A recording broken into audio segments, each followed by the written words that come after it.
spin a web anytime. Guys, let me know when the stream actually starts, and then we can count down to the inevitable cursing that will happen. It has started already. Oh, it's good. It's so fast, so fast. Okay, who was the first debate they wanted to do? Is C-Main here? He was the one that was giving me stuff all week about. Oh yeah, he's there. He's the Shadow the Hedgehog on the list. He's the Shadow the Hedgehog. Shadow. Where's Shadow at? I see no Shadow. Top middle. Oh, I do see Shadow. Okay, fair enough. Invite to speak. Da da da. Invite to speak. Bow bow. Here comes invite to speak. You hear? Here comes the G-Man. Stop. Hello? Well, how are y'all tonight? I already got him laughing, man. It's great. Oh wait, hold up. I just realized something. Okay. Speak. There we go. Okay. I know I had my freaking audio coming out of my laptop and not my headphones. I just realized it when y'all started talking. Okay. What was the debate that you wanted to have? You told me. I don't remember. It was Doctor Who versus Doomguy, or you could do Doom versus matter. Yeah. Okay. Sure. Why not? Let's do it. Which one are you picking, Doomguy or just the Doomverse? I mean, I could just do Doomguy. It's okay. That's cool. I think it's overkill either way. Doomguy's not a fun character to debate with because he's designed to be the best at everything at all times, the greatest, the most powerful thing in existence. That's cool and all. I mean, I just don't think he's greater than Doctor Who, and that's my personal opinion. But okay. Yeah, that's whatever. We'll find out. Can you break up my peeps who's gonna help me debate? Big Murphy and. I guess. Sure, go for it. Yeah, Big Murphy and Middle Rude. Where are they at? There we go. Big Murphy. Invite to speak. Would you say Middle Rude? Yeah, Middle Rude. Yeah, I hope he's not too. Well, he keeps moving. There we go. What's good? Is like my mic fine? First ask. Yeah, it's sound fine. Hello, is my mic fine? Yeah. What's good? How's everybody doing today? How are you doing, my guy? You're all good. Right. Go ahead. Yeah, how are you doing, Alden? I'm good. The baby's crying. No babies. Yeah, so. No, don't. Yeah, they're removing themselves from the room right now. Sorry. Ruga, do you mind if I ask you a question, like about how this debate's gonna go? I'm gonna run with like formal premises, and we're just gonna run. Yeah, I don't care. Ask whatever question you want. Yeah. So, are we running under premises or just positions? Like, are we gonna form like a line of reasoning? It's gonna be good faith, Big Murphy. Just keep it okay, nice good faith. I mean, that doesn't necessarily get rid of like. Sorry. Okay. But these people they don't use scans, so right? No, they don't position. Actually, no position, just position. regular debating, basically. Regular debating, bro. Yeah. Okay. So just positions, right? They're simple. And then how our team's gonna do them, pass the baton. Me first, then you. Actually, yeah, me first, you then Middle Root. 3v1. Rouga will be by himself. That's fine. And, yeah. Actually, yeah, Rouga, feel free to invite anybody up to join you. No, it's feel free to invite anybody up to join you. Wait, you guys, do me a favor and talk one at a time when y'all talk, because I can't understand anything you guys are saying. My bad. Oh, you're good. Go ahead. Say whatever you were saying. Yeah, so it's going to be C-Main, me, then Icy, right, in the topic. You can feel free to bring up anybody you want to debate with you. We don't mind. Okay. Like, you can make this a 4v1. Don't bring up that guy Japan, though. Like, Japan's too good. We don't want to debate him. Okay. Yeah, Cool. because one of your friends said, or Lee said he wanted to debate on your side. So if you want to pull him up again. On my side? Yeah. I'm okay. You're good? Okay. Yeah. It's just so you have to wait, is that my guy, fucking Trey? Yeah, what's Trey? His here. So you want to start, Ruga? Yeah. You guys start since you guys are the ones that brought up the debate. Okay, that's right. cool. So my opening argument is that simply the Doctor Who verse would scale above the Doom verse, and Doctor Who scales to his universe, and if he scales to a universe that scales above the Doom universe, Doomguy can't touch, bro. It's that simple. Because Doctor Who scales to something known as the omniversal spectrum, and the Doctor Who verse is known as a Type 4 multiverse. I know y'all don't use scans, but these are from the comics, and the comics are canon to the show. Everything is canon. And what is an omniverse and a Type 4 multiverse? Okay, a Type 4 multiverse is basically like a multiverse with all possibilities. So basically like possible and impossible worlds. That's what Type 4 multiverse is. So every multiverse that's infinite, basically. What makes it better or worse than any other multiverse? Essentially, it's infinite possibilities, right? Some multiverses like have a limited amount of universes in them. I'd say like say the Dragon Ball verse. I don't think it's infinite size. It has like a limited cosmology. No, I know, Like but I'm Doctor saying what makes that universe better than any other unlimited universe or unlimited multiverse? Because it has all possibilities. Yeah. That So if you have an infinite timelines, that generally means infinite possibilities, but it doesn't matter. The Doom universe has infinite universes with infinite timelines. Each of those individual timelines within those infinite timelines are described as infinite fractals that can go in infinite ways. So I'm not seeing how it's any better. does Doom Slayer or Doomguy scale to that? He's the most powerful being in the entire verse. He killed the dude who created it. Oh yeah, Davith. Okay, that's cool. What else? So what are some win cons? Because Doctor Who has a causality, he has the bootstrap shit, the bootstrap paradox as well. And what does that do? Say Doomguy try to kill Doctor Who. Another Doctor Who would come from a different point in time to prepare the previous Doctor Who for that. So he wouldn't die. Yeah, he would. Davith. Well, for one, Doom has the exact same thing. Doom. So the makers they're omniscient. They're capable of looking into infinite timelines across infinite universes and see whatever happens. And within those infinite timelines of infinite possibilities, they saw that there was only in all of them across every single one, Doomguy's will could not be undone. So basically, the one thing that would happen, no matter what they changed throughout any of those timelines, is that Doomguy would come into existence, and Doomguy would kill her, defeat all the demons, and kill Davith. There is no getting around it. If Doomguy wills it, it will happen. What is that? What, fate manipulation? No, I suppose by y'all's definitions, it would be a causality. He is inevitable. His will becomes true across infinite timelines, across infinite universe, across infinite possibilities. You can't undo it. Okay, I'm gonna go through some Doctor Who scans. I'm gonna pass baton to Big Murphy since this nigga says I'm selling DMs. I'll give the baton to him. So go on, Murphy. So I'll be completely honest, right? He's selling, right? So would you, you can have the point that he's above the Doomverse, but can we have a discussion on what the acausal means? Do you know what causality is? Go ahead. No, super rhetorical shit. No, I'm asking you a question. Yeah, sure. You're the one. Y'all are the ones that are bringing up the acausality. So y'all define what it is.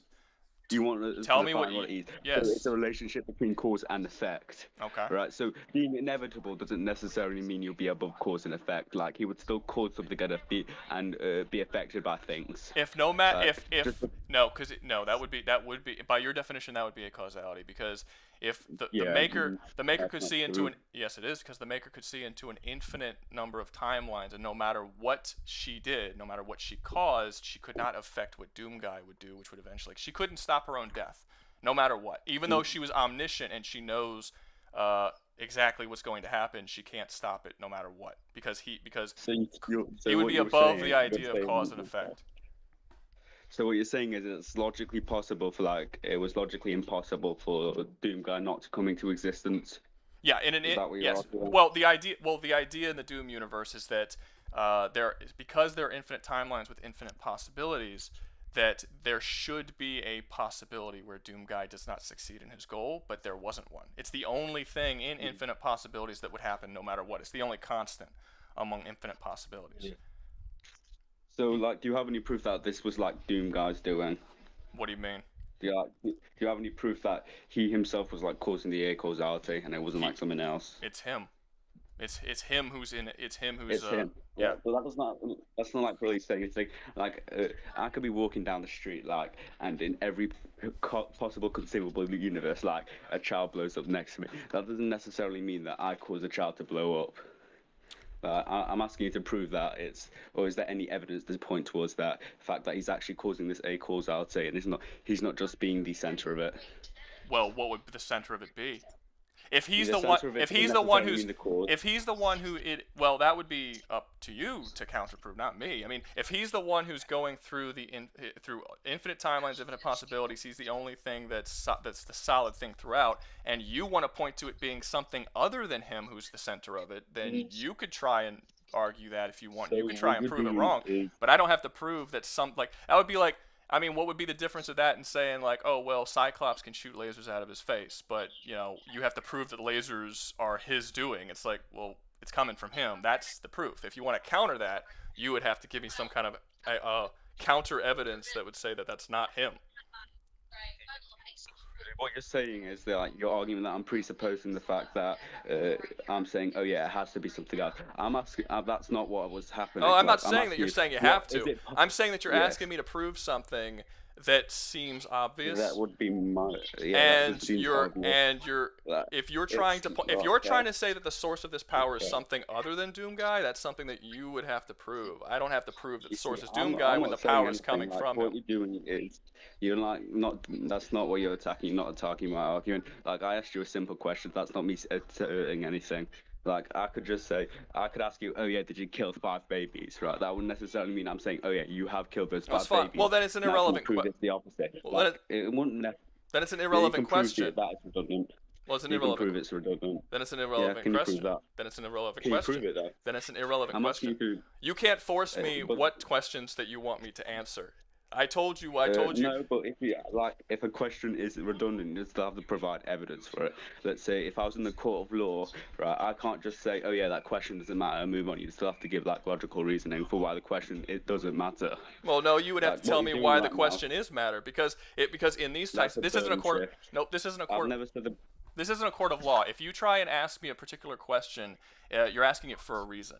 And if I'm telling you that it's not, that there is no reason for it, and that you would have to give me a reason as to why I would have to answer that particular question if it's not actually calling out anything that I've particularly done, said, or aligns with the character.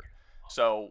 You're right. No, I wasn't attacking anything. I was asking in general towards your scale. Okay, and in general. Hold on, we don't. I thought I didn't interrupt you. You did actually. You did actually, but yeah, you can finish. Okay, then if so, my bad. I apologize. Anyway, I'm going to continue. Yeah, so I was like asking that in case if someone else did cause that like a causal thing, that would necessarily make Doomguy a causal. So that's why my question would matter to it, despite the fact that it wasn't my burden. And so yeah. Okay, so you'd have to prove that it's somebody else. Why would I have to prove that it's somebody else? Because you're the one because you're bringing up something that there's no evidence for in the series. That's why. Yeah, no, I'm asking you a question. You could just say, oh, no, it isn't. Like, I didn't assert anything, so there's no burden for me to prove. Like, if I asked you, oh, yeah, you can justify it, you can, like, prove that nobody else did it. I asked, that's not why I asked, I'm pretty sure at least. What's good, Japan? Hold up, if you don't mind. Yeah, no, but you didn't say, that's not what you didn't with you after. You didn't ask me that. Yeah, I'll check. We can check back in the stream. Like, I'm pretty sure if, like, I didn't say that, then it's my bad.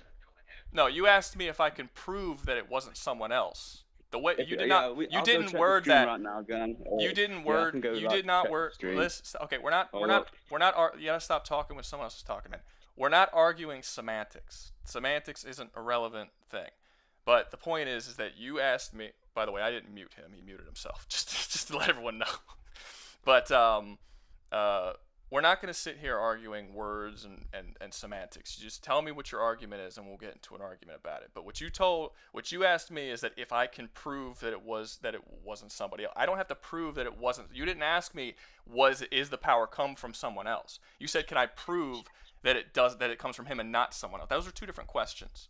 So if you're asking me if I want to prove something that does not need to be proven, because there's no evidence that exists, that if you ask me if there was any evidence that it was coming from someone else, then that would be a reasonable question to ask. But to ask me to prove a negative, something that's not, there's no way to get any, like there would be no way for me to prove that any more than would be any way for me to prove that Cyclops' lasers come from something that's not Cyclops.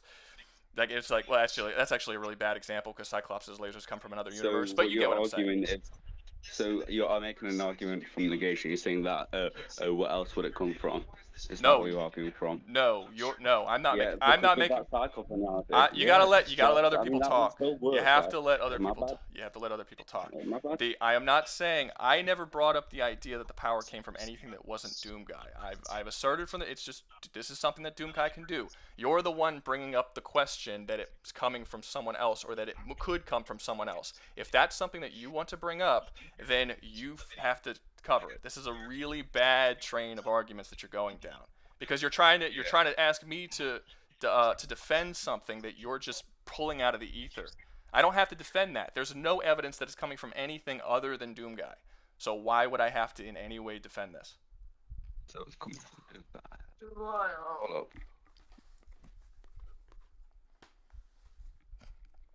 Is that it? No, I'll be back. Like, I've got to go sort something out. I've got puppies I need to take care of. So while I'm going away, Pass I've the got to baton pass to it Middle Rude. Yeah, I gotta go take care of puppies, gang. My bad. Fine. I would love to continue the discussion. Anyway, Rouga, bring up Japan after this. He wants to run the ones with you, apparently. Where's Japan? I see him. His hand's raising. Actually, if Middle Rude doesn't answer, you can actually swap him out for the Doctor Who shit. All right. Rude, you coming? Give you a couple seconds. Got Japan up. Yo, what's good, everybody? 5, 4, 3, 2, bye. Okay. What's up, Japan? You had something for me? Huh? You had something for me? Yeah, I just got a question. For So- the Murphy debate, address to go down, by the way. For the Murphy debate, you're saying that Cyclops lasers came, or there's nothing indicating that Cyclops lasers... No. I just corrected myself. We're not talking about... I know. His lasers are actually from a different universe. It was a bad example. It was a bad example. I was just correlating that, like if I were to say Nightcrawler's teleportation Nightcrawler has the power of teleportation, and then he would use an argument. Oh, well, you have to prove that his teleportation. Mind. You can kick. Finally, never mind. You can kick Japan because the original person who's supposed to be Little Rude, Big Rude is here. You could please bring it. I'm sorry. That's all I wanted to ask. Guys, look. Can we just kick Japan? Everyone, everything's kind of look, guys. This is all extreme. Y'all are making this very, very unorganized. Who wants to come in? And after people come in, I'm not letting anyone else in. We have to have this debate. We're not going to keep this isn't going to be it's just Big. It's just Big Rude. It's just Big Rude. Okay, where is Big? Okay, I see Big Rude. Big Rude is getting invited. Boop. All right, now Big Rude, you can jump in. All right, now we're gonna stick to the people who are here. I don't even know where we're at right now. So Okay, we were at the Murphy. Can you explain what point? Or actually, Rouga can explain what point you're at, please. Because I'm eating. Or unless you want me to explain. I mean, I could technically, but. Oh, well, yeah. I'm sorry. I forgot you just said. Go ahead. Essentially, Big Murphy and Rouga have just been arguing over a little bit of the premise of whether a causality comes from Doomguy or it could be anyone else, possibly, and whether or not Doomguy has the fucking a causality within him, or if it's another form. We've already talked about this. Look, you have to, if you want to prove that it comes from something other than Doomguy, then you have to be the one to bring up that evidence. I don't have to prove that it doesn't come that it's coming from someone else. How about this? I think it would be better if he continued off my point, which was I don't care. What do we? Just someone give me an argument. Yeah. what is every point here? What do we end off? Okay, we ended off on Doctor Who also has a causality. Right. What else did I scale? I scaled him above. I scaled him to the Doctor Who universe because the Master controlled the glory, and the glory is essentially usually universal spectrum. That's where I left Okay. off at on my scale. So you can just continue off of me. So is any of that like contended or? He agreed to. Ruga agreed to it. He thinks that that would be the same size as the Doom universe, because he said the Doom universe also had infinite possibilities. As well, that would also be a Type 4 multiverse. I mean, it's just, Which, by the way you described it, it's the same thing. Yeah, yeah. Because like, infinite possibilities is like vague, right? Like, where do you guys like think that scales? Because like, I could say like hypothetically, like you could have infinite 3D possibilities. Is right. I Like, mean, I think for Doctor Who, it would inherently be like 4D. He's a Time Lord. Dimensionality essentially. is a bullshit concept made up by scalars. It's not real. Hey, okay. Look, that's not my debate. You can debate that shit with someone else.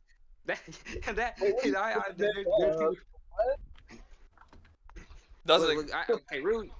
Yeah, it's not a thing. Y'all just made that shit up. It's not a wait, you thing. don't think dimensional axes exist? No, dimensionality doesn't exist as you describe it. Okay.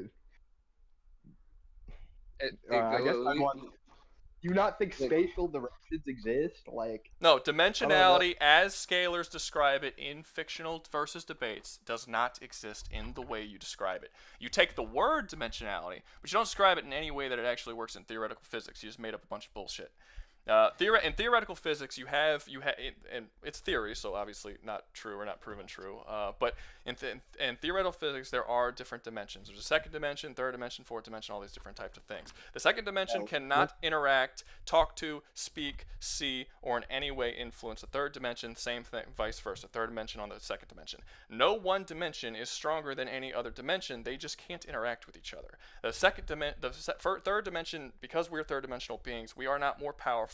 We do not trump the second dimension. We can't interact with it because we cannot interact with a universe that doesn't have depth, because the third dimension has height, width, and depth. If there's a dimension that has something more or something less, you can't interact with it. But it's not more powerful. That's not how it works. For me to enter the second dimension, I would have to be able to become 2D. For someone 2D to come into the third dimension, they would have to become 3D. So if you could pass between multiple dimensions, you should have the power to do that, but that doesn't make you infinitely more powerful than the person in the lower dimension. That is not how dimensionality works in theoretical physics. Question. Do you think something 3D does not consist of more matter than something that's 2D?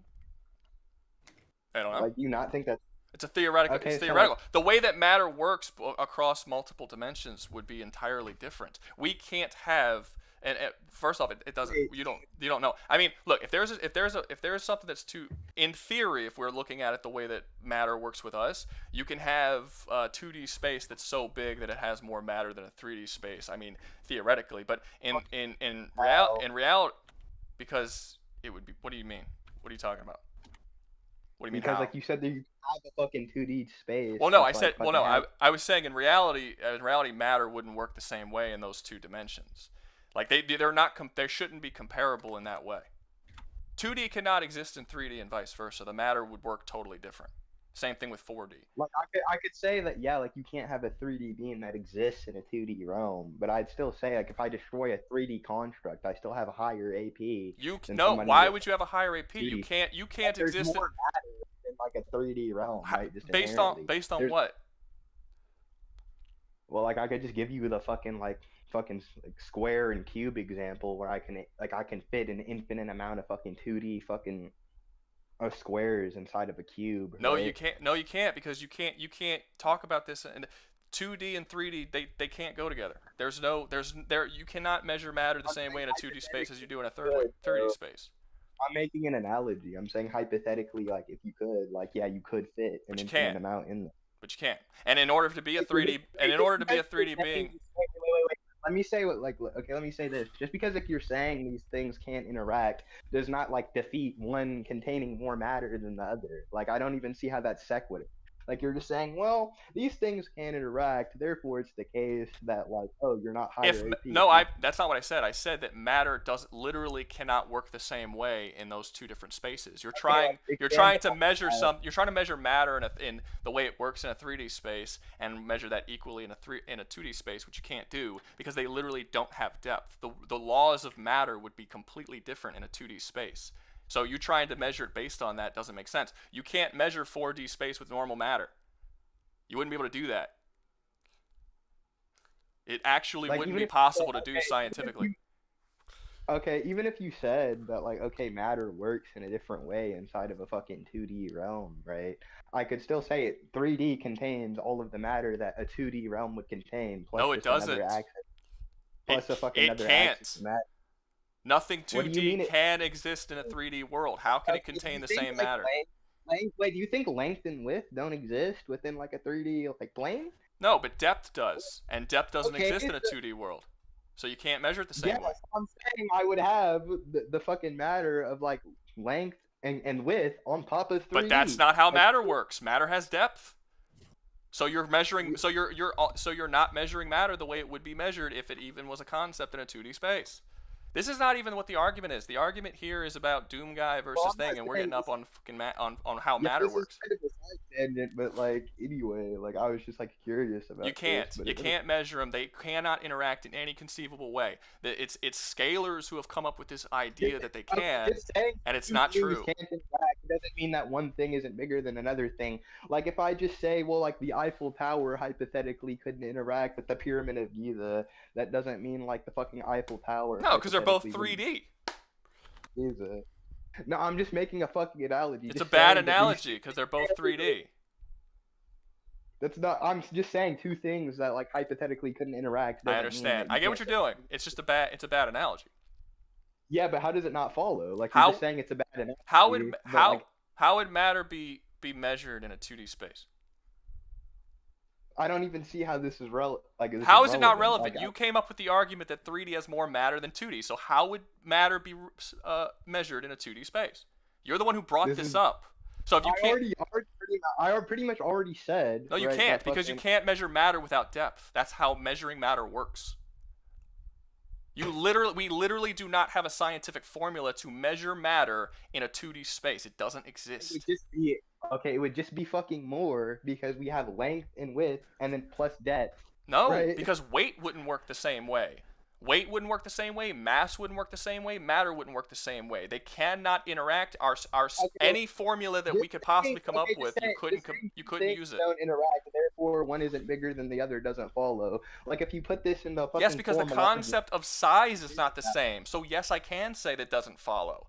You literally couldn't measure things the same way using the same formulas. It can't be bigger in a 2D or 3D because all of your formulas and all of your measurement techniques won't work.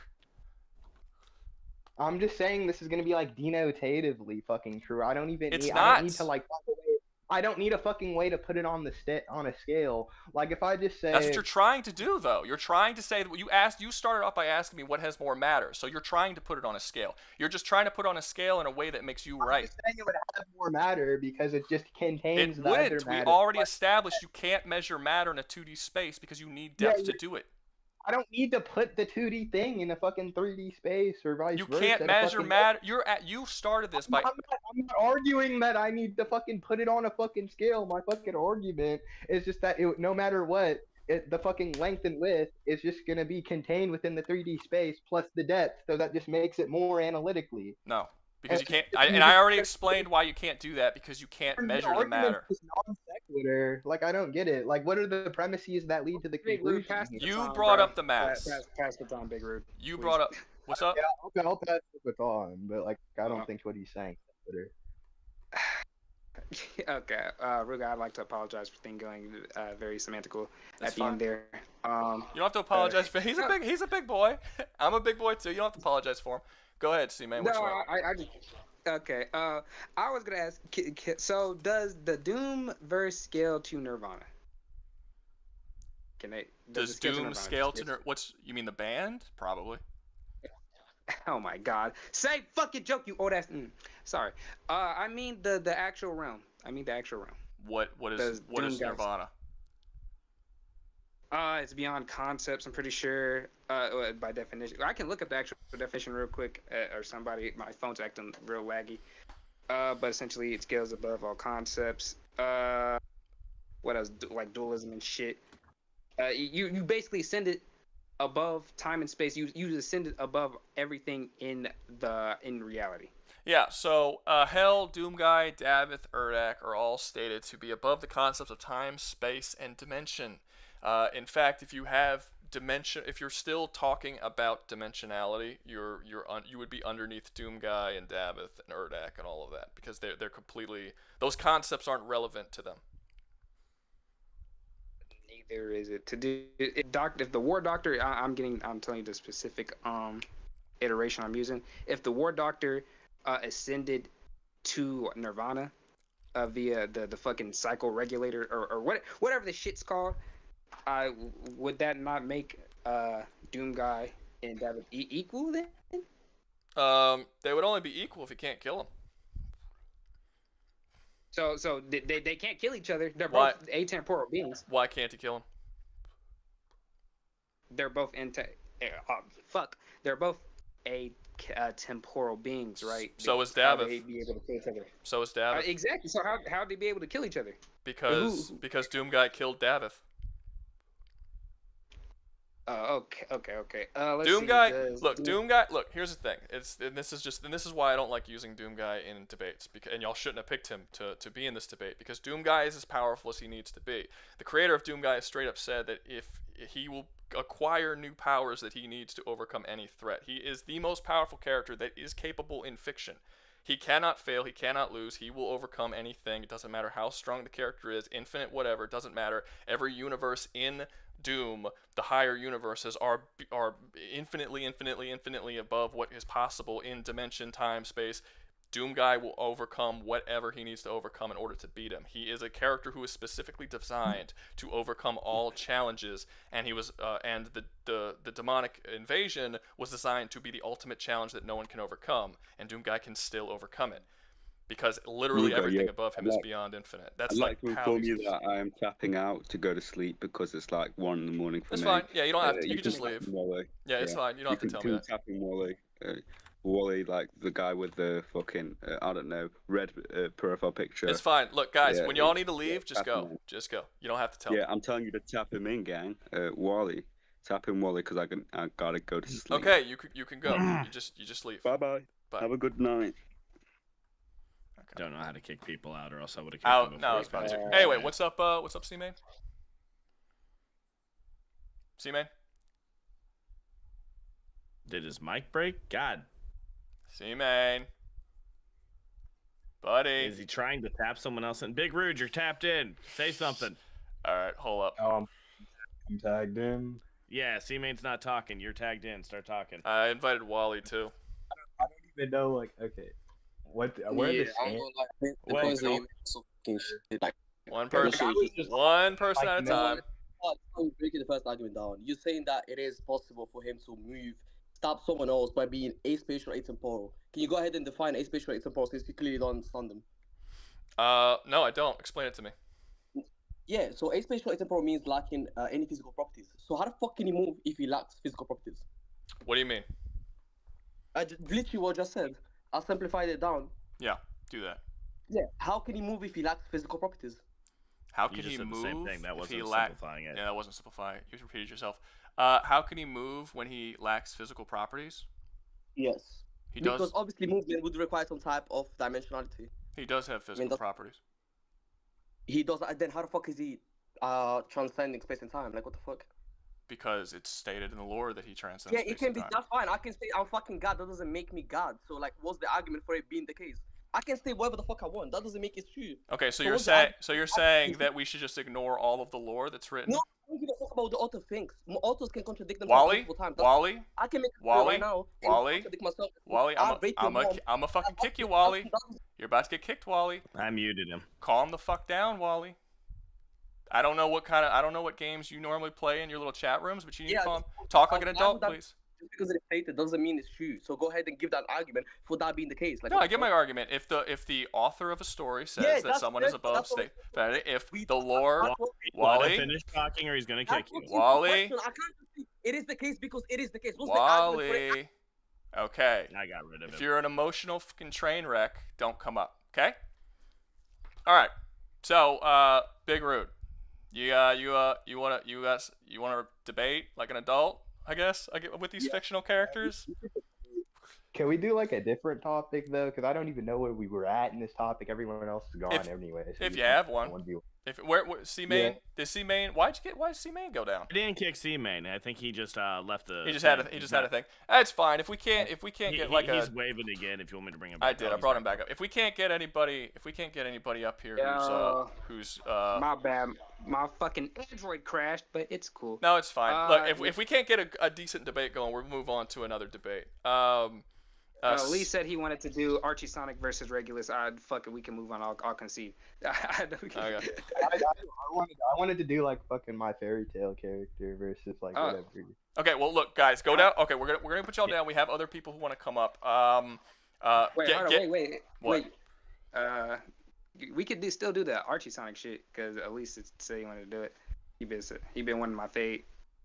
You want to do Archie Sonic? I mean, we couldn't really do Doctor Who because we had a bunch of babies coming up in the chat. Wait, hold up. No, I know. I know. The only reason I needed to argue Doctor Who is because like he's a very high tier character, right? But even though Archie Sonic is, I know his skilling very well. I can got argue you. him very Hold up, well. give me 1 second. We just got a super chat. Rouga Rabid, I want to see your ultimate crossover. Call the Lamb and the lands of the old faith versus Doom. Could the Lamb and his cult survive? No, they couldn't, which is why I've never done it. Cult of the Lamb is not that high of a he's not that good. Like he's only good if I put him against lower tier characters. Like Doom is on a totally different level. It's not a fair. He would very quickly get corrupted. Yeah, it's not even close. So no, that was people. You're not the only person who's asked me to do that. A lot of people asked me to do that, but there's no point. They're none totally different tiers of power. Yeah, no, C-Main, if you want to do Archie Sonic against Doomguy, we could do Archie Sonic versus Doomguy. All right, now. Oh, fuck it. Sure. I mean, unless you wanna go down, and then I could let somebody else. You come up a little later in the day. Nah, it's cool. I might as well run the gauntlet before I actually get high. All right, before I get high. Yeah, after you run that topic, you can run a topic with me if you care to. What's up? I said after you run the topic with C-Man, you can run a topic with me if you care to. Actually, can I use comp? Is comp Sonic a lot? Is comp Sonic good? Yeah, it don't matter. I don't care. I mean, after the Sonic one, we'll probably move on to another topic and somebody else. I don't want to make this entire stream just Doomguy versus fucking C-Main and his friends. You know, it's like. I know. I just need this little segment for my shit. That's it. That's fine then. All right, now are you gonna help him, Rude, or you want to go back down? I don't know shit about it. Okay, so it's comp Sonic. It's comp Sonic. So if you know Game Sonic, you can still help me. Yeah, I know nothing about Sonic. The most I could do is that I could try to debunk his scaling, so I could do that. I mean, so sure, I'll still keep you up. You're actually good, so I'll still keep you up around. All right, that's fine. Go ahead. All right, give me your argument. Alrighty. Let's see. Does Doomguy have any resistance to reality warping? Does Doomguy have any resistance to reality warping? Yes. Yes. How fast is he? How fast is he? As fast as he wants to be, according to the creator and the lore. What the fuck? Oh! I told you, it's a dumb art. Anytime you debate with Doomguy, it's not fair. It's not fair. It's not fun to do. Doomguy, he's literally designed you know what his power. That's just Superman. His power is described as his power matches that of his will. So he wills new powers into existence when he wants to do something. His speed, strength, everyone is it's all as powerful as he wills it, and his will is infinite and never ending. It's why he's incorruptible by the demon corruption is inevitable and constant, and he's the only person in existence that's completely immune to it because his will is infinite. He'll fight forever. He went to hell. He's just a dude with like a regular dude. Well, he's a primeval technically, but he went to hell and he fought for eons, which at bare minimum is 2 billion years, straight without sleep, food, water, whatever, just based on his will. And he just fought straight for 2 billion years, bare minimum. Like, he's not a character that you throw into these types of debates. It's the reason why I didn't use him in any of my Would You Survive challenges, because it would immediately make the challenge pointless. Yeah, he just I don't think that there's a fictional character you could put Doomguy against that he wouldn't either trounce or just match. Like, I don't think it's possible. That's just Superman. Is that literally just Superman? I would actually say Superman has very clear limitations at times, whereas Doomguy doesn't really have. He's specifically designed to not have limitations. So like, where are these statements and shit even at? Like, so some of the statements are in interviews with the creator. Most of them are in the lore book and the concept art book, where they actually go into depth about it. Like, there's an explanation for basically every single little thing that they have in the game. For instance, like the character creator, character customize, where you pick his costume to what you play through. You'd think that's okay, you're just picking your costume. But if you read the lore book, that's not actually what's happening. What is actually happening is that when he alters Doomguy's costume, what he's doing is he is folding the reality from infinite number of different realities onto himself to mimic the memories, skills, abilities, and appearance of other versions of him in other timelines across all of existence. So it's like everything has like a ridiculous over-the-top explanation for how it works and why. And yeah, Okay. it specifically says in the lore book that hell itself, as well as Davith and Doomguy, are above the concepts of space, time, and dimensions. Okay, so Doomguy's power, this sounds like fate manipulation. That's what this sounds like. He's fated to always win. I'm sure Fate Guy is in there. I'm sure fate manipulation is in there. I wouldn't put it past them, but there's definitely more to it than just there's arguments for Sonic having fate manipulation too, though. Sure. Yeah, I'm not saying there isn't. The problem with Doomguy, and the reason why it's so hard to debate with Doomguy, is because the characters that Doomguy fights with and fights against have all the powers he does, and he's always shown to overcome them no matter what. So like, he can't be erased from existence, and a lot of the characters he's fighting can't be erased from existence, but he can erase them from existence anyway. There are characters who are completely immune to death. They're above the concept of death. Death doesn't affect them or defy them. They are an unlimited number of them. They're omniscient. Characters are omniscient. Well, guess what? Even though they're omniscient, it doesn't matter. Doomguy can still get to them and kill them, regardless of the fact that they know everything, and they know they're going to die, and they can't do anything to stop it. Like, they're all of these godlike. There's not a power, likely, because I don't know everything about Sonic, but there is very likely not a power that you could say that Sonic has that Doomguy hasn't faced and overcome through just bullshit. Because that's how Doomguy is written as a character. It's again, this is why I don't like using this character in these types of debates. The best thing I can go for is the negation, because that sounds like a lot. Sonic has a lot of feats like that with the fate manipulation, like going up against Monolith Mongol, winning up against him twice, like defeating him at his strongest twice when he was a god, and literally Monolith Mongol saying that he's always fated to lose against Sonic due to like him being a force of chaos in the universe, right? Mm-hmm. Then you go over to the games. You have the end if you played Sonic Frontiers, right? The end is literally stated to be stronger than all of Sonic's previous villains, right? He said himself, and went into Sonic's mind. He literally said that all his previous villains were finite. He's infinite. He's inevitable, and I'm pretty sure he's literally to be a manifestation of the end, the concept of death and shit, which Sonic was able to erase not only his avatar and his platonic form, or his actual form, kind of like how fucking Darkseid has a real form and a true form. Sonic was able to erase both of those. So, one second, real quick, Rouga, you got a $25. Go ahead. Whatever PLNs are.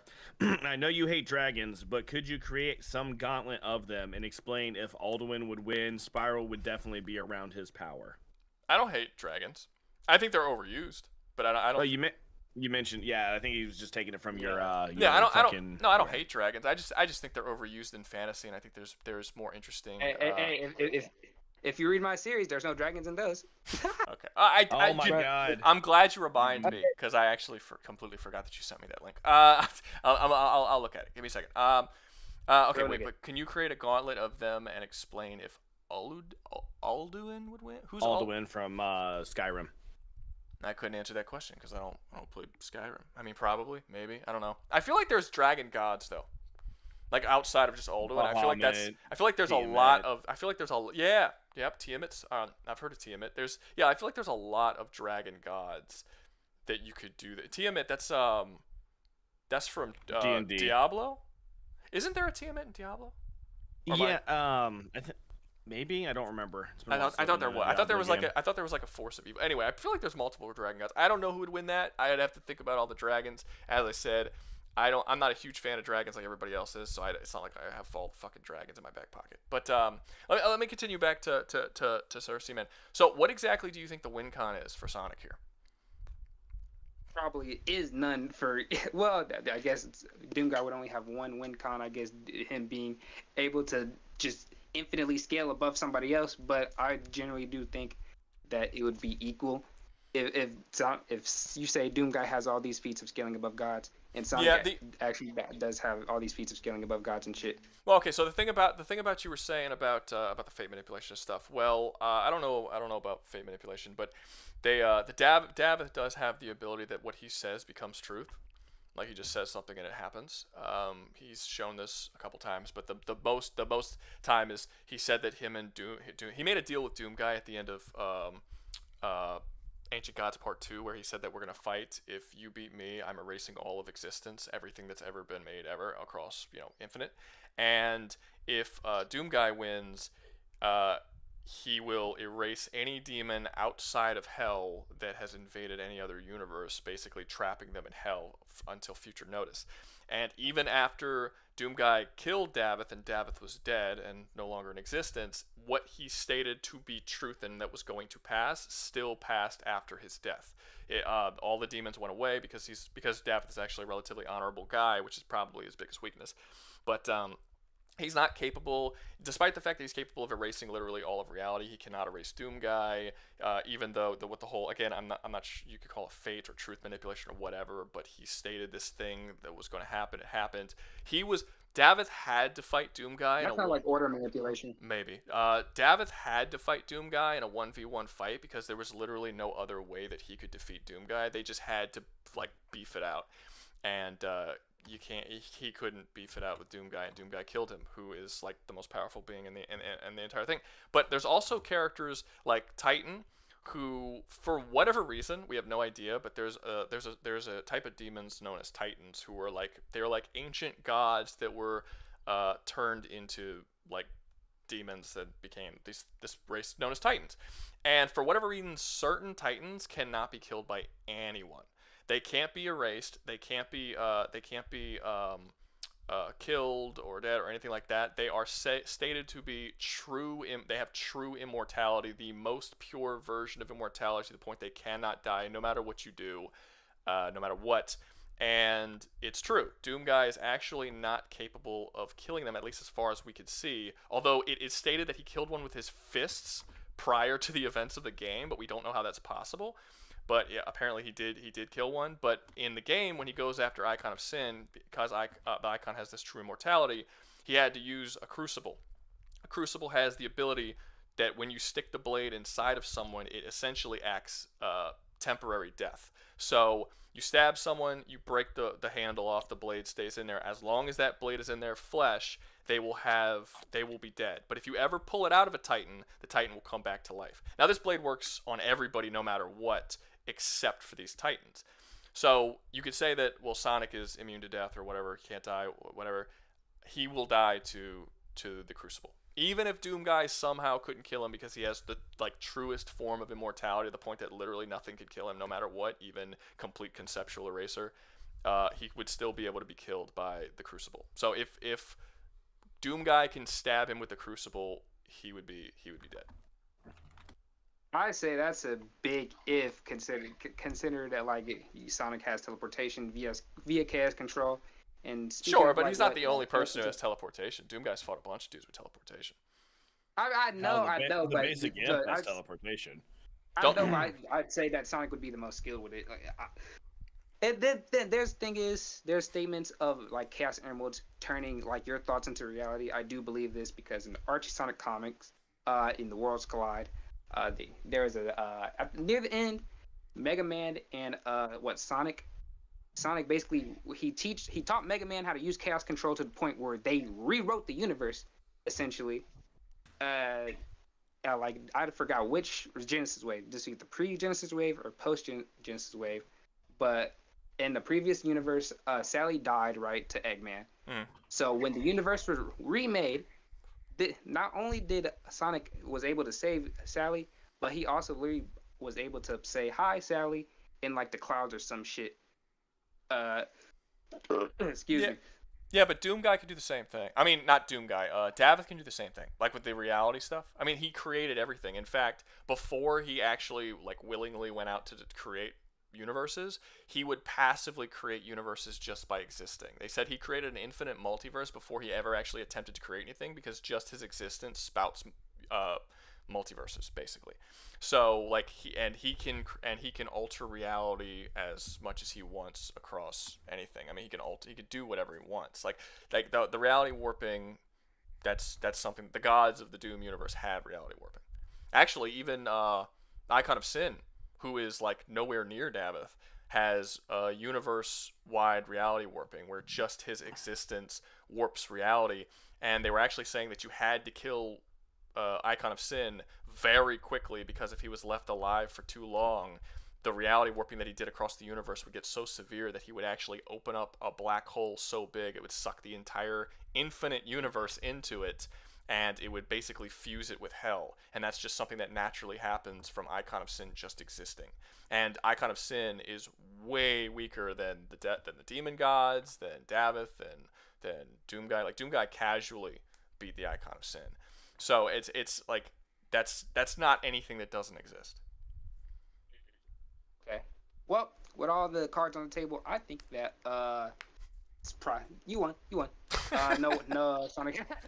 No, look, wait. I wanted to I wanted to have a really good, because you told me that you had these people coming. I was like, okay, I wanted to have a really good debate with you and stuff. But I didn't mind Medium Rude or Big Rude. I don't remember the guy who just left. I didn't mind him too much. The British guy was a little bit rude. He needs to chill out. But that Wally guy is unbearable. Like, I don't know. Well, okay, I'm sorry. I didn't even know Wally was gonna come, so I'm sorry. How is that even like? How is that an adult person? Like, I don't understand. Like, who talks? I don't know how. Who just comes in and starts immediately screaming at people and like? Look, bro, he's just a retard. Let's be honest. I'm sorry.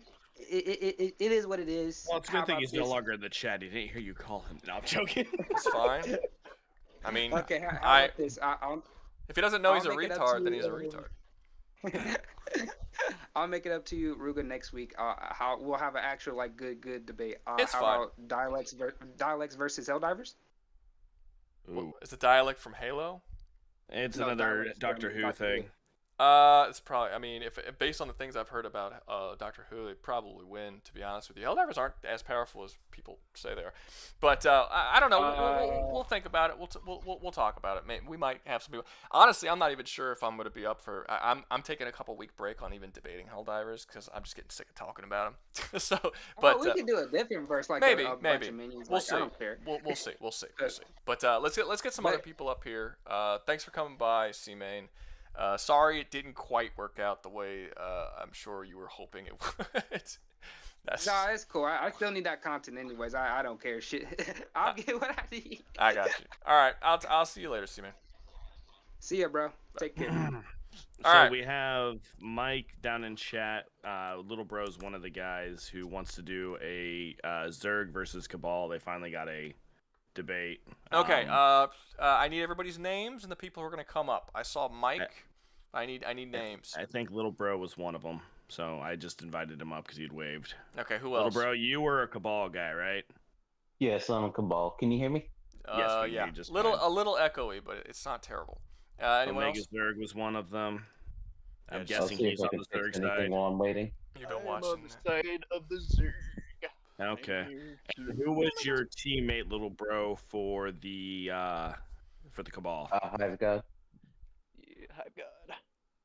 Hive God? Is his name Hive God in the... Yes, it is Hive God Yes. in the Discord. Alright, I'm looking He's for like him. on the third row from the bottom. So okay, I found I him. believe my teammate was... Oh, shit. It was me.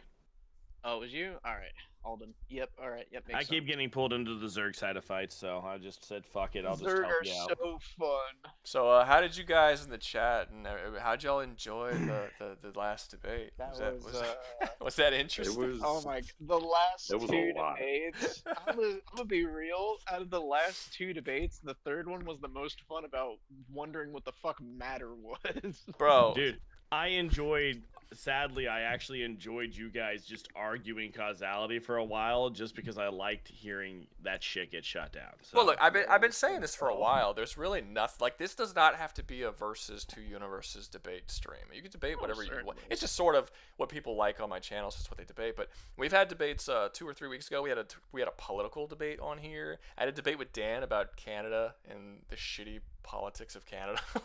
like we have all kind. Yeah, because he's Canadian, and I'm from a real country. So yeah, like we have like it doesn't have to be that. So if he wanted what? If he wants to debate, go ahead. Sorry, D-Boy also he said he brought up the idea. He did. I don't know what side he's on though. So if he Yeah, wants- D-Boy, I will bring D-Boy in. I think he was the Zerg side, and I will step out and let him do it. I invited him. That is fair. Oh, Yeah, but okay.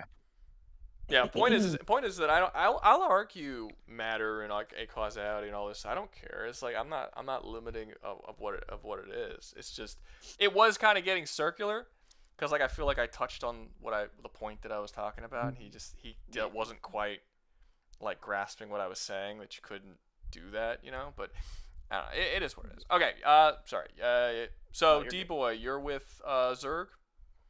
Yep. Okay, and Hive God and Lil Bro, y'all are with not Zerg. Yes. Yeah. Okay, what's the fight?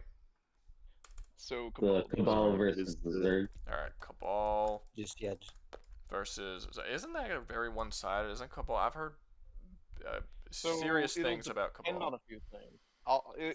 not as much as you might think. Okay, I'll take your word for it. I love D-Boy fucking doing that fucking Master Chief voice every time he jumps in here. It's great. Jesus, man. I suppose I'm grateful for the comparison. So Hive God and Little Bro D-Boy. So do we want to take them at their absolute pinnacle? So Cabal with the Almighty and Leviathan and the Zerg right before the invasion of Korhal. Yeah, we were gonna. The Zerg ain't the most powerful before the invasion of Korhal, dude. When would you say are at the? When would you say they're the most powerful then? Oh, they're the most powerful right as soon as Kerrigan gets her final power up. So right before she destroys the void. Yeah, Oh, you mean Sarah? You mean Void Sarah Kerrigan? Wait, Zelnaga Kerrigan? Or Zelnaga I mean, Kerrigan, technically she's still in charge of the Zerg at that point. I mean, technically, that but is like true, this is but- way too unfair. Like, Yeah, they say the Cabal stomps. Okay, just bring her in if you have to. I'm shutting up and backing out to listen to this. We'll use the invasion before Korhal because that's when she had the most amount of Zerg currently built up. I'd say. That generally depends on what era of the Cabal we want to use. Yeah, that's what y'all. It depends on what y'all want to use. I'm just suggesting. I mean, there's the Red Legion Cabal, and then there's the Shadow Legion who work for the Witness. Yeah. Yeah, one is pretty much their earlier versions, which would be the Red Legion. Then there's the Witness amped army of the Shadow Legion Cabal. Who are essentially using like paracausal weapons and armor. Yeah. Yeesh. All right. So, I mean, if y'all want to use the paracausal stuff, then we could say probably bring in Zelnaga Kerrigan because that's yeah, probably we'd what have it to would bring take in to- Zelnaga Kerrigan for that. But if y'all So are just we want to doing be, Shadow Legion live? that's if y'all want to have Zelnaga Kerrigan in. I would generally recommend to stick to the more grounded fight, which is just them as before the Shadow Legion. But again, I don't mind either or. I mean, to be fair, before this we were debating using the Empress title of Cabal who work with the city. But I kind of thought that wasn't really right because it's more of kind of like more humanity with Cabal instead of just like the Cabal Empire. Yeah, it was just like an alliance of multiple races. Yeah, for the Zerg, I mean, they have allies, but their allies are more of just different types of Zerg, really. Which Yeah, would like be the only Stukov and would be Dahaka and Stukov. So that to that degree, I will say that if y'all aren't using Shadow Legion, we'll just stick to the Swarm before the Invasion of Quarrel. yeah. All right. I think it'd be more interesting then, because if we're using like that stuff with all the paracausal armor and guns, then it would really just be Zelnaga Kerrigan versus it would the be less Cabal. interesting. Yeah, it would be like an actual war instead of just like the big boys fighting. Yeah. Okay. So let's go with what was it? The Red Legion. Yeah. Yeah. Versus like the Siege of Core Hall Zerg. Yeah, the Siege of Siege Core Core Hall. Hall. So, yeah. Let's talk numbers real quick. Is it ever like confirmed how many planets they have? The Cabal. As far as they you know, have at the height of control their of two power galaxies. during that, they had 2 galaxies of worth of manpower and started. Yeah. All right, that's a lot. That's Yeah, a bit more than I was the expecting. Zerg have never had 2 galaxies under their belt, but they do make up for that in the fact that they breed faster than fucking rabbits. Yeah. Or at least a lot of their more tinier Zerg do, but even a Zergling would still be able to fuck up a normal Cabal warrior.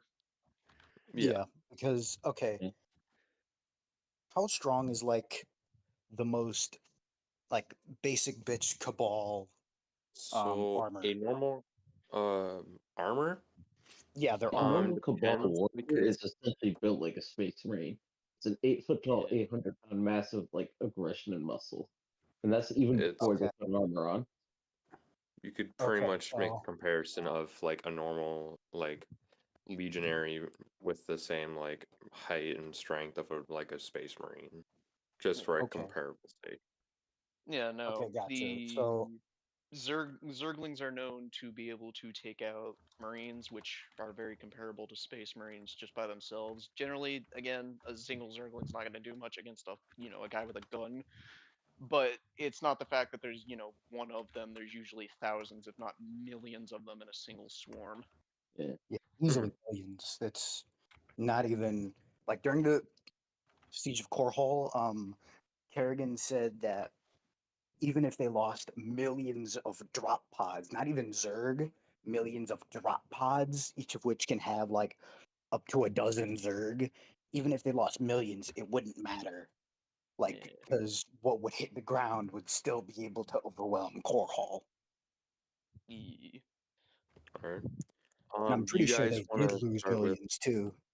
So yeah. So wait, earlier you guys said they had like 2 galaxies, but then Alden There wasn't disproved specific that. numbers of there wasn't specific numbers on populations or how many planets they controlled. It's just said they had control of 2 galaxies before they came to the Milky Way. Because they got royally like screwed over by the Hive. Yeah. So wait, they took over 2 galaxies and are currently holding them, or Yeah, they were holding them before Savathun fucked them over by summoning Ziva and Wrath on them. okay, gotcha. So for the first time in forever, the Zerg are going to be outnumbered in this, but I don't think that's gonna I matter mean, too there's much also because the fact Cabal can clone warriors. Yeah. So I pretty could be much how mistaken, but if y'all could explain the cloning, I don't remember it totally. I know that they can clone, but from what I remember, it doesn't generally end up very well. From Or that might just Alice be. data, they can make a full-grown clone in like 9 seconds and have combat data imprinted in the mind. Jesus, 9 seconds. Okay, that's pretty good. That's pretty good. That is pretty good. Are you talking about like the breeding pits or whatever? I believe so. Cal's made some clones because Oh, yeah, based off the genetically so- different ones. So wait, you said it was like cloning technology. It doesn't have anything biological in it or whatever. Well, I mean, it has biological components to make the organic clone. I think that's it. Okay, so if it does have anything biological, the Zerg could probably take that if they ever manage to like get their hands on it. They could take that and use that to like really speed up the how fast they can make stuff and kind of catch up to them. You know what I'm saying? Depends on which Yeah. Zerg you're talking about, because for Zerglings, it's kind of stated that Zerglings can be made almost nearly instantaneously by the near the end of Heart of the Swarm, or at least some strains could. Some strains did take a little bit longer, but those were generally the more powerful strains, such as the Yeah, like Raptor. it was the Swarmling. It was called that could be built in like 3 It was seconds. literally instantaneously for the I mean, Swarmling. to be fair, the cloning tech could probably hold a lot of biomass since it can print out like armies in days. Generally, I would say they'd probably benefit more from the actual essence from the Cabal themselves than the actual cloning tech. Because Cabal are just literal muscle. And while the Yeah, like Zerg are very like it would. muscular themselves, the essence I of a mean, Cabal being so muscular would probably enhance the rest of the Zerg altogether. I mean, they Yeah, have the pretty much. biology to essentially survive on a Jupiter-like planet. Yeah. I'm pretty sure mean, the Zerg can already do that by themselves, but They can, but usually they have to adapt to planets to do so. So generally, if they ever go to a planet, they'll either have to adapt over time, or if they find like life forms, like say, like let's say they find like the fucking Stellaris space whale, the Tianki or whatever, they could eat them and then go into like a gas planet. Essentially, is how it works. well, I think the only planet they ever had to do that for was called the Ear because the atmosphere was literally as cold as Well, that's the space. only one that you see in the actual gameplay. In the lore, they generally do it all the time with any planet they come across. Now, if they've already come across a planet they've already adapted to, then they could just switch to that adaptation and just be fine with it. But for instance, they've had to adapt to sea planets before, and because it was with different broods, those different broods had to adapt to it at different times. Okay, Okay, but so I have a anyways, question. we're Anyway. kind of Yeah, we're getting talking off about track. nothing right now. But Yeah, there was yeah. one thing I did want to talk about. Like, how powerful are like their guns? Like, what can it be compared to in the real So world? They're Cabal essentially gun. smarter bolters. They're like micro missile ammunition bolters that have a micro explosive inside of it. Wait, you said they're like bolters? Yeah, Okay, just so with pretty smarter. much. Okay, so pretty much the standard Cabal troop most often than not has a bolt. That bolter shot has an armor-piercing ammo that when it hits something, then it'll explode. Then there's other weapons. Pretty much it consists of mini rockets, faster mini rockets, and like many Missile more mini sniper rockets. rifle. It consists of just mini rockets, pretty much. There's also a missile sniper rifle and a plasma shotgun. Yeah. Okay, so how would you And say how would you say there's those also guns compare to like a 30 millimeter auto cannon? It may sound pretty specific, but you'll see why. Are I you mean, they have a referencing slow like rate of fire, but they do punch through Guardian armor. Guardian armor? well, depending Okay, on the the Guardian reason armor, we can talk about the exotics and stuff, but I'm not entirely too sure that necessarily saying Guardian armor in general would I mean, like they do suffice. fuck with the Vex a lot. I mean, with Yeah. with specifically the Guardian armor, just to touch up on that, if excluding exotics and all that, you gotta keep in mind that with Guardian armor, there's just so many different versions of them that just saying Guardian armor would be like trying to apply a base value to a ton of different armors that in the lore have Yeah. a bunch of different values. I mean, it's Yeah. essentially like essentially magic armor to me. It's Because weird pretty much magic tech armor. and just like say Guardian armor, because an exotic armor piece could be made from a little worm god that's like towards the top tier of the Destinyverse, which wouldn't technically fair. Yeah, like that doesn't it doesn't really make sense for the Cabal to be able to pierce that, like even the basic bitch soldiers. I mean, to 'Cause, be like- fair, they did create technology to shut off the Traveler. or at least disconnect the guardians from them. Yeah, but then I also don't want to use the explanation that this random Cabal, for whatever reason, has just specialized shells that can shoot through Hive God armor for free. So that it's better Yeah. to just leave Guardian armor out of the debate altogether. Yeah. Would it be better to talk about like Vex armor?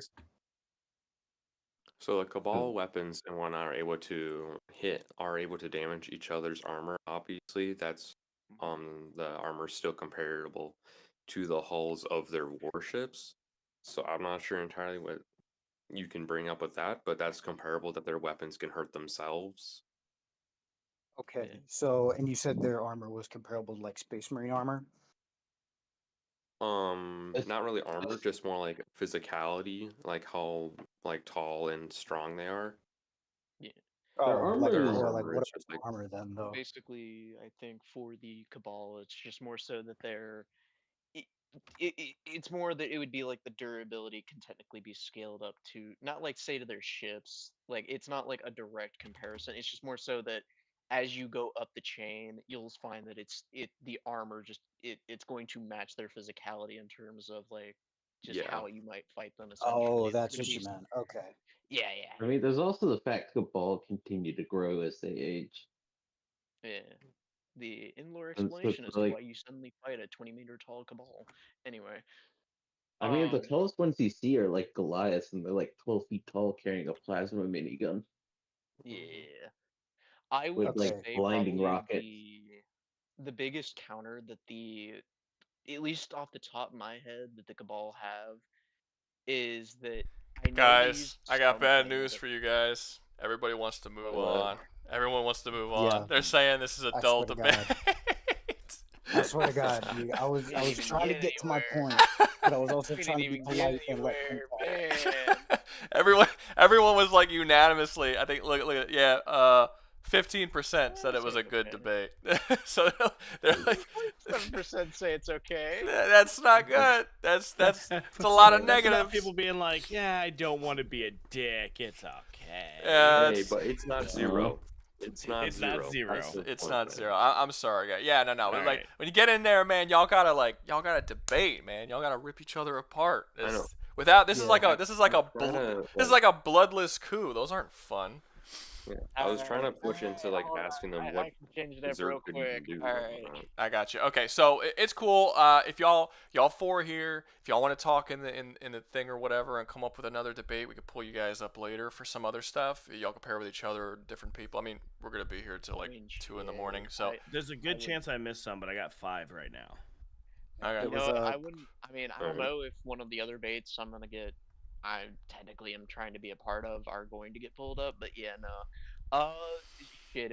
If y'all wanna do this a different time or just in the debate channel, I wouldn't mind that because we got jack shit nowhere. Yeah, I mean, I'm honestly, sitting there, I'm like- waiting, and I'm just like, are they debating? Or are they just like talking about the series?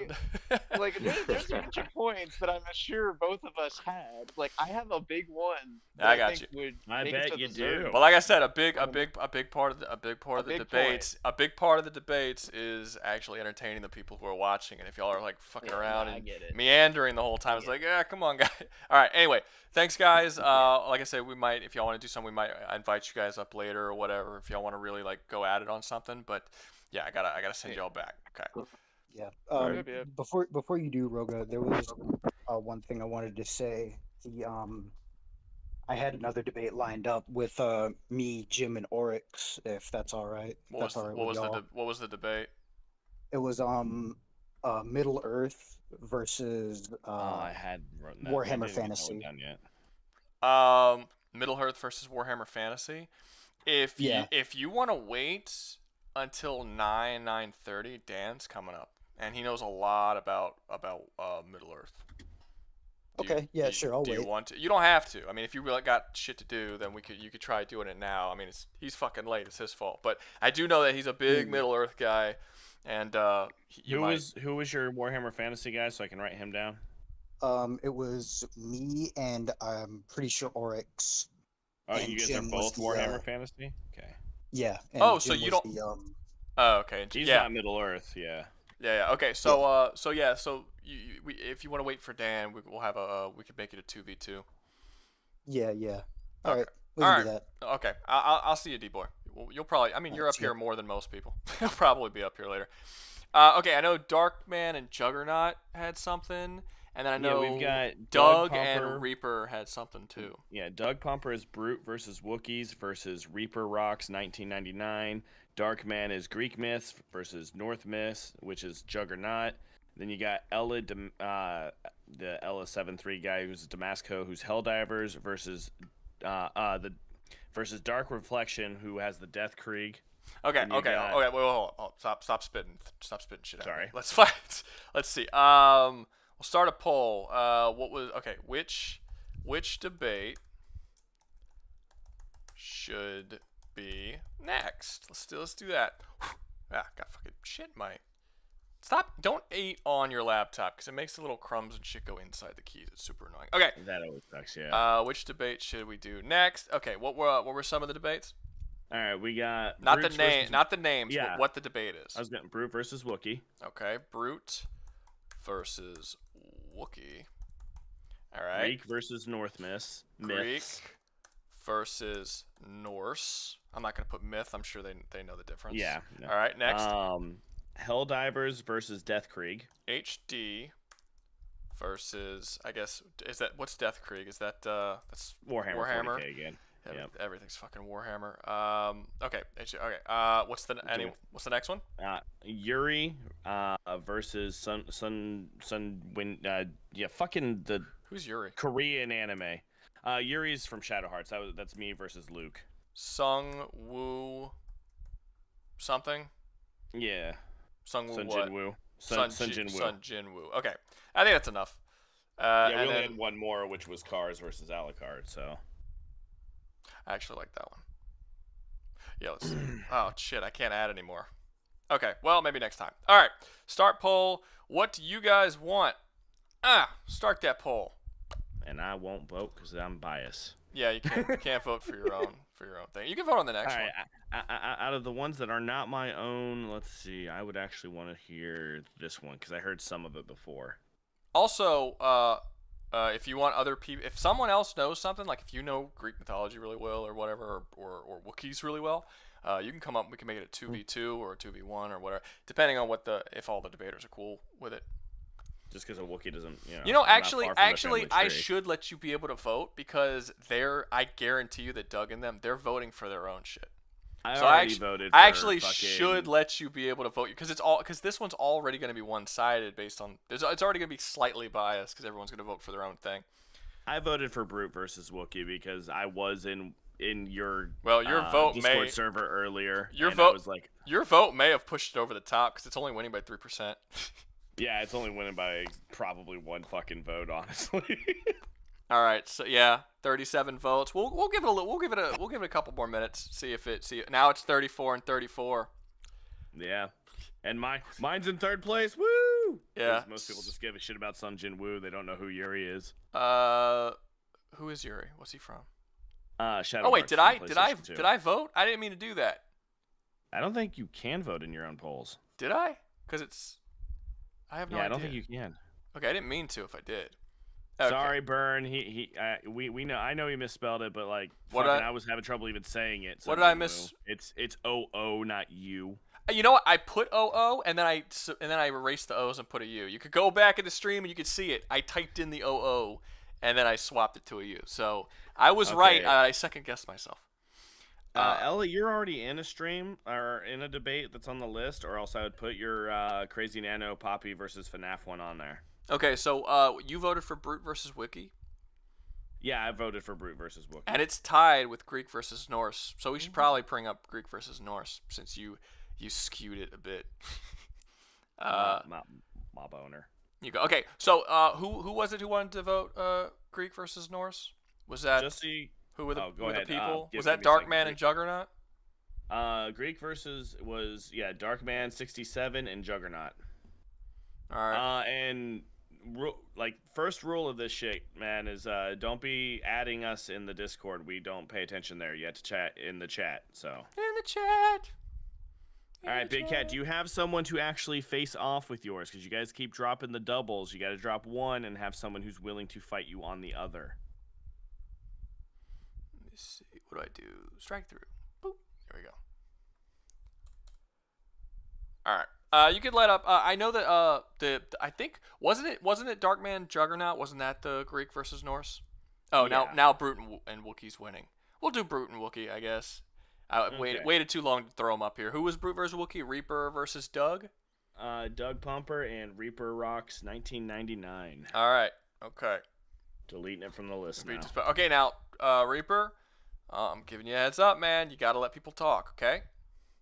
I give you like a warning or two, but if you keep interrupting people and shit, you're gonna have to go, because that is Just because you have that magnificent mustache does not mean you can get away with it. I've never seen his face. No, that's Doug. I'm talking about Reaper. Oh, my boner. Doug has the magnificent. Is that really your? I don't believe that's your mustache. I don't think that's. That is. And he's gone. No. You can. Hey, Rouga. What? You can see my mustache and beard right there in my profile picture. It's too small. But that would require him to zoom in. Yeah, I can't you see don't have that. a magnifying glass. I cannot see that. It's almost down to my nipples. I'm clean shaving. Oh shit, he went fucking He does camera. indeed have the magnificent mustache. All right, so I don't think we even need to have this debate. Doug wins. The mustache does it for me, you know? Like, what's even the reason? All that work Reaper does in the gym, it doesn't compare to the stash, you know? Okay, so who's got who? I'm assuming Reaper has Wookiees? No. No, you're the Halo guy. Yeah, no, I made a whole fucking Halo video with you. Yeah, okay, Repo's got Halo. Who wants to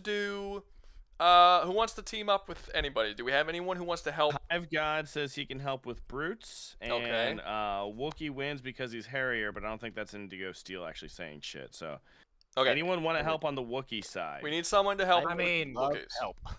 Hey, Alden, hold on. If we're going by surface area, the brutes have more hair. Because they're bigger. Well, I mean, Wookiees do hang down past their knees. Yeah, I was about to say they have way shaggier hair, so that wouldn't be relevant. We're going by surface area. I win because there's like a fucking porcupine down there, man. Shut up, Rouga. Not an iguana? What? What would that even look like? What? All right, let's see. Does anyone want the Wookiees? Does anyone want the? I could do Wookiees. Gold Skull. Gold Skull says he can do Wookiees. Can do Wookiees. Which one's Gold Skull? I think I got him up here. Hold is on, that the gold bird looking dude? I don't want to actually bring him up. I don't have his name. Is it the G? I see a G and then 3 dots. Is that who he is? Are you the gold dragon, Gold Skull? I don't see any other gold-like thing. Yeah, it's not Gaben, so if it's not Gaben. Okay, yeah. I'm gonna. Yes, okay, I thought so. That's him. Man, I'm like psychic or some shit. That's crazy. Okay, now who was the dragon? Hey, Dan's back. Is Dan I was hoping he was gonna be here. Yes, I'm actually here. Okay, you're actually well, here. Dan, so, you're already on a list. Yeah, we got you for a debate. There's D-Boy and 2 other guys. They were going to come up here in a 1v2. It was going to be Middle Earth versus Warhammer Fantasy, and they only had one guy for Middle Earth, and I said that Dan might want to do that, so I told them to chill out until you get here. Would you want to do that, or was I wrong? No, I'm down for that. Okay. Who said I was a bird? I don't know. Lizard bird. Did I say a bird? I don't know what I said. Someone called me a golden bird. It's fine. And I'm just like, who said that? Probably me. We need that 4th person. Who was the other person who wanted to come up? Shit. Give me a second. That was Hive God? Yeah, Hive God. He was up here a second ago. Okay. You know, I would have done the brutes, but I can do the Wookiees since the Wookie side is kind of lacking. Hive God's got the Wookie. All right, let me turn your volume down because your volume is a bit high. Oh? I thought Hive God had brutes. Oh, my bad. Yeah, let's here for brute. Okay, so you're here for brute and gold. You're here for Wookie then? Yeah, I could do either, honestly. Sweet. Okay, well, we got our 2v2 up. It is Hive God and Reaper Rocks 1999 versus Doug Pumper and Gold Skull. All right, then. You can literally just call me Reaper. All right. I'll start this debate off plain and simply because I know what most of all of you are thinking. Why are we having this debate? We all know, everyone knows Halo and Star Wars. Brutes are significantly stronger than Wookiees. Well, I've done some digging. That's not the case. There is actually some showing from Chewbacca that in 2 different instances, one instance, he was in a fist fight with another Wookiee, and that Wookiee was raising a boulder that was bigger than his body, and Chewbacca punched through that boulder and shattered it to dust. So that's the first feat. And the second feat that closes the gap in strength is that Chewbacca was able to hold up a cave-in until a support beam was put in its place. So now, with that in mind, we can actually have the discussion who's the better warrior here. Because, yes, this happened in the comics, by the way. It was in the Disney comic book that it happened, taking place after Han Solo's death. That's why no one really knows about it. It's a shitty story, but it's canon. And that's the strength level that That's Chewbacca... how Disney is most of the time. I'm sorry for interrupting. Yo, you're all good. But I would like to clarify, too, that Chewbacca is a basic bitch Wookiee. He's just really well known. There's other Wookiees who are better fighters than he is. Honestly, We can't just... I think Chewbacca is very much a peak standard Wookiee, while you got the Black Panther over there, who's a bit of a crazy motherfucker. I mean, that's true, but the thing is when Chewbacca is shown, like, throughout the Clone Wars saga, and he's around other Wookiees, he's not the top guy, ever. There's always... There's one guy in the third... Yeah? Just a heads up. This is average of the species versus average, Exactly. not I don't peak. think that Chewbacca is Hold peak. on. And just so we all can understand the ground rules, there are no chieftains in this fight for the Juralhane, the brutes, and there are no force users for the Wookiees, just so everyone's clear. Oh, so we're basically no using Tartarus? a basic Wookiee versus a brute minor? Is that The way thing this we're using? is 4 brutes Yes. versus 4 Wookiees was the idea. And I was thinking that, we got brutes from the Covenant and from the Banished, so we got Wookiees from Star Wars and Wookiees from Star Wars Legends, I guess. I mean, there's not much from both, but there's difference from both. I'm not Different saying lore. I'm not saying that y'all can't go by this topic, but that sounds very very vague. It's Average kind of versus vague, average. You know what I mean? It's brutes actually- come in many varieties other than chieftains. You got majors, minors. Yeah, I ultras. was just going off of no chieftains and no Jedis. Everything else is fair game. But it's really not that vague, considering we know the average heights and weights of both species, and if what's his name? Which one? Chewbacca? Chewbacca? Yeah, Chewbacca. Damn. And if Chewbacca is around about the average or a bit above average because he has more fighting experience than a lot of Wookiees because he's actually out there instead of just on his homeworld, you could take him but just downscale a little bit, and that's probably what the average Wookiee would be. Would you say that's fair? I Since guess he has we more can combat agree- experience. I can agree to that for combat experience. Yeah, like Chewbacca is like, in the Strength-wise, comics- I'd say he's about on par with most average. Yeah, that's yeah. But there is... I don't know how you guys feel about scaling arguments, except for this is a pretty solid scaling argument. So, Master Chief, in the Fall of Reach book, came back to, Reach. And he held up a cave-in on his shoulders while other soldiers ran under him to go deeper into the caves. And later on the Infinity, after it was rammed by a banished dreadnought, another Spartan 4 this time held up a cave-in in the tunnels inside the Infinity, holding up the steel of the ship while soldiers ran under and moved out of the way. So that And means every time a Spartan fights a Juralhane in hand-to-hand combat, they almost always lose. Atriox manhandled Master Chief, for example, threw him around like a bitch, and then threw him off the ship like a kid. And he was not wearing power armor. That was just Atriox being Atriox. Sure, he is a chieftain. He is peak of his species.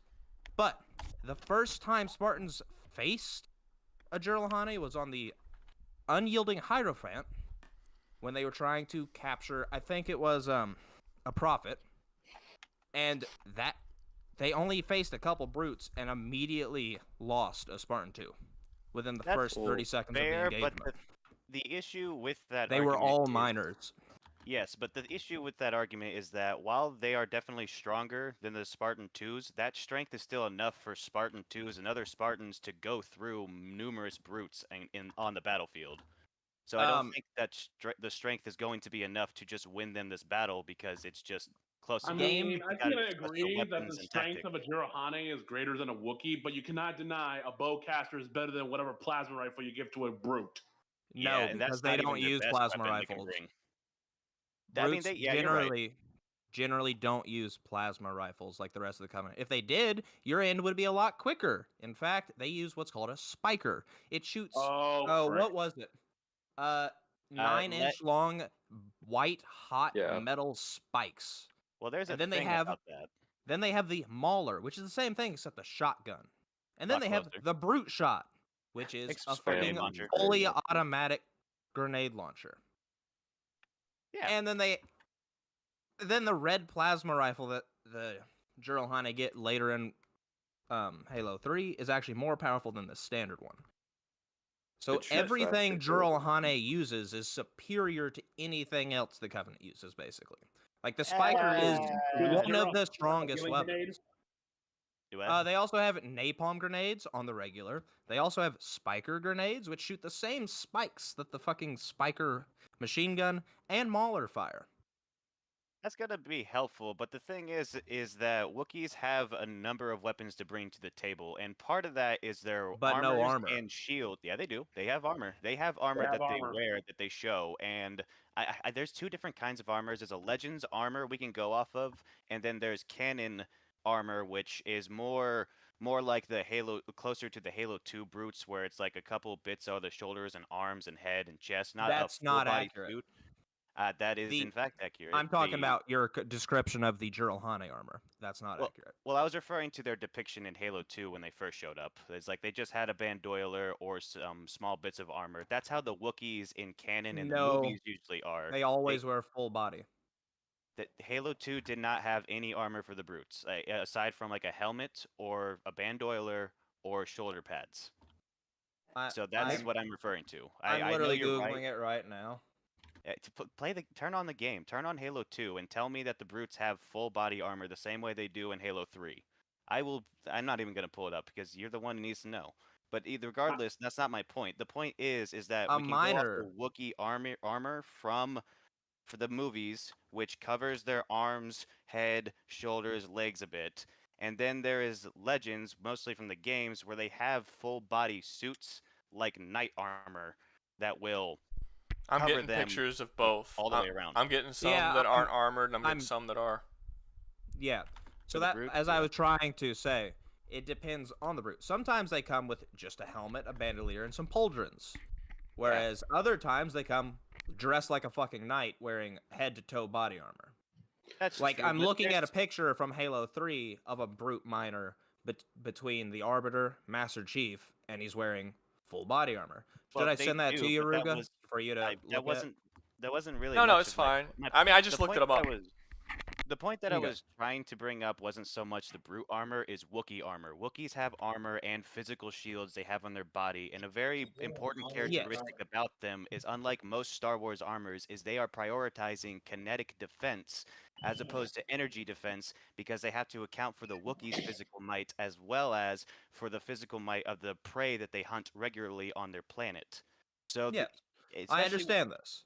Yeah, and that's the thing. But like what if we physical take- weapons do they have in Star Wars that are going to compare to a spiker, which can actually punch clean through a person, an ODST wearing titanium ceramic armor with Kevlar underlayers? Bowcaster.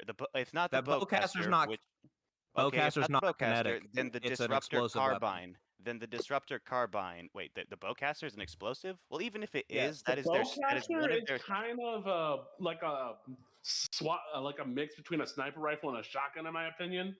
No, it's literally more like a plasma fucking grenade launcher. Basically Either every way. depiction I've seen, it just explosive. Either way, that's more powerful than what the spiker has, and that's a very commonplace weapons. They have carbines. It has they it has no armor penetrative capabilities because, like I said, it's explosive. It is not a kinetic What are you weapon. talking about? It goes We're gonna give through. them every. It is what I'm- stated to be more powerful than a standard blaster in Star Wars, which is capable of blowing Because it's apart explosive. droids. Yeah, either way, that's still enough to do damage and blow up. I'm And not be saying it's superior. not. And You're saying, hold on, you're saying it has more penetrative power. An explosive has more penetrative power than an actual penetrating steel, well, not steel, but unknown metal spike. I don't agree to the notion that the bowcaster is their explosive because they have a rocket. They have a rocket launcher as well as a grenade launcher as their explosive counterparts. Does the And we blaster got plenty of operate? grenades in the Star Wars universe. Oh yeah, but I Yeah. know that the Wookiees have their own specific arsenal of weapons that they handcraft, which are specifically more powerful than all other blasters. And when they're shown in the movies, they send people flying off their feet. Like they can blow apart limbs, but they can't depict it for like the sake of being family A friendly. Disney movie. Yeah, but it's Yeah, yeah, also, well, a freaking explosive. It's gonna send someone flying. It's gonna rip limbs from their body. That's what explosives do, but it does not have penetrative capabilities, whereas spikers and maulers do, as seen when they can punch clean through a fully armored human wearing very anti-kinetic armor. What I'm about a just trying to say that if it hits the shield of a Wookiee, where above where its arm is, it's going through the shield and going to stab through their arm. It might not go all the way through, but it will stab through about And that's 6 how you piss inches off a out the other Wookiee. side. And that's yeah, how you and piss it's off a also Wookiee. how you cripple it, because now it can't take its shield off without ripping the spike out of its flesh. That is also, might I remind you, white hot. And what about just throwing a napalm grenade? Bada bing, bada boom. Fuck you. Oh, you're gonna thermal grenade. shield? Oh, you're gonna shield? incendiary grenade? napalm. Okay, Yeah. you have a thermal imploder. Yeah, yeah, like your thermal grenade can be physically blocked. That shows in game, and plus the Wookiee shields aren't wooden, or well, they have some wood, but they have like bronzium or in other weird like space metals that don't just It get won't. melted. Like the That's Wookiees, not what I'm saying. It's napalm. It's just gonna flow around it. It's a liquid. but it can be It's avoided. going everywhere. They don't have to sit there and take it. They just get away from it and outmaneuver Yeah, it but- and mess up the brutes, which is where this is But really here- going to come down to. Their equipment. No, neither of them have equipment that really just wins this battle. I guarantee you, we have comparable equipment that we can go back and forth They on. do. Exactly. But the armor is this different. I mean, sure, but if Jiralhanae armor is an active protective system. Like when it looks like that their shields break because brutes don't have shields. In Halo 3, that's actually their armor breaking because it's taken too much damage and it just breaks and falls off. well, that's Actually, in a, Halo 3 that's a ODST, huge it shows downside. that they do have shields. That is true. They do That's what have I'm talking shields. about. That's not shield.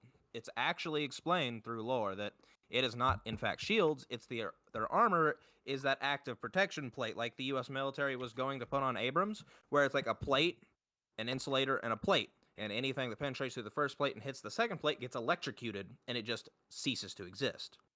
That's how that armor works. But once it takes so much damage, it just kind of fucking explodes. Well, the issue with that And is then the that brute goes berserk, and it makes it an easier target for the Wookiee to go and pop its head off. If they can hit the jumping monkey. If they, I don't doubt that. I don't doubt the jumping dog man is going to have a hard time hitting the jumping monkey. Like the thing, there's another thing is that Wookiees, first of all, are far more level-headed and like strategic they are. warriors compared to 100%. brutes. Yeah, and they'll have a much easier time taking advantage of that like rage-induced brute method that the Jiralhanae use. They rush their enemies and use their brute strength to overpower them with savagery. The thing that makes Atriox so special is that he is one of the very few known brutes to use real strategy and tactics. Wookiees have not in history blown themselves back into the Stone Age like the brutes did. They have an actual culture and society that is the on par Jiralhanae with have a culture. other stuff, but it's They not. have a- But it's a very savage. Hold culture. on. They have a deep culture. They have a lot of stuff to them that just never is shown in game. But you're also saying that they can't take the hits, but they can. Jiralhanae have been known to take multiple magazines of 7.62 by 51 millimeter NATO rounds, except upgraded because fucking 500 years in the future, to the face and still kill their attacker before they finally succumb to their wounds. Jiralhanae have also been known to take multiple shotgun blasts to their entire abdomen, unarmored, from the 8-gauge pump-action shotgun of the UNSC. On top of this, a Jiralhanae, not a chieftain, a normal one, was able to fist fight and kill a Legolo colony. That's not that impressive. The Legolos It are pretty is. vulnerable when because They're they're a not. collection of worms. You just got to tear up the worms individually. Like they can produce a lot of You physical strength, but like it's not a lot to overcome if you can Yeah, attack. except for the part where you're forgetting that it's millions and millions of worms, and each individual Legolo hunter in a pair weighs 12. Hold on, I'll actually just pull up the actual weight, so you know how much it was that it was just manhandling. Well, Legolo. regardless of that, like they didn't have to lift the whole mass to even account for that. They and did. even then, they had. Well, either way, we're It using tossed guns to it kill each other. Well, okay. 10,000 to 11,000 pounds. And that is probably a weight that a Wookiee could handle because they are able to hold up. They're able to lift massive boulders. Some boulder, like one. I didn't even bring up one of the comics. Black Krezar. I cannot pronounce his name. The Wookiee bounty hunter. He fought. You mean the Black Chrysanthemum? Thank you, Black and Santon. I much appreciate. He fought Obi-Wan and lifted up a refrigerator-sized boulder in the process. That's not and that hit impressive. that. Well, it's a boulder. The mass It's a and weight boulder. density of a boulder, the size of a fridge. That's pretty damn impressive because that's a couple like tens of to hundreds of tons. Well, It's at no, it's not tons. Sorry. It's not hundreds of tons. It's at best about 5,000 pounds. Okay, well, there's still the cave-in, which we could. I don't want to. Could go up to like an entire mountain, but I'm not gonna go. It wouldn't go up to an entire mountain, as seen in real life, where caves can be held up by nothing but wooden supports. I mean, fair, but do you not realize that wooden supports, when you go along the grains, have a very, very high like a Yes, I do durability? know how durable they are. I was a carpenter for 5 years. Well, either way, that's still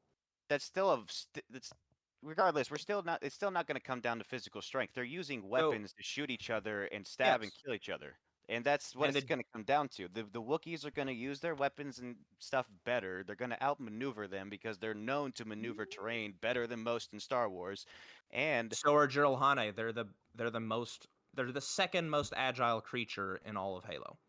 The first All I is the can say Jackal. is this: if a Wookiee gets hurt, it tactically retreats. If a Jirahane gets hurt, it goes into a blind rage and tries to rush down whatever shot at it. Wookiees Yeah, and then also it have generally catches it and breaks it into pieces and eats it Okay. alive. So with this entire thing, it really comes down to one. What was that, Hive God? You went quiet. Where exactly is this taking place? Is it taking place in like just one-on-one, nothing around, or is it in like a jungle? It's a 4v4 Because this could very much squad. well could 4v4 determine. squad. We can we can give them any terrain, anything, just like in the general sense, like who's got more Why advantages. not something that Mobility and speed, they're equal. Because Jiralhane can climb trees just as easily as a Wookiee, if not better, because they can climb up a branchless freaking tree. They're way heavier. That would be much harder. I literally read the book about it. An Oni agent was about, I think it was 3 kilometers away from a site where a bunch of Jiralhane were, and they had already eaten the rest of their crew, all of the jackals and Well, that was a Gigar. location that could support their weight while climbing. I was Hold just on. saying that will limit their accessibility in terms of where they can climb, because not Yes. everything can support that much weight. Not everything can support a the best place you can have this 1,500-pound battle would be in the rhino Kashyyyk gorilla. jungle or wherever you feel like would fit best. And in terms of running speed, they can exceed Spartans. They are fast as fuck. You know what? I 90 can't or deny 100 that. miles I an can't hour would deny not be that. hard for something to shoot, especially if it's coming head on to you. They're not. Nothing goes 100 miles an hour running in Halo. No, If I it's 30, 40. Even better. That would be easier to shoot than what I said. Yeah, but it still has superior armor because you only Not said that they have armor that blocks kinetics and good on energy. You never specified anything about it, and I might be mistaken, but I thought I remembered asking you for a picture of it so I can see coverage. I Could you mean, toss it in Roga the? went on and looked, but yeah, I guess I could. I didn't see it. Could you drop the image in the voice or the chat for the whatever this is? We're not really too worried about No, no. scans. We're not really too worried about scans. Just have your debate. Okay. If there's like something that y'all just can't agree on, of something that will happen, I'll look it up. But for the most part, you don't need a scan for everything. I still want to know. I'm curious. Actually, real question: which warrior has the most gaps in their armor, the Wookiee or the Brute? We're not, taking that into account. Well, It I would depends argue on that the which brute. Wookiees have well, a Wookiee canon has more gaps. Wookiee legends have like a full encasing suit, which would cover their entire body. But the biggest thing is once the Brute's armor takes enough damage anywhere, the whole thing kind of pops. Yeah, I feel like the Wookiee armor has a better, even though it has more gaps, it's better. Yeah, But it's it's shown still gonna get consistently punched. blocking it's shown consistently blocking all blaster attacks, and plus it endures. Blasters aren't spikes. But it endures that's the heat that the spike can produce, and the armor can withstand the it's just kinetic force hot. of the Wookiee. Well, it doesn't matter. It's They're both just it's a both hot spike. Yeah, it's exactly. still a metal spike with way more kinetic force in it than a fucking blaster bolt because it's actually kinetic. And it is a spike of metal that has been seen to punch about 6 inches deep into UNSC ship armor. Do you realize how hard it is to punch a penetrative rod projectile into a moving target without it glancing? I could have phrased that far Do you know better. how hard it is to block the damn thing when it hits flat on, though? The shields that they have aren't exactly flat on, nor the armor bits that they have. Hey guys, sorry to interrupt you. Dan is dying to join this debate. Do you guys mind Go if he steps ahead, in please. too? Let him go join. Let him join. Dan, jump on You in. do not have to ask my bag. Alright, I'm looking at some Wookiee armor, and there's not much armor there. Okay, there's a lot of things that you guys aren't mentioning about Wookiees, but also I've read the same books you have, Reaper. The Brutes have good weapons, yes, but their strength does not surpass Wookiees. As for the whole climbing trees branches thing, the great trees of Kashyyyk are mostly branchless except for the top few parts of the tree, and Wookiees will constantly climb up and down those to get to the floor of Kashyyyk, where they also undergo trial by combat against the various creatures, very deadly creatures on Kashyyyk. And Wookiee the giant spiders of slashing damage and is and has low level plasma resistance. Yeah, their fur does do that. I forgot that was a point I want to bring up. Their shaggy fur on animals in general just proved to be a very good natural defense against all forms of physical damage. And as he said, like I guess the Except Wookiees piercing. have extra I mean, I guess Piercing attacks that don't really do much. I mean, I if it guess, gets but hit that would by mitigate- something that would- that's white that would hot, eliminate then all but- that's just going to start burning some fur away. If it hits them, it's just going to start making a little bit less and less, pretty much biological armor through the shaggy fur. And what if they get hit with napalm, though? They're going to burn to death. Probably not. They're going to get engulfed. Oh, actually, Wookiees have survived through napalm before. The black. Can I get something? Go ahead. Can you show me where they survived napalm? Because there's very few things on this entire planet that can survive napalm right on their body. Kashyyyk was under a massive threat by the Zerka Corporation back in the days of the Old Republic. They started burning down the Kashyyyk forest, and Wookiees were walking out of the blaze entirely alive with a singed fur. That's and not somehow napalm. It's almost entirely burned off. And yes, it actually was napalm because the Zerka Corp used specifically it's not specified to actually be called napalm in the Star Wars universe, but the Zerka Corp used a highly flammable coating liquid on the Kashyyyk trees to help them catch on fire. Because Kashyyyk trees are more dense than ironwood. Okay, but that's not... Look, that's not them getting hit with napalm directly. That's the trees being hit with napalm and then the trees burning. Because I feel like you guys are probably going to be going back and forth with this for a while, I'm just going to let you know, plasma is significantly hotter than napalm. Napalm's not actually that hot. There we go. He's got low-level plasma resistance, so napalm's probably fine. Except for the simple fact that burning isn't what kills you, it's the fact that you have nothing to breathe now. You will die of smoke inhalation and gases when burned by napalm. Wookiees survive underwater for extreme periods of time, and one even survived in a vacuum. Although that is Legends material, but they survived in space with no oxygen. Wookiees So can humans. For extreme amounts of time. But it was better than humans.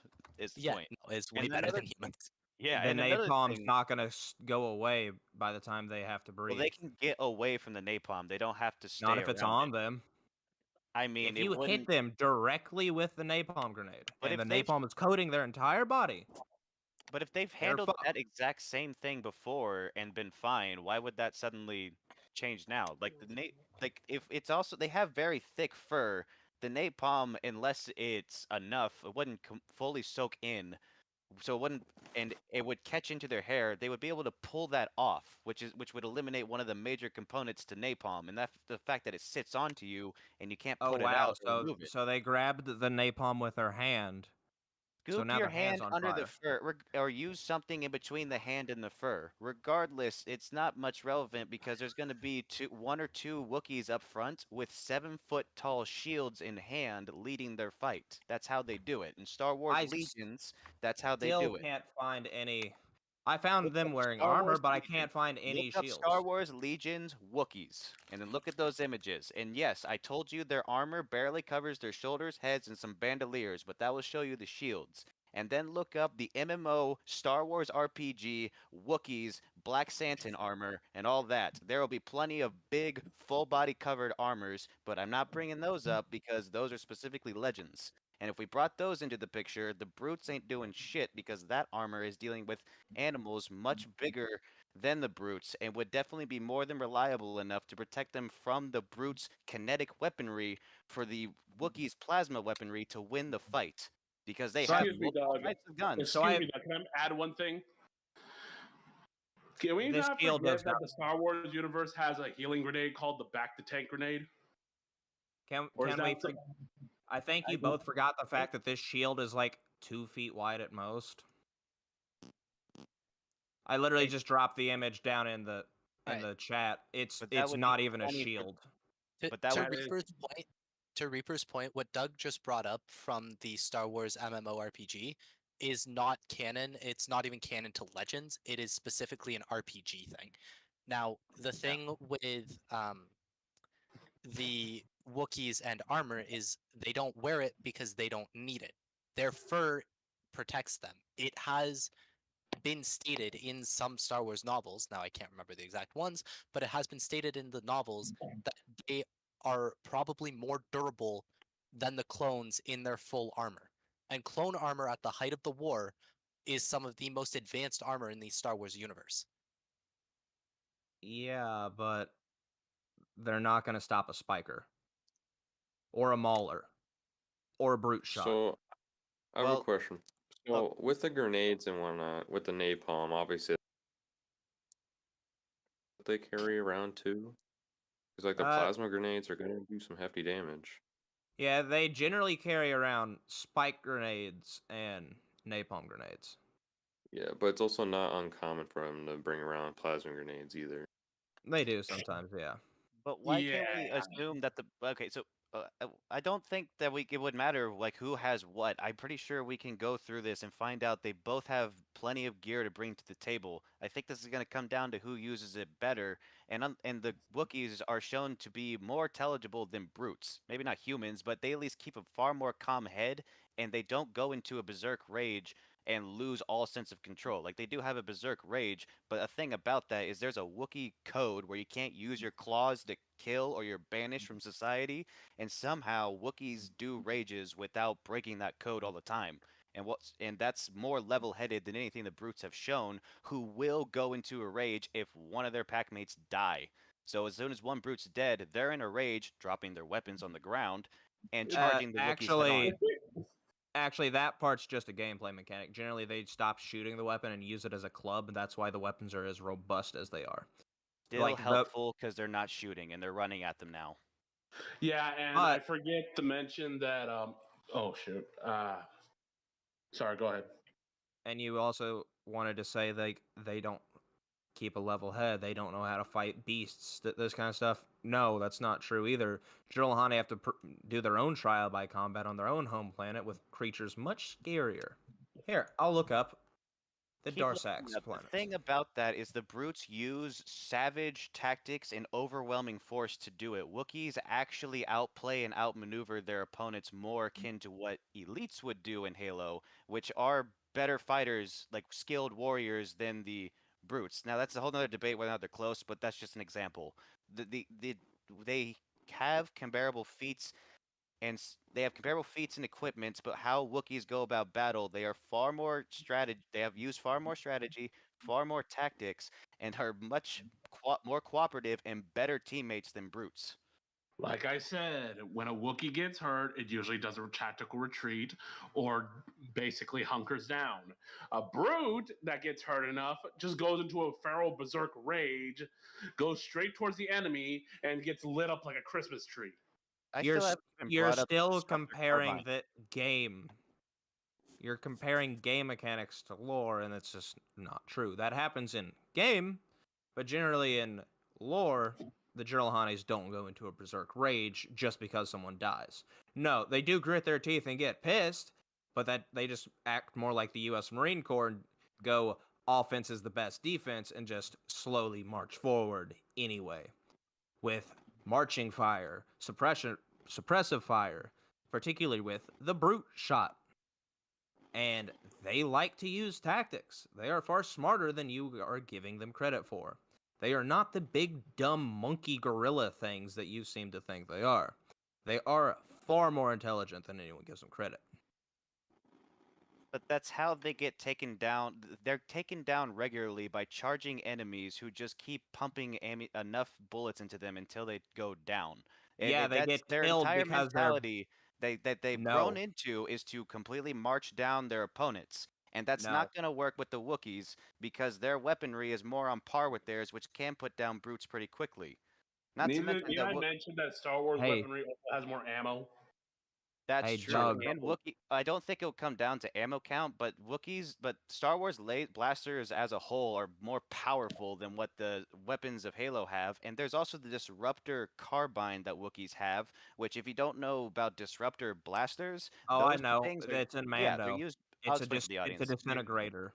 Exactly, it disintegrates, and that's usually used by assassins with pistols for one-shots, but because this is a Wookiee carbine disruptor, this is unbelievably more powerful than what, and would eviscerate anything of what the brutes have, because that stuff eviscerates... Oh, go ahead, Dan. You're the more credible source.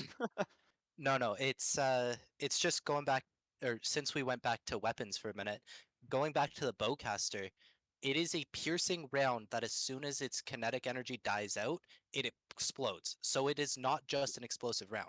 It actually pierces through clone armor and then blows it up. Or this sounds like a bolter. That's the easiest thing to say. But it never actually just stops dead on the first thing it hits and blows up. It will Unless slightly it can't pierce. penetrate. Unless it can't penetrate. But the thing is, as we've seen, the brute armor is not as strong as you are claiming either, because like it is specifically engineered to stop kinetic rounds for the most part. Kinetic and plasma from the Covenant. Now, Which is plasma from hotter. the Covenant is much lower in quality than plasma that we find in Star Wars. No, it's actually hotter. Well, regardless, the plasma... Where do you get that? That's yeah, color. Purple plasma is the hottest plasma that there can be, besides burning white hot, which is in the ultraviolet, which means you can't see it anymore. But do Star Wars and Halo follow that logic? Or Halo does. But Star Wars could be hotter than that. In fact, Halo plasma is actually also from a nuclear fusion reaction, and it's actually radioactive as well. I don't think we're ever actually told where Star Wars plasma is from. Yeah, we are. It's from Tabana gas. It's literally just superheated gas. It's normal plasma. There's nothing special about it.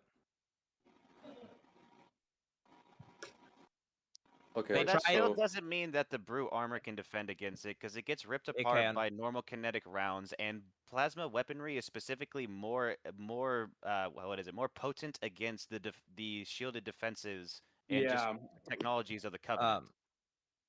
That's only for the game. In reality, Doug, the funny armor of the Jiralhane can take multiple magazines of fire from, again, 7.6251, which is a Weaker very than the high bowcaster. which is a very high penetrative round. And it can take many rounds from a fucking plasma rifle before it finally busts. And the plasma rifle is still, devastatingly effective. And it actually, in Halo lore, makes targets actually fucking explode with one hit. Because it goes in their flesh and they just blow up. Because that's what plasma does on a soft target. Well, that's what the Star Wars does too, but they don't show it within their movies and shows. They do show it Or with the games. robots being blown apart into pieces, and that's metal, not flesh, which is far more. Which is actually, why didn't I not bring that up? They show B1s droids are being made to be blown- shit, though. Oh, They're B1s, made to but the blow up. B2s are not. B2s have been shown being blown to bits by the standard like clone trooper rifles, which No, are they're Yes, not. they have. Like, No, there's different they models. haven't. I've There's seen an the games animated from series. Commandos. There's an animated series. There's 2 animated shows about it, which are in fact canon. Which is how, and that is exactly what happened to those droids. They were blown to bits by basic clone trooper rifles. Not one shot, not two They- shot, maybe 500 shots. Because in the Clone Commandos game, which is also canon, the fucking B2 is a boss fight. That's fair. That's one of the other B2 models, and regardless, those robots are more durable than flesh and get blown, and some of them get blown apart by those blasters, which shows they have the kinetic force to blow apart the brute It weaponry, just takes a and shit that they ton. have the heat. Well, it just they still is far more powerful. And what You exactly could- is the what exactly is the threshold then? What's the threshold for the brute power armor to explode? Because as far as I'm aware, a couple shots. Nothing that a couple shots from the Wookiee weaponry would blow it up just as easily as a magazine or 2 from the standard kinetic weaponry. What's the threshold? It'd probably take 3 or 4 shots from a bowcaster. If you want. And we got a 4v4 squad, so we got 4 chances on each side to kill each other. Yeah. And with just a sky full of spikers coming at you, you're probably gonna still kill 1, 2 Wookiees before you just start getting pelted with the spike rounds coming in. And the spike rounds are going to absolutely devastate. Whether you're wearing armor or not, and your fur is not going to protect you because, again, fur protects from slashing, biting, and some blunt force. Gonna Not a make lot. it harder. Well, the Also fur helps And it- against piercing because it acts as a cushion. It's the same kind of idea. It does behind not. chainmail and padded Chainmail armor. doesn't help against piercing. It Yes, helps. it Do not say Would it doesn't help just Would you because rather it's its get stabbed weakness. without chainmail on or with chainmail on? Chainmail What? will stop the blade from continuing into your body. It is not. Then why does the specifically rapier designed to- exist? Because that's just a type of dueling. It doesn't change the No, fact that the chainmail will be a rapier- better defense against No, it stabbing won't. than no armor at all. All right, and that is Yeah, how a fur little will bit, help. but not much, because And that's what a even then, rapier it is is still a for. significant the rapier is Doug. not rapier is for not for on the Also, field where in the- battles. It is Where for in Doug. Halo lore does a brute use a rapier? Like, please explain that one to me. Well, Can you he's can you comparing let me it- Closest can thing you you let me have for a comparing it rapier to for a spikes. brute is the end of the damn brute shot. And a brute shot's mostly a slashing weapon, not a And he don't stabbing call one. that a rapier. He calls that a rape her. I don't know where Reaper just. Oh, he's back in the audience. Someone Oof. What happened? Did y'all kick him? No, No. I think he and like I don't know what happened. I'll send him. I've the been invite talking back. to chat, so it wasn't me. All right, I invited him back up. Can I talk now? I'll be back. Or no? Did you Did you get? just leave because you were mad? You won't let me talk. You just keep talking over me, and I'm the one getting. Then Dude, I I'm the couldn't one hear that's you. told not to talk over people. Okay, so can couldn't I hear you. explain what I was trying to say now? What I meant. Yes. So a rapier was literally specifically designed to go through chainmail. Chainmail does not stop piercing weapons. It does not help against bows and arrows unless you're out to a certain distance. Chainmail is pierced by stabbing. Stabbing is the single most deadly fucking injury ever, because one stab just 6 inches deep is enough to kill you. Now, a spiker is shaped, the projectile is literally shaped like a rapier. It's just a spike. It's a metal spike, 9 inches long, going at supersonic speeds. That's a heavy ass round going really fucking fast. It's going to punch through your armor. Whether you like it or Yeah, not, it's going to punch up to 6 inches deep into titanium, solid titanium at that, on the side of a UNSC warship, as shown through lore. It can punch 6 inches deep into solid titanium, not just flesh. It can punch through an armored ODST and out the other side. It is an incredible penetrator because of the shape of the round, the mass of the round, and this velocity. All right, Reaper. It is a devastating weapon. Reaper. The Mauler actually has less velocity because of the lower barrel. Reaper. First off, yes, rapiers were designed to help fight against chainmail. Doesn't mean that wearing chainmail isn't going to help stop a blade. You have to stab 6 inches deep for it to be a deadly wound. Yes, it can kill you via other factors like infection or what have you if a wound goes less deep than that. Thing is, Wookiees also have heightened immune systems and are nearly immune to diseases, but that's a whole nother thing. Their chainmail will help against a rapier still, even if the rapier was It will designed help. to pierce it. It will help. It won't necessarily 100% counter it. And It I'm will not stop saying- it maybe 10% of the time. And that's only if they don't come in directly in. Hey, it has 1 to out of be 10 is angled. better than 0, right? So the other thing is Wookiee fur is stronger than chainmail and more tightly woven. There's a Yeah, reason that and Wookiees since don't. I know Woven I'm gonna with sound like a fur? little shit right now, but I know I'm gonna sound like an ass, but could a Wookiee rip Jirahane's arm off? That's the real question. No. I don't know. No. That's an interesting one. Maybe this is dislocate 11. it. Yeah, probably dislocated. This is an Dislocate it. 1100. This is an 1100 to 1500 pound creature that's used to like 3 times Earth gravity. It's not going to get its arm ripped off. It is literally as wide as a grown man is tall, from shoulder to shoulder. Well, also with the Wookiees and when they're most known and want to strength feed the arms off of people and whatnot, that's literally what an angry grunt can do. That's Yeah, not an the angry strongest feat grunt from a can Wookiee, though. gore someone with their bare hands because they have claws. They're evil little creatures. I completely agree with you guys, but that's not. But the strongest feat given by Wookiees was both holding up a cave-in and punching through solid stone and shattering it to pieces. And That's the actually more cave-in thing Through the Kashyyyk tree because it's And- stronger than stone. Oh, and the that's true, yeah. cave-in thing isn't that impressive when compared to the fact that Jiralhane scales to the same strength. Can I be a warrior is enough to kill him specifically. Can I be a bit of a cunt here, real quick? Go ahead. So, Dan, Reaper, you guys kind of got to learn your history a little bit. Chainmail was invented in 500 BC. Rapiers weren't invented until the 16th century as a I knew dueling something was weapon. wrong about- okay, they thank were you. not crafted at all for chainmail fighting. They were crafted for dueling and personal defense. I'm just saying that chainmail. I thought I might was the be nerd here. by a rapier, but it is definitely still going to be more helpful to Oh wear yeah, it would chainmail against a rapier. definitely. That's why when you're facing chainmail, you use a half-handed technique where you hold the blade halfway down and stab into your opponent to get through it. If you're using a sword, You would also use the Corbin bill was technically the most useful weapon of the time, other than spears, which are still the king of the battlefield. So Also, sorry about being a shallow and pedantic. No, dick, also, I didn't want You're to feel like I was ganging up on Reaper because it's the second time I'm correcting him about something, and I wasn't trying to. But yeah, purple plasma is not the hottest plasma. Purple just means it was burnt with nitrogen, whereas blue means it was burnt with oxygen. Either one could be hotter than the other. It's not a measurement of temperature. And someone in the chat did mention. Oh, sorry, Dan. As for the plasma, we know, or from Star Wars, we know it's made with Tibana gas, which is harvested from specifically super high pressure gas giants and has to be transported in solid carbonite under a repulsor field. Otherwise, it will just blow the fuck up. Yeah, see, that's what I was going to mention because someone said it in chat. So. Yeah, it's a super volatile chemical, but it's still just And it normal burns plasma. green, depending on if you're the good or bad guys, which is convenient.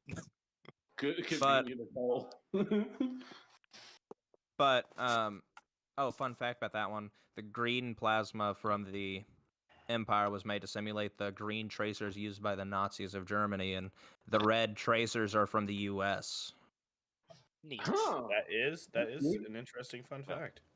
The more What you about the know. blue tracers from the clones? Is that anything? Or No, not? it's just blue and red to show good and bad because Can we Clone get to Wars the is end of Clone the Wars. discussion on Wookiees versus Brutes? Because we're talking about a bunch of random stuff. Yeah, I apologize for that. I just You're all good. I Back just want to to the know. Brookies and Brutes.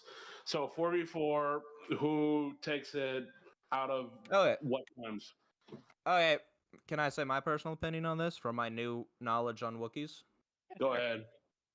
I think it's a coin toss, 50-50. It's a 50-50? I mean, yeah, I can accept that. I like that idea personally because that's I really, learned a lot about Wookiees today. Yeah, I was hoping to could surprise people what I discovered because I didn't know anything about what I brought. All I can say is this: a Wookiee with a gravity hammer would be just as scary as a freaking brute with a bowcaster. No, I think a brute with a gravity hammer is still scarier than both. I mean, a big gorilla is scarier than a big dog. Do you want to know what they Also- actually describe brutes as on the What? first time a Marine sees one? A gorilla rhino man. Gorilla rhino man.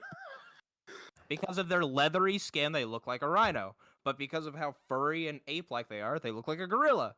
You know, I learned something about the fur on the Jirahane. That ain't fur; those are spikes. Oh, like a porcupine. I see. Yeah, actually, and they're very, very stinky. Their sense of smell, no matter what, both sides are going to know the other one's there because the Jirahane can smell a person out for like 10 miles. And the Jirahane stink so bad that the Wookiee's gonna smell them. It don't matter. Oh yeah, they have bloodhounds. So- which is similar. Have you guys come to a conclusion for this debate? Yeah, we're saying Yes, 50-50. Okay, so since it's 50-50. 50-50, we're gonna do this. We're gonna say, all right, who won You the decide. debate? Yes. Who won the debate? Yes. This has me Okay. so excited. Reaper, why. and who was on Reaper's team? Who was on Reaper's team? Me. Hive God, but Hive he God. didn't talk much. Hive. I couldn't talk. And I'm so excited, bro. Doug and Gold. Yep. I will not You know vote what would be for that scary it's though if a not part of me. Wookiee and a Jirahane teamed up as friends. Actually, That'd that could be that'd be cool. that could be viable as a side story. Actually, you know Honestly. what? No, let's have a There's Wookiee brute breed. Mixed breed. That's it. We don't do ties I don't here. think that'd be popular. We don't do ties here. You have to choose one or the other. So start poll. Also, I'm Nice. sorry for cutting in on your guys' debate, but like there was a lot of stuff about Star Wars you guys were missing. Hey, last time I did a Star Wars versus Halo debate, you said you wanted to hop in, and there was nothing wrong with that. So don't hesitate. We appreciate it very much. We Appreciate you. Looks You know, like you just Doug gotta is Halo winning books so and everything far. Star We'll wait a Wars. little bit. We'll wait a little bit. They're probably gonna- 1948. To be fair, probably gonna- to be fair, I usually hate doing this because I feel like people just vote for the universe that they like the most. You know, they don't actually vote That's for fair. the debates. So Well, you didn't actually put the universe on there. You just put no, the but they know who Reaper was arguing for, and they know who the other was arguing for if they've been they here a only bit. just came in. Yeah, you also have the fact that a lot of people who were here listening to the end of it weren't here for the other 40 minutes or so, however long we were doing this. So they're probably like, I think the average view time of this video is 12 minutes. So pretty much everybody missed a large portion of the debate. So I wouldn't take it to heart. All right, before I go, can I ask one last thing? No. How Yeah, you can ask. Go ahead. How comparable are the Wookiee and Jirahane diet? Are they both meat eaters, or they both have varied diets? Just curious. I'm kicking you just for that question. That's a dumb question. Oh, you didn't give me a chance to kick him. Damn. That was crap. I was gonna wait for his question to end, and as soon as he stopped talking, just hit the disconnect beat. Oh man, at least I was gonna at least wait for his question to be dumb. No, I was gonna wait until the last word came out, and I did. I kicked him as soon as he stopped talking. I got you. Now I'm scared to ask anything. All right. For an answer to that question, Wookiees are omnivores and Jirahane are primarily carnivorous. They will eat living humans because that's one of their favorite things to eat. I'd try it, you know? Like, I wouldn't go out and purchase humans to eat, but, like, if I was at a party and they were serving it, I'd give it a shot, you know? Like, just try it. No, Ruga, that's not what I mean. I mean, they will... According to an interview, people taste like bacon. Wookiees Hive also God. will never turn down a meal of meat, but if forced, they will eat things like grubs and plants and roots. Okay. Gross. Hey, Rogue, are you up for the Skylanders versus Doom debate at some point tonight? I mean, if it's not next, that's cool, but at any point. Doom or I thought you said Dune. I mean, Oh, I my bad. guess. I mean, sure. I'm like I said, I'm not a huge fan of debating Doom because it's specifically meant to be unbeatable, so it just kind of devolves. I I just mean, want to, yeah, try to find a spot between defeated, endless battle, or the very rare win. One of those three, if that makes sense. yeah, no, I get you. Let's Well, I see. mean, Let's. Skylanders is a toys to life game. Yeah, Well, Skylanders brings a lot of universes in to you one. have no idea how much reading I had to do. I figured out quite a bit for. Oh my God, you can read. I'm sorry. Wouldn't that have been? Wouldn't that super Oh my gay, man? God, Super I'm not gay. I'm Doug's- hetero flexible. No, that's nah, bro. No, Ruga, but did you hear what he said though? He hetero- said hetero flexible. Yeah, it's gay. It's just gay. There's gay and there's not gay. Those are the two. Those are the two that we got. No, but okay. I'm gonna. Sorry, I'm gonna. It looks boot you like guys. with 31 votes, Doug and Gold won with a 4% in lead. It's not that so bad. far. That's not a There's terrible. still 50. There's still technically 19 more. I'm people curious. to vote. I'm curious how many people came in after the debate was over and just started voting. Just be like, what's the vote? Whatever. Who are these people? Okay. This dude's got a cooler name. I'm gonna pick this guy. No, but yeah. Okay. So don't you guys, Doug and Reaper and all y'all if y'all That's 50-50. if y'all get another debate. Did you debate? Did you vote? No. Ah, God damn it. Okay. Yeah. Well, there you go, guys. You know what? I wouldn't be surprised if they actually everyone started voting for themselves when they vote. Anyway, it doesn't matter. It doesn't matter. We're not gonna do this. Who knows? 50-50. We're still not to a conclusion. I'm just gonna leave it running. I'll leave it running the entire fucking time. No. Just all the way till the end. Leave it on 50-50 forever. They'll never get the satisfaction.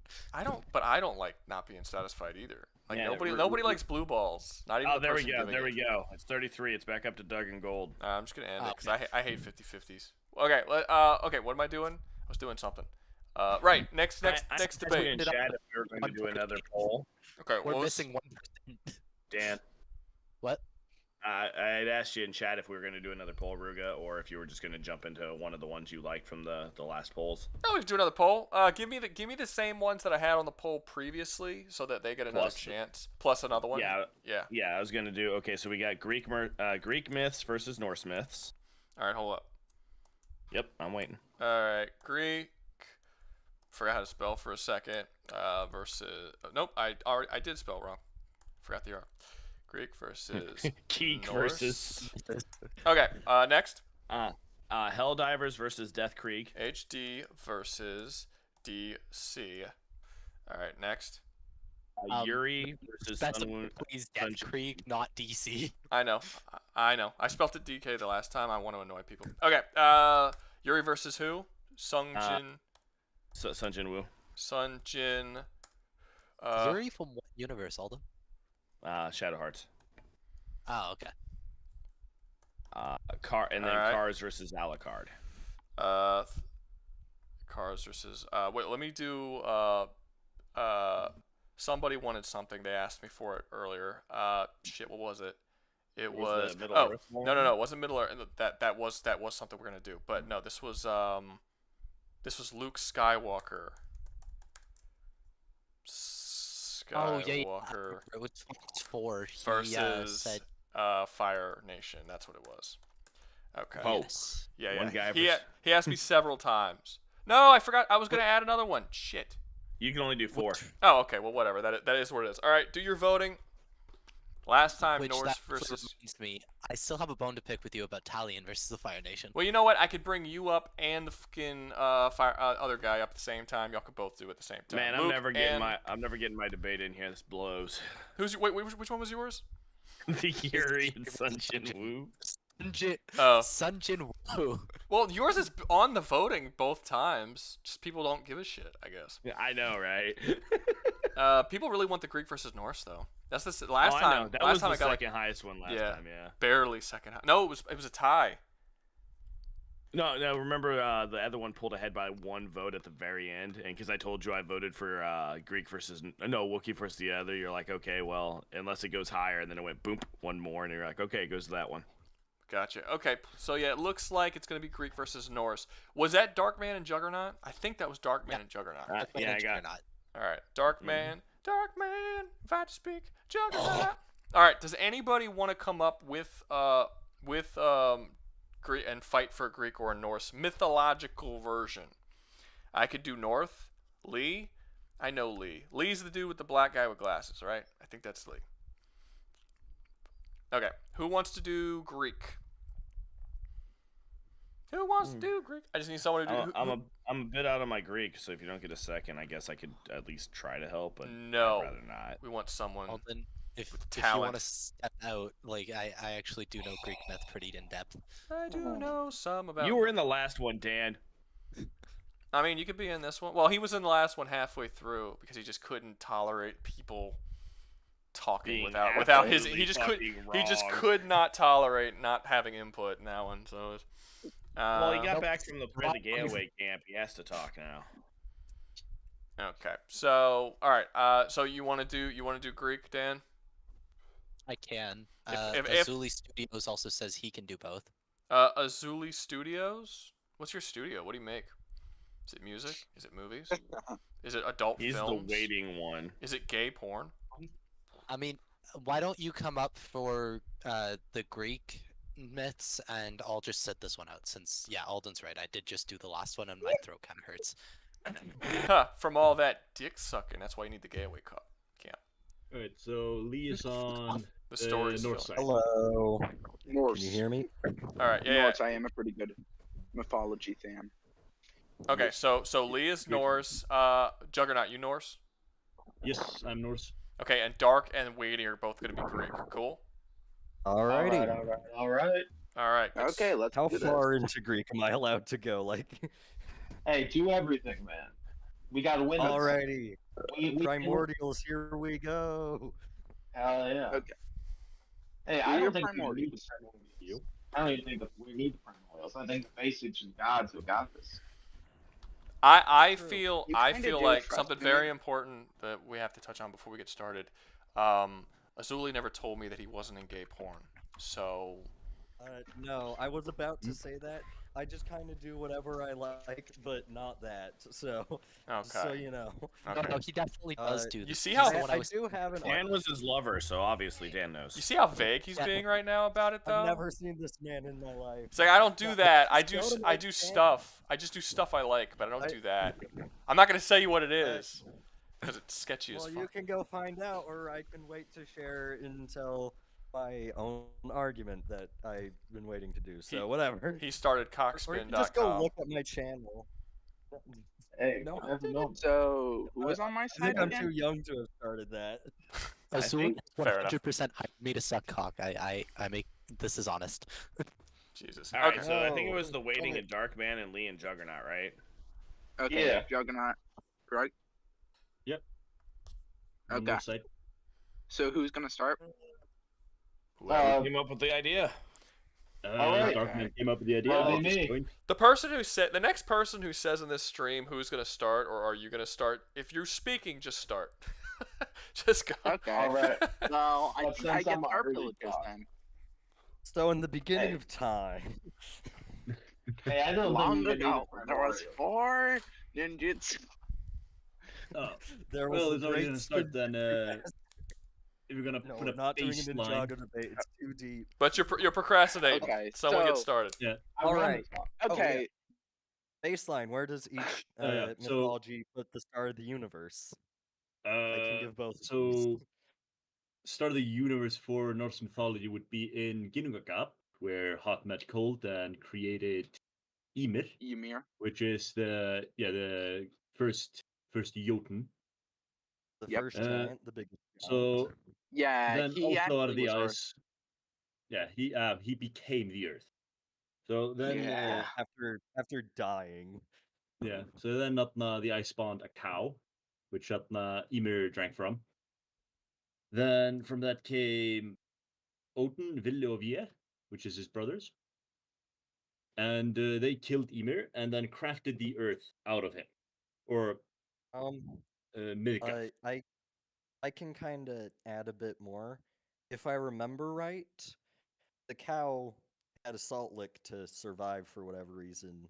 Okay, and great It produced information. their grandfather, the grandfather of Odin. And basically, his grandfather and his father lived peacefully with Ymir, or not. We don't really know. But then Odin and his brothers killed Ymir. After Ymir started building. Yeah, Ymir also had just like growths come off him that became the other Jotuns and trolls and such. They just kind of grew off him. And I also think the that's why they tree kind of hate all the gods. Yeah, Yeah, Odin. because they killed their dad. Yeah, Dead man. Batman Let them kind of argue with the Norse. backstory. We agree. Let them have Yeah. fun with the Norse. We agree, please, man. All right, so I can give the So Greek. now you start out with your creation's tale. Yes. So, Nah. as You far- wanted to help them. Guys, we're not talking about we're not going through the whole history of Greek and Norse mythology. Just start the goddamn I debate. don't know what. Okay, Yeah, fine. okay, so I'm just gonna start out with the strongest character. One of the major things, in my Strongest opinion, character, is this Thor. comes down. Strongest character. It depends how you want to be strong. You got Hercules, which Depends, is the like strongest hacks, like man. And then you got. Boulder has like the strongest hacks in the like. I think it also one of the most mythology. important things is Greek gods just can't die. They're well, immortal, like truly immortal. They can get damaged, but they're immortal. They can die to other gods, but not to mortals. But what That's the about like thing. that one story where the giant Titan monster like took Zeus's skin? No, it took his tendons. Like he had to physically remove his tendons from him, and he couldn't move.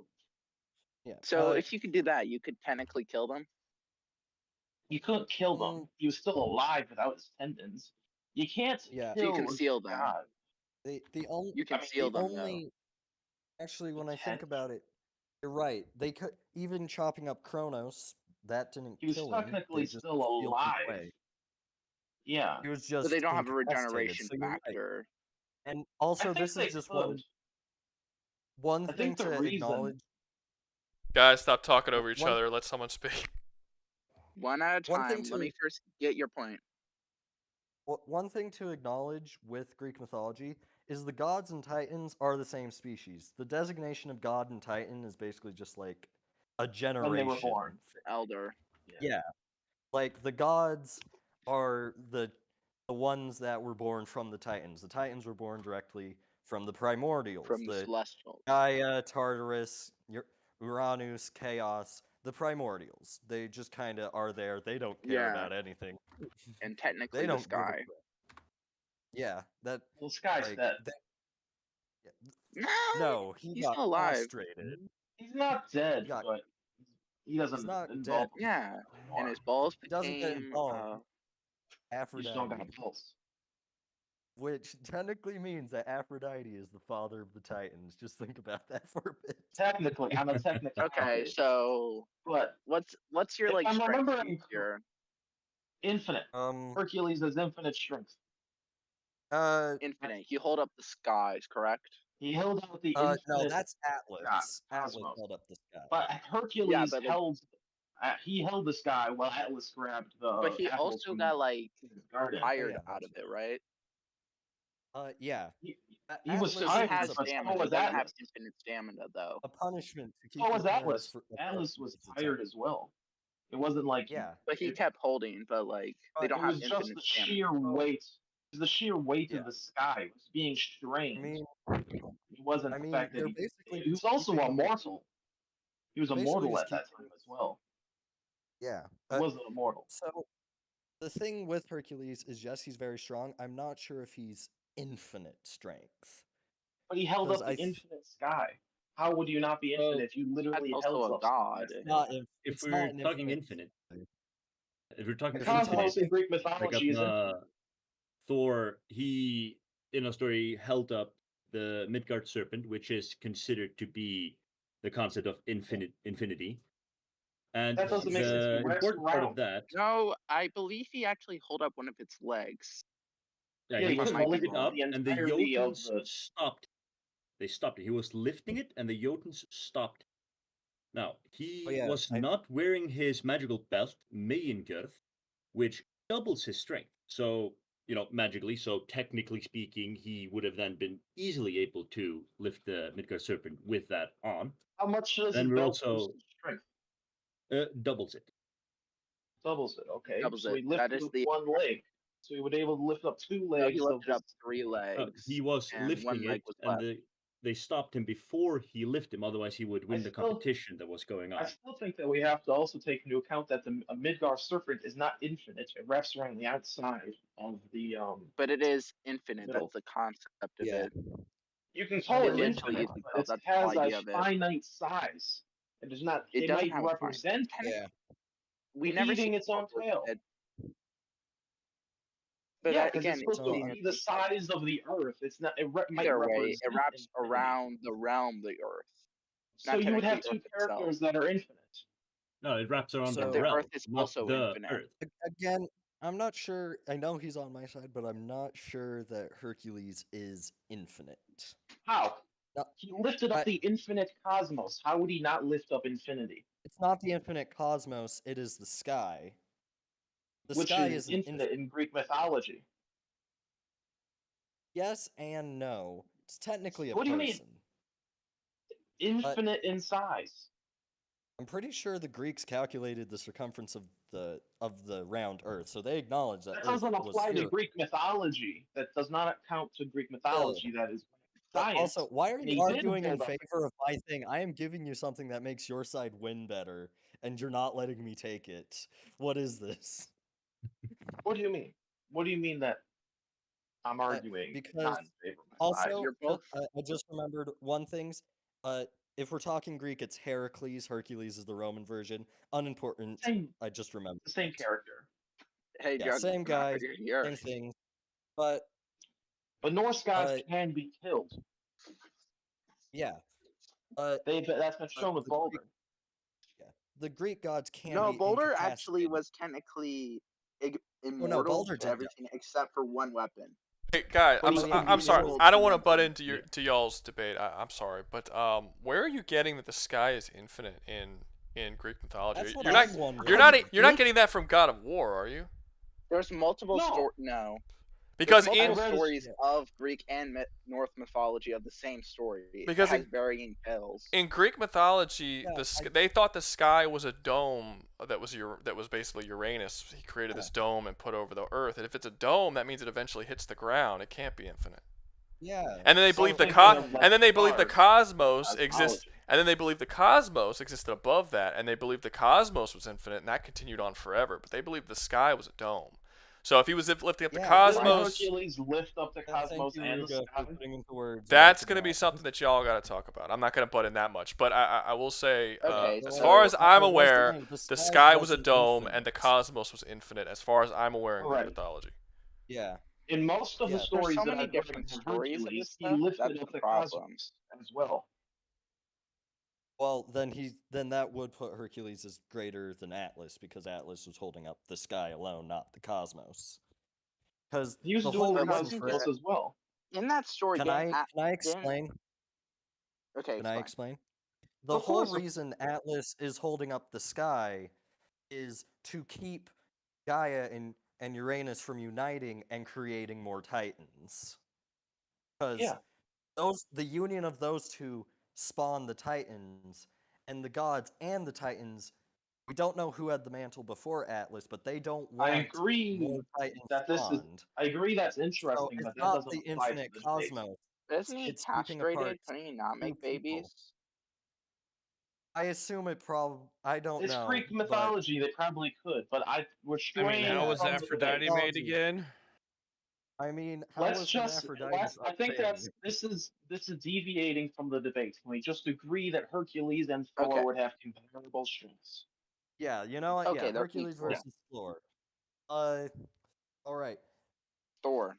Just from what I know, Hercules, his What 12 Hercules trials. are we using? I'm Are we using the human or one that- god? the 12. God Hercules, of course. Human. We're using the strongest version. Okay. Okay, that's fair. Then- Use God Hercules. That works. Yeah, that's fair. But like, I'm still gonna use his human stuff as reference, mainly for his Of course. mental thing, because his Hey, 12 Juggernaut, trials are you okay? were very intelligence, not strength based, and that's why they were trials for him. Because he was a very strong Yes. dude, and he had to use his mind. But Of he course. did do them, so he's clearly a smart guy. So I also. I'm gonna give you. Thank you. I have a question though. During one of his trials, he killed the Hydra, and he dipped his arrows in its blood. and these blood-dipped arrows killed anything. Even the slightest rays from these arrows managed to kill any living creature. And it was also stated to also be able to kill immortal beings. He also might have been able to kill gods with these arrows. Yeah, that You see is where I'm what would going be with implied. this. Yeah, those are some strong arrows, but They'd then you be bring up the probably able to question. kill the Norse gods. Yeah, but that's also the question: does he still have those arrows? He would have access 'Cause- to them. He never got rid of them. Or yeah, but what if he had used them before this point? Because He killed whatever one of reason, he killed the last person he ever killed with arrows, and he still had more of them. He killed the giants, not Arrows can giants, work but on gods. the makes centaur. okay. So yeah, that makes sense. Yeah, He but still had more arrows. He would still have. yeah, But we're so- still just using. We're not arguing if he would still have them. We're just arguing our characters at the strongest and what they've all had at that point. Yeah. So what side yeah, are we on again? Who is on what side? I'm getting a bit. So yeah, I'm North side. Lee, you're on the north side. Yeah, but Yeah, we're I'm on talking north. ranged weapons. Thor is capable of throwing his hammer a great distance, and the force of the hammer is capable of leveling mountains, and it returns to Yeah, it again. it's shown in the story when he gets illusionized the whole story through. In the battle He with the also Zeus's kind of lightnings fought were against faded. death itself, the concept, and was slightly fighting back, but didn't beat it, of course. He was able The to end. hold his own for a while. It's death. You can't beat death. Yeah, Yeah, there's the whole that's you the can't. idea, but beat he death was thing. kind of fighting against it. Hades would have could all. resist. If we're talking about death, Hades would have access to every soul in hell. He controls every soul Well, within. we're only going Hades. Hercules versus Thor. Hades isn't the yeah. god of death; Yeah. it's the god of the dead. He's the god Yeah, of the he loves the underworld. All their souls. Not even. Thanatos Not is even. the god of Yeah, death. Hades would more be a He match loves for Thanatos. Hela, not Thor. We were talking Thor. Okay, and, we're talking about Hercules Thor, now. Hercules. Hela I still can- think Hercules would Hela win. is scary. Yeah, Hercules I'm is inclined- said to be. the very strong. I feel like they could probably match each other pretty well in strength. I feel like those arrows you brought up probably puts it the most in Hercules' Was he- field. He's susceptible. Isn't Thor susceptible to poison? Isn't he killed by Jormungandr's poison at the end of Ragnarok? Yeah, Yes, he that is is killed by susceptible to poison. the poison. But then the yeah, question he remains, dies- because Thor has greater range than the bow. Plus, Thor also has his cart with the two goats. Yeah. Tangnasir and Tangnustir. So like Yeah, he that's has better true. mobility and he has the range advantage. I think because of I would argue Hercules he was- is capable more of injured. throwing his hammer like not that greatly Hercules bigger. doesn't also have allies. Like I would argue that Hercules is more ingenuitive. He would find a way to just shoot Thor. It's not that. I could honestly see it end up being an infinite stalemate where they keep just they won't win. How Neither does will Thor win. defeat But, like, Hercules? He could just punch him to death. Hercules- Like, we've already can't stated that your characters can be kill- armed and cut. They'd be You know, hammered, you but can you be can't separated kill into them. pieces. You can't No, kill. What's we- win con here? Is it Yeah. killing or containing or stopping? Like, is it winning the Defeating. battle? Defeating. Yeah. What's defeating? Like Defeating. killing them? That's also a good Making question. sure they can't fight back against you. By be it Okay, killing then, or but then incapacitating. Thor can just cut him then, like with his hammer, basically. Could mash his bones. How into the that. hell do you We cut already someone with a hammer? I know. Also, I you know, wouldn't but I was cut it. saying that Other Plus, weapons. He has the Hercules staff. and the Hercules Thor has has, a lot of Hercules has the lion cloth that would like essentially protect it from slashing, but it is susceptible to crushing, and that is what the blunt force trauma from the hammer would be. And now we already agreed I'd that argue that they Hercules have- and Thor are equal already- in power, and the hammer is a great Exhausting multiplier your as bones well. for how property. And the hammer's Can technically Hercules also pick up the hammer? infinite. No, probably not. Why not? He was But- stolen from Thor before. Why can't Hercules just Um, pick up the hammer and use it for himself if they have similar strength? It depends. In the myths, it's not like a thing like in Marvel. It's just you have to pick it up. Yeah. Okay. So No, well, the weight is kind of. Flipping heavy. So, wait.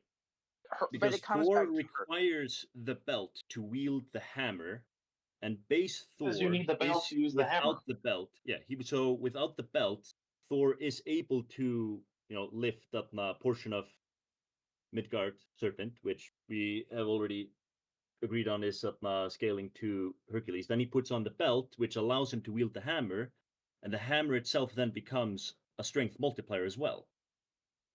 Hercules Then he has a also club. You can has just the club him to death. gauntlet. He also has the iron glove, which also adds to his strength. Yeah. Thor has a lot of things boosting his strength. Hercules just has natural strength. Again, Yeah, I but his think from natural Hercules strength has is the weapon. comparable to his boosted Like we strength. mentioned, the arrows. Like none of his weapons I are think they- invincible. Like would they break? Yeah.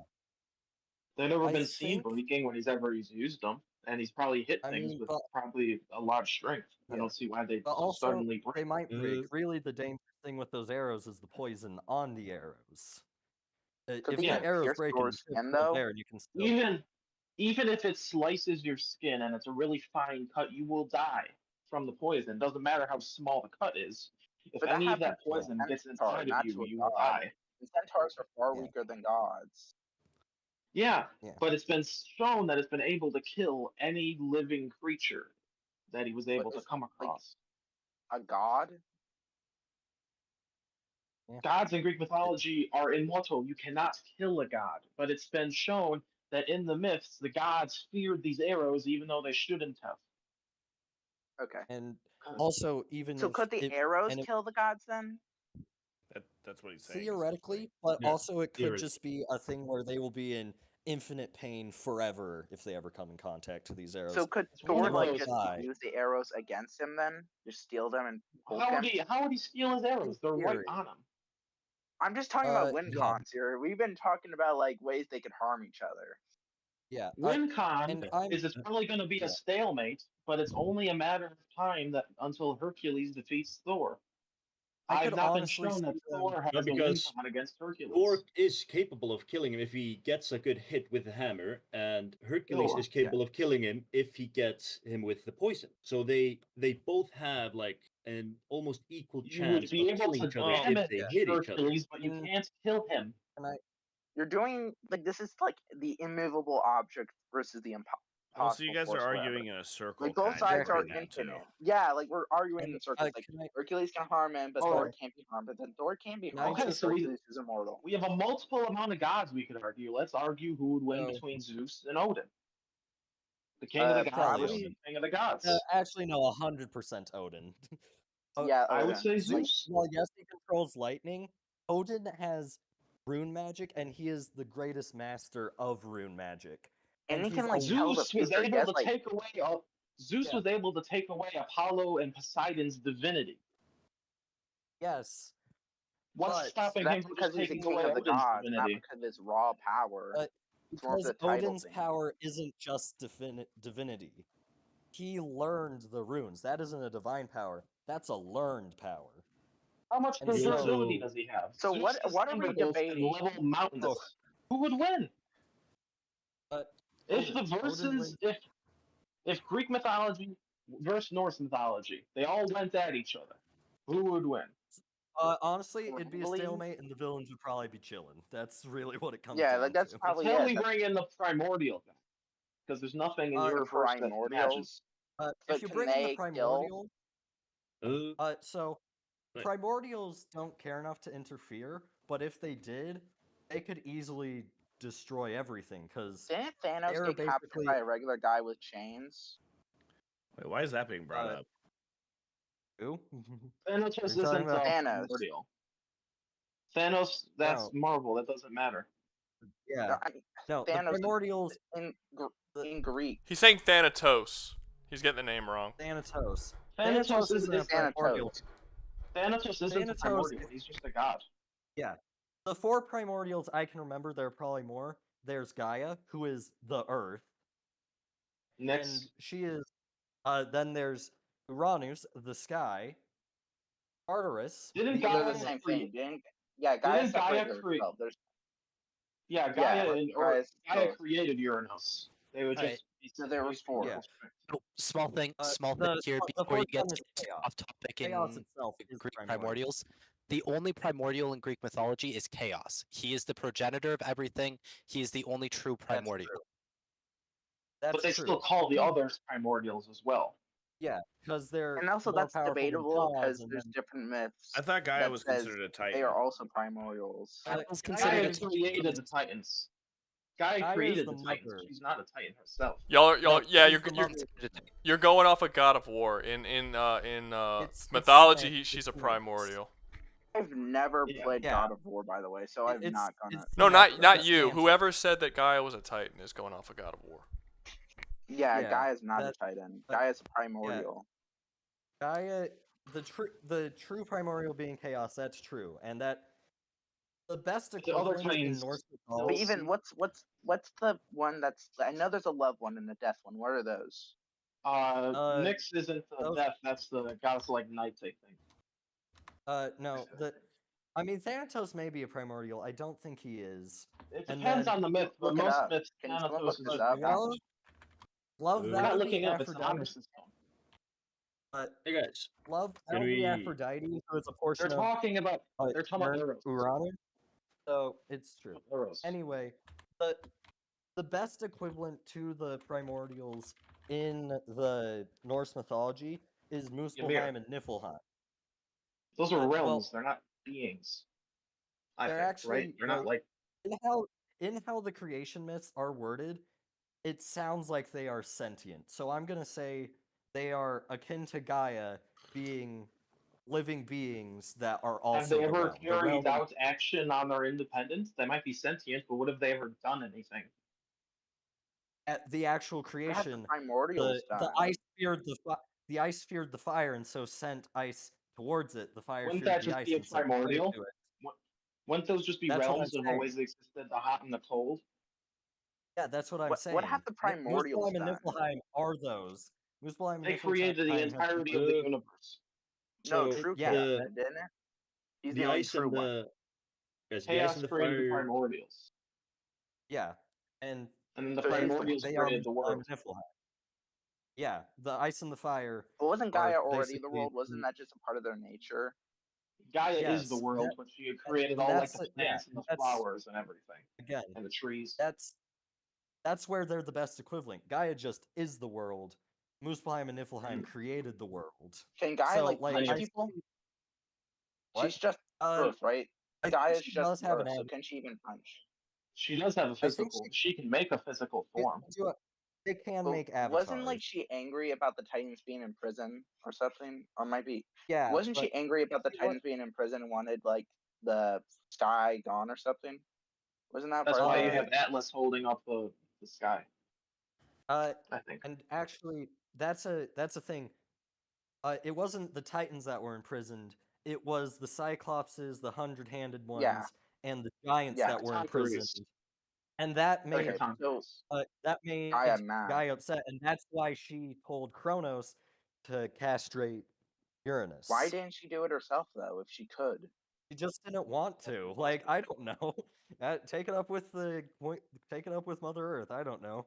You also have Hey guys, can I Tartarus have a as a moment? living. Sure. Sure. Go ahead. Okay, I wanna correct a little bit. So, the fire and ice in Norse mythology, it's not sentient. There was Ginnungagap, which both leaked into, so like the whole creation was like happenstance. It was just a coincidence. Gotcha. The only entity that has been described living in any of those is in Muspelheim, which is the fire, which is Surtur, who is the king of that realm. Cert. Yeah. Yeah, the And king of the also, fire giant. just to slow down a little bit, we were talking about Odin versus Zeus, and I wanted to bring up some of Odin's stuff also, but then it kind of got swept away. I agree. Odin would win against Zeus. Yeah, it's Odin. just easy. Yeah, well, give me Odin one is because I think because we're with just completely ignoring his thunderbolts, but if you guys want to give, yeah, I don't know. Odin- Okay, so Thunderbolts. so Odin has a spear called Gugni, which he is able to toss, and it magically is guided to the most lethal position to like. So if he threw it at Zeus, the spear would magically go to the most lethal position, and since I you have a can't really question, kill though. them, but since If you can't kill him, where would be the most lethal position if you can't kill someone? Probably because be the you one can that still bisects it harm him. immobilizes. Like You you can already Don't said, right? bisect Like someone that with a was like spear, just go through them. Actually, if that would actually present something very interesting. What would the spear do to something that can't die? It'd probably just might be like when you have a loyalty trident, but you fill up your inventory, so it just starts swinging around your head in Minecraft. That's the best analogy I can get. It just kind of the spear might just end up floating around There's loose, nothing and in that's Norse it. mythology that Wait, just literally can't die. may I finish? Yeah. Yeah. So like the quote you gave earlier, where a Titan stole his tendons and he like wasn't able to move and stuff because he was missing a tendons. That means that he functions like a human being, and they don't really have that like level of regeneration. So if the spear would go, for example, for his spinal cord, he would be paralyzed. Well, it's not clear. It was stated in some versions of the myth they cut Cronus up, but then they had to scatter him to the winds because if they let all the pieces stay together, they would eventually reform into Kronos. So in Yeah, so, some like, versions of the eventually. myth, it's regeneration, but it just takes a while. Yeah, so like if they operate kind of like with physical bodies, then for the time being, if the spear would be up like would function like hitting a regular body, then for that moment, Odin has beaten him until he can form back his spinal cord and get back up. But what does Odin do when Zeus just launches a thunderbolt at him? Well, he has just runic blocks it. magic and he has been in the myths able to withstand Thor's thunderbolt. How powerful is Thor's thunder in the myths? What can it do? Well, he has been able to smite Jotuns with it, so which are like It's basically just godlike. straight take lightning. That's it. Same with Zeus's thunderbolts. Zeus's It's just lightning can level a mountain. Still lightning, but still, the thing with Odin is he is the master of runic magic, and as I stated, it's not a divine power, so Zeus wouldn't be able to take that away. Actually, I think Odin can also take away divine power, but then again, Zeus's What about thunderbolt like when he is needed to lock more up? Couldn't he just taken a Loki's divine magic away? Why did he lock him up? because Loki was his blood brother. He could not betray his blood brother like that. That's the whole thing. He made an oath to Loki that he wouldn't betray it. It was the other gods who locked him up. Odin refused because he made an oath to Loki as a Would blood Loki brother. assist the Greek gods, or would he? It depends just on how take he's the feeling. Norse? It depends on how he's feeling, really, and depends on where you're at with Norse mythology. Because if it's before the imprisoning, he'll be on the side of the gods. If it's after, he'll be on the side of whoever's against the gods. But then also that brings into question it might turn from being Norse versus Greek from the Norse and Greek bad guys working together against the Norse and Greek good guys, in which case it's just the same as the original myth. That's just how it is. I don't think. Well, Greece doesn't necessarily have bad guys. I would say they have the Titans, but they're locked in Tartarus. They're incapable of escaping. They're a non-issue. They can never escape from Tartarus. I mean that same kind of true with most of they're Jotuns, the Jotuns in Norse mythology, because you have Loki, he's chained up, but he's escaped a few times, but he usually gets locked back up again afterwards. Loki can also shapeshift. That's true. So can Utgard so Loki. can And also have powerful children. So can every Greek god. and that's- They can all shapeshift. And that's actually what I was about to get through. Most of the I'm gonna call them Jotuns because their dad's a Jotun, and that would make and their mother, but Fenris Wolf, Gormagund, the World Serpent, and Hel, the Queen of the Underworld, those are all Loki's kids. And if I remember, Hel was stated to be so powerful that she made Odin afraid, and that's why she was given domain over the underworld, because of just how powerful she was. They didn't want to mess with her, so they just outright, when she was a child, gave her her own realm. Okay, so I have another question. How many Norse gods are there? There are. I mean, as many if you want. I got bad news for you guys. In the major pantheon, it's What? Bad about news. Everyone's 48. saying that they want to move on. So. Yeah. Okay, yeah, can know. I just like I'm just want gonna to say one mention? thing. Is it about this debate? Yeah. No. Because then No. then Okay, everyone can I mention something everybody's about gonna something want the else? last word on the debate. So it's like you just end it. Okay, fair enough. But Okay, fine. I You just wanted to asked how many mention gods that there were, and I want to the say, Alucard versus Cars. what about it? The last 2 times you wanted to put it on the list, but you didn't. Well, You said 4. Yeah. It'll probably be on. Reminder of what must be on the list. I mean, it'll probably be on the next list. I mean, come on, it's not like you didn't get to debate. It'll be on the next list. Yeah, I was just like, damn, that Alright. happened twice to me. No, I got you. But hey, you came up, motherfucker. It's not like you didn't get nothing. I mean, what's up? D-Boy is saying the same thing about his My phone shut debate. down. Well, D-Boy was the first one up, or second one. He was up here.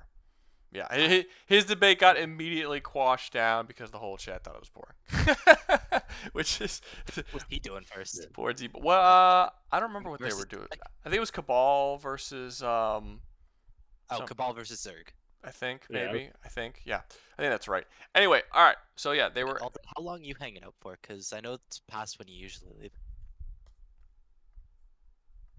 He's dead. He died. Sorry, I was muted. My bad. You're good. So I don't have work tomorrow, so I can be here until at least I get a debate in. So. All right.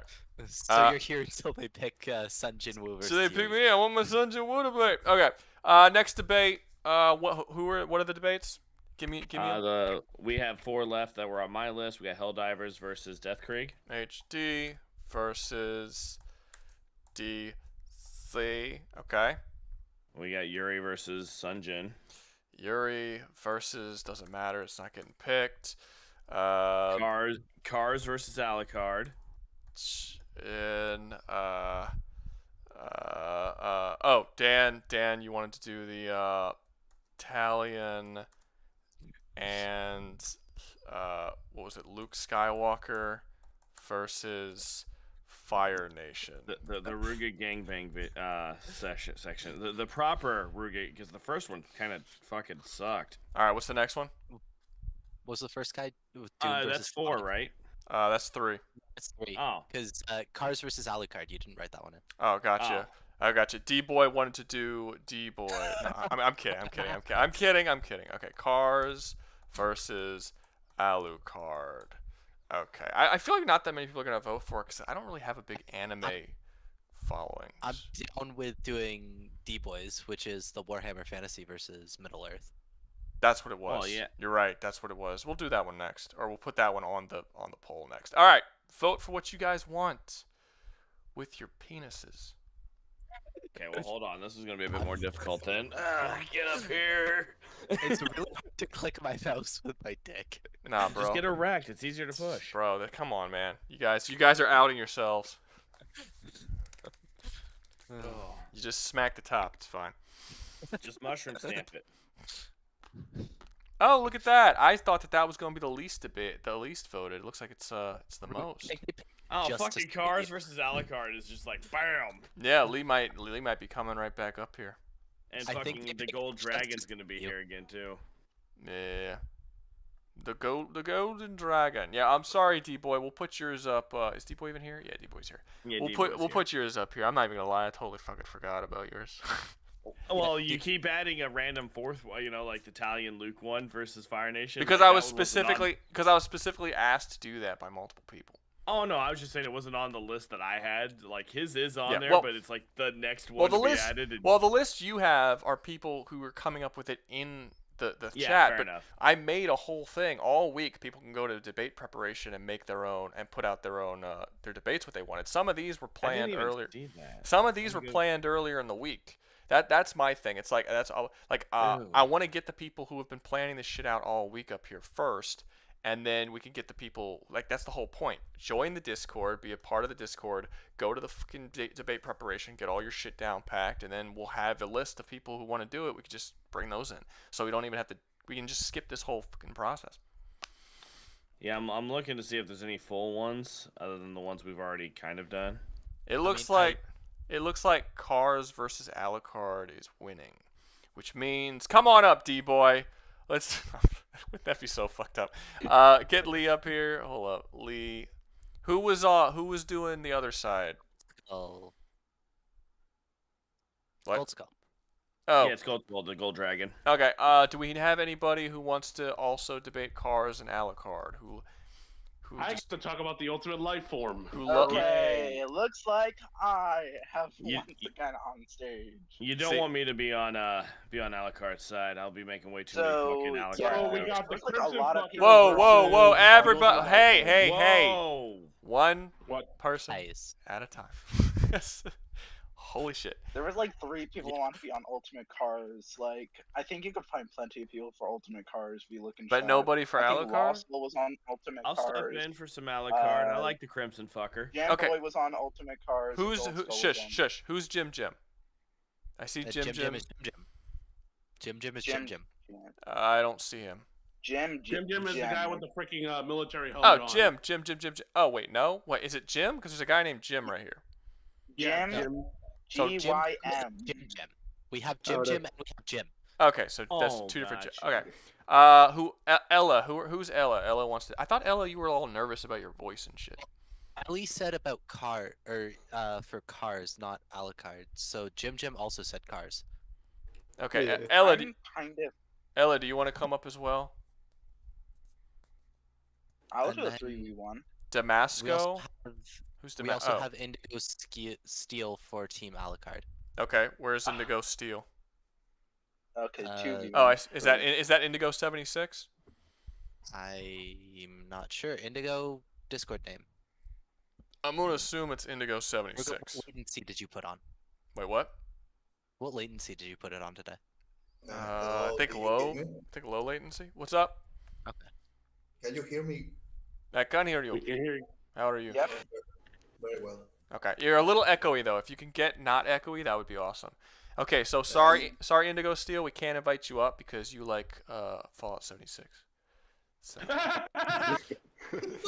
No. I hate 76 too, but wow. You can come up. I'm kidding, obviously. Does he not have a? Okay, looks like we got a lot more Indigo. people debating this one. Indigo, you need to undeafen on Discord for this because Yeah. you'll need to debate in real time. Yeah, we're not doing Yeah, it. you We're need not to doing talk. chat debates. Hello. Was that Indigo? Hello. Was that Indigo? Nope. Oh. Nope. Well, why are you talking? We're waiting No, for give him Indigo. a sec. We already I know bet you. he's connecting his knife. You know the rules, Indigo. Or I think you do. I've been saying it enough. You have to have that shit ready before you come up here. So I'm gonna count to 10. 1. If you're not up, 1, 2. gone. Oh my God. 3, 4, 5, 6, 7, 8, 78. 9, and 10. Sorry, buddy. You know the rules. You gotta have all that shit ready before you come up. All right. Did he You get know, I'll be honest. I'm a bit surprised we don't have Alucard up here. I know, right? Yeah, I thought he would be Wait. like on Alucard. Alucard. Also do that up here. Come on. Alucard, do you want to come up and debate for Alucard? And if you type in the Discord message, I will immediately take that as a no. You know, Discord in the street, because I don't know if he's ever actually even spoken or not. Have we ever even had him up here? I don't My name think is so. Inigo Montoya. You killed my father. Prepare to die. Anybody else for Alucard? Do we have a second or no? His stuff was working, guys. It wasn't working on our side. You gotta get that shit fixed. No, it's not the Castlevania one. It's the other one. It's the Crimson Fucker. Helsing. Yeah. Indigo, you must head into a different chat and make sure your mic is working there properly first, and then you can ask to come up. Mistakes happen. So what's everybody gets one. on If which- he can get his shit working, I'll let him back up. But that's it, Indigo. That's your So- strike one. If it happens again on another stream, you're out. Not permanently, but for that, for that stream. Let's see. I know it's Helsing. Well, I'm not telling you it's Helsing, motherfucker. I'm talking to the dude who asked if it was Castlevania. Doug, did you want to come up? Yeah, Doug was saying he could defend it for Alucard. Oh, I didn't see that. Yeah, I also. All right. Oh, Doug is gonna be on the opposite team. We'll bring up Doug again and his cum stash. Hi, how dare you? Hey, God hey. damn it, Doug Dimmadome of the Doug Snell Dimmadome. Okay. So, Okay, let's defend Alucard. who up here is for who again? I don't even know. I'm for Alucard. Alucard. For cars. I'm cars. Okay, so I Doug. do- Doug. I'm doing cars too. Okay, so Doug and Elle are for Alucard, and the other three are for cars. Okay, if there's anybody else, I mean, we got I'm 5 doing people. cars. I think 5 is. Wait, what? Okay. I am doing cars. Yeah. Elle and Doug are for Alucard, and the other 3 are for cars. Yeah. Okay. Go ahead. Do your thing, man. Do whatever. So where do we start? Let's just say, basically, what Cars is a more steroid-infused vampire than Alucard. What he Not is. quite, but keep continuing. I'll continue. Cars is known as what is known as a pillarman. They came before any Ultimate vampire, any zombie, and basically they are one of the first races in the JoJo verse. To be honest with you. So that's What's their up? old. No, I was just confirming what you're saying. I Keep have going. watched both. So They are old. So Cars' particular shtick is he has special arm blades that are serrated and act somewhat like a chainsaw. Are we using Ultimate, right? Yeah, we're using Ultimate, Ultimate. right? We're going to talk about Ultimate. So I'm just What? starting off slow, okay? Yeah. Okay. So before he had the mask and became Ultimate, he had serrated arm blades. Someone called me. Someone called me. Huh? No. Someone said Rouga. Nobody. Am I going? No, I don't think anyone said Aruga. You're going crazy. Am I fucking hearing things? Stop listening to the voices, man. Jesus Christ. Okay, I'm sorry. My bad. I could have swore I heard someone say Rouga. Okay. I don't know, bro. I don't know. Maybe it's just late. I'm sorry. Continue what you guys were saying. I apologize. Okay, like I said, before Cars went Ultimate, he had these special blades on his arms that were like serrated and acted like chainsaws. They could cut through most things like butter. And that was before he went Ultimate. When he got the stone mask and the red stone of Aja, that shit evolved him into Ultimate Cars, which basically means what exactly? Well, he can shift his body to any known creature on Earth, as well as gain any properties of anything on Earth, as well as Hamon technique. Who wants to explain the Hamon technique? Hamon is sunlight the magic. power of the sun. I want to explain Hamon. Yeah. Okay. Go on. So basically, what is Hamon is a breathing technique that somehow translates into solar energy. It is used to kill vampires in JoJo, and basically is transferring solar energy. radiation. Yeah, solar energy. It's basically And it's a big thing for Cars because he's a pillar man who normally would be killed by the sun, like vampires before them. Actually, Hamon doesn't kill the pillarman. It's more like it turns it into stone, and then that stone can be brittle. But it's like a two hit process. Anyway, so we got Ultimate Cars feats potent, and now can I explain Alucard if you don't mind? Go ahead. Let's hear about the Crimson So Fuckers. Alucard, if you could ever imagine, he's actually Dracula. If you just reverse the name, so Dracula. Yeah, he's Dracula. So Fake news. Dracula or Alucard, whatever, has the ability to absorb souls and basically fuck with them. And he has 2 million souls. And what does that mean is anytime he gets attacked, he can actually just replace that damage on one of the souls. Don't know how that works if they don't have bodies, but he can.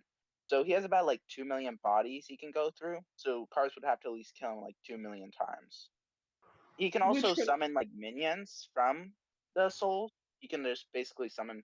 Yes, there are people who have superpowers within his army. Yeah. So he has basically his own army. So Cars would have to fight over a vampire zombie army before even touching Alucard. There is one weakness, of course. When he like puts it in army form, he actually loses the protection from that. So that's usually his like more of his last resorts or level 0. Yeah. That is when he gets all of his powers at max, though. Alucard is also immune to the sun, or almost immune, since it's never really specified. I think most vampires in the universe are weak to the sun, but Alucard isn't.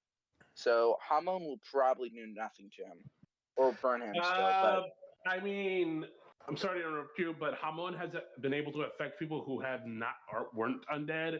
It's just it'll fuck with the organs more or less. Well, I mean, it doesn't matter because anything that he would do to Alucard would get replicated onto one of his 2 million souls, and then he would just have to do the again. process over again. And it's plus, not like it stops Alucard him. can also like hypnotize him. Like Alucard or Cars doesn't have any resistances to hypnotism in his series at least, but we can presume he does if he wants to do that. Resistance against hypnotizing? I mean, he would technically a vampire can hypnotize. Pillarmen are directly above vampires in every way, so he would theoretically not Dio be did able that? to be.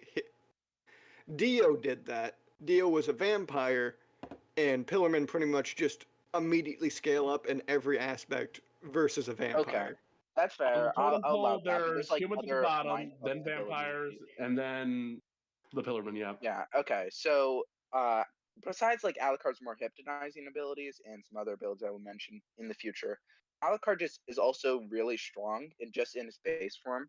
He can destroy small buildings. Like you can look it up if you want to, but he can like in his fights he like can casually just destroy buildings and such.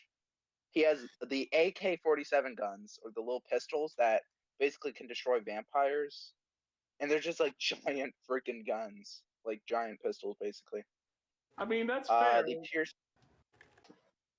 I'm not. So Alucard has that in his disposal. He also has some other abilities, like him being able to transform his body. He can like shapeshift and shit. Like he can turn into a girl or a dog or bats, and all that. Yeah, giant monster. Or he can just like. Shoot, go ahead. Yeah, so he's just chooses to look like him, or Alucard specifically. He does have release levels that kind of basically block his power, but he can kind of decide if he needs them or not. So he'll probably release all of them in this fight, and he always has the 2 million souls to like defend himself. So that is one thing to mention.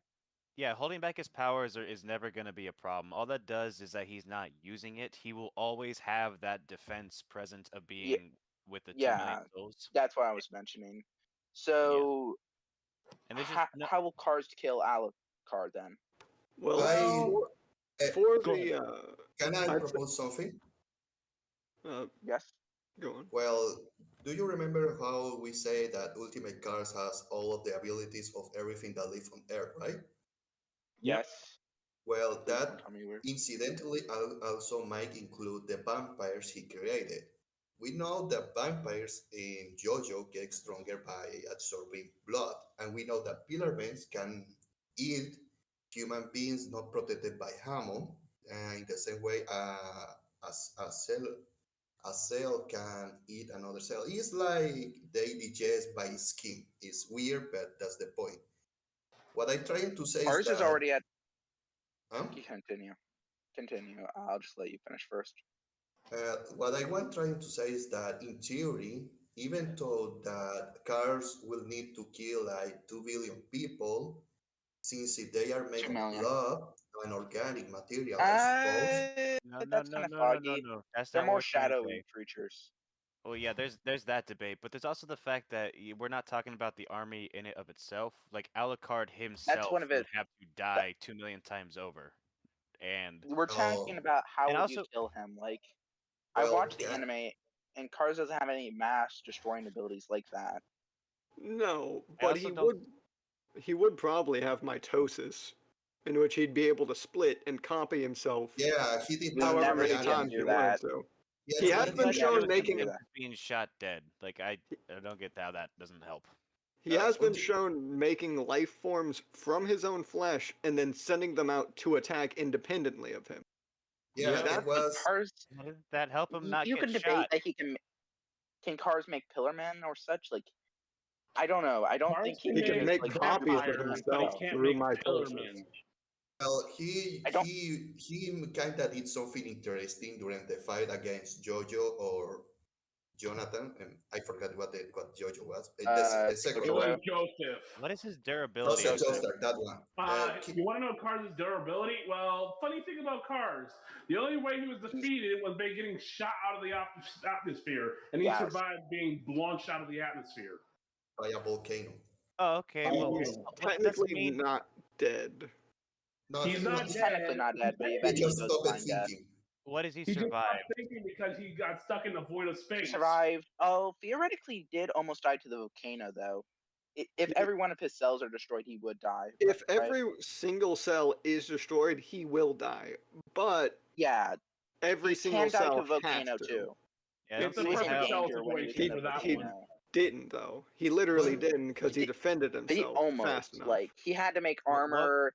He had to do that. He could have died to that volcano, right? He So could that have. No, temperature no, no, did no, kill no. him. The armor what you're talking about is that he was dropped into the volcano, so he created a heat-resistant armor that let him survive the volcano. The second thing that when he was blasted, he was distracted by Joseph Joestar, so that he didn't see the rocks impulsing him even faster into out of the atmosphere.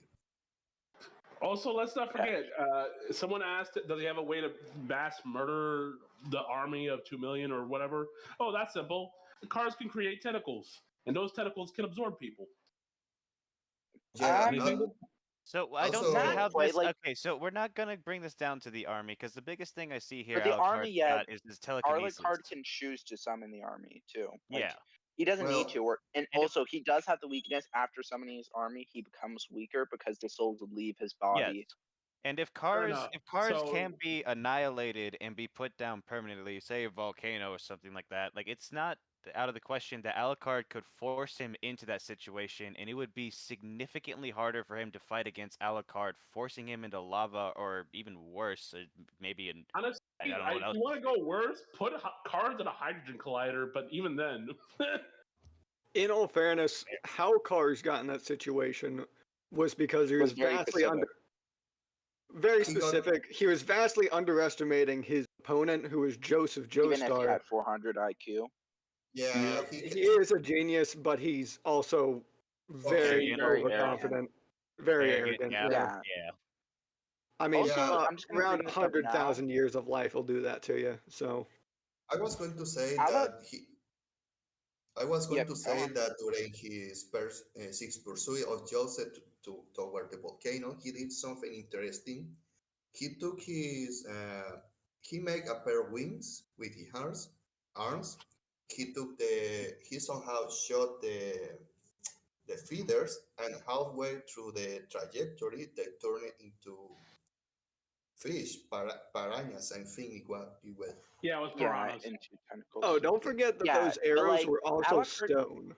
Cars can't do Yep. anything. He's not like he can't just transform his body into anything he wants. He has to be an animal or the animal kingdom's realistic limits. Since he couldn't like just make rockets at the end of his feet to get out of space, he actually had to really try Actually, to he try to kind get back, of but he tried. failed. He Yeah, tried don't to forget- use the. I'm sorry.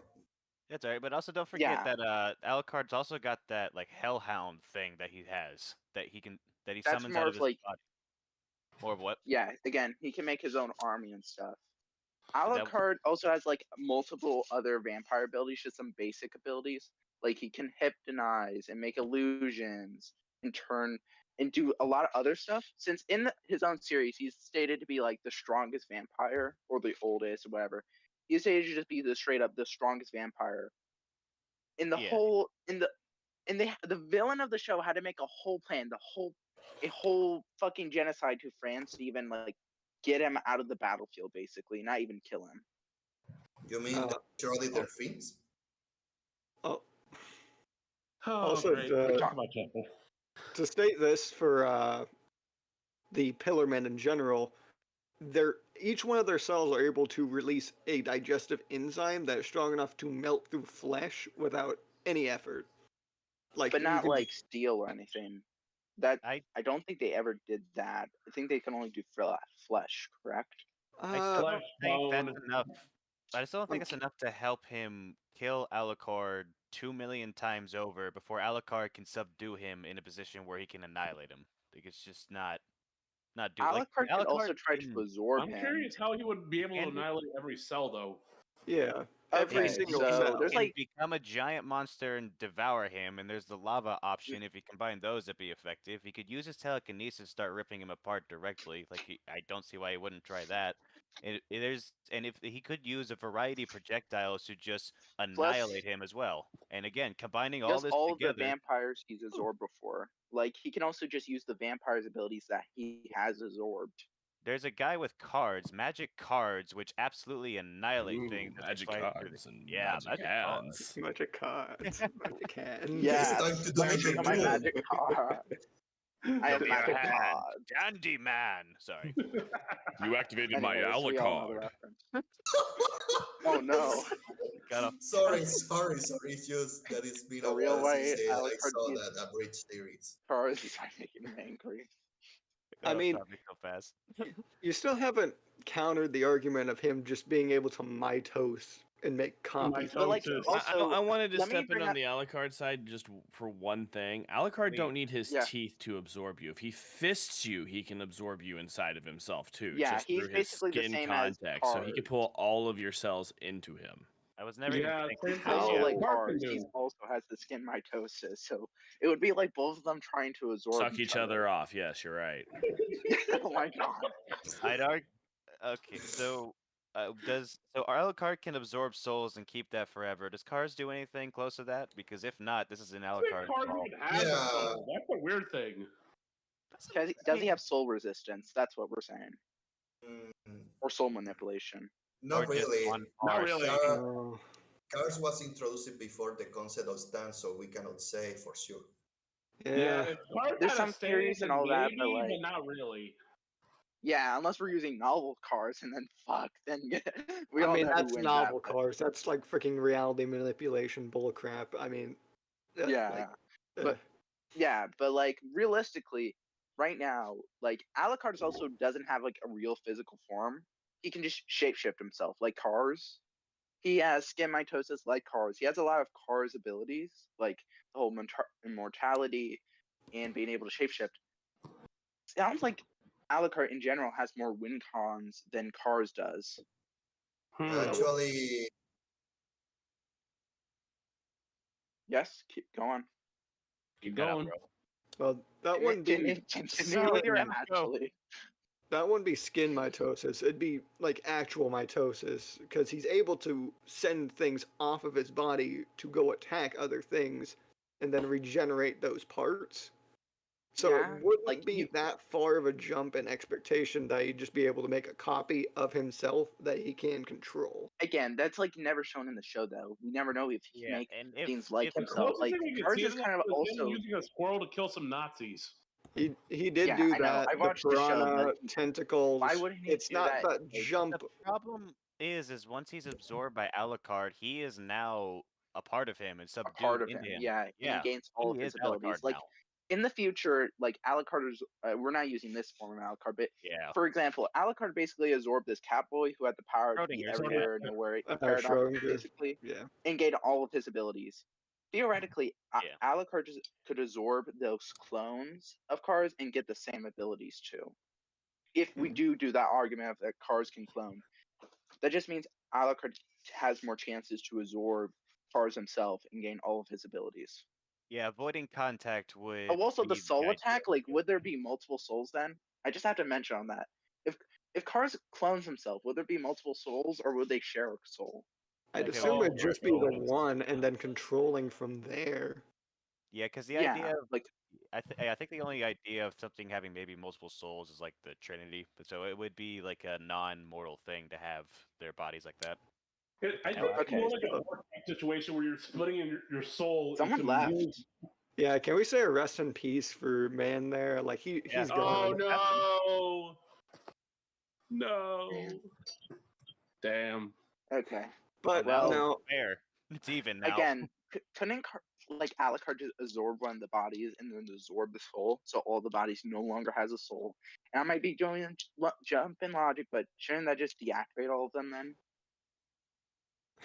I'll admit it.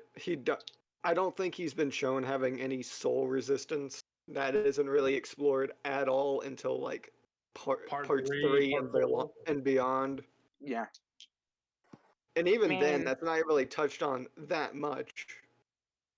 Sounds like And, no. I mean, he could learn it. Like Cars has a possibility, but then again, Hey, Not Alucard really. is raising his hand. Yeah, Alucard's been raising his hand for like 5 minutes or 10 minutes now. Okay, Alucard, come up here. Help us. Help us absolutely destroy these guys even more. Don't really need I help. mean, because it'd we be know ki- we're gonna win. Have your It'd input. be kind of against the spirit of the argument to not include They brought Alucard. him anyway. Yeah, Alucard, or not Alucard right now. Alucard, give us your advice here. Okay. Do you think we're right? Alucard, talk about Alucard. So I don't believe again. I haven't read the manga. I only watched The anime. original or the Hellsing? Both? Did you watch Both, the I have original watched and the both. Hellsing Ultimate? Perfect. Yeah, I have read both. Yeah, I have watched both. They're basically the same then than the manga. Well, I heard the ultimate is that, but so let's not discuss about ultimate. Oh, But, ain't you like, just a okay. treat? Keep going. Soul manipulation. Oh, soul defense. Yeah. I don't think he does have any defense against souls. No, not, I could not be wrong about really. that. I will be honest. He doesn't really have a defense against souls. Yeah, I have so to it's not agree, like unfortunately, Cars has no defense against his soul getting sucked out. Yeah, he does. He has Yeah. no defense against the suck. Yeah. Shame. Yeah, The and suck. Cars can't kill Alucard before Alucard can kill him. Like, You know, I'm it'll not be saying Cars funny can't that, kill. when Alucard sucks his soul out, and then Cars just turns to stone. The issue is just that Cars cannot kill Alucard over 2 million times before Alucard would be able to get the chance to absorb his soul. Yeah. That's how this would go down. And Alucard also has just a lot of abilities that can match Cars physically, at least. Since Cars in his own show, it doesn't show much physical abilities. He's never shown punching a mountain or anything. And even though we've been only talking about abilities, them jackal pistols would hurt. Yeah. I was just about to Plus, they're made out of they're like religious, right? Oh yeah, they are like holy weapons that cripple demonic. But the beings. thing about holy weapons in JoJo is they don't affect the pillarmen at all.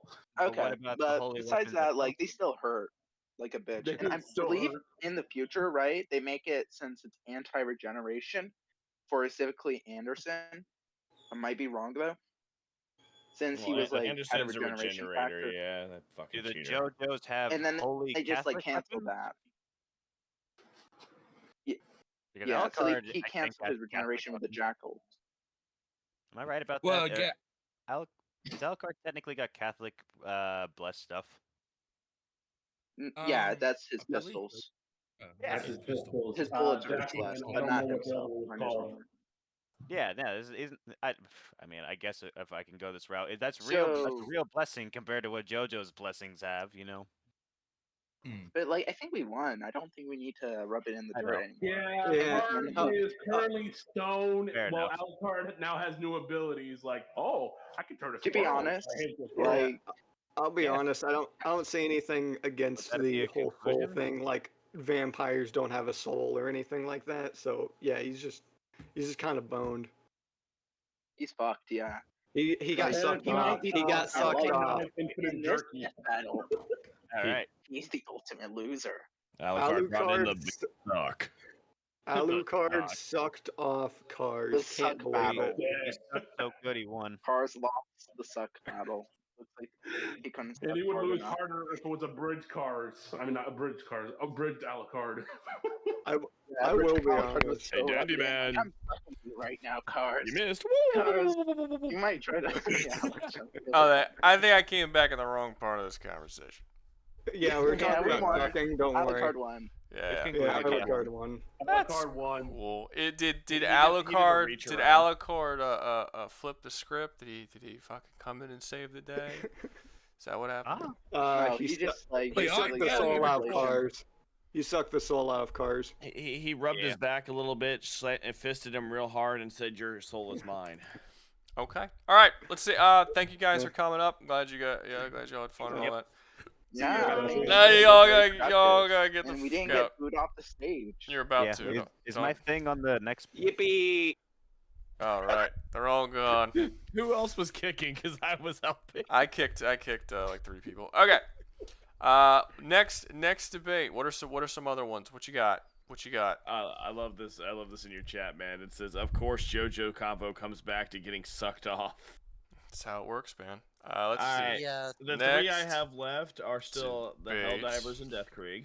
Next debate. Okay, we got ADs versus Death Creek, and then we got what was it? Italian and Luke Skywalker. In case you guys Then aren't Dan Middle aware, Earth with versus Fire Nation, and then Yuri versus Sunwoo, Yuri and Middle Earth versus Warhammer.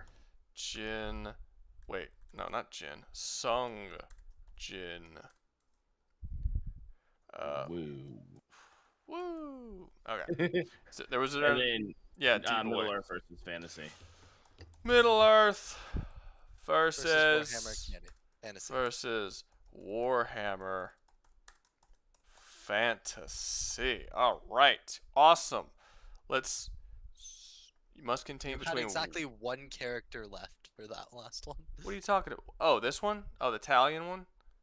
Yeah. But I've spelt it before. No, it's because not, it's not the Italian one, the Middle Earth one. You had exactly Yeah, one just character erase left. the Y. What about this one? This I got negative No, no. 3 for this one. That one's fine. No, it's not. That's why. No, it's not. It's 3 over. SW. Just call him Sky. SW. Well, SW is Skywalker and also Star Wars. So I feel like they got it. Look at that. Yeah, look at that. Double meanings. All right, go ahead, everybody. Vote on your next stuff. Get your yay. No. Jumping, I'm jumping in my game. I'm jumping in my game. What's the matter? What's his face not do the thing he was doing? Does he? You spelled Middle Earth wrong. I wasn't paying attention to how I spelled Middle Earth. Aquarth. I love Middle Aquarth. It's my favorite. It's my Equarth. favorite universe now. Middle I think Equarth. I'll actually name my planet in my book that now. I don't know how to debate for that. I don't know that series. Oh, then it's void. That means we automatically move to the third on the list. Except for the fact that that one's under yours, so no.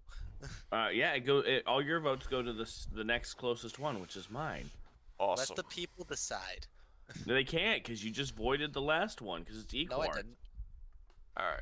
Let's see what we got here. We got Middle Earth versus Warhammer Fantasy, and the second one is Talion and Luke versus Fire Nation. Speaking of Luke's, hey Luke, I don't think ours is popping in, man. Nobody gives a fuck about y'all's. Who's Yuri?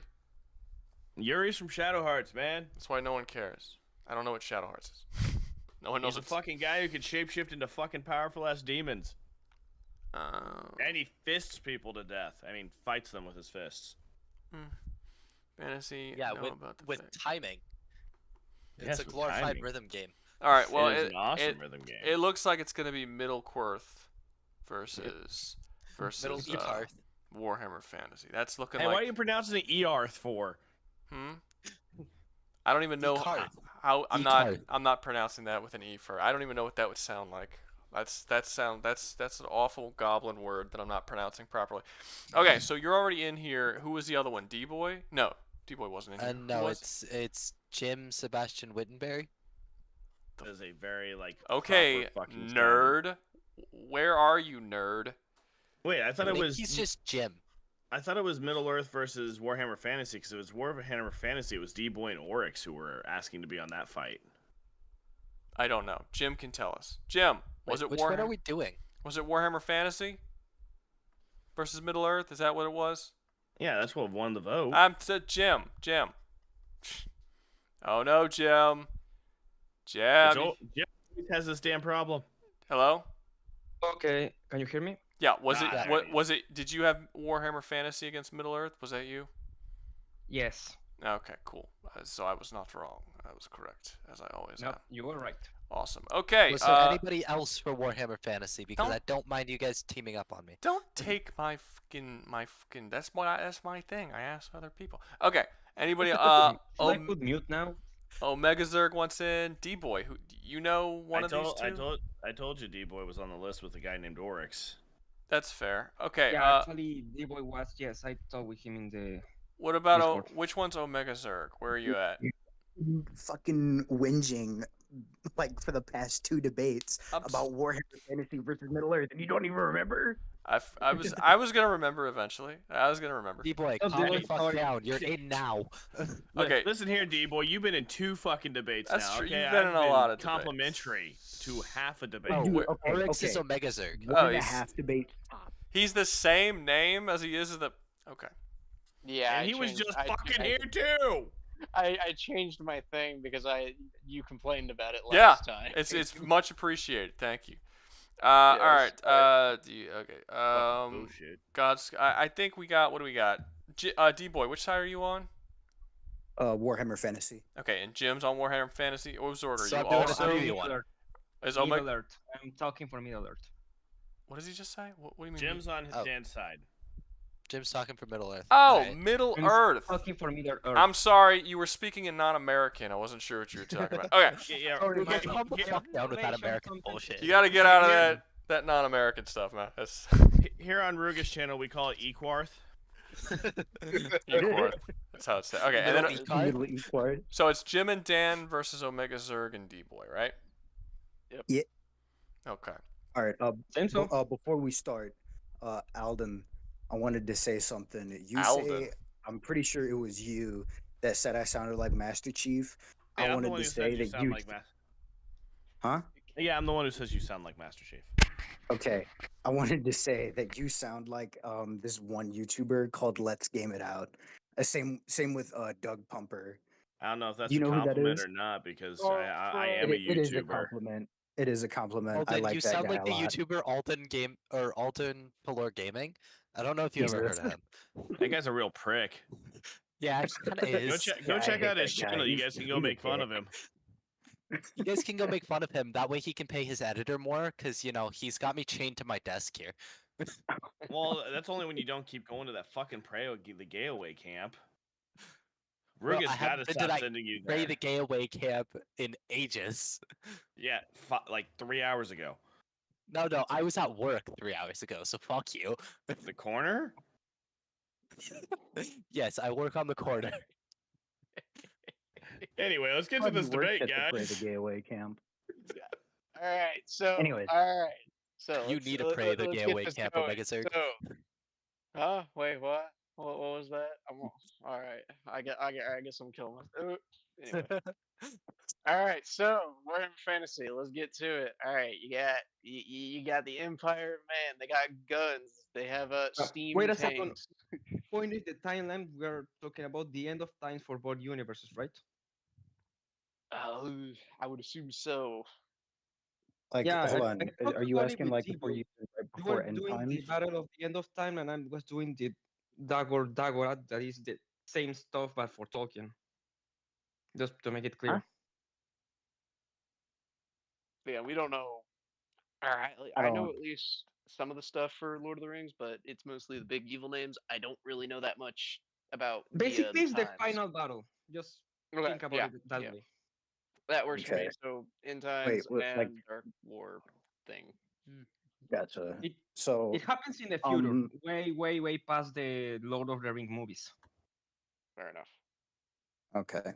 Anyways, I heard like a while ago, I'm pretty sure it was either you or someone else that said like that Middle Earth had like fate manipulation of some Yes, kind. some characters are not invincible, but they're a really pain in the ass to deal with due to their fate hacks. For example, I talk about it in the Discord about the Witch King of Ammar. You know, the one in the third movie that Yeah, was beat by a chick. the Yeah, incel. there's an argumental reason behind that. He's fated to not be defeated by any man. Only a woman, a very strong woman, can kill him. So each time that he hears about a strong female character coming near him, he just runs like a bitch. They're his kryptonite. He is Well, in fact an He is the incel. ultimate incel, man. That's fucking No, nuts. not Yeah, not he's necessarily. He's fated not to be killed by any man. Any powerful creatures such as Gandalf or any of the elves or any of Yes. the dwarves technically If that could have taken creature him out has as well. if it's from a species that has that has gender like male and female, it counts. And No. that includes the His mayor and the prophecy animal. was specifically any human. He cannot be No, defeated by any man. It It says is that not it's all of man. his races. It is not all the races, though. I Technically, disagree any powerful elf just or human dwarf could have men? Other taken him out. species in the universe are stated to be men. Like for example, men elves are not human, but they're still men. No, the Same men with of Middle dwarves, Earth are same just with the. hobbits. The and men of Middle Final Earth are the Dividing men of Peoples. Middle Earth. The elves of Middle Earth are the elves. They are not stated to be men as well. That's not how that works. Well, okay. It's kind of like with They also Warhammer call Fantasy, the where women in elves- Middle Earth a part of the Those race of kind of men. work that way. And the Witch King stated that he cannot be killed by a man, but then he was killed by a woman, even though women are Yes. still called a part of the race of man. Because It doesn't also the talk about prophecy that species, he it got talks about that gender. It's a matter of gender, not of species. no, the prophecy that he got anyway was a technically false and self-fulfilling prophecy, because the prophecy he got made him extremely overconfident, and when he became overconfident, he would always run into battles, which is what led to his downfall at the final battle of Rohan. Well, he took that statement quite literally because, for example, there was this battle during the Second Age when he was holding his ground, totally confident. The moment he heard that Galadriel was coming his way, he just ran. He yelled "Niger Undayo" and ran.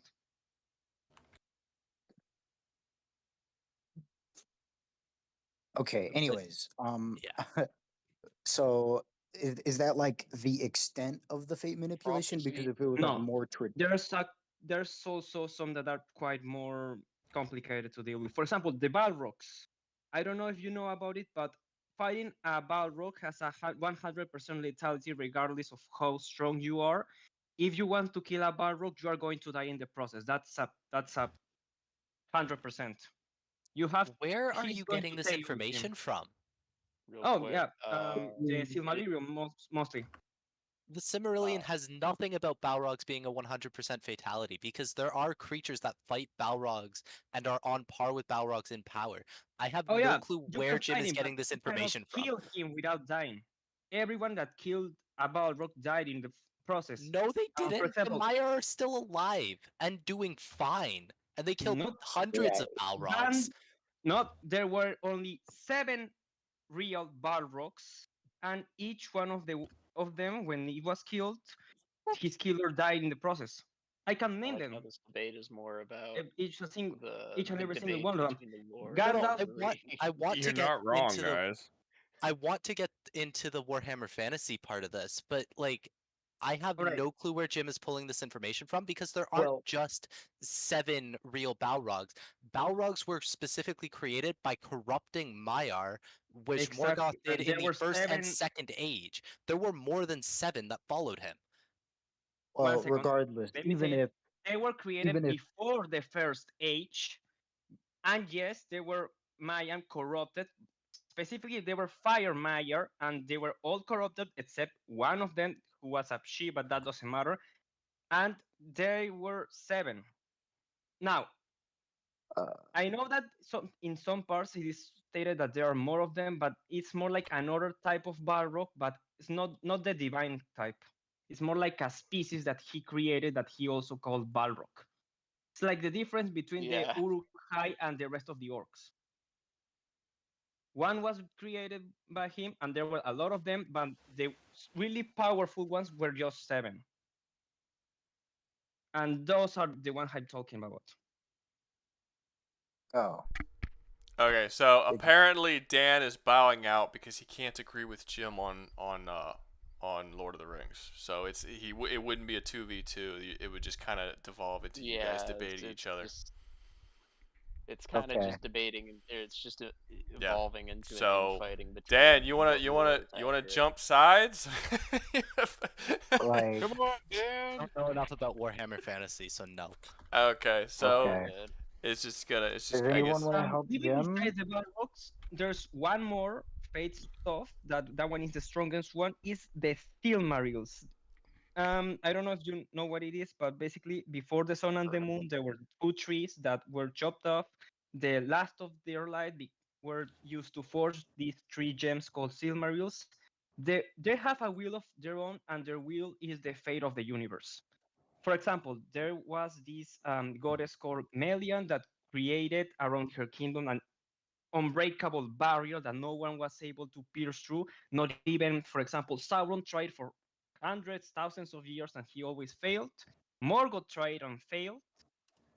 And then comes with this super infernal dog called Kasharot, who accidentally ate one of the Silmarils, and he just passed through the barrier. The Silmaril just said, "I want him to pass," and he passed. And it was because Okay. of fate, because he couldn't be stopped um by Melian. The Silmaril just want him to have one final battle with this super dog, and he had it and died in the process. But the point is that he was unstoppable unless the Silmaril said so. Okay, gotcha. So I thought it was gonna be like more traditional fate manipulation, No, like straight no, up. Tolkien just smokes his stuff when he talks about fate. Okay, I was because if that was the case, I was gonna be like I was gonna start talking about like Zinch and stuff and like how he can fuck with fate too.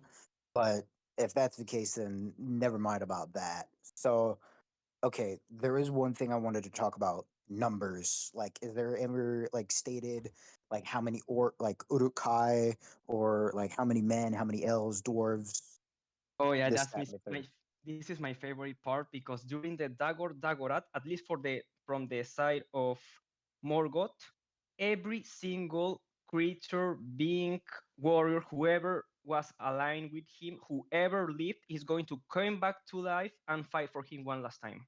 Every single one, from the dawn of time to the end of time, whoever's put a foot on the whole of Arda, which means that all the villains from from all the books and all his mythology are going to fight in the Dagorat. Every single one of them. So like all like are you talking about like all the stuff in Mordor or whatever? Like No, all the all the stuff in creatures? the world. Oh, Everything related to him that ever existed is going back to life, even if his soul was destroyed in a million pieces and destroyed at a conceptual level, is coming back and is fighting for him again. Yep. okay, gotcha. Including, for example, Sauron is coming back, the Balrogs are coming back, every single orc that lived and troll, and the flying creatures and the dragons, all the dragons who ever existed are coming back. The vampires and werewolves, because they exist in Tolkien's Middle Earth, at least they existed, they then went extinct. Everyone. Also, the Black And Numenorians, yeah, everyone. Saruman.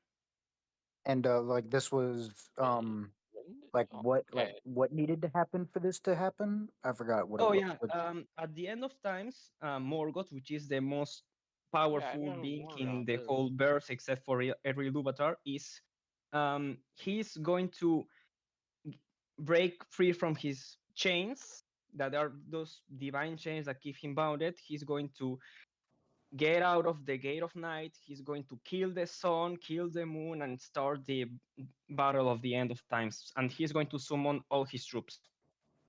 Okay, So this gotcha. is like the end of the actual like story.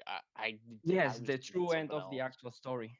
So like Actually, the if world the is destroyed in this Warhammer battle, completely destroyed. so if like the Warhammer fantasy factions ever like managed to destroy most of Middle Earth, this would happen, right? Is Yeah, that actually, it just happens when Morgoth get strong enough to break free of. I mean, I'm talking about the point of the timeline where Morgoth is ready to get his stuff together. okay? Okay, so okay, but I've like I don't think you ever said like an actual specific number though. Oh Like yeah, I we're talking about probably billions and a lot of billions of orcs. multiple billions. if that ever does happen, if he ever gets strong Yeah, enough. I mean, for example, during the War of the Rings, there were like, for example, about 300,000 orcs in Mordor. They're all coming back. During the Battle of the Second Age, there were about between 400 and 500,000 of orcs again. They're all coming back.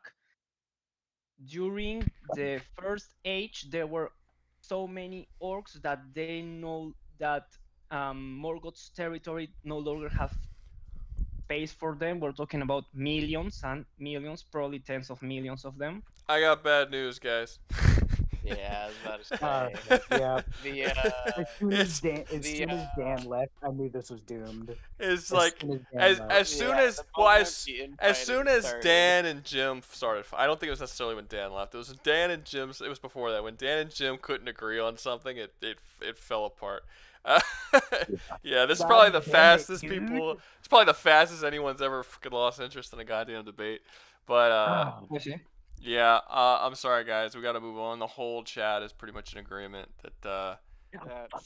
Hey, I would honestly just say, can I mean, since this ended extremely quickly, can we just pull in one of the other debates that we wanted to do? What was the other debate? Yeah, because there was it was there was one that we wanted to do for Warhammer 40k versus Starcraft. Yeah, it was. Alden sighing because he's like, I guess I'm up. Okay. It was basically just Juggernaut and Oric. Yeah, it was And Juggernaut. but if he wants to, if Zerg wants to join in, I'm fine with that. Yeah, that's fine. Jim, you know anything about this or? I know a lot of 40k. Nothing about Starcraft, but I'll share a lot about 40k. That's fine. Okay, who Orcs, where you at? You in here? Yes, I'm already in here. Oh, you were Yeah, Orcs. It's basically just the Orcs. Oh, okay, my bad. Yeah, okay. Wait, Alden is Oric? That's why I was sighing, Rugi, because I'm like, it's the same fucking people. I didn't realize that The Omega. only person you need to pull in is Juggernaut. Okay, so Juggernaut, you ready? I hope you're ready. He doesn't have his hand up. Let's see if he accepts it. He accept it. Okay. Let's see if he accepts it. Yeah, because you had like 12% of people were not big on that last debate. They were just like, this is not going on. Yeah, the infighting started, and it just. Dan, do you want to jump in for the Warhammer stuff? Hey Dan, I need you to help me out with something, man. I want a really funny way to kill the ring race real quick before they get their shit going. Because I was saying stupid shit, like a tree falls on him in the woods, fucking a spider fucking bites him. You know what's your funniest way? Yeah, it's gonna be a 40k versus. He Starcraft for a very specific scenario. He does have low-level fate manipulation, so like the funniest way that he would be able to die is technically somebody could hold his wraith head under running water, and that would kill him. Well, there we go. You want to do it for 40k? How many people do we have for Starcraft right now? I usually tend to be a Starcraft guy, but that'd be. That's 3. So do we have a 3-on-3 right now? Play out if there's too many, if there's not enough people. So. Lee wants to join on the side of 40k. Lee. Yeah, the problem is I don't know anything about Starcraft. I only know about 40k. Yeah, I mean, you'd be defending 40k then, so that makes sense. My God, these debates are getting bigger and bigger. Let's do them. It's also getting very repetitive because Lee's been up here 95 fucking times. God damn it, Lee. He's taking his opportunities. He's seeing shit and be like, I can do that. I bet you this. I bet you this. I can do anything. I'm being polite, letting these guys have their debate, staying out of it. I'll throw in like a word or two just to try to make it funny. For love, but I can't do that. All right. Next debate, please be a more simple one. Next debate, please be a more simple one. I will do a vote on it. It's always up. Yeah, I think a lot of these are like universes versus universes. The versus People are can't, too like, that's hear that. We well, bring up we random did. We stuff. did just do an Alucard versus whatever. You know, that was kind of. Yeah, and that was pretty good. There was Focus. there was like a It was specific focused on one thing that we could. There was like a specific scenario that me and Juggernaut came up with. It was like, I forgot what it was. It was like an imperial sector of like 100 planets or so, with X amount of fortress. Even then, it's a bit too broad. like even then, like people, we could bring up random could- stuff in that. It's more like people just might, I would people who don't know Warhammer can't really follow this. Yeah, that's fair enough. I mean, what We we have to could like end up do doing something is that just like maybe doing a single character planet. Or if we want to, we could do or a character, single yeah, that's faction. true. Hold on. Single Juggernaut, faction are against you single faction. Juggernaut? Are you good? Oh no. What are we? Uh-oh. What's going on? Oh wait, Juggernaut's not Juggernaut speaking. isn't saying Juggernaut might be anything. dying. Okay. he- It's been way more than 10 seconds. I'll give you 5 seconds. 5, 4, 3, Wow. 2, 1. Bye. Maybe bro went to the bathroom. All right. So well, that's Well, that's Juggernaut was in here earlier and his mic was fine, so. so It- maybe probably him maybe going he UK. died of cancer. he had a stroke. So what are the so Alright. who's with who now? How many people do we have for each side? It's What gonna are we be- doing? For Starcraft. If you don't know what we're doing, I'm kicking you because you you should know. No, what I know what we're doing. We were Okay. like talking about characters. We're doing Warhammer versus Starcraft. I know that, but Well, if y'all want to if y'all want to do one, 1v1 a character in Starcraft and a character in to kind of simplify things, you can do that. if you that's want. what. Yeah, Okay, that's what I do was that saying. then. Are we I still was doing thinking that? about- Gonna be better. I had a pretty interesting idea of like a 1v1 between Primal Kerrigan, not Zelnaga Kerrigan, between a 1v1 between the Primal Kerrigan and the Swarm Lord. I wanted to see how that would go because I had a debate about that like earlier with some other dude, but I've learned a lot more things now. So I wanted to see if that would go any different. I got educated. Yeah. Swarm lords are not that powerful. Or that is kind of They're actually quite. They're actually quite powerful. You just don't see it that often because the times they're being deployed are on, the battles where they're fucking losing. So Yeah, but I mean, for guys like, Tyranids. for example, Marneus Calgar can kill them just. Well, I mean, that was didn't also. Marneus Calgar get his shit Hold kicked in on. by I the will Swarm say Lord? that the Marneus Calgar killing one was whenever they were doing the fucking whenever they were stroking the Ultramarines cock off beyond belief. So you can't. I'm not Sexy. going to take that. Yeah, no, I'm not going to take that into lore because Marneus Calgar realistically should have been torn in half. Like, I'm sorry for any of you Marneus Calgar fans, he should have died. But they again, that's when they were stroking their cocks off beyond belief.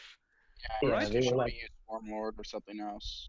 Motherfucker, But, Alden, Dan, are y'all talking in the goddamn Discord chat? The thing that I say that y'all need to fucking ignore.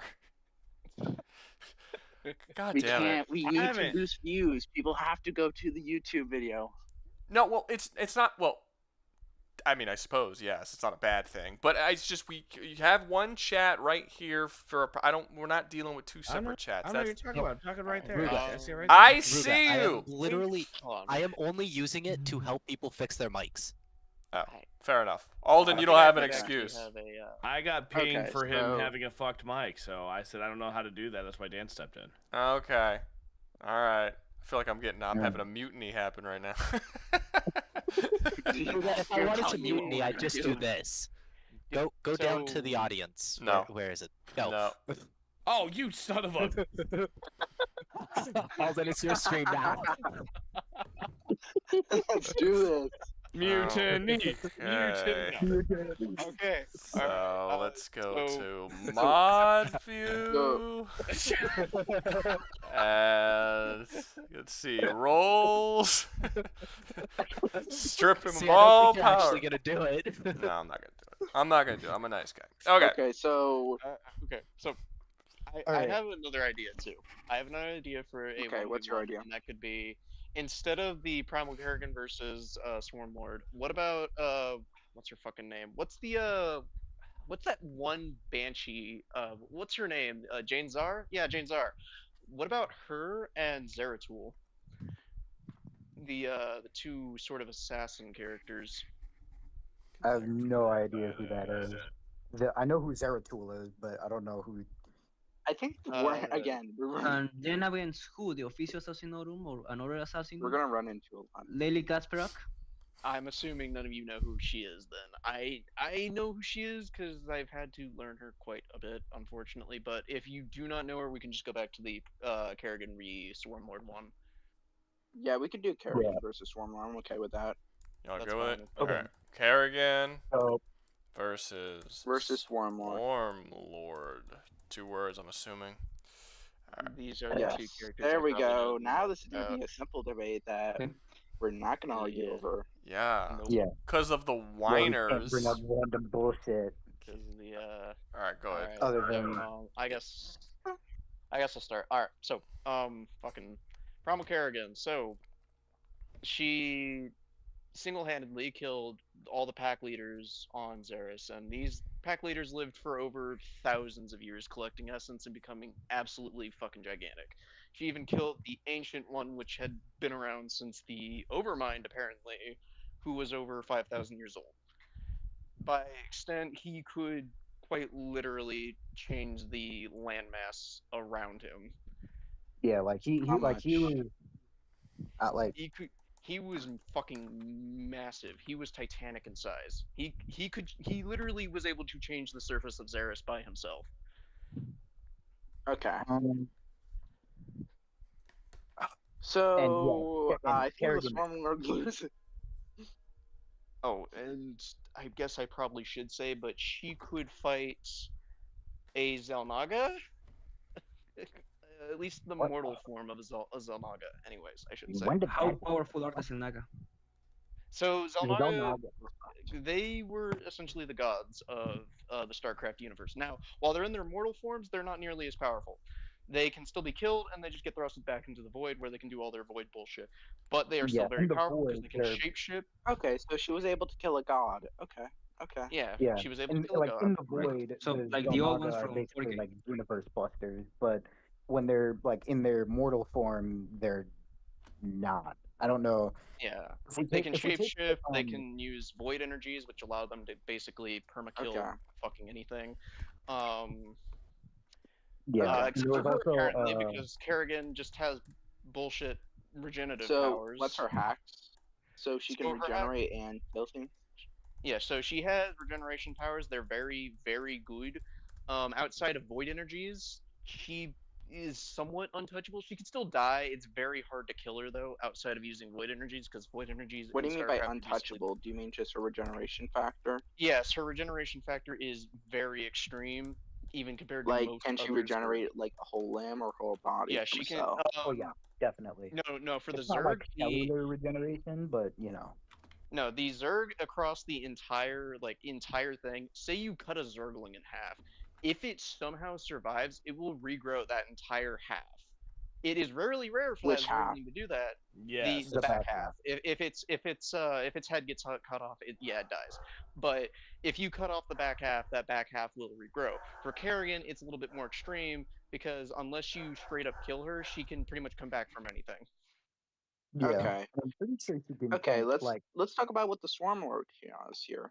Yeah. Well, yeah, first, go ahead. wait, he's cut off the hive mind, isn't he? Wouldn't he be for? Give me a sec. That's kind of a problem. Let's just include the hive mind for that then. Hive What do you mind? mean? Like the Hive shadow mind and the warp? for- Is that what you're talking about? Yeah, the whole thing. Yeah, that.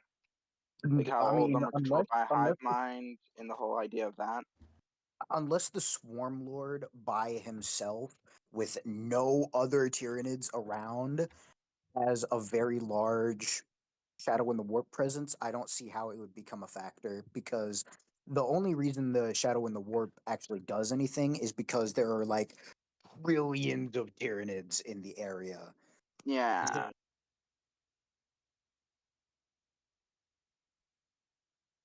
Just a 1v1. I should Yeah. also mention That's the a point less shadow and for the the Swarm warp. Lord. So, because the shadow and the warp affects the warp itself, I will say that Kerrigan's powers are not going to get mitigated by the shadow and the warp because it's more of a biological thing rather than a comes from a different dimension thing. Yeah, we established this in another stream. It's psionics versus sorcery. Yeah, Yeah, essentially. like psionics is like it comes from within. The warp you take it from like everywhere else. Psionics comes from within. Yeah. In that degree, I'm going to say that Kerrigan is a much better spellcaster, quote unquote, in that case. Just because before she became, what's it called? Primal Kerrigan, when she was the Queen of Blades, she was able to literally pull battle cruisers out of the sky and destroy them by herself. Yeah, like Which she would. battle cruisers, which we've kind of established because there's no actual lore estimate, we've kind of established in another debate that they're about 4.5 kilometers long. So she was able to pull a massive ship out of orbit and drag it into the ground. And just like fucking crush it, like. Yeah, and one of her abilities in the game is to literally just instantly kill any mechanical unit, which kind of proves that whole feat in the first place. Yeah. And I think the only reason you can't use it on like a biological unit is just gameplay reasons. Because if Yeah, it's just you gameplay use it on a reasons. biological do unit, it- she would just like use it on a random marine or something. Yeah, it's to kind of not have her use it on like a random marine and use it on something important for gameplay features. Yeah. But she could realistically do it not to just that one marine. She could do it to a whole like infantry brigade. Yeah, like. Okay. I think the most difficult problem in this So fight is battle probably just battle cruisers, real regeneration. quick, are 9 kilometers or 5.6 Yeah, miles in so length. that's the thing. That's what we were talking about. Is that it'll give you the 9 kilometers thing, but if you go through a bunch of other stuff, it will give you so many other random answers that Yeah, like it'll say like 960 meters. So what up are we to using all the then? way No, up I, to fo- I 18 found kilometers. 960 on Reddit, but I found the 9-meter one Okay. on the official So what- wiki forum. if you want to use the official are we wiki, using then for we this? can say that she can pull a 9-meter one. But we It's kind of 9 just said that since there's kilometers. so many different answers out there, we wanted to use the 4.5 one. But if you want to Okay. scale up it up to the 9-kilometer one, then that's just going to make her more impressive. But that's up to you. And honestly, Okay, it doesn't so really. do we have Go have ahead. anything to counter regeneration? I'm just thinking. Since that's Um, probably going to be the most difficult part. I think the acid might be able.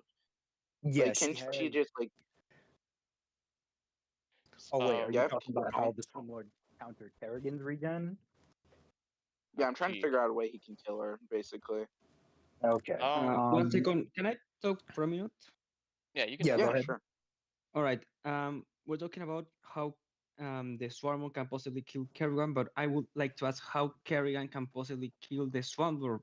I mean, Yeah, he's how strong essentially is he? immortal. Each time that he got himself killed, the hive mind just recovers his conscience and rebuilds his body. We're just doing a and his 1v1. back. Well, we're just so doing a no 1v1. hive We're mind. not talking. Yeah, we're like not no, talking like about no the hive hive mind. We're mind just, is involved in it's this. Just a just a 1v1. who can kill the other person more quickly. It's not going to be a Yeah. repetitive thing. And honestly, all honestly, right. even if we Forget do what I take said. that, honestly, even if we do take that, Kerrigan is a very powerful psionic user. So she could maybe possibly just reach into the hive mind, take out the Swarmlord. No, and the hive destroy mind it. is the shadow and the warp and all that. Before we even do that, we're not going to mess with the Yeah, whole hive mind shit. Mindfucker is not gonna work with him.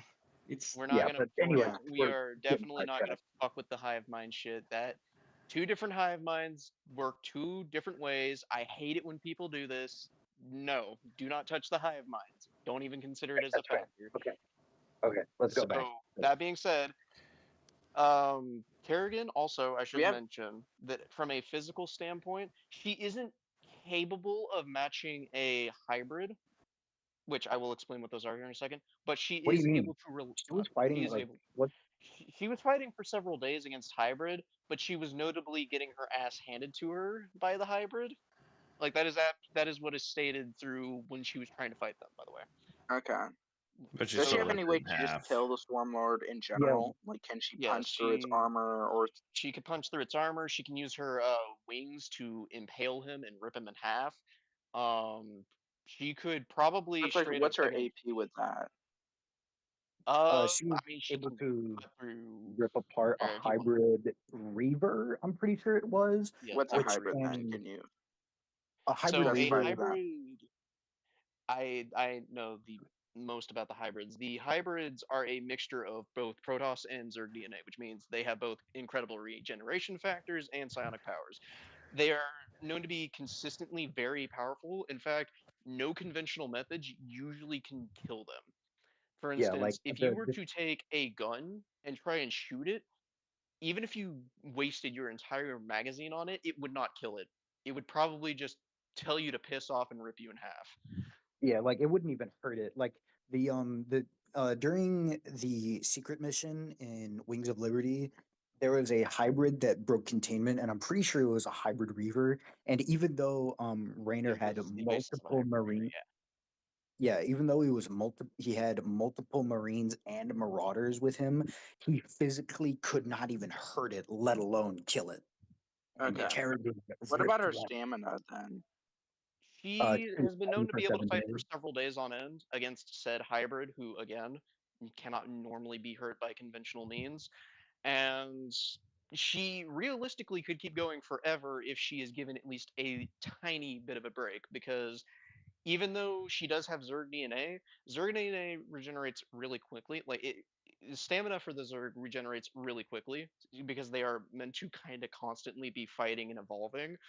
But but she is still human in a way. So she actually does need a break because she is still somewhat human. Okay. But yeah, he can fight for a really long time, like 7 days.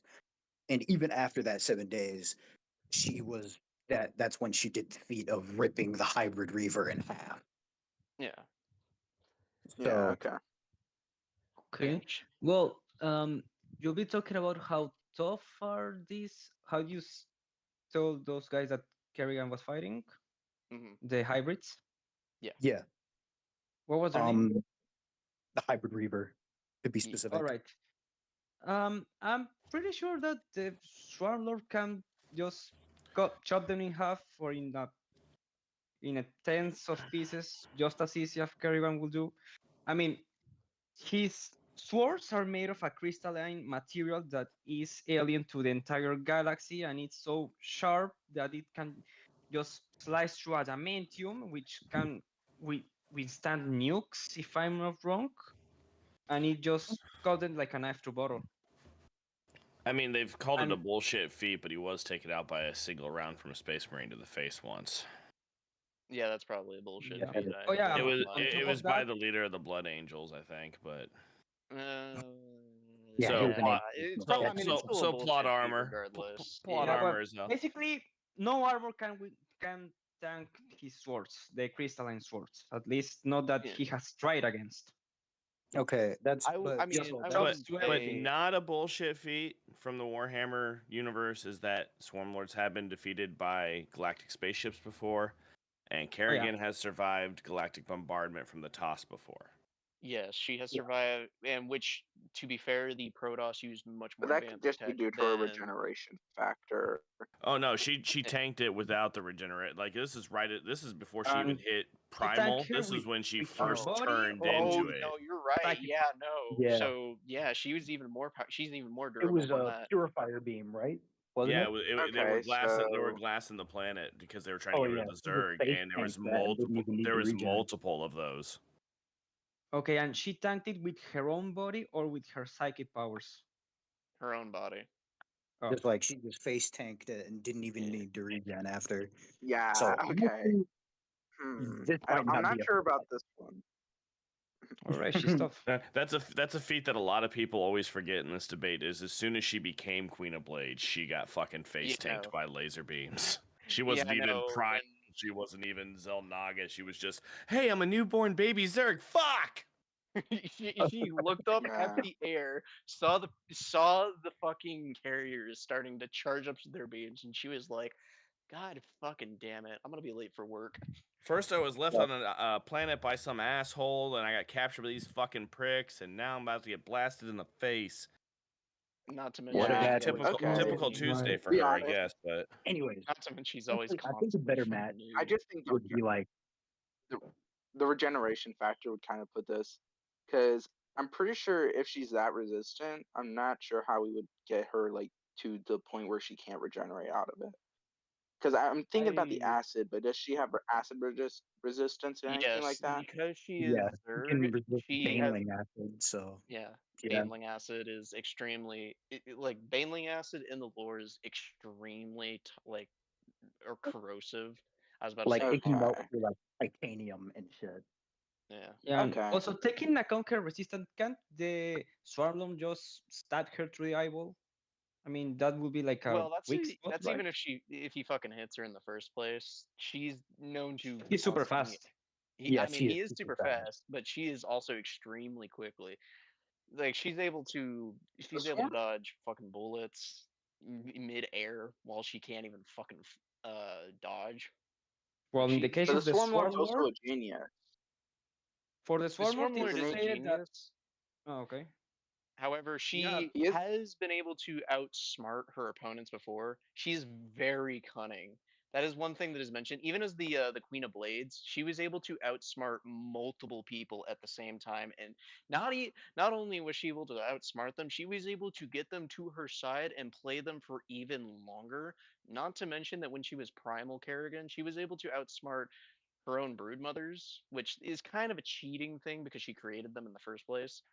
All right. But When it comes with cunning and strategy, I give it to the Swarm Lord. The guy has literally eons of battle experience. One eon, for those who don't know, is a you know, 1,000,000,000 years. Is a billion years. He yeah, has no, in terms of destroyed countless actual, civilizations and literally is like the last resource, the worst case scenario for the hive mind. Yeah, When well, when regardless, everything fails, he doesn't. I mean, in terms of regardless, raw experience, yeah, no, he does technically outdo her because he's just been Yeah. around for much longer. yeah, well, He's also regardless got like of a lot what more this variety of opponents too. Like Warhammer 40k probably has more variety since Yeah. I'm not a big Starcraft Yeah. fan, but It I does would have imagine more he has variety. encountered these types of things before, or just more Anyways, crazy regardless, shit. it doesn't matter how much battle experience he has. He has no way to actually hurt Kerrigan. Even you yourself said that you were struggling to find something. No, I think he could hurt her, but I'm just not sure about putting her down that much. He said she could like No, regenerate from like a She could cell or something. realistically, if she gets cut in half, she could regenerate her lower half. Like she, Yeah, that's what I'm as thinking. long Like, I as think he could definitely like cut her into half or something, but I'm just not sure about putting her down for good. Yeah, and that's no, I don't assuming. think he doesn't have any. He doesn't. The Swarm Lord, while he is powerful, I don't think he has enough options to actually put her down. Now, that being said, he could definitely hurt her, and he will get his licks in very easily. Again, he has 4 arms, and I think out He's of the faster. 4 swords. yeah, he's got 4 swords. Yeah. And the only opponent Kerrigan has really ever faced where she had to fight an How opponent with fast 4 is he arms. or she? Some By the people way, scale her to different things. I generally tend to scale her to at least above sound, at least during her most peak moments. I don't know. There might be some other feats I'm not technically aware of, but she is very fast. In the The case of the only Swarm Lord, for the Swarm Lord, it's stated that he's so fast that no one can actually shoot him. And when you're as important as he is, you're gonna have like 1,000,000 guards shooting you with laser beams, not just bullets. They fight mostly with lasers, and they find it impossible to hit him that could be with just them. predicting too. that could just be him predicting it, or maybe because the Swarm Lord generally is in the middle of a fucking swarm. In a That's also a 1v1, pretty he good feat. I tends. mean, predicting the trajectories of Even then, yeah. countless laser beams pointing at you, that's also very tough. That is true. Yeah. You guys But- do forget that the Swarm Lord and every higher being, once they're cut off from the fucking hive mind, actually are not as intelligent as they are. Yeah, when that's they're what I was part saying of at it. the beginning too. I was like, So the without the hive Swarm mind, Lord this, does have its own consciousness he does. too. But He like, is. I mean, like, There are some of the he would higher be a ones. little more dumb. There are some of the But not higher that much. beings like him, but there's there's him. There's the one that was stuck on. I can't remember what frost planet, One but that Eye. Old One Eye. yeah, old One Eye. But he was not as smart as He he was still pretty was. feral. No, He was a Old One Eye pretty was still feral pretty feral. creature. So like I mean, the fact that I the assume Swarm we're Lord just- is cut off, he's probably not as intelligent as you guys keep trying to give Yeah, him. that's what I was like saying at the beginning of this. I was like, got some high Disagree with opinion on that. that. The Swarm Lord is literally like the exceptional case for the whole hive mind. Is the only one that has his own, not independence, but he has his my phone shut own down. will for say so, and he has all his own experience and his own, and he accumulated over an insane amount of battles.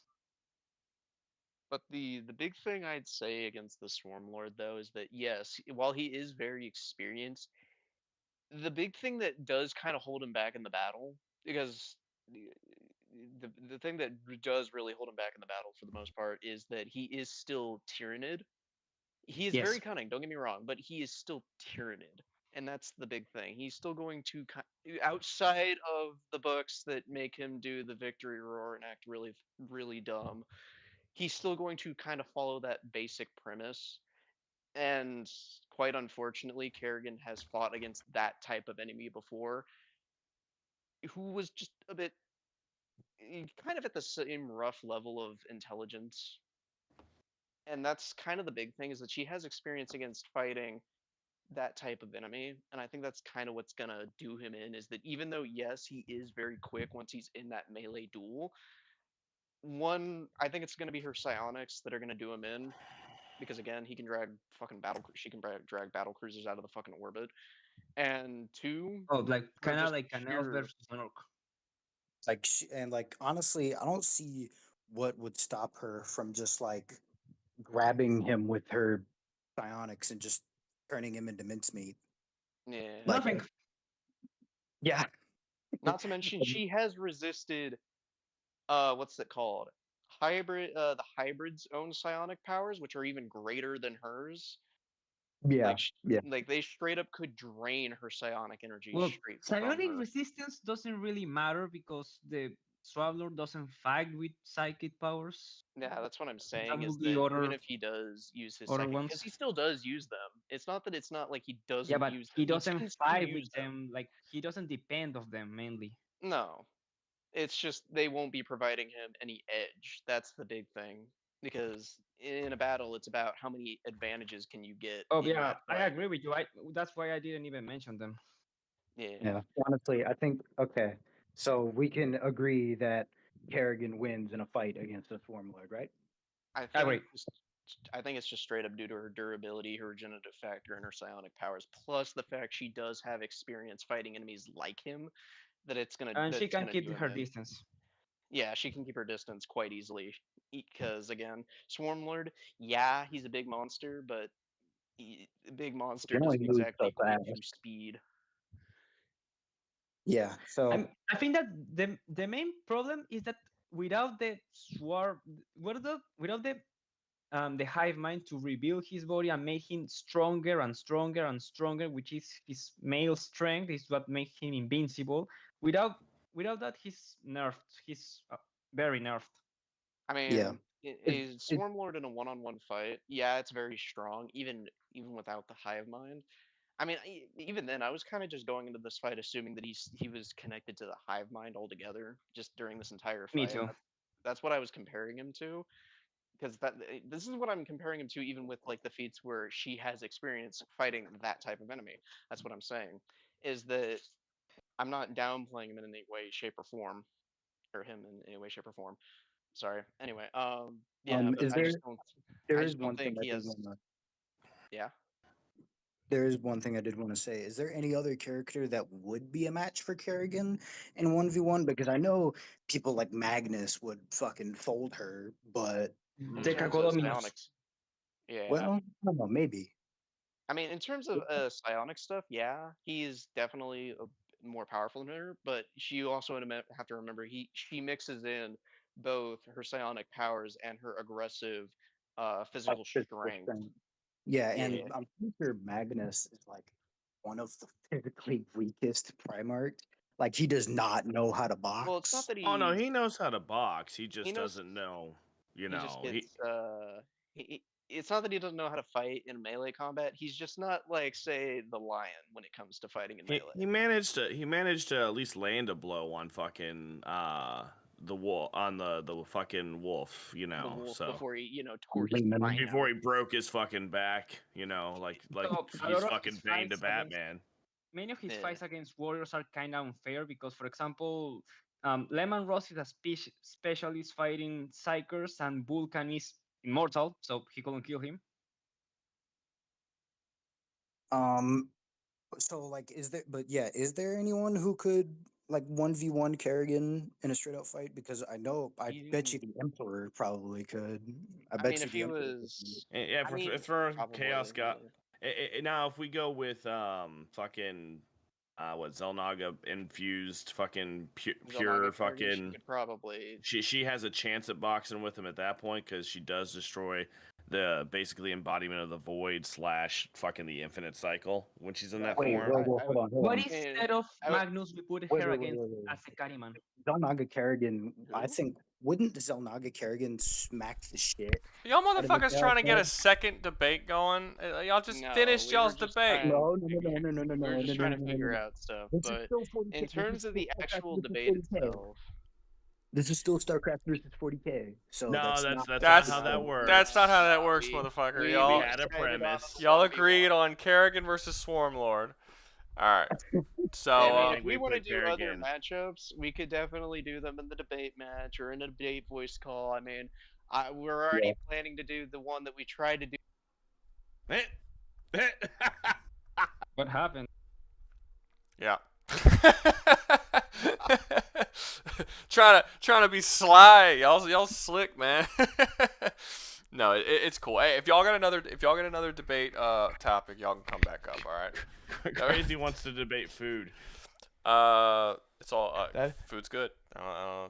That'd be a difference in fucking debate that we've never had before. I'm okay with it. Like I said, it's not nothing says it has to be a fucking versus match. It can be any debate you want. It's just kind of what people are into, you know. Let's see. Does anybody want to do anything from Avatar? Last Airbender versus Atom Smasher from Cyberpunk. You choose the weirdest fucking debates. Yeah. That's a weird one. Okay. What were the last ones? What we have, Alden? All right, so we already did that one. The only thing we had left that was on this particular list was Helldivers and Deathkrieg and fucking Yuri and fucking Jinwoo. Okay, so are we just gonna keep and then going? also your Talion and Luke Skywalker. Yeah, are we Oh, we're just gonna keep going down. I think it's been pretty it's been no one wants to see fucking Yuri versus. I know. I'm sorry, man. Well, if we keep lessening the amount of people there are to vote for, eventually, like it's just gonna be Yuri, and then they're gonna It'll have just to be vote. the last fucking It's one. be like Yeah, you there's no either vote. vote or you don't vote, and then it just gets 0 votes. That would be funny. That would be funny, because that'd mean I didn't vote for my own fucking debate. That would. But no, I would be okay fucking arguing with Crazy about fucking food. I don't give a shit. Okay. Well, I mean, usually the alternate debates are just Rouga and I randomly starting a conversation that just kind of devolves. Would anyone be willing to debate Sun Jinwoo versus Doom Demons? Luke again with another idea. He loves the Sung Jin Woo, man. I think he's just like, okay, what is this group of people like? They like Doom. I'm gonna get my fucking debate with somebody. He's at 10,000 fucking, he's sucking on the dick because of all that Riz that they say Sun Jin has. All that Riz, that sister Riz. Yeah, sister leveling. Oh, that sister. Hey, he knocks up the blonde S rank person in the comics. Yeah, he does. But Does he now? yeah, still got the poll going. But Luke, we already went over this in chat, but Sung Jin Woo loses to the Doom Demons because he doesn't get over Davith. Like, he doesn't. Well, he can't get over Davith till he gets out from under his sister. What was I doing? That's true. I think Davith can get over his sister. I think Davith would just go through his sister. No, if his sister was attracted to him because he was ripped. Like she wasn't originally, and then she got super ripped, and maybe there was something about she started worrying that they're like not actually related. Davith is super. No, she knows they're related. That's not. I don't think that's. Oh That's wait, just the fucking she was starting to worry that they weren't related. No, she was starting to worry that they were actually related. I never saw her worried that they weren't related. I don't think she cared at all. I think that's just in the the fantasy fucking bridge series on it. Yeah, maybe.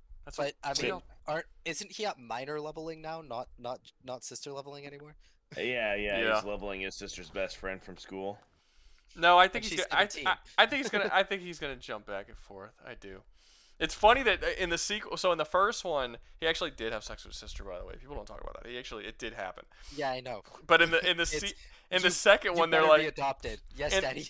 In the second one, they were like, hey, you have sex with this minor or death, and he was like, I choose death, and he called out the fucking bluff. And then it was like, damn it. Called out the system, yeah. Yeah, and then they did make him do it, and then he immediately realized he didn't have to sleep with his sister. but he did anyway. But I find that interesting that he would rather sleep with his sister than a minor. Well, he's seen Joe Dirt one too many times. Look, man. bro, that girl looks like she's 16, 17.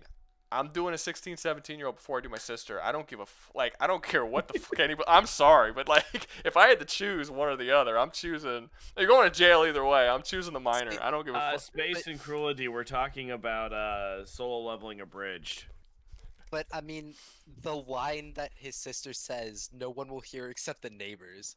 Oh my Like, god! how the fuck did people not register that he was about to have sex with her? Hey, we didn't.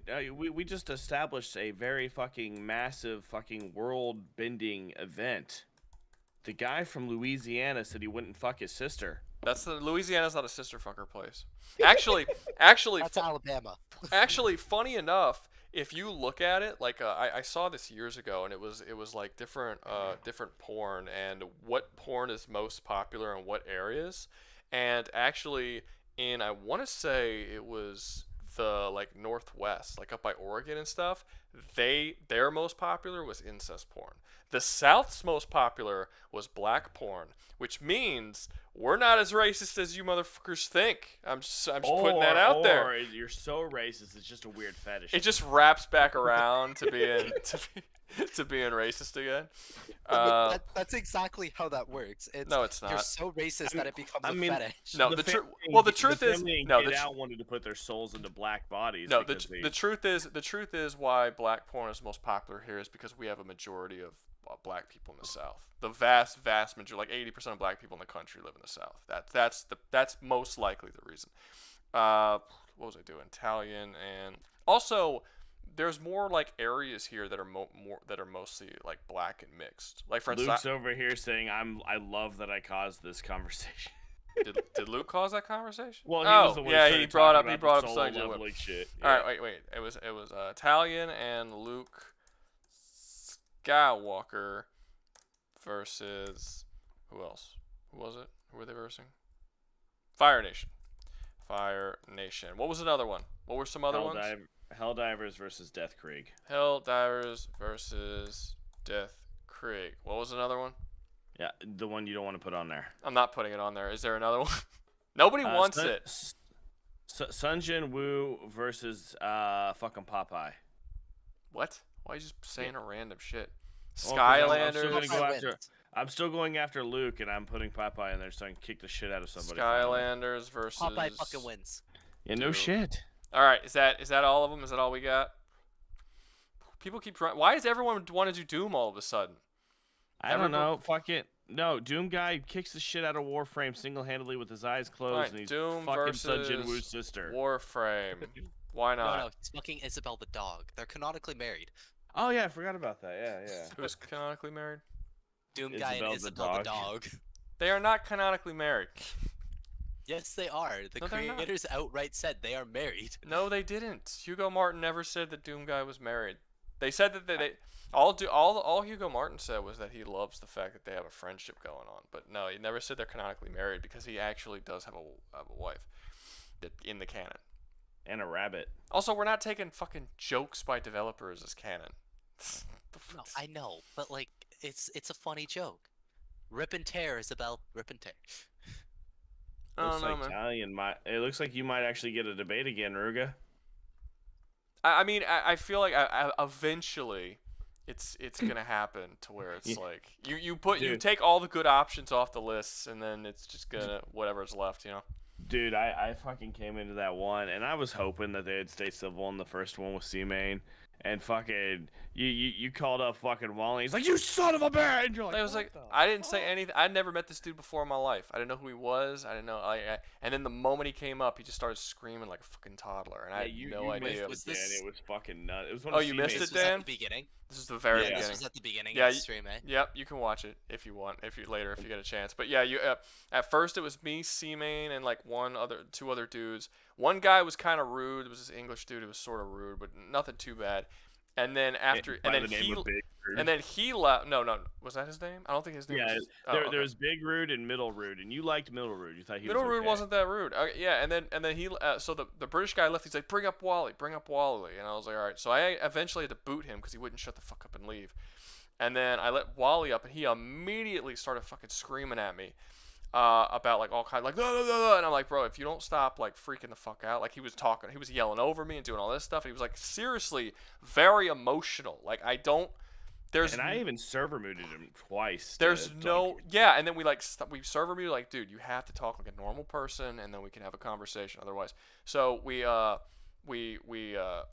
unmuted him, and then he immediately fucking like just jumped up. He was like, bro, did you not learn? Like, you do know that I'm the host, right? I could boot you at any time. Why are you like? I don't understand what it was. Oh yeah, he was swearing and screaming and hollering, and it was like I didn't know anything about this guy. He was absolutely, he hated the idea that I said that Doomguy was above the concepts of time and space. Like that was just some shit. It was really weird. And then fucking Rouga it was great. It made me laugh because Rouga fucking shot down their entire, fucking outerversal fucking argument. Like they're starting to try to argue that like 2D space is smaller than 3D. Is like you can fit infinite 2D space into a 3D dimension. And he's like, those are just fucking debating scaling concepts that don't fucking exist in the real world. You guys are fucking stupid. Well, no, I did actually lower myself down to his point, because he was the whole thing he was saying was that he was saying that a 3D world is stronger than a 2D world because a 3D world has more mass than a 2D world. And I said that doesn't make any sense, because a 2D world and a 3D world wouldn't even measure mass the same way, because mass has depth. You can't do the formula to measure mass if you don't have depth, which a 2D world can't possibly have. And then that was sort of the argument line that we went down. It was like it didn't. Yeah, the argument never got back to do. It did eventually, but it was not with that guy. That was Big Rude who just kept arguing dimensionals. Yeah. That's basically what you said. Is like if they went to Rouga with their dimensional bullshit, he was just gonna shut it the fuck down. Oh, and I warned them. I'm like, guys, don't bring this shit. Don't bring. Argue smart. Don't bring this shit. And they're like, nope, we're bringing it, because I fucking even hit them with it, and they just fucking told me I was stupid and don't know anything about debating over there, because they, jump you over on that one. That's the thing. Well, that's the thing I don't like about scalars, because the whole idea is like you don't know what you're talking about, but what they're believing that I talk about as being factual is some shit that they made up. So it's like they made the rules, and you're like, you're not debating from our rules, so you don't know what you're talking about. And I'm like, I don't debate with your rules, because your rules are fucking stupid. So you need to prove your rules to me. You can't just come with me. You just can't come at me pretending that your rules are factual that you just fucking made up. That's not how this works. No, it wasn't the 12th Doctor Saint. It was C-Main and some of the Rudes. No, don't. C-Main was cool. It wasn't. No, I wasn't. No, he was saying who was debating it. He thought it was that weird doctor guy that's in your. No. I haven't server. talked. No, I haven't talked to him. He was saying Doctor Who scaling is weird. He's talking about the character Doctor Who. No, I'm talking about fucking Saint Dane is saying that. I'm not talking about Yakobo. There's a guy in the chat who was talking about coming up all week, but I don't think he ever showed up, and his name was the 12th Doctor. And we had a doctor, and the first debate we did was Doctor Who versus Doomguy. That very quickly after that like just fell the fuck apart. Then it was just me and C-Main, and we did Doomguy versus Archie Sonic, or I'm sorry, composite Sonic. I cannot tell you the amount of times that I told C-Main, Doctor Who is not nearly as strong as he wants him to be.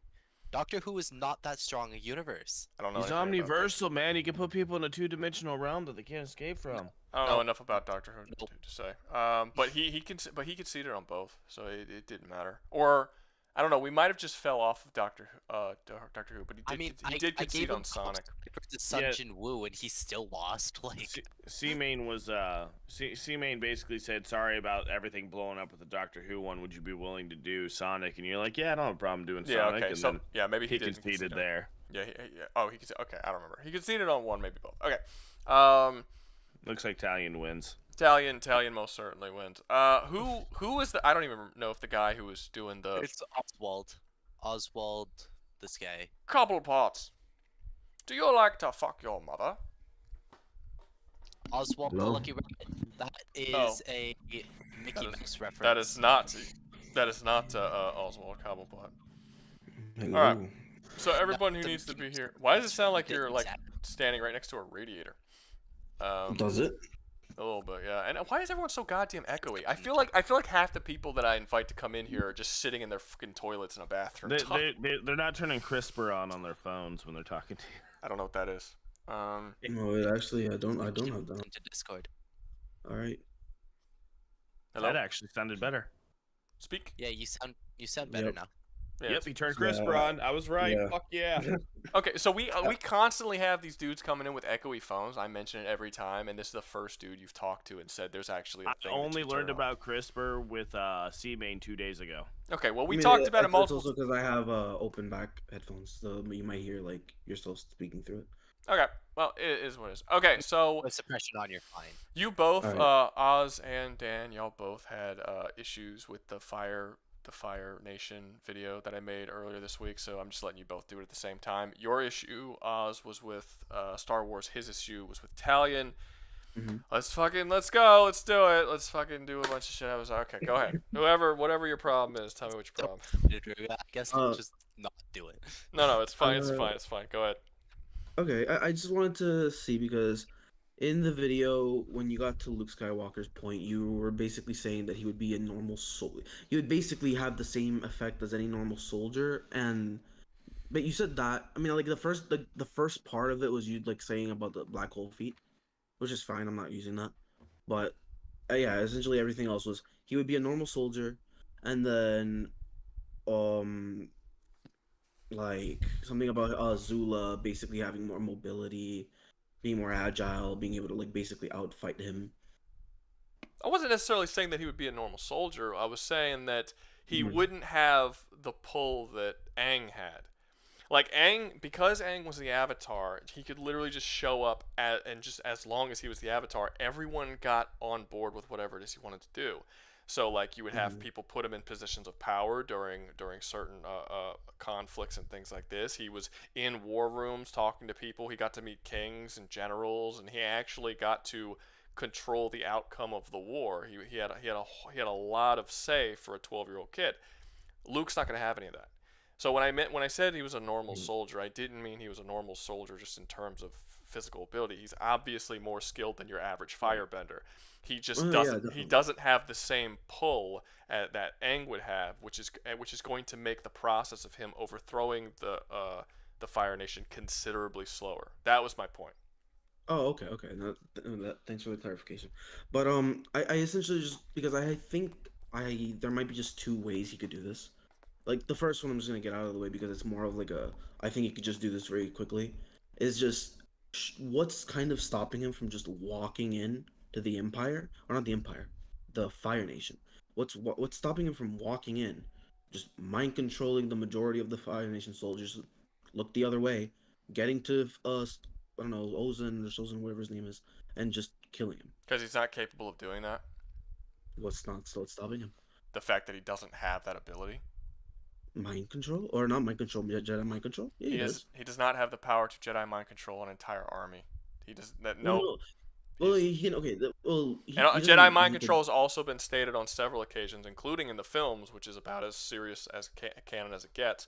That it only works on the weak-minded. Like the only people that are actually capable of being mind controlled have been shown to be drug addicts, uneducated child soldiers. Like no one. I mean, you could say I understand that not everybody in the Fire Nation is going to be a genius, but they are all trained martial arts from a young age in something like firebending, which requires a certain strength of mind. It's it's an actual philosophy. It's not just like I taught you how to punch people. Like there's actually you can't just punch and do any average punch and fire comes out. Like you actually do have to have some form of discipline, because that's what a martial art is. It's very unlikely that there's going to be all that many people that Luke even can mind control, and even if the people he could, he's never been shown to be able to do it to several people at the same time. Only one person at a time. So that's what would stop him. The fact that it wouldn't work on most people, and the people that it would work on would only be one at a time. Okay. I mean, the thing is it has been shown for him doing it in soldiers. Like when I don't remember. I think this was in the third movie. He was walking into Jabba's palace, and he did it to Yeah. like a group of like 2 soldiers. It was Yeah. 2 of them. He just kind of walked right through them. Yeah, grunts. Yeah, he did it to a couple of grunts that he found in the middle of the desert. Yeah, it's Well, not. that's essentially my like. I'm not like I'm. Don't get me wrong. I don't think he's just gonna go to the like a whole army and just say, "Oh, you are all mind controlled now." No, I think it's because he can infiltrate. I think that he's capable of doing that. I think that breaking into what is essentially a mob boss's Mhm. palette, like a mob boss's hideout, and failing to do so, by the way, because he was caught and thrown into the Sarlacc pit, Yeah, is a lot different than sneaking into well, not only a country where he will be attacked on sight, but also a fucking heavily guarded palace where the leader of a nation is. Those are 2 very different things. Okay, you know if I'm not gonna argue that. It's like that's gonna be like way too much. Like, oh, maybe, but no, I don't. Okay, let me actually get into that. Like the proper one I wanted to talk about. So, you said essentially because one of the things was that you weren't sure about like blaster bolt speed, which is fine because I spent way too much time trying to figure out how fast they were.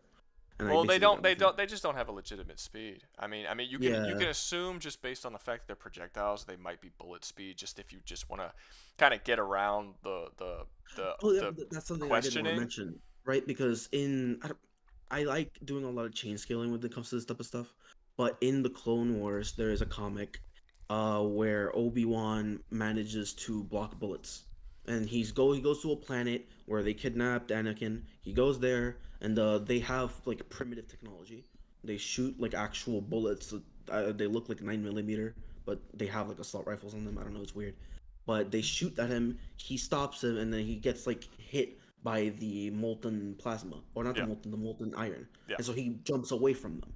So, like the idea, I mean, obviously that doesn't put them at like lightning speed, but Obi-Wan should be capable of blocking bullets. That's already like I didn't say they weren't capable. I never said they weren't capable of blocking bullets. I just said it wasn't. It's not something that would that. Well, I never actually said this at all in the Avatar video, but it's just not something that they could do because of the molten lava thing. But yeah, I never said that they were slower than bullets. Like, Oh no, I know. I just want to like slowly get up to the point where I could say like they are basically around lightning speed, but they can do bullets. All right. Well, right? Well, let's not get up to it. What did they do that shows that they're In of lightning speed? okay, in one of the prequels, I don't remember the movie, but it was one basically where Yoda and Count Dooku they were fighting, and immediately Count Dooku, he does his little lightning thing to Yoda. Yoda absorbs it, which is not what I'm talking about here. Once Yoda absorbs the lightning, he shoots it back at Count Dooku, and the way that it is shown, it isn't shown where Count Dooku then puts his hand out, reacting to Yoda's movement. No, it shows that he reacts to the lightning as it's coming directly at him and directs it upwards. But he's looking directly at Yoda before Yoda actually uses the move. Like they're both staring at each other talking. One of them does it. They clearly have the time to react to one another. It's not something that's shown to be. True. Yeah, go ahead. But something of that magnitude. Wait, I'm sorry. I don't want to cut you off. But no, go ahead. Something of that magnitude, like if Yoda grabs lightning and shoots it directly at Count Dooku, the way that this, like, usually something, because it's lightning speed, you don't just kind of preemptively. Well, lightning speed, just kind of react to it immediately. Lightning speed isn't a thing. But it's just like a third of light. That's and this is something. Wait, what? No, it's not. Yeah, it is lightning speed. Yeah. No, lightning speed is not a third. No, it's not. A third. No, it's not. No, what is it? It's not. It doesn't have. Lightning does not have a set speed. It can go less than a mile an hour. It's based on wind direction, water in the air, humidity. It's based on particles in the air. It's based on how much resistance you have to work through. No two bolts of lightning are the same speed. They constantly go different speeds. Like there's actually things you can look up. It's really cool when you look in the sky and you can actually see the lightning like slowly travel through the air, through the clouds, if it has a heavy enough resistance. The fastest that lightning can be that we know of is if you put it through a copper cable in your wall, it goes almost the speed of light because it has a direct path from where it's leaving to where it's going. Most of the time lightning doesn't have a direct path, so it goes a lot slower. But with a direct path, it goes close to the speed of light, but not quite, because because the copper wire itself is resistance. In theory, if you had no resistance with lightning and it goes from one point to another, it would travel at light speed. That's just not possible because there's no way to have lightning travel from one point to another and not have resistance. So yeah, you can't light. I mean, I'm fine. I'm fine with it. Like, I'm not like trying to be like, oh, but they're capable of reacting to light speed. No, Like, I get you. It's something that a lot of scalers talk about. I don't generally like to pull this card, but I'm an electrician, so I know how lightning works. I know how electricity works. So it's cool. And also the argument that people use when they say man-made electricity and lightning are different. Like lightning is faster than man. That's not true. They're literally identical in every way. It's just how much amperage is it? How many voltages is it? You know, they're the same. But a lot of people like to argue that they're two different things. Anyway, so to be fair, if you wanted to make the argument that like lightning, you know, perhaps him Zuko reacting to that lightning is actually not that impressive when you compare it to reacting to something like a bullet or like a plasma, that would actually be a better argument because lightning does not have a set speed. It's fine. It's just the idea that I want to get across is like you kind of have like the perspective where he was reacting to the body, but when I look at it, it's more like Yoda does the movement, shoots out the lightning, and you can see the lightning in the movie. You can see it kind of get in the screen immediately. He puts his hand out. That's not him reacting to his movement. Possibly, but that's also just as easily just like a visual flare. Like the fact of the matter is that he's looking at Yoda, and before Yoda does the move, so he has the time to react properly. It's just as possible that when they filmed the scene, you know, Count Dooku lifted his hand, having the lightning wait until his hand was up to do it just didn't look right for the scene. So they just kind of made it look a little quicker when they had the lightning already in the thing. But the fact of the matter is that he was looking directly at Yoda, prepared for the attack before he actually did it. But okay, yeah, actually, because there is another one that's kind of like, I mean, it's kind of the same thing. You can make the same argument that you're doing right now, but it's the one where Palpatine fights Rey. The same thing happens. Palpatine shoots lightning. Rey, the lightning's coming. Rey puts her lightsaber right. You could do that same argument where she's reacting to Palpatine, but you could also say she's looking at the lightning, putting her thing up as the lightning strikes. I can't argue with that one because I haven't actually seen that movie. Alden, what were you saying? I was just asking if I could say one thing real quick. In the entire time I watched that video, I don't think I ever heard you mention that all the the high-end firebenders can shoot and redirect lightning that gets shot at them. No, I didn't. So no, not all the high-end firebenders. Only Iroh and Zuko in the show can redirect lightning. That's in the show. That would be accurate. In the universe, that's not accurate because we know that Azula, Ozai, and Iroh. Actually, Iroh's never shown shooting lightning. I don't think he's only shown in the show. But Azula generate lightning. Iroh does generate lightning in the show. Does he? I thought he just redirected. What scene does he use it? He generates it and he shoots it off into the sky when he's teaching Zuko about it. He generates it? Yeah, he generates it and he shoots it off into the sky, and then Zuko asks him to shoot lightning at him. No, he says no. No, you're right. You're right. Okay, so we only have 3 characters that are shown being able to fire lightning in the actual show. However, we know that more people can do it. For one, Ozai and them didn't fucking create it, but also Azula's teachers who teach her how to shoot lightning, they are not even firebenders, and they know how to teach Azula to shoot lightning. The only reason they know is because it's a royal family secret up until the end of Avatar, where Zuko makes it public knowledge. That really? That makes sense. That makes sense. That does make sense. Now, to be makes it public knowledge, and that's why everybody in Republic City in Korra has it. Yeah, that makes sense. I get that.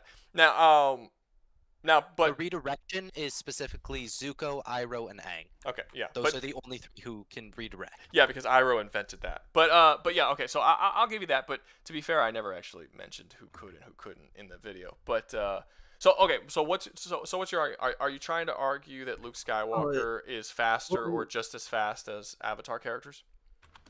In terms of reaction, yes, I think he should be capable, like, of doing what a baseline Jedi can do. I was gonna kind of also get that into like Force abilities, like in terms of what a baseline Jedi should be capable of doing. What we've seen in Clone Wars, Luke should be capable of doing. Like for example, Force pull, push, like the majority. Like there's like also.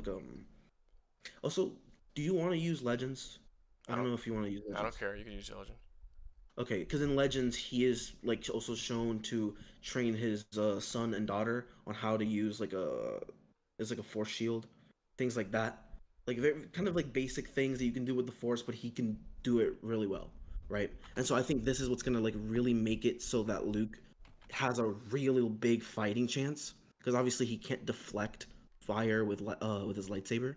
So it's really just going to be a lot of force dependent abilities. Well, it's not just that. I mean, he has less control. People are saying that the force is in fire, so he should have control over fire. But people like to. There's this thing that people like to, Star Wars fans like to do, where they take some ability that someone can do with the force, and then they apply it to all characters. So like I've had an argument that I heard a lot of in that in the comments section of the video is that Luke can do force absorb. He's like, oh, Luke can have force absorb, and he could just absorb the. Luke has never across anywhere in Star Wars used force absorb. I mean, I can see it being argued because he has and like he's never used it.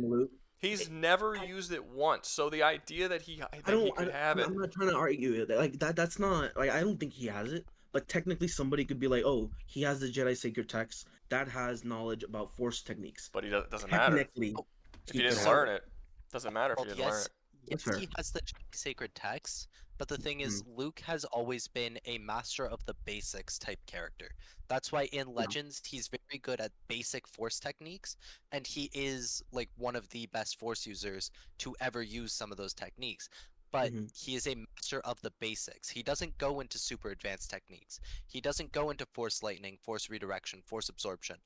He doesn't even really go into like the control flame element of the force, which some force users have done. Like heavy into like the story. I don't think anybody really knows about that. Like actually control fire. It is actually something that some force users can do, but it's not common and it's extremely difficult. It has knocked more powerful users out than when Luke moved his black hole generator. Dan's jumping his teammate. But well, Dan don't really have a teammate. This is two different arguments they're bringing up against you. They are, I just gonna let me just get like the overall argument across, just so we can like understand. Go ahead. So, personally, I don't think Luke kind of does this type of stuff. Like he doesn't go on like a rampage, but if within maybe like the first week or so that he's in this world and he realizes there's a big war, personally, I mean, maybe he could go out of his way, make like a little rebellion of sorts, maybe find some people, use mind control, tell them where to go. Like, try to find people that could ally with him. If that doesn't work within the first couple weeks, then he could probably just go out of his way and start doing things on his own. And I think he can get really far, to the point where he could just fight Ozai or Azula. It's not even guaranteed that he would be able to beat Ozai or Azula in a fight, even if they did fight. He's not. The thing is, okay, let me just get something across. Like, how do you think he could do against just a normal Fire Nation soldier? Against one Fire Nation soldier, he'd win, but against an army of Fire Nation soldiers, he'd lose. They don't usually come at you like in. Yes, they do. Yes, they do. No. If you became target number one, if Luke has to go behind enemy lines like Aang did specifically to go and find Ozai and beat him, yes, he's gonna have to face an army. Aang was only able to do what he did because he had an army. The Day of Black Sun happened when he had a whole army with him, and they lost anyway because they knew that they were coming because Day of Black Sun, but also because Azula is actually a really good strategist, and they were able to plan around everything. The way that there's like the way that usually, like, for example, we can look at like the actual show to see kind of like what would happen like if someone's being hunted down, like how Aang is. It's weird. They don't normally all of them try, like there's like hundreds of patrols trying to look for him. No, Usually, Yeah, it's there just, are. like, The reason why they have trouble finding him is because he's riding a flying bison, and they can't fly for most of the show. usual in the very beginning, not really, but like throughout the final area, yeah, kind But of. throughout the final area, he's not. He's incognito, and he's posing Yeah. as a Fire Nation's person. But when it comes to the actual last battle, even when he's posing as that behind enemy lines, when he actually goes to the last battle with Ozai, he can't do it on his own. He fights Ozai, but he's only able to do that because Sokka, Toph, and Suki end up attacking the airships, and Iroh and all of the White Lotus end up attacking Ba Sing Se to try and take that back, and Katara and Zuko have to go after... they, in one strike, with a bunch of different forces, all attack the different points of the Fire Nation to weaken it to the point that they could take it over. It's a massive group effort, and everyone backs Aang in doing it because he's the Avatar. That's fair, but like the main point that I can like just kind of have like overall, I don't think he can take on, like, if there's 1,000 or maybe like 100,000 soldiers. That's not what I'm arguing. The idea is Luke can keep himself constantly incognito because one, the Force basically guides him, right? I know that's kind of just sounds like BS. But the idea is that he's going to be walking around, he's going to be doing a lot of this type of stuff, like infiltrating and fighting a bunch of soldiers, kind of like taking down specific areas. But if he's getting hunted down, he's going to know that he's being hunted down, right? He's going to have a sense that something's going to be happening. He's not psychic. It doesn't really work that way. He doesn't he can't tell when he acquires information or when he doesn't, and it's not like he constantly has information. He doesn't. It's not like because a lot of people like to act like the Force and the sort of like feelings that Luke gets is some form of they almost treat it as if it's like some form of light omniscience, but it doesn't work that way. Every once in a while, he will get a slight hint that something is wrong. Almost always when it has something to do with a family member of his, not usually just normally. Like he gets a thing. No, like, not even that, because we see someone like Yoda. Luke has more power in the Force than Yoda, and even Yoda knew that Luke was going to come to his area. Yeah, but Yoda was a lot better. Yoda was a lot better at getting visions and sensing than Luke ever was. I know, but we're talking about Prime Luke. Doesn't matter. Just because Luke is yes, but again, this is the whole thing where people say that they just sort of link all Force powers.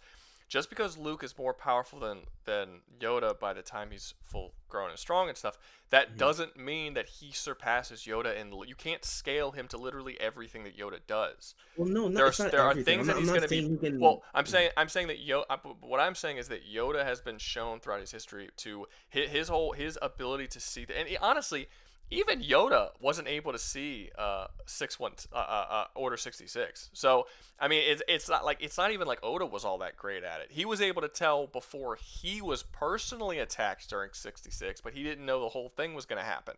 So even with Yoda, who is arguably the best at doing that at future sight and sensing when bad things were coming, like he was able to sense that he didn't know the Jedi were going to fall, but he could. He knew something. He knew something was coming. So he's like the best that we've seen at doing that, even better than Luke at his prime. But that's not really. That's not necessarily. Wait, what? What's up, Dan? Arguably, the best Jedi for future sight was actually Qui-Gon. Yeah, I'm not talking about. I'm not comparing. I'm just comparing. I'm just saying Luke. Because that's not necessarily a technique. That's not something you learn. That's something that happens in the Force. That doesn't matter. Luke's isn't as good as Yoda's with it. It doesn't matter how it's learned. It's a learned technique. It is 100% a learned technique. It is learning to follow specifically the will of the living Force. So it's almost like a meditation. But at that point, you would just say that Luke can and very well can do that. In the end where he dies. In the movie, I don't remember the name of the movie, but he directly connects himself to the living Force and the spiritual Force. Like he has the potential and the capability. Sure, but he hasn't done any of the stuff that you're saying.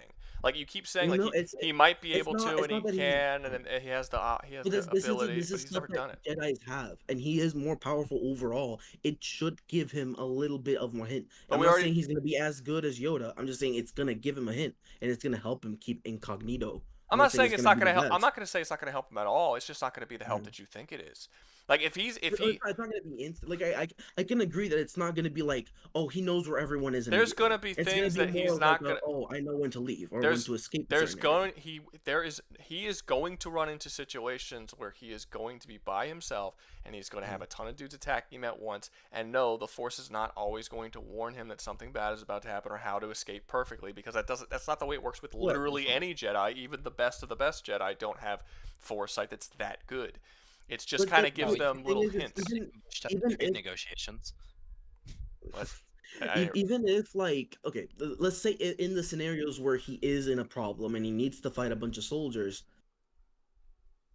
like what's stopping him from just really running through the majority of the soldiers? Like the majority, they're not. no, They're, he's not as really. Yes, it is. When he's not as mobile as Aang. He's arguably not No, I don't even think it's arguable. He's not as powerful as Aang.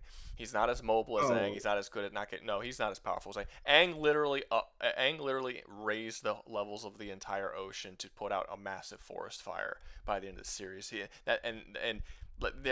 It's really not close. He lifted up the entire city of Ba Sing Se. Like there's no comparison. There's also a throwaway line where they say that Aang runs faster than the wind, and then you watch Aang sprint by faster than the wind. Yeah, there's. The thing is, a lot of this type of stuff where it comes into like actually this is perfect, right? A lot of this type of stuff when it comes to just mobility, overall power, Luke can do that, and Luke can very well do that. Like in Legends, it is stated that he when he was fighting, I don't remember, it was like some army, he was moving where he basically had like after images in his lightsaber. And this isn't natural movement. This is obviously his like force speed, right? So I actually don't like the argument that people use when they say that he has after images, or that like another one that people like to say is like he was blurred when he moved, because that's not a set speed. So basically, you can make after image if you take your hand, you wave it in front of your face back and forth, you'll see after images. Your hand will make after images. Do it right now. It's actually not that fast. It's based on how far someone is from you. So like but it's essentially just the idea that he can move consistently at a speed where people are looking at him and can't necessarily tell what's going on. Well, no, because it would depend on the particular situation. Because if you're right in front of someone's face and you're moving, you would create an after image, or you would be completely fucking invisible. And then if you move back 30 yards, you would no longer be doing that. So it's like not really. Yeah, that's how it works. It's based on like the thing is the thing where you move your hand in front of your face. It's very specific, right? No, it's not right in front of your face. You could do it like 4 feet away from your face. Shake your hand. You'll see after images. I know, but the idea that what I'm saying is, if I'm running, right? Let's say the fastest runner on Earth, Usain Bolt. Yeah, if he's running, you're not gonna see him in an after image. Well, I'm not saying I'm not saying he has average running speed. I'm just saying that an after image isn't that fast. I'm not saying he's Mach. I'm saying he's just gonna be running really, really fast. Well, if he's not Mach, then he's not catching up to fucking Aang. Like I don't. Well, Fire Lord Ozai can fly faster than Mach. Yeah, Fire Lord Ozai can straight up. Aang does not move at Mach speed. Yeah, like Aang also laughs at gravity. What's up? What? Aang also laughs at gravity. At gravity. Yeah, he laughs at gravity. Yeah, he laughs at gravity. And someone in your chat did point out that unlike Luke, who really can't scale to other Jedi, Aang can actually scale to his other reincarnations because it's just other versions of him. Luke can scale to the other Jedi. I don't see why he wouldn't be able to. No, not directly. In overall power, he's the most powerful Jedi. But that doesn't mean that each individual Jedi skill that he has is the most superior of anybody. Jedi have specialties, and there's things that they're good at. There's things that Jedi that are significantly weaker than Luke have that Luke doesn't have. Like battle meditation, for instance, is a good one. Plo Koon's lightning, the only light side force lightning user. Yeah, there's a bunch of stuff. There's a bunch. Luke does have force lightning in the Legends. It's not. No, he doesn't. It's not force lightning. It's called judgment. Something judgment. It's not force lightning. Plo Koon's is called judgment, and it's an orange type of lightning. Luke learns how to do actual force lightning. Really? It's not the same. Okay. Plo Koon is the only one who has actual like light side lightning, Okay. which Well, is yeah, no, judgment. that's what I'm not saying. Yeah, he yeah, has the no, same no. as I'm Luke sorry. is. I thought you were saying reversed, where it's like Plo Koon had like. Okay, it doesn't matter. Okay, but my point stands. There are certain Jedi. Just because he's the best overall, or he's the best fighter, or whatever it is, he's the most powerful, has the most force potential. That does not mean that he knows every single force skill. That doesn't mean he's advanced in every single force skill. It's just not the case, and you can't give him credit for powers that he's literally never used in his entire history. With some of which, I'm not like force like, absorb and things like that. I'm not saying he had like a lot of the stuff I haven't really said. I'm not saying he can. No, use force I'm not absorb saying or, that, but like, you any of are these giving him moves. credit for being amazing at things based on because your whole argument about the visions was by comparing him to fucking Yoda. Well, like I didn't say he was gonna be better in Yoda in doing this type of stuff. I'm just Then saying why? he's Then gonna there's be no able point. to have it. Yeah, sure, but there's no point in even bringing up Yoda if like as an example of how powerful he could be if you're admitting that he's not as powerful in that at that particular thing as Yoda. Like, well, yeah, but I'm just saying like a feat in terms of like what Yoda's capable of doing. Luke is more powerful overall. He should have a more. He should be able to use it better than most, but not as powerful as Yoda. That's what I'm saying. It would help him keep. I'm sure it'll be great, but not consistently. I'm sure it'll be great. But the average Jedi can't even use visions for the most part. They get things occasionally. I mean, Anakin was considered an extremely powerful Jedi. He was stronger than most masters when he was a knight. He was the best knight at the time that he was a Jedi, and he couldn't use Force visions. He couldn't control it. He just started getting them out of nowhere, and he didn't even know where they were coming from. I think a lot of people say that it actually fucking came from Plagueis. He himself didn't have visions, and Yoda had to like warn him like visions are kind of iffy, blah blah blah. Most Jedi don't even have them. So I'm not saying that Luke doesn't have it. I mean, if he uses them in the novels at some point, then sure, he has them. But that doesn't mean that he has this massive control over them when the vast majority of Jedi don't. The thing is he's okay. My whole point is not really just contingent on like one thing. It's a bunch of things, right? He can use this. He will use this, and it will help him. It won't immediately kind of negate the problem of them finding him, right? But it will help him. There's no way. I'm saying there's no way that he can go through the Fire Nation, sneak in, and kill or defeat Fire Lord Ozai without having to fight a fucking army. And Luke by himself cannot take on an army, and couldn't take on an army without tons and tons of help. And even if he did, one more point, and I'll throw it back to you.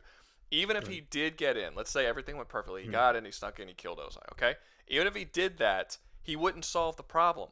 Because then Azula would just take over as the next. And if Azula was killed, then someone else would take over in the family. It's a royal family. The only way that it was able to be overthrown, they had to take out the army, they had to take out Azula and Ozai at the same time, and they had to reconquer Ba Sing Se. All of those things had to happen all at the same time in order to and they had to have somebody who could take over the role of leader, who was Zuko, who was going to guide that country to the next place. They couldn't just... So even if he did get in and kill Ozai, that wouldn't solve the problem.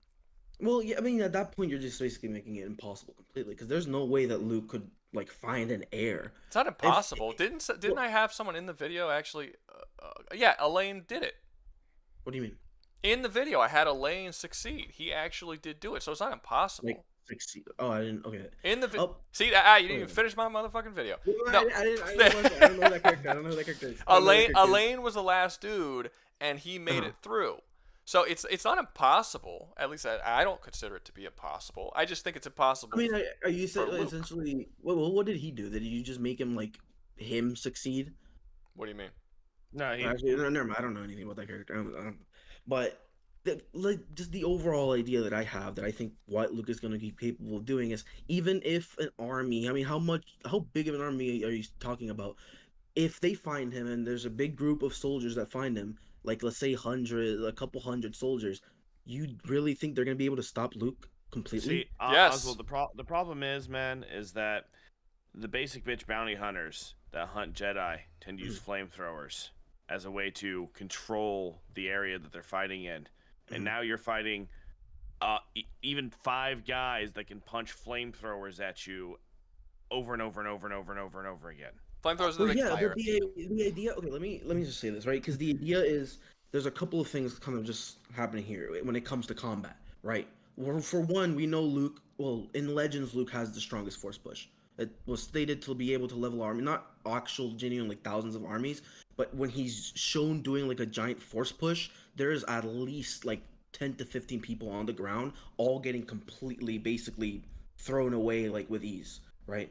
So in terms of his force push, he's going to be capable of doing this consistently. So could right? Aang. They're well, yeah, sure. But Yeah, the wind. yeah, well, yeah, sure, yeah. But he's gonna be able to do that consistently. I think, what's it called? Luke has an overall better defense. I mean, he can do force shield, and that's pretty much just gonna negate any real fireball or flamethrower that's gonna be directly thrown at him.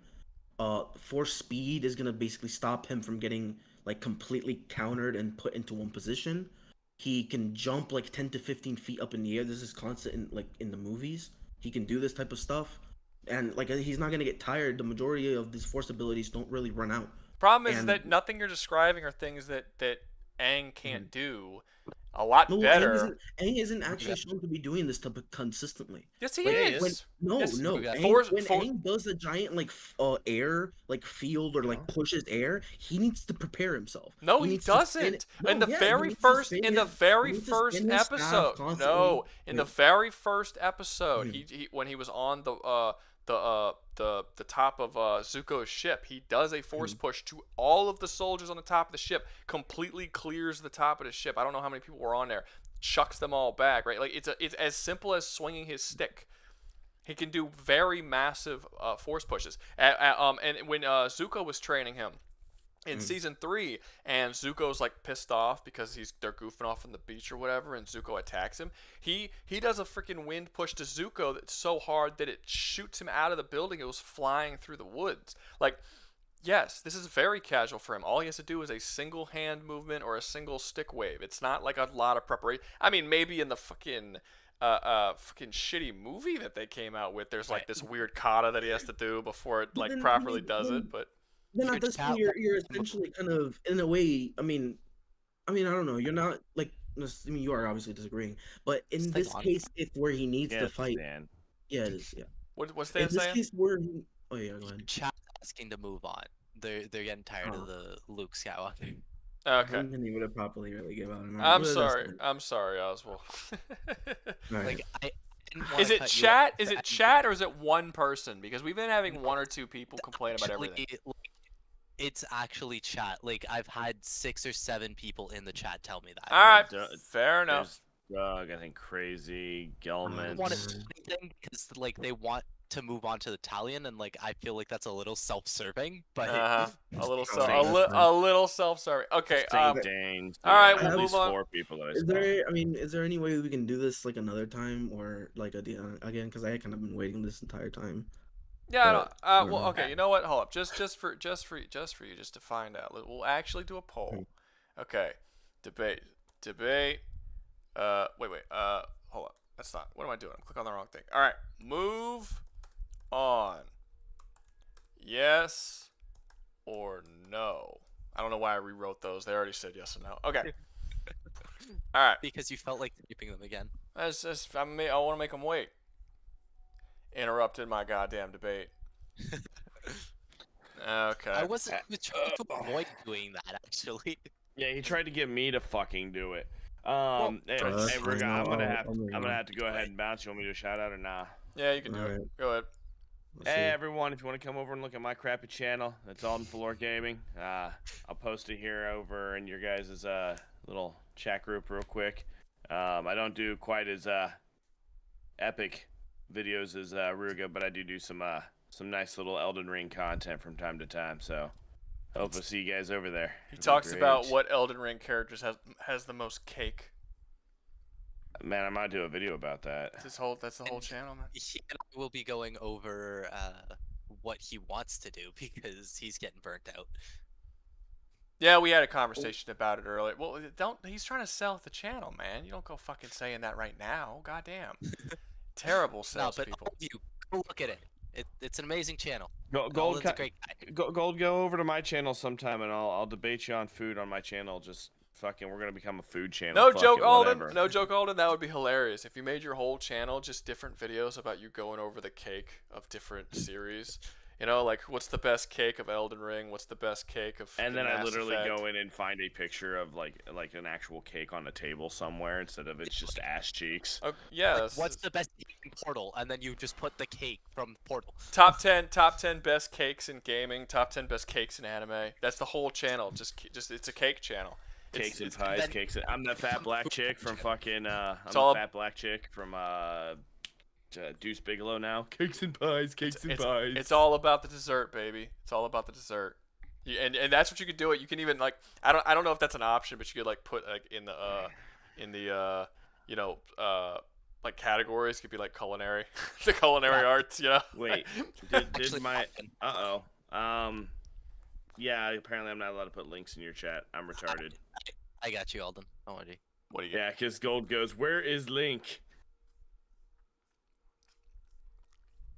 Oh. Here you go. There's the link. See, look, fishy saying he'd watch it. He'd watch a cake channel. He gave you $10 to talk about my cake channel. That's right. That's right. Hey, I might do it. I might start copying your videos. You know? Oh. Fishy, you should go give that $10 to Alden. No, let Rouga have his $10, and then Rouga, now you can beat Dan up because he's the one who suggested money elsewhere. You son of a bitch. I'm out. Bye.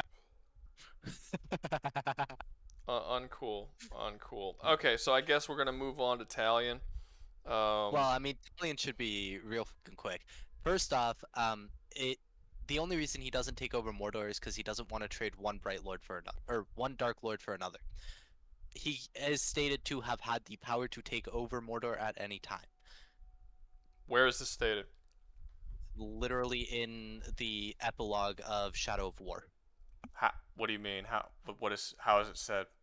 I don't recall this.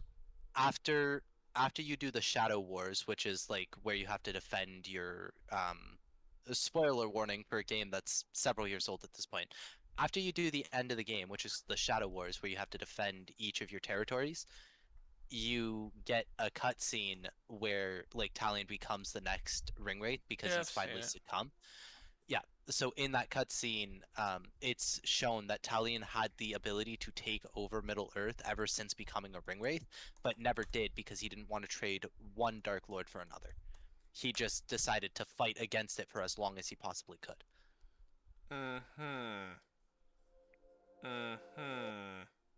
As you go looking it up. I'm just curious. I beat the game a while back, but I don't remember. Okay, I'm trying to see. Where's the one where he... The fuck is all this?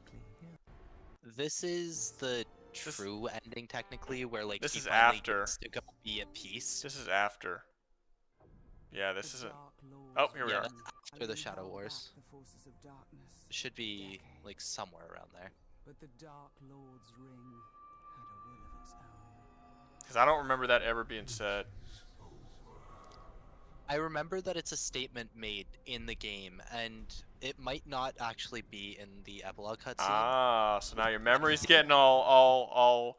No, I'm fairly certain it's in the epilogue cutscene, but if it's not, then it's during a conversation he has with Shelob. I am.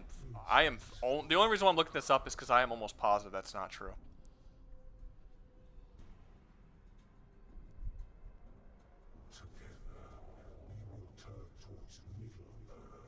Dark Lord's ring had a will of its own. It has a will of its own. I don't.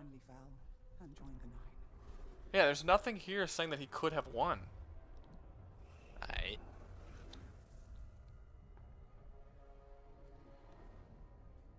Well, even so. Aha! Yeah. I'm almost positive it's somewhere in the game. I will go find it at some point. Go find it and almost bring it positive back. it's But somewhere. I am like 95% sure that is not at all true. I'll find it later. But even so, he doesn't need to kill anybody or to take over anybody's minds if we put him in as Ringwraith Talion, which is him at the peak of his power, because he can just summon ghosts. Just straight up summon ghosts. He could summon ghosts in the Lord of the Rings universe. He can summon ghosts that are tied to his soul. What ghosts? So it's not just in the Lord of the Rings universe. Well, no, hold up. No. Yeah, no, you're right. You're right. He has the ability to revive the dead. That's true. Yes. But the reason why, and I touched on this in the video a little bit, he would be fucking with the spirit world of Avatar, which would be considered something that's evil. You're not allowed. They will not be okay with you fucking with dead people's souls. But most of the world Like of Avatar. I said my claim in the video was that he would be able to take over and defeat the Fire Nation very, very easily, but he wouldn't be able to do it easily without basically turning himself into a villain to the entire world by mind controlling people or summoning the spirits of the people that he kills, which again is a defilement of the afterlife in the Avatar universe. It's a very spiritual place. That is not, both of those are massive no-nos. That was my argument. Not that I literally said at the beginning of that section that he could do it, but he would be the greatest villain that place has ever had. There's no way he would not be considered evil, way worse than Ozai. Because he's actually defiling the natural world. He could probably take over the entire planet. I said that. I said that what would happen, what would likely happen is that he if he dived into it and he went to war with Ozai, and he actually used his full power, he would become the biggest villain that had ever happened. It would eventually lead to him inevitably becoming a Dark Lord himself, once he eventually becomes a Nazgul anyway. But I did say the only way that this would not happen is if he did this, and the only way that it wouldn't work is if Aang somehow woke up a little bit later, and then perhaps Aang may be able to disconnect him from the spirit world in some way, since Aang is the bridge between life and death. See, that begs a very interesting question, because Talion is also a reasonable man, because he is still a man. Yeah, no, I am aware. That's why in the video too. Yeah, I said most likely I don't think he would do that once he discovered how this world works. I think he would respect their rules. But if he did respect their rules, he didn't summon undead souls, he didn't go mind controlling people, I don't think he would be able to wipe out the Fire Nation fast enough.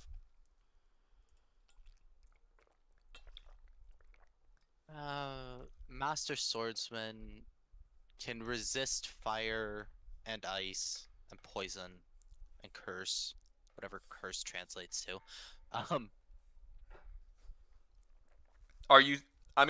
There's a lot of Master Swordsmen in Avatar, and they're arguably just as skilled, if not more skilled than Talion, since in general, Piandao is the Master Swordsman that we see, and he is probably on Talion's level, if not. He's probably slightly better. He's probably better than Talion, to be honest. Talion's a good swordsman, don't get me wrong, but it's more so the cultures, right? Like medieval knights did not have the same fighting skill as somewhere like Avatar that is like specifically like ups the fighting. It's on the cusp of the Industrial Revolution, which is why in Korra we see like everything a lot more modern day. Well, it's not on the. Well, it's actually not on the cusp of the Industrial Revolution. They don't even have things that fly yet. They actually just have. They have a massive jump in technology. And the end of the show is meant to be like the beginning of the Industrial Revolution, and there's that time skip into Republic Which is City. Crazy because the Industrial Revolution, like they don't even have like trains and like they got very little technology, and then all of a sudden trains. It's just earthbending trains.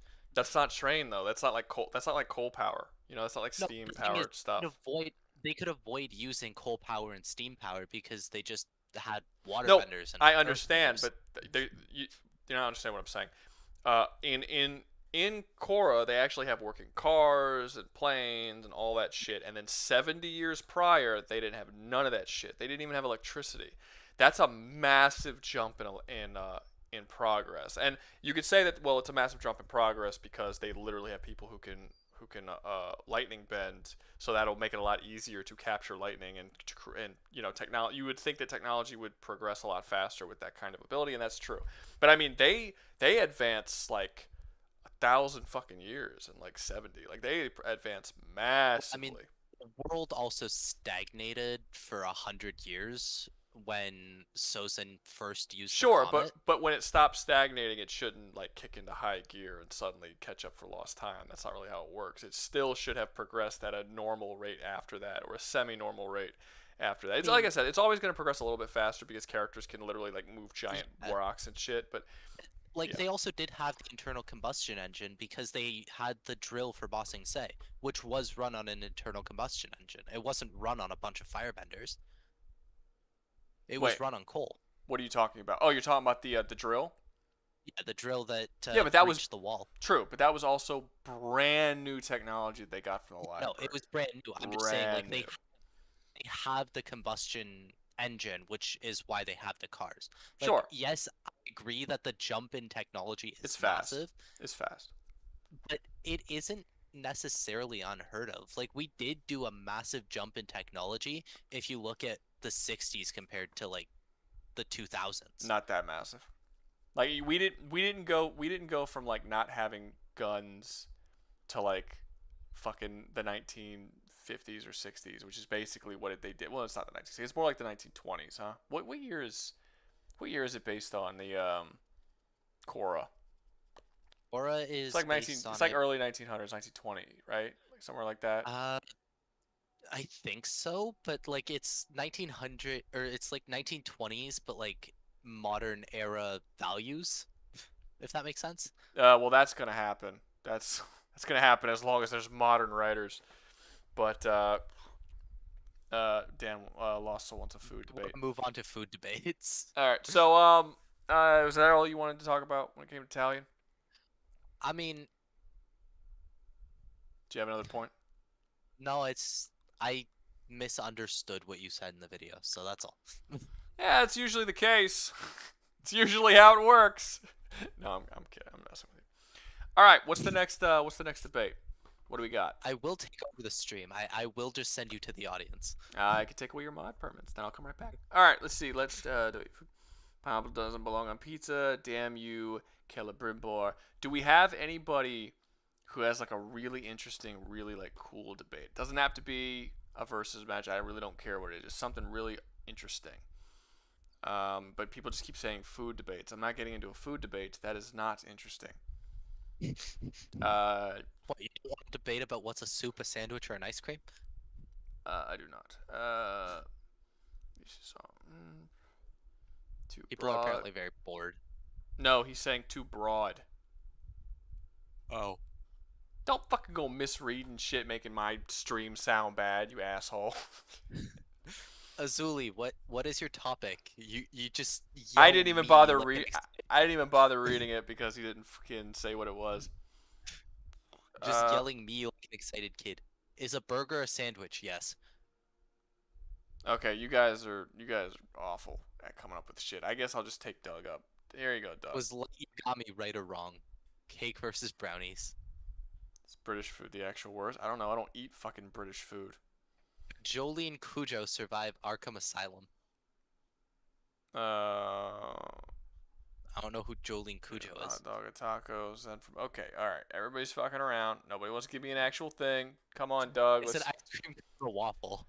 Let's do this. Fuck is this stupidly quick debate. Jews versus Germans.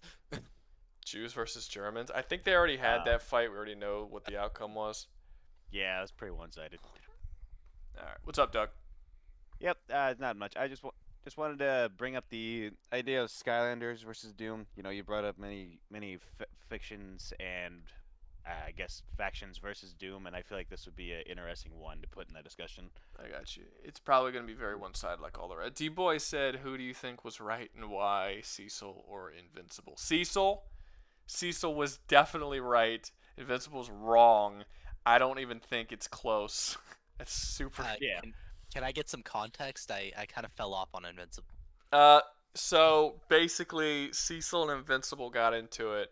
I'm trying to remember exactly what it was that started it, but basically, I remember. Cecil started using, Invincible found out that Cecil was using the guy who created robot humans in the first season, who was like cutting people up and turning them into robots.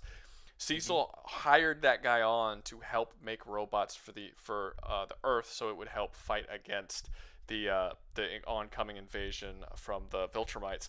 He also, there was this guy in Deathwing who was going around murdering people, who was arrested, that Invincible helped arrest, and then Cecil decided to hire him as well to help him.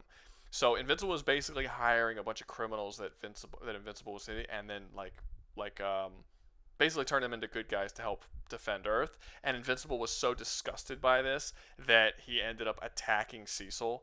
And it became like this massive fight between Cecil and Invincible, and like Invincible quit. He's like, "I ever see you near my family again, I'm gonna kill you," and all this kind of stuff. It got very, very vicious, and Cecil called him out, and he's right. He's like, "You're such a he says you're such a fucking hypocrite."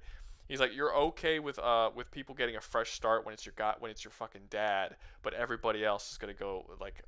They don't get a fresh start because you have some kind of like hard-on hatred for them because you actually had to face them. Him into a fucking pulp got given a fresh start. Not yet, but Mark is like turning around to giving him a fresh start. But Mark will not. But Mark hates the fact that Cecil is using the guy to build like the robot army. But I mean, I'm on Cecil's side even without. I don't even care about the whole fresh start aspect of it. He's taking people who are absolute criminals, murderers, and monsters, and he is using them as weapons to help defend the planet. The planet is under attack and going to be invaded by aliens. You need help. Yes, get me all of the serial killers, child molesters, like genociders. I want them all, and I want to chuck them at the enemy. Like, I'm all for that. I'm on Cecil's side, absolutely 100%. It's so... So your opinion is like, if we go to war, send the convicts in first. Not necessarily, but if the world is about to be taken over by aliens and you're literally on your last legs, by all means, get as many people as you possibly can to assist you in the war against the people who are trying to just massacre all of your people and take over your planet. Absolutely. Mark is being a fucking moron. I don't even think it's close. I don't even know if I could, like, I wouldn't even understand where the argument would come from if someone was siding with Mark during that argument. They made Mark, in that particular situation, so unbelievably wrong. I don't see how anybody could support him. I honestly don't. And I've actually been saying this since season 2. I don't like the whole thing that they're doing with Mark's character, where he just like can't kill people, and he's like, "Oh, I'm just so." It makes him seem like weak. Like it makes him seem like a weak person, that he is not like he breaks down and collapses anytime he has to make any hard decision, and I honestly, it makes me dislike his character. Cecil, I actually think, is the best character of the show. Honestly, I thought that his comic run was a lot better in my opinion. I haven't seen. I haven't read the comic, but or at least not fully, so I can't really say. But I knew, especially in season 1, Cecil was amazing. Season 2 and 3, Cecil's a little worse, but I'm still on his side, like completely when compared to Cecil to Mark. Like, I don't even think it's close. Does anyone in the chat on Mark's side, like anyone who's, huh? Well, Lexel, yeah. Someone with like LEEHXL says they're on Invincible side. That's really Lee's on Invincible side. Really? I'm about to let this motherfucker come up and we could talk about it, because I don't even understand where that could come from. Doug, did you watch? Skylanders first. Does Skylanders have any form of corruption resistance? Yes. The darkness itself is used with corruption, and chaos gets petrified darkness, which he uses to corrupt creatures. Skylanders are immune to that, but not only that, but Spyro himself was corrupted by darkness just in the first game, and Master Eon, the Portal Master, with like the wave of his hand, like dispelled the chaos effect. And Spyro got to keep the darkness and use that as a power for himself. Later on, when the darkness was used on the core of light, like a MacGuffin type protective thing, a group of Skylanders absorbed that into their body and got to keep the darkness for themselves as well. This is why I wanted to bring up Skylanders. They have specifically shown to take on a corruptive type power and use it to their advantage. That is just a thing they can do. Okay, how does the corruption work? In Skylanders, it literally just like evilizes. They literally say it evilizes them and goes into no other context. They get Well, I like mean, Skylanders is a kids game, so evilizes makes sense. Okay, so but like, That's what true. what does it do? It's a mind control agent. Like Not really. They become a little bit. They become like a more evil version of themselves. They forget their memories, and they also get like dark powers. It varies between enemy and enemy. But like Glumshake's, Chaos's like basic butler, he gets evil eyes, and he gets like telekinetic powers and can build machines with his mind and move like large objects bigger than his body with ease. And how And is it was that comparative to the Doom demonic corruption that it manipulates your body, mind, and soul, literally turning you into a demon, and basically it essentially boots your soul from your body, sends it to hell, and then your body is housed by a demon. It's like a whole different process. I don't how is just turning a person into an evil version of themselves the same thing as that? I mean, if we're go, I mean, if we go out, like, we go off to the idea. First of all, they're both just like a magical corruption, but to the idea of someone's mind being erased, I guess like if you want to go off of a philosophical idea, minds and spirits or souls are considered one. The fact that It's not their minds being erased. It is a corruption of the body, mind, and soul. They essentially they how do I put this? It's like their body is being molecularly manipulated and changed on a like a molecular level. Right. Their soul is being corrupted and altered so that it can then be harvested for Argent, and their mind is completely gone and shapes and turns and becomes, it becomes basically the will of Davith. So how is just turning them evil and just making them an evil version of themselves in any way comparable to those three things happening? Now, maybe you can argue that the mind thing is similar, but that's not the same as the soul thing or the body thing. There is ways to find similarities. So one of the characters I did a bit of research. One of the characters who was turned into this dark Skylanders, he is specifically a fire spirit, so like as a soul. And there's many undead like type characters who are not alive that get affected by this. Now, in terms of mind, like I guess the mind being affected could be the same on both parts. But that's kind of the idea with Skylanders, is that they have life and death concepts, like in a kid style. Undead and life is how they refer to it, that are involved, and their magic system is a complete soft magic system. It just kind of does what they need to. The Skylanders are constantly shown to be just immune to random magical abilities that are part of the plot that are affecting everyone around them, and for most of their like good stuff, they kind of just get retconned to not be terrible. Like, how Mortal Kombat has all their characters kind of weak and shitty because they were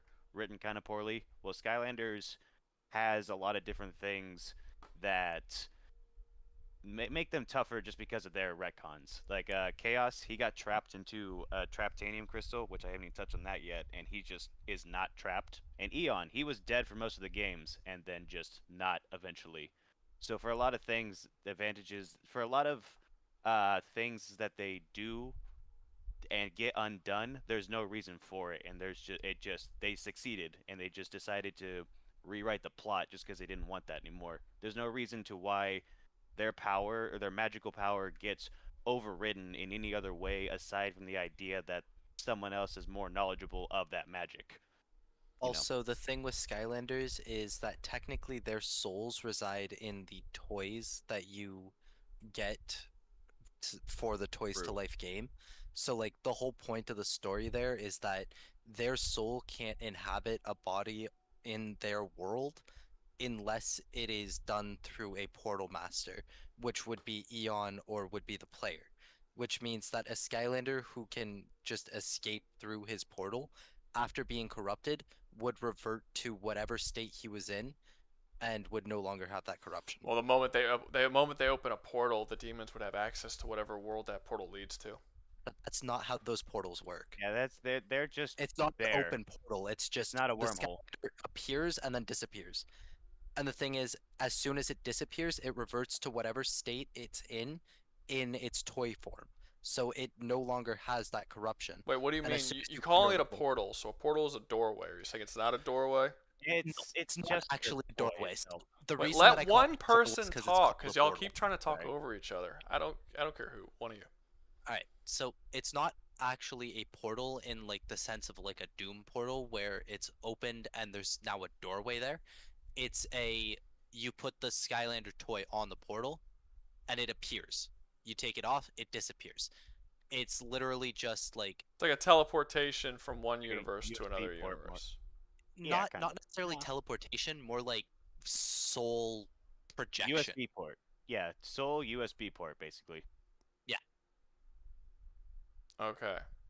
And they can do it the other way around with their traptanium crystals with enemies they So come how does across. that feed into like the plot? Like how do they control that? They need the So player to what put it on the thing. The player's like a character in the game. Basically, yeah. So you're called, or you are what is called a portal master, and as a portal master, you have the power to forcibly project Skylander souls into the game. So what's stopping the portal master from getting corrupted? What stops the portal master from being corrupted is that entirely different dimension. So it's a multiversal level corruption that is spreading across. Technically higher dimensional beings than Davith. Are they? I mean, they're us, and Davith is a fictional character. Davith is But not a I'm fictional. going down that route. Davith is not a fictional character in his own universe. I mean, fair. I'm not going down that route, though. Yeah, that would be a bad route to go down. So how would they be how would they be higher than Davith? World. How would they be higher than Davith? Well, a portal master being basically a portal master can completely obliterate the concept of the fourth wall, where Yeah. Davith is still bound by the fourth wall. There is no fourth wall because it's in a world that's not considered fake. It's a real world in the universe of its own Leaves the series. fourth wall. So Davith will never be able to surpass his own series, whereas a portal master can. A because portal they're not because limited to they're Skyrim. because they became their own series. They're a part of the series.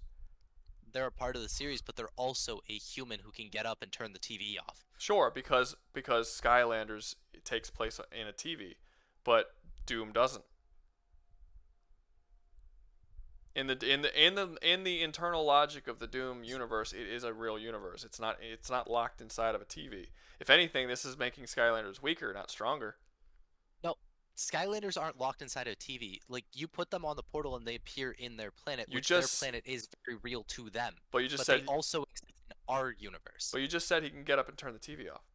Yeah, I can get off and turn the TV off for Doom too, and that means I don't have to fight Davith. No, you wouldn't, because it's not within the internal logic of the series. In the internal logic of the series, it's a real place, and it doesn't take place in a TV. In the internal logic of Skylanders, it doesn't take place on a TV either. Then why did you bring up the fact that you could turn off a TV? Because it wouldn't be relevant to either series.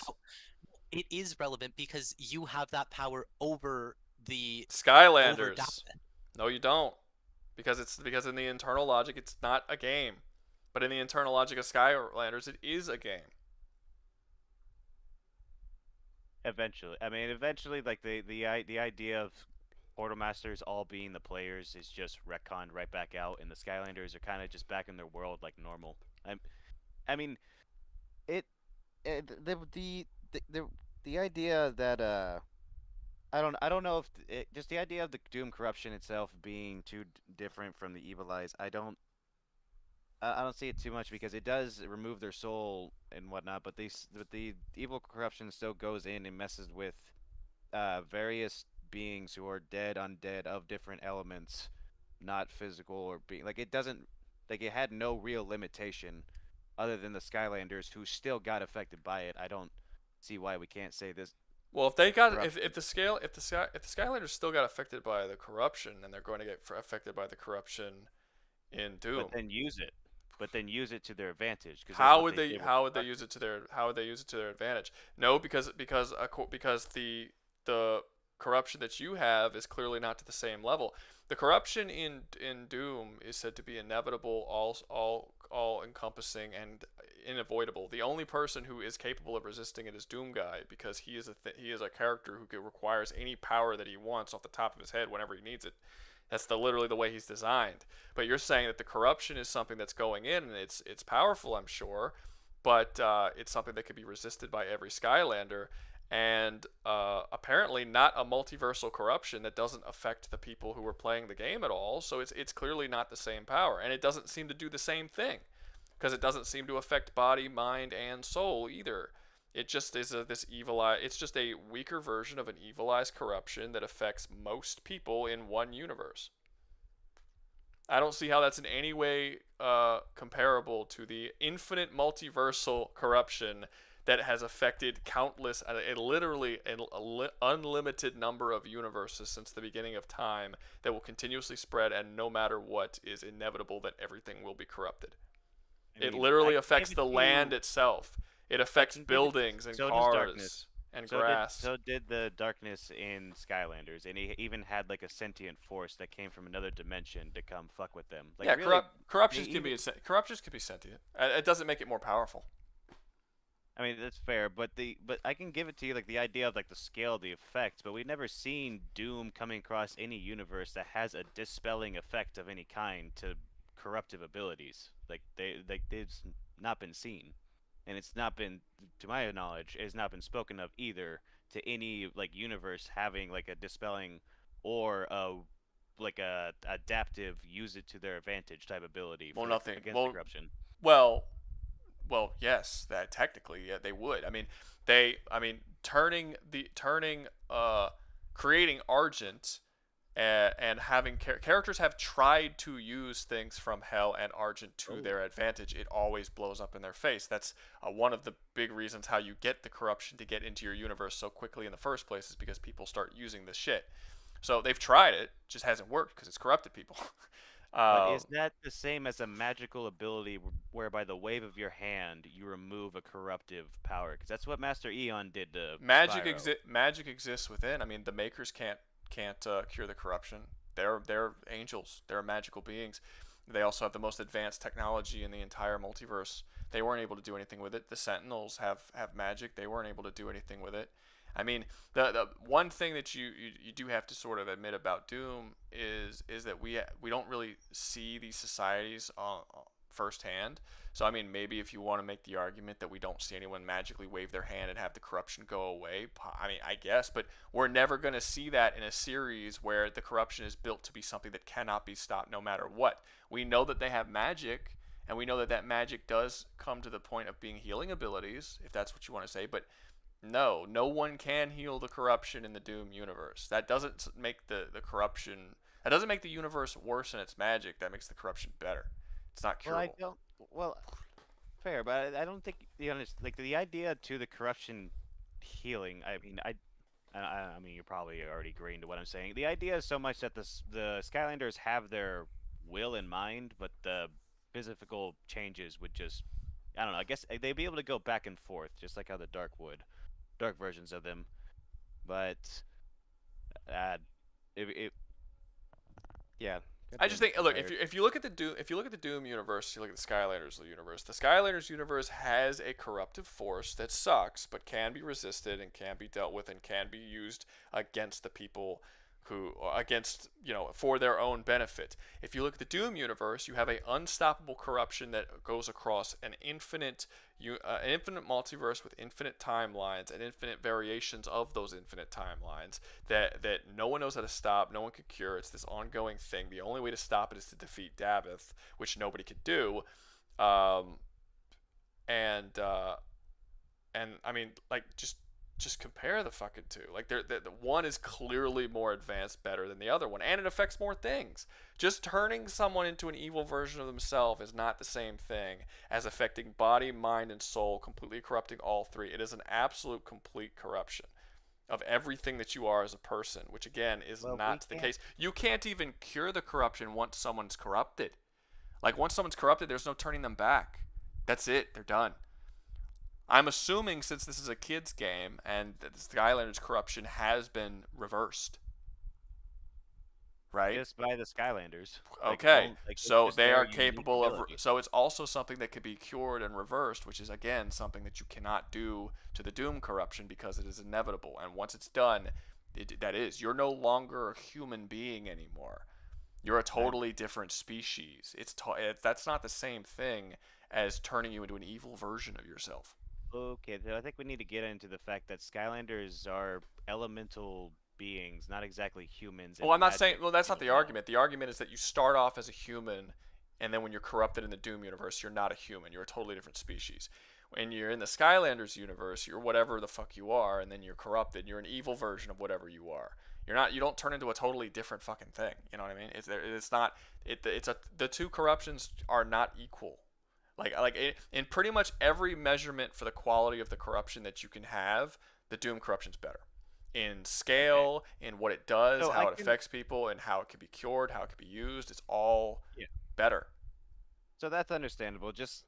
So yes, going 1-to-1 by how the corruptions go, yeah, you're right. The corruption by Doom is presented far better than Darkness ever has. But another point, a point that I do want to bring up though, before we just move on from that, is that the Skylanders' entire magic system is again soft magic, and it has no real limitation. It just does what they want. There's a variety of random abilities that many Skylanders can do with no consistent theme, other than the fact that magic is purple when it's pure magic. Like even the technology is powered by magic. Like it has to do with like a giant golden cog in the center of Skylands or reality, one of the two, and all the elements are like that.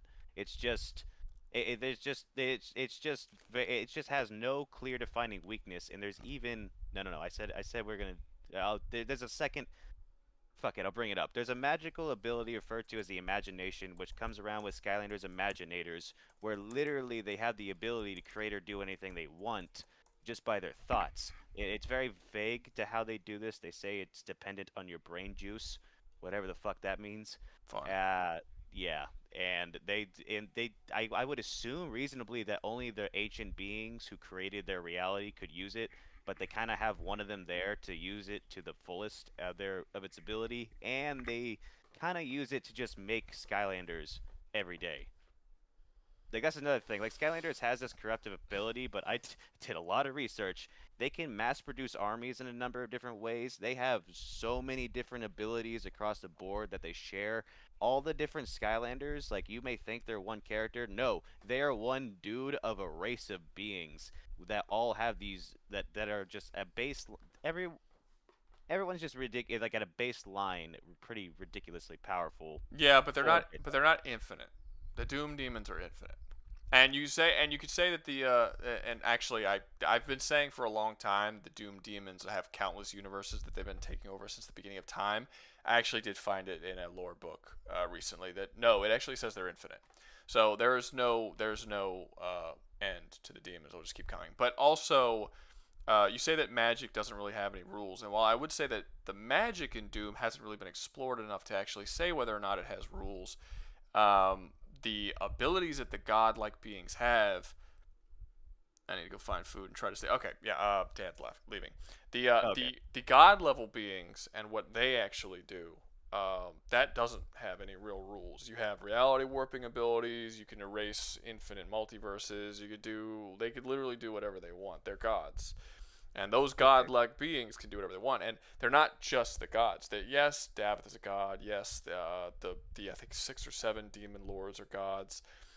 But a lot of the titans were also gods, and they have godlike power, like the Icon of Sin being able to reality warp an entire universe just by existing within that universe and not really even trying.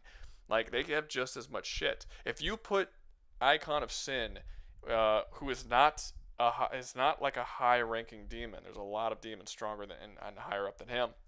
In the Skylanders, he'd basically fuck the whole world by himself. Like they would literally have to kill him in minutes because maybe a little longer than minutes because they literally say during that boss fight, during that whole final level, Samuel Hayden is like yelling at Doomguy, being like, "You need to fucking get rid of this guy now because he's causing reality warping across the whole universe. If you don't deal with him like right now, the whole universe is gonna fucking collapse in on itself, fucking be sucked into hell. Yeah. Like this needs to be done. So the moment Icon of Sin shows up in the Skylanders universe, they're literally gonna have like an hour or something. I don't know how much time. We don't really get an actual time of how long it would take, but not long. And then the whole universe is instantly defeated. It was like there's nothing they could do about it. Yeah, I would argue best case scenario realistically for them is if they did get sucked into hell, and because of how their magic works, they just kind of end up in an indefinite battle that doesn't end. I mean, and even to the idea of like I think it ends very easily. I mean, I think if you're talking the characters are going to end up getting corrupted. I mean, shit, even the corruption, the darkness corruption is very likely going to get corrupted. Like even their version of a corruption will probably get corrupted. Everything else throughout all of the Skylanders world is going to get corrupted. The demons are going to show up. The demons are going to kill the vast majority of people there. I'm not saying they're going to kill everyone. There's probably Skylanders that could fight back against demons. I'm not saying there won't be. But once the Titans start showing up, the Skylanders are done. They're fucked.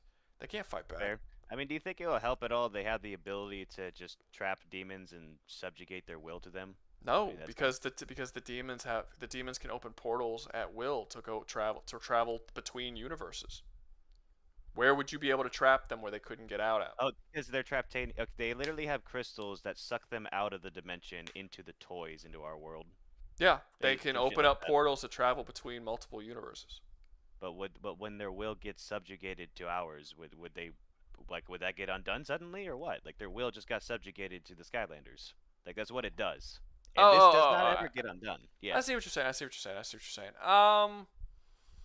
Trying to think if there's anything that they would be able to do. I think that you could probably use that on a lot of demons. I don't think you could use that on every demon. Like that's not gonna work against Davith. I don't think that's gonna work against the demon lords. Like there's certain characters that I think are kind of like there are characters like Davith, for instance, is said to be above the concepts of time, space, and dimensions themselves. That is a range that Skylanders likes to go with their magic above time and dimensions. They reach into multiverses and have Skylanders that manipulate time themselves. No. Being able to control times and dimensions is not the same thing as being above the concept of it. Reasonable, but they do have a consistent showing that if a individual doesn't get absorbed by their normal Traptanium crystals, they'll make them a custom one. That's what they did for Chaos, which of course I know that's a lot more logical for Davith. I think that's this is a literal win con is if they trap Davith into one of these, and I don't think that's a logical. Oh, that would happen. I mean, look, there was one time Davith did get trapped. He got trapped by Father in a life sphere, but the life sphere is literally the character's entire conceptual existence, basically be turned into a sphere. And even after that was done, he still, which it should not actually be possible, he was still able to absorb all of the life and power out of every single lesser god that existed, like in the entire multiverse, adding to his own power. He started mentally mind fucking with people. Like the corruption the only reason why the corruption even exists is because of his anger. Like just his anger was continuing to spread the corruption. So even if you did manage to lock away Davith, which I very seriously doubt that you'd be able to succeed in doing that, you actually wouldn't solve the problem. You would still have an infinity number of demons invading your world at all times, a number that would vastly outnumber the people that you have. I mean, one universe does not take long to completely take over for the demons. The demons take over whole universes very quickly through sheer numbers and the corruptive ability that it has. But yeah, so even if you were to overcome and lock in Davith, and even then, he'd very likely get out at some point.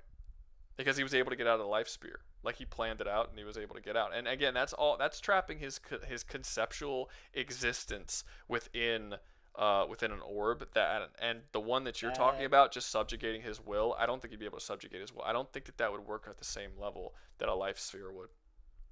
Yeah, it would. I mean, it might be able to do like a full conceptual like concealment, like maybe, but that I would have to literally ask the people who made the game because the ancients are based off of them and their decisions. So that's something I can't confirm. And I may have lost my train of thought. Okay, yeah. One last thing, I guess. For the Skylanders and their elemental abilities, they're shown when in areas or around things that prioritize their elements. like fire, for example, they are strengthened by that, and in some cases immune. Like fire traps are used in some levels, and the fire Skylanders will be healed, and life for life, and water for water, etc. Like, how far do you think that will take Skylanders against demons? Wait, If the because they can heal? No, because they'll get more powerful and like stronger, being around their correlating element. They have, and they I mean, it would clarify. depend on how powerful they got.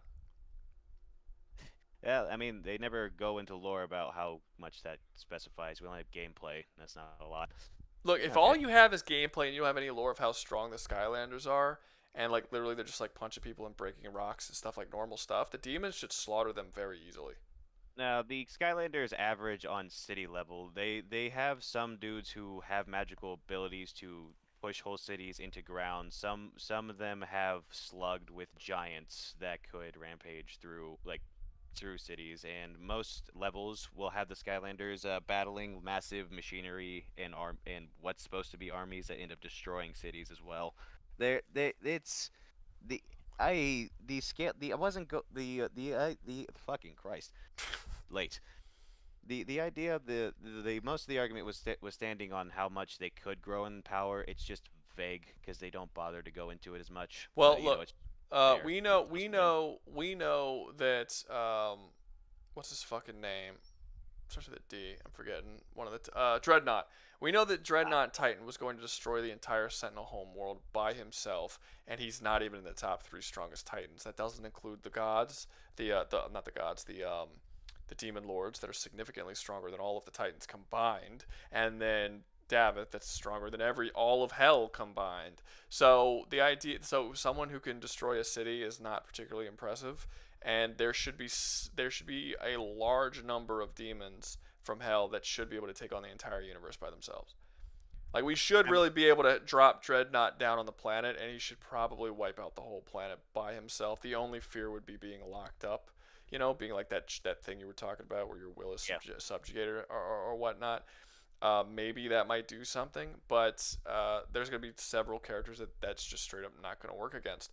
So yeah, I don't see any possibility of winning here for the Skylanders. That's reasonable. I really wanted to just present them as showing them having abilities, that having opportunities to engage this in ways other fictions can't. And also, I want to emphasize that their physical power is not really going to help them as much as their like magical versatility, because it just does so much, does what it needs, and it's just everywhere. I get you. No, the ceiling's not bad. The ceiling and like stealing the will of the people like that. But there's a certain limit where you're gonna. I think it'll work for a certain time, but there's a certain limit where you're gonna start getting to the higher up demons where it's just not gonna work anymore. You're just gonna have to come up with something a little better than that. And the corruption.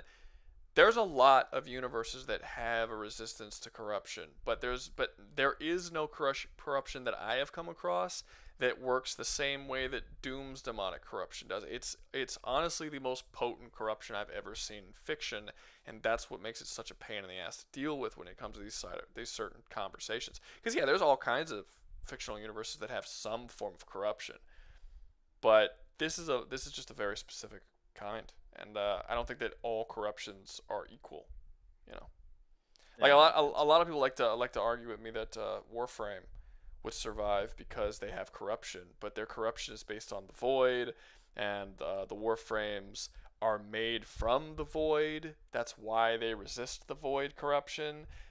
No one else is shown to exist. So it's like, how can you compare them resisting the void corruption when they were made from the void, if they're made from the void? Like, that kind of that's why that wouldn't work against the hell. I could also say that the demons are immune to their corruption because they're already corrupted. Like, that's a stupid fucking argument to make, but people have made it. But if you leave, there's no one else in this fucking chat but me. I'm bummed. Do we have any other debates, or is this? I mean, there's still 50 fucking people here. Do you have any other debates, or are we feeling like we should be winding this down? What do you guys think in the chat? I don't know. I mean, earlier you've talked about someone about dimensionality and what it means about how powerful you are from third dimension to dimension. I've been holding on to this little fact. A black hole is considered fourth dimension and has infinite mass. So Black if you black hole is considered nothing because it's a theoretical situation. We've never been able to actually go anywhere near a black hole. We've never been able to say anything to a black hole. All we've been able to do is look at it from afar. Every single bit of information that we have about a black hole is just us making shit up. You cannot find two scientists that agree about the same thing when it comes to a black hole. The information's all over the place. okay, then that's a good point. Yeah, it's like we haven't been able to do anything. We don't know what's in. No one's ever been inside one. Like that's the whole thing. And it's kind of like saying like, oh well, if you go faster than light, you can actually travel through time. Yeah, that's a theory, but nothing's ever traveled faster than light. That's just some shit that Albert Einstein thought might happen. So do we start like pushing that as factual, or like how does this work? I actually always find it really funny because I was actually talking about this earlier today with somebody, but people talk about like the fourth dimension, fifth dimension, sixth dimension, all this kind of stuff. These scientists talk about this, right? They talk about like the second dimension. There's actually another dimension that's not our dimension. It's somewhere else, but it's a dimension where there is no depth. The concept of depth doesn't exist. And they believe this. This is a thing. This exists. Right. But yet these people will be atheist. That's the weirdest shit to me. I do not. So okay. So you're going to laugh at and view the whole Christianity or Muslim or whatever fucking religion you believe in. You're gonna believe that that's just total bullshit. That's completely false. Whatever. But you're gonna be like, oh yeah, is this other universe out there somewhere that we can't see, touch, talk about. We don't know anything. We're just it totally exists. I'm like, yeah, that doesn't make any logical sense to me. Like how it's the same thing, except. I guess scientists came up with this one. I don't know. Yeah, I mean, I don't know. Weird. I guess it gives them the chance to call themselves God. I don't know. Yeah, it's weird. They say that's what they say. I mean, what's the quote? It's like when we discovered space travel, we killed God or something like that. Oh yeah, I forgot about that. Something like that. Is that? I'm getting the quote wrong. I know I am, but it's like once we got into space, once man went to the moon or something. That was the day we killed God, because now it's like we discovered all of this stuff. Like we discovered the universe was far bigger than ourselves. So the idea that God came down and created everything and that was just Earth was like completely thrown out the window. Now all of a sudden you're adding all this extra shit that was not in the Bible about the universe and all this other stuff. And it's like, well, we're not the center of the fucking universe anymore. We know that. So doesn't that kind of defeat the whole purpose that God made us and we're so special? And I get that argument as well. Right. That's that. I mean, the interesting thing about that is that technically we could be at the center of the entire universe. We just can't see the edges of it, but that's kind of being a smartass. Well, we don't know if there are edges. We're guessing. That's fair. We're guessing that we're guessing it. Like, here's my whole thing about it. Like I find science so funny. For one, I find how people talk about science to be funny because people say scientific fact. There really is no such thing as a scientific fact for the most part.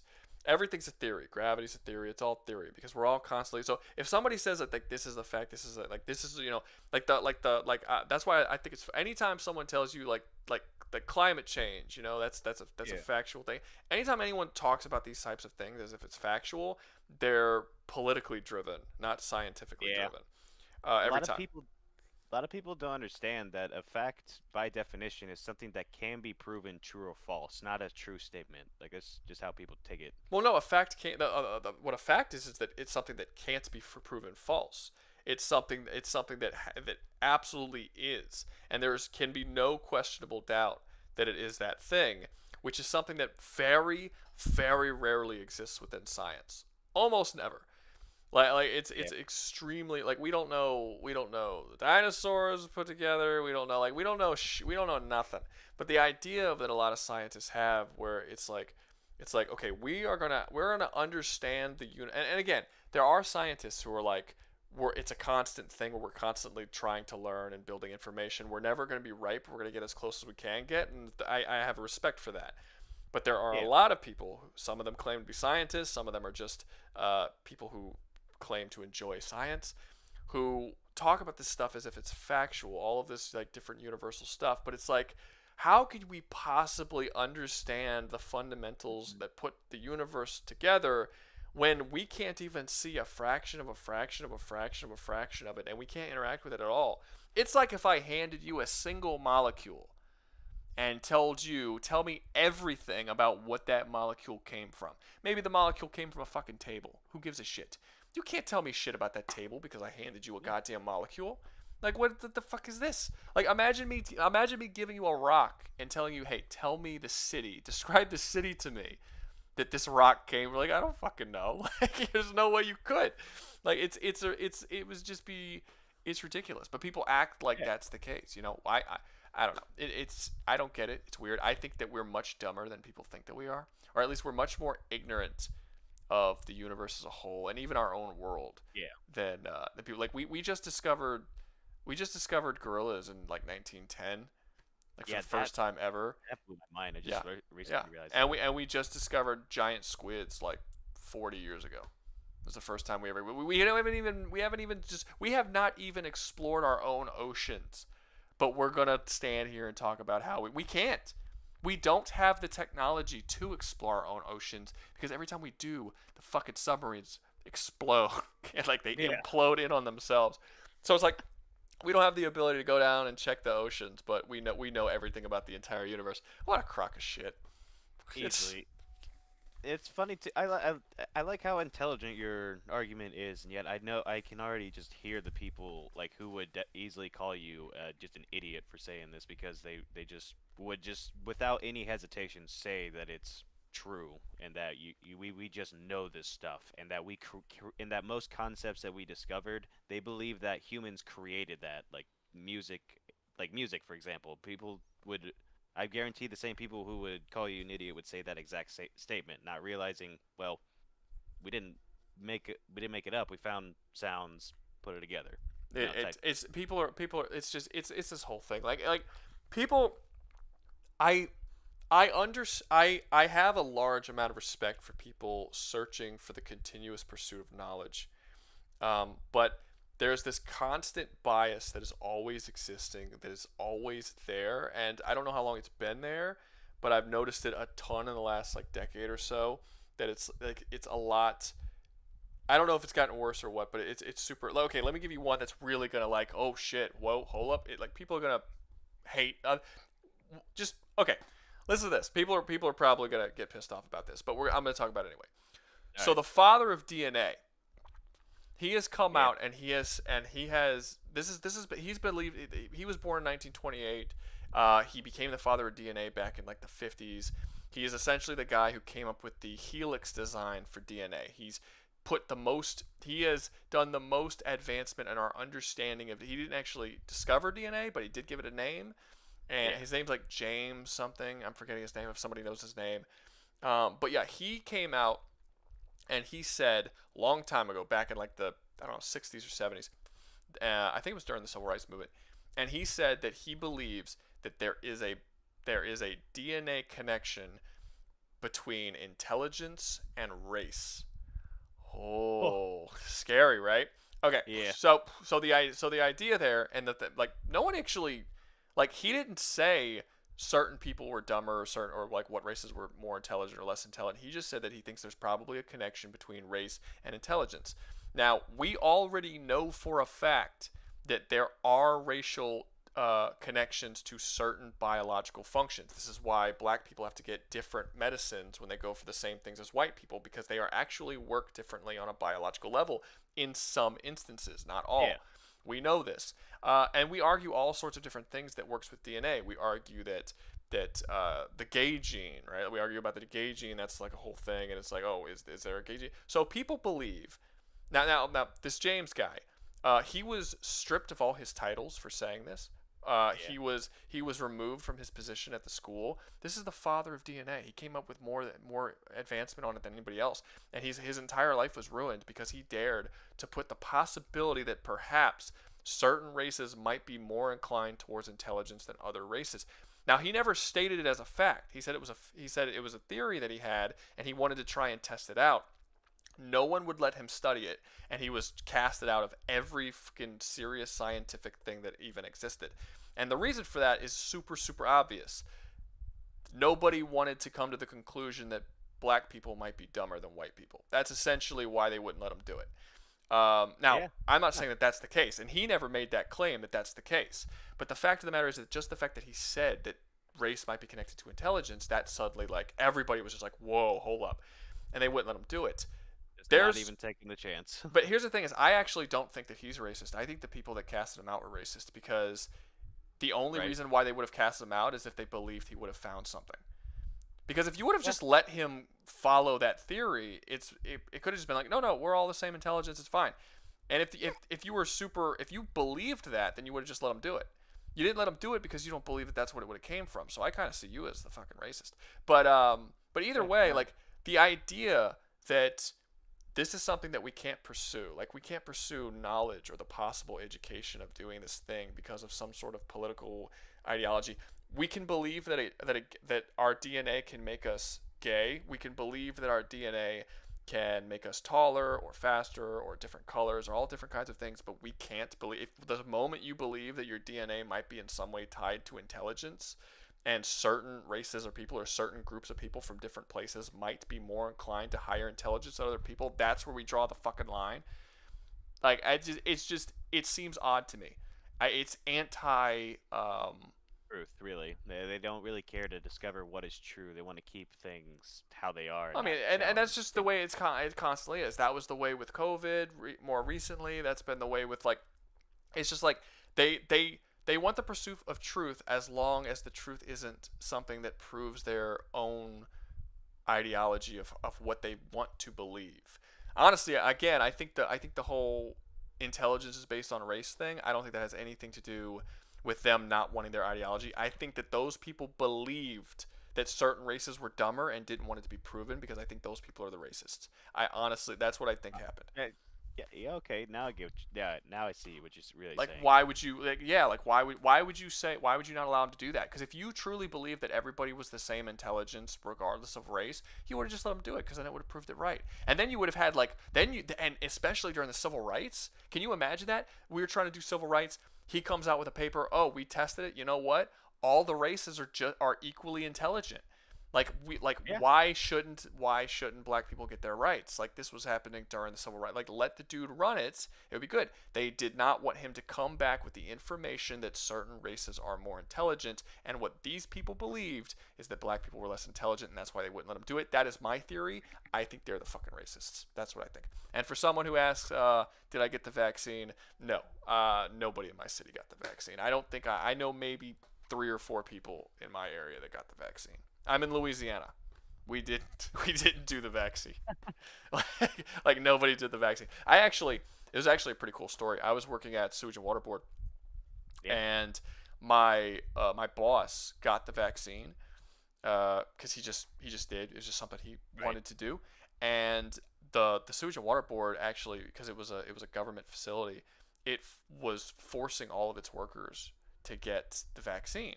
And my boss did not have to do this, but he did. His name's Billy. He's awesome. He said he lied to them, said he didn't get the vaccine, and that he was not going to get the vaccine, that he was not going to force any of his guys to get the vaccine, specifically because he knew that, like, us all standing together would have been better to, like, for basically standing as one strong. He didn't have to do that, is what I'm saying. He didn't have to, like, stand by the people who didn't want to get the vaccine. I personally didn't want it because I didn't care. Like, I hadn't gotten it. I had never gotten it. I don't really get sick. And then I found out, actually, after all of this was over, someone told me that I have one of the blood types that makes me the least likely to get it, which is one of the reasons why I didn't get it. My sister got it, and she had it for like 2 days. I think I had a friend that got it. He had it for 3 days. Most of my family didn't get it at all. Like, so I was like, why am I don't see a reason to get it. And I'm not anti-vaccine. I was like, I didn't trust it because it just seemed like they didn't test it long enough. You know what I mean? I understand that. It came out so fucking fast, and I was just like, I'll let other people be the guinea pigs of that before I take it. And I was like, maybe I might take it at some point, but then I was just like, I never caught it. It didn't seem like I was gonna catch it. I wasn't like a carrier for anyone. I got tested constantly because of my jobs required me to every time I moved locations. So I was like, no, I'm not. I don't have a reason to get it. It's just I don't know. Fair. I was in the same boat as you. I didn't want to take that because it was being tested. My mother was a nurse though, and she'd had to get it. She had me and my siblings all get it, and quite frankly, her just being around all the patients just put me in like a danger zone. That was like, yeah, I probably should take the first one, but I did not get the second one or anything after that. Like the fact they kept adding on more different shots, that was just a way of fear control, hands down. There was no point to do that. It was unreasonable, and it had nurses and medical practitioners all around calling everyone idiots for forcing people to get so many shots. I got you. Stupid. So DGA wanted to correct me. He said biotechnologist here. James Watson isn't really considered the father of DNA, as he stood on the shoulders of others and put together the work of others to make a significant contribution. Well, he is considered the father of DNA. That part's not true. Now, whether or not certain people consider him the father of DNA or don't because of his how he did his contributions, fine. I'm not going to pretend to know that. But yeah, he does have the title as the father of DNA even to now. Right. But yeah, I'm not gonna, because it could be like a Thomas Edison, Nikola Tesla situation, where like over the years everyone's kind of realized Nikola Tesla was really the dude who did most of the shit, and yeah, so it could definitely be one of those situations. But he is, as of right now, known as the father of DNA. I don't know how he got that stuff, but either way, his claim, he never made a racist claim necessarily. The claim he made, now, was there some kind of like racist intentions behind the claim? I don't know. I'm not going to go that far as to say. But the idea that he said intelligence might be connected to race, and you just take that DNA-wise, and you just take that at face value, I don't think that's not just making that statement and saying that might be a truth. I don't think that's racist, because it could be true, and it might not be coming out of a place of hatred. Now, I don't know if it is, I don't know if it isn't, but just testing it, I don't think is an issue. Now, if maybe deep down he only wanted to do it because he wanted to prove that some races were like, and he had some sort of inner hatred, that's a totally different thing. That would be racist, and I'm not like pretending that that's not. But it can go either way. Like, there's no reason to say it's just racist. Yeah. I said Nikola Tesla. That's what I said. Elon wants to take everything from Nikola. What the heck is so deep about Skibbity Toilet? I don't even know what Skibbity Toilet is. Oh, it's a weird Gmod animation where a dude had a little skit where a head. I'll be honest. I don't care. That's honestly okay. I'm okay with not knowing what the fucking Skibbity Toilet is. Why are people have their hands up? Did people want to come in and talk about something? Because like I didn't see anyone say that they had a debate going, so I'm just sort of talking about whatever now. There have been people just like sitting with the hands up since like the beginning, like at least earlier in the stream. Just in case they're let in. I just want to be prepared. Your parents made you get the vaccine. See, that's so weird. I'm assuming you're young, but like that's another, like why would you force that on your kids and stuff? And it's like and then there's like so many, I don't know. It just seems odd. Mom, she was a nurse. She was being right next to that and around it all the time. So my family members did catch it, I think, a couple times, and there was a couple times my whole house had gotten quarantined. So but like, what was the worst thing that happened? Did anyone die? Did anyone hospitalized? Like how bad was it? None of that happened to us. No one I know was hospitalized. No one I know had, and like I knew a bunch of people who got it, but for everyone it was a couple of days. I think one person might have had it for a week. My sister caught it. I think 2 of her kids ended up catching it too. Like they were all fine. It was like a fucking flu. Like we didn't get it. I didn't get what all the freaking out was about. I don't get it either. Some people just try to say that since it was new, it could just attack your immune system differently. It's ridiculous. People were telling. I mean, as far as I could hear, fat people and old people were getting killed from it. And I was like, okay, then fat people or old people need to fucking do something about it. Like, what's that got to do with me? I'm not fat or old. Like, I've actually been saying this for a while. There's 2 ways that there's another way that they could have handled this. We have a massive fucking chunky person problem in this. In this country, it's not cool. But they could have used the COVID as an excuse to basically tell people, hey, you know what? This sickness is like deadly for older people and for out of shape people. Get into shape. Like that, like the best way that you could possibly fight against COVID is to actually start exercising and get into shape.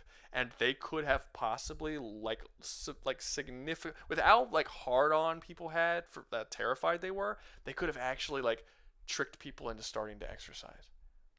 Yeah, I could see that. The only idea I could have seen standing in the way of that is any kind of food company just not being okay with it and pushing back because they want people to keep eating their addictive product. Who gives a fuck? Who gives a fuck? Everybody they were pushing the government has a lot of influence on what we do and what we say, and they have a lot of influence on our news. They have a lot of influence on our late night TV shows. A lot of times our late night shows specifically are supported and support certain political candidates. Like there's so much. If the government wanted to sell the idea that people need to exercise because exercise could possibly help them fight against COVID, they would have been able to push that shit very easily on the populace, and that would have been a type of propaganda that they would have done that I think would have been positive propaganda. Because I'm not one of these people who are always against propaganda. I think some propaganda is good. Sometimes it's good to get the people in your country on the same page about shit. It just depends on what page you get them on. You want to get them on a good page that's helpful for people. You don't want to get them on, a shitty page. Yeah, I agree. But both Juggernaut and Lee, I saw both of their hands go up after being down. I mean, if you want, I think they have some stuff they want to say. Who? Juggernaut? Yeah, Juggernaut and Lee both. Their hands weren't up and then went up. Let's invite. Let's get some color up here.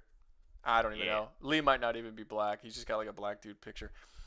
Okay, you've been invited. Come. Juggernaut's not coming. Juggernaut, wasn't your shit broken before? Hey, we hear you. Oh, it was an issue on Discord side. Sure, what was going on? No longer broken. Congratulations. Yes, thank you. Damn, Lee, you're tired. So why'd y'all want to come up? Well, me, Deepo and Omegacert had hashed out a debate with some goals and a structure. It is Starcraft Warhammer though. It's kind of been done to death, I think, this stream. So maybe move it later. Yeah, I'm not gonna lie. I'm getting tired. It's not even this stream. I think we've done StarCraft Warhammer in the last 2 or 3 streams. Yeah. Last stream. Let's keep it. I mean, I understand people like it, so we're not gonna not stop doing it. But let's keep it like 1 or 2 per stream. Let's not fill the whole stream up with it. Pretty smart. I was enjoying our conversation, but I guess we'll fucking I don't know. What do Maybe, I don't know. Let's see what people want. I'm gonna start a poll. What do you? Well, no, it's not you. It's multiple people. So do y'all want to do? There we go. Random talking bullshit.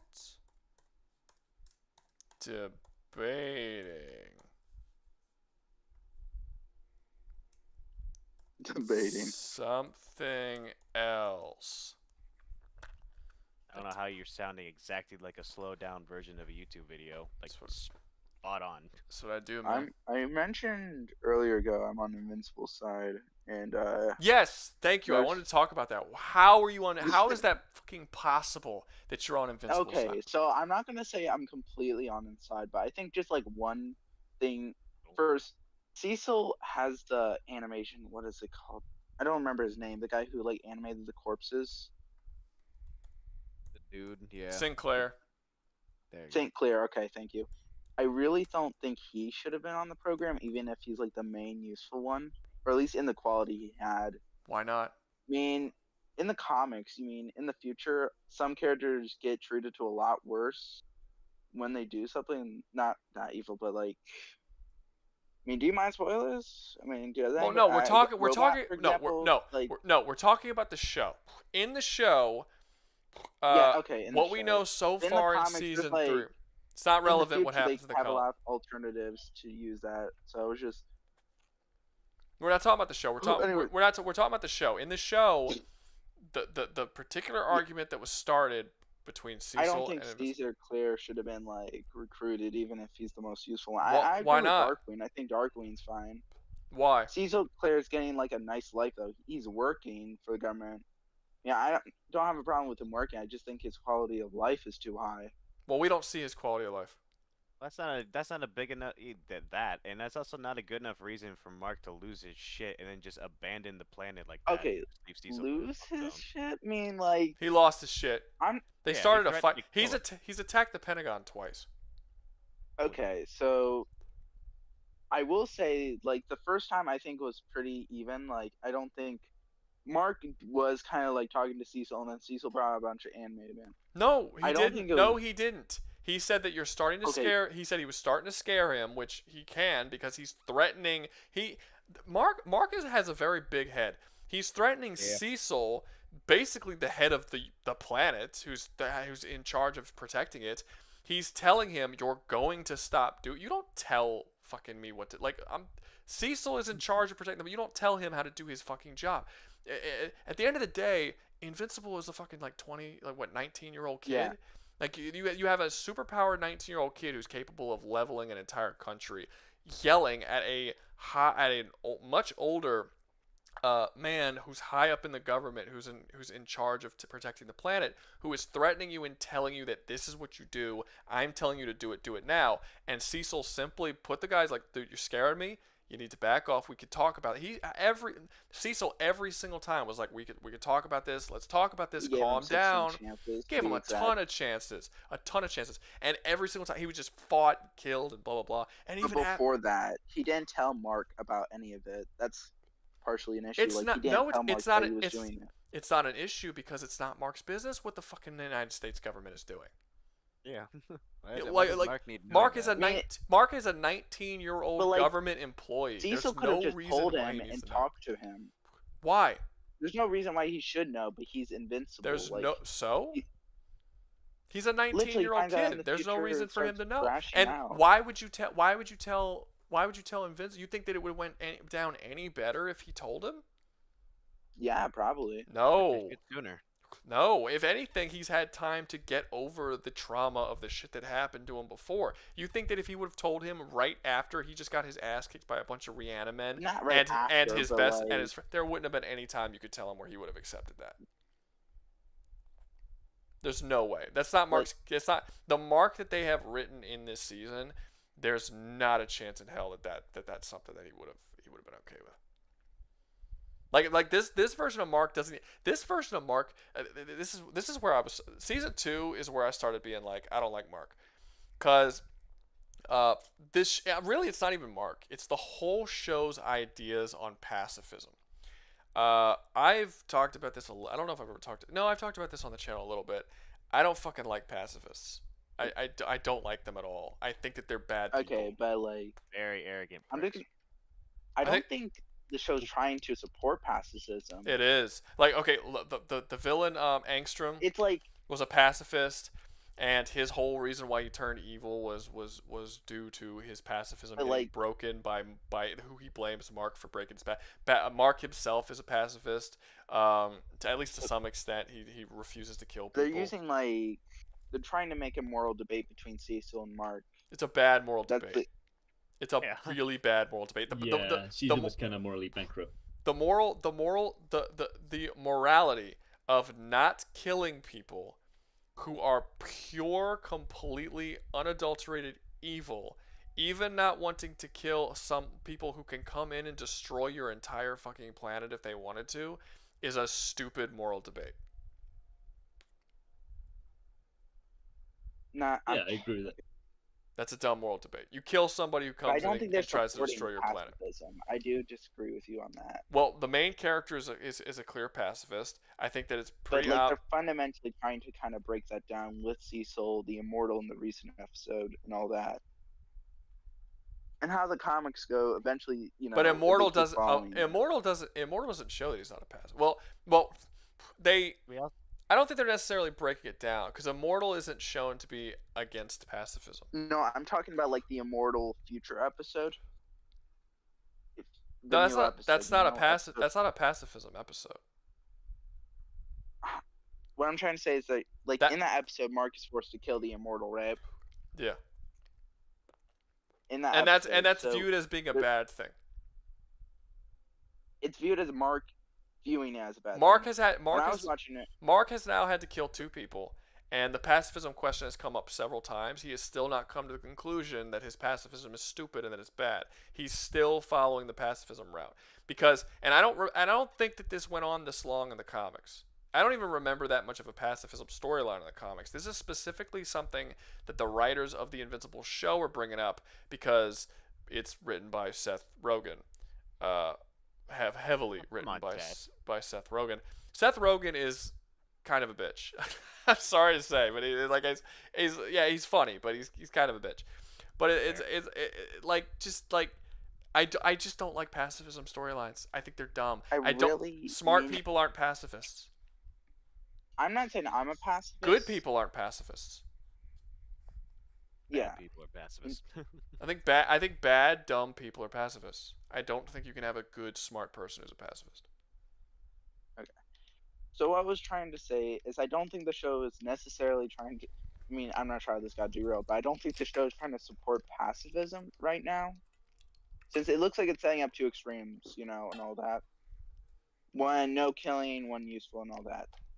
I don't think the show is. I think at some point that they're gonna have to have Mark just start murdering people and accept that he has to murder people because that's where the show is. That's clearly where the show is going, but they're taking their sweet fucking time doing it, and I hate Mark every moment that they're not doing it. It's only been like 3 episodes or 4, I guess. Here's the thing. The end of season. Here's another thing. I don't understand pacifists because killing people is super fucking easy. It's not hard. This whole moral dilemma that people have. When someone's trying to kill you, you kill them. It's not difficult at all. I've done it at least 4 times. It's fine. It's not a big deal. Just it's just. If you're religious, though, some religions do have a major problem with that. No. Well, I mean, I'm sure some religions do. Christianity doesn't. The popular one of the United States does not have a no self-defense rule. It's a very specifically stated in the original Hebrew of the Bible. Not even self. No, there are justified killings. It's talked about in the Bible. So there's by a sword. Yeah,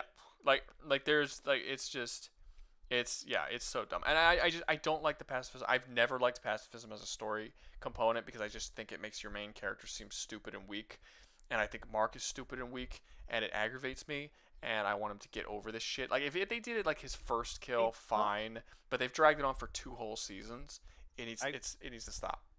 I really think what they're trying to do, and I think it's a dumb decision, is they're trying to try and make tension with this, wondering if whether or not he's gonna give into it and stop caring to stop killing people. Because they tried showing him in multiple alternate universes being a tyrant. I think they're trying to use this as making us make our asses clench. Like, oh, will he choose to kill, realizing that this is easier, or what? And I think it's just stupid because killing isn't inherently bad. Yeah, that's another thing. It doesn't make any sense because they're trying to do this one storyline where they're like, oh, he's kind of becoming Omni-Man. Like, that's kind of something that they're trying to scare you with a little bit. Oliver is though. No, but they've done it with Mark. Like, it is a theme that has been going on since late season 1. No, it happened after season 1, probably early season 2. They've been slowly feeding in this idea that Mark is actually becoming more and more like Omni-Man over time. You can't have that storyline happen at the exact same time you have a storyline going on where Mark is a pacifist and can't get over his pacifism. Those storylines don't make sense. I can't be afraid of him possibly being Omni-Man when he has shown so many times to be. And then Cecil's argument didn't make any sense either. It's like Cecil's usually the smart one, but it's like they're talking about the killers. And I also hate it when characters are shown to have really bad arguments for things when it's very easy to argue the points that the people who are arguing against them are trying to make. But there's this one part where Invincible is yelling at Cecil about using criminals and whatever, And Cecil like looks at him. He's like, "Oh well, what about you? You killed Angstrom Levy. You know, should I lock you up in jail?" And I'm like, "That's so stupid." That's like, and Mark's comeback. I think that was kind of the point, though. I think Cecil was kind of making an it's a bad point. no, but it's a bad point to be stupid because you're talking about the people that you're releasing out were murderers and psychopaths and killing innocent people, and Invincible killed Angstrom Levy out of self-defense when he was trying to kill his mother. Those are two totally different situations. Mark doesn't even bring up the obvious argument that it was self-defense. He's just like, oh, well, that was an accident. I didn't mean to do that. And he still acts like he was in, like, that's what I mean by the show seeming like it's pushing the pacifism, because it makes, even Cecil doesn't seem to see that, like, it doesn't make, like, a lot of his own arguments against it don't really make sense. Like, Cecil, if you really had a legitimate thing where it was where Mark was pacifist, Cecil wasn't, we're trying to show this a straight line between the two, let's see, like, the two ideologies clash, I'm okay with that.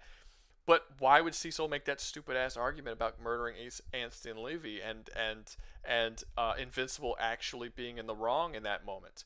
Because Cecil, in reality, a character like Cecil would not have thought that Invincible was in the wrong at that point. But he talks about it like it is. I don't like the idea that like Cecil's cool line that was in the trailer, where Cecil says, you could be the good guy or you could be the guy that saves the world. You can't be both. Cecil is the good guy so far. I don't think Cecil's done anything wrong. The idea that they're pushing is that, like, Cecil is the bad guy and Mark is the good guy, but that you can't be the good. And I think the conclusion they're going to come to is that Mark can't be the good guy and he's going to have to flip and be the bad guy. But the show still views pacifism as the good thing and Cecil and the hard decisions as the bad thing.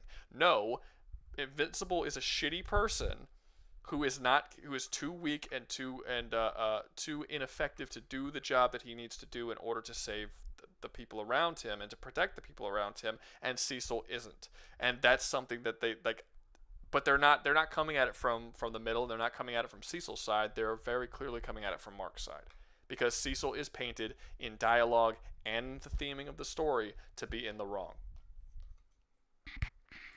Yeah. On that note, I would like to add also I don't Cecil. completely disagree with you, and the show might be failing. I don't think that's the show's intentions personally, but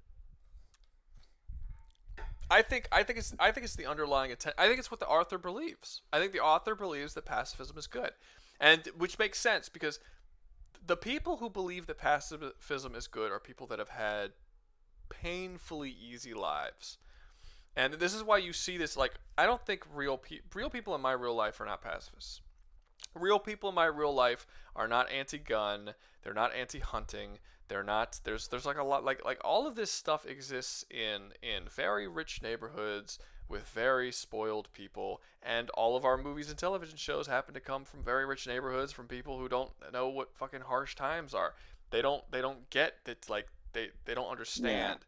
And this is why you see a lot of these storylines that I just can't relate to in any fucking conceivable way. I just don't understand these arguments. Pacifism is bad, but I keep seeing it pop up. Have you ever seen a storyline where pacifism is shown as a negative? In a big Hollywood movie. In the big Hollywood movie? Yeah. The only thing that I could possibly think of, kind of, is Punisher versus Daredevil, and Punisher was even eventually sort of shown to be in the wrong later on. But also, fun fact: the guy who created that show was actually a conservative, so he actually wasn't a liberal. So it might be a political thing, maybe, but it seems like I don't know. It just seems like it seems like pacifism is something that is pushed by people who are very well off. It would seem. Yeah. I agree with that.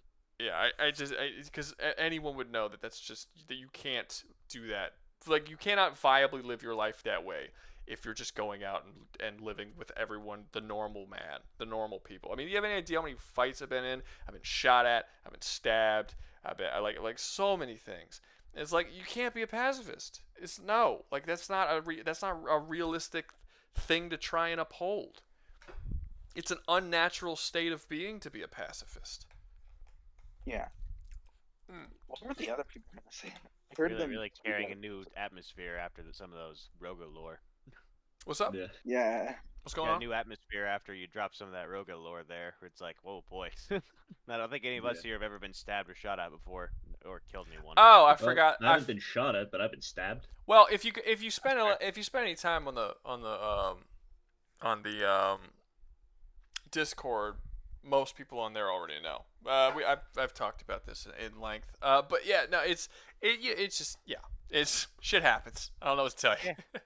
Yeah. I hear you. Let me see. I mean, I've been homeless for like the last, I don't know, over 10 years. So it's it just is what it is.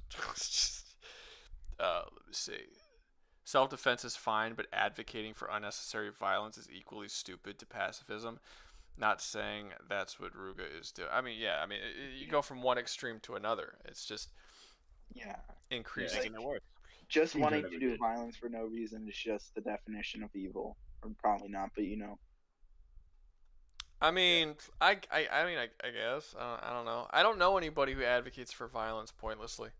There's always a reason. The reason might not be good, but there's always a reason. People don't do things for no reason. People don't do anything for no reason. Yeah. You know, True. Yeah. people don't even Always have. a thought process. Yeah, you always do something for a reason. So it's just like, what's the reason? Maybe the reason's not good enough. That's possible. But to completely remove violence off the table as an option for yourself is just dumb. Now there are certain people I've heard people say the argument that what's his name? The dude during World War II.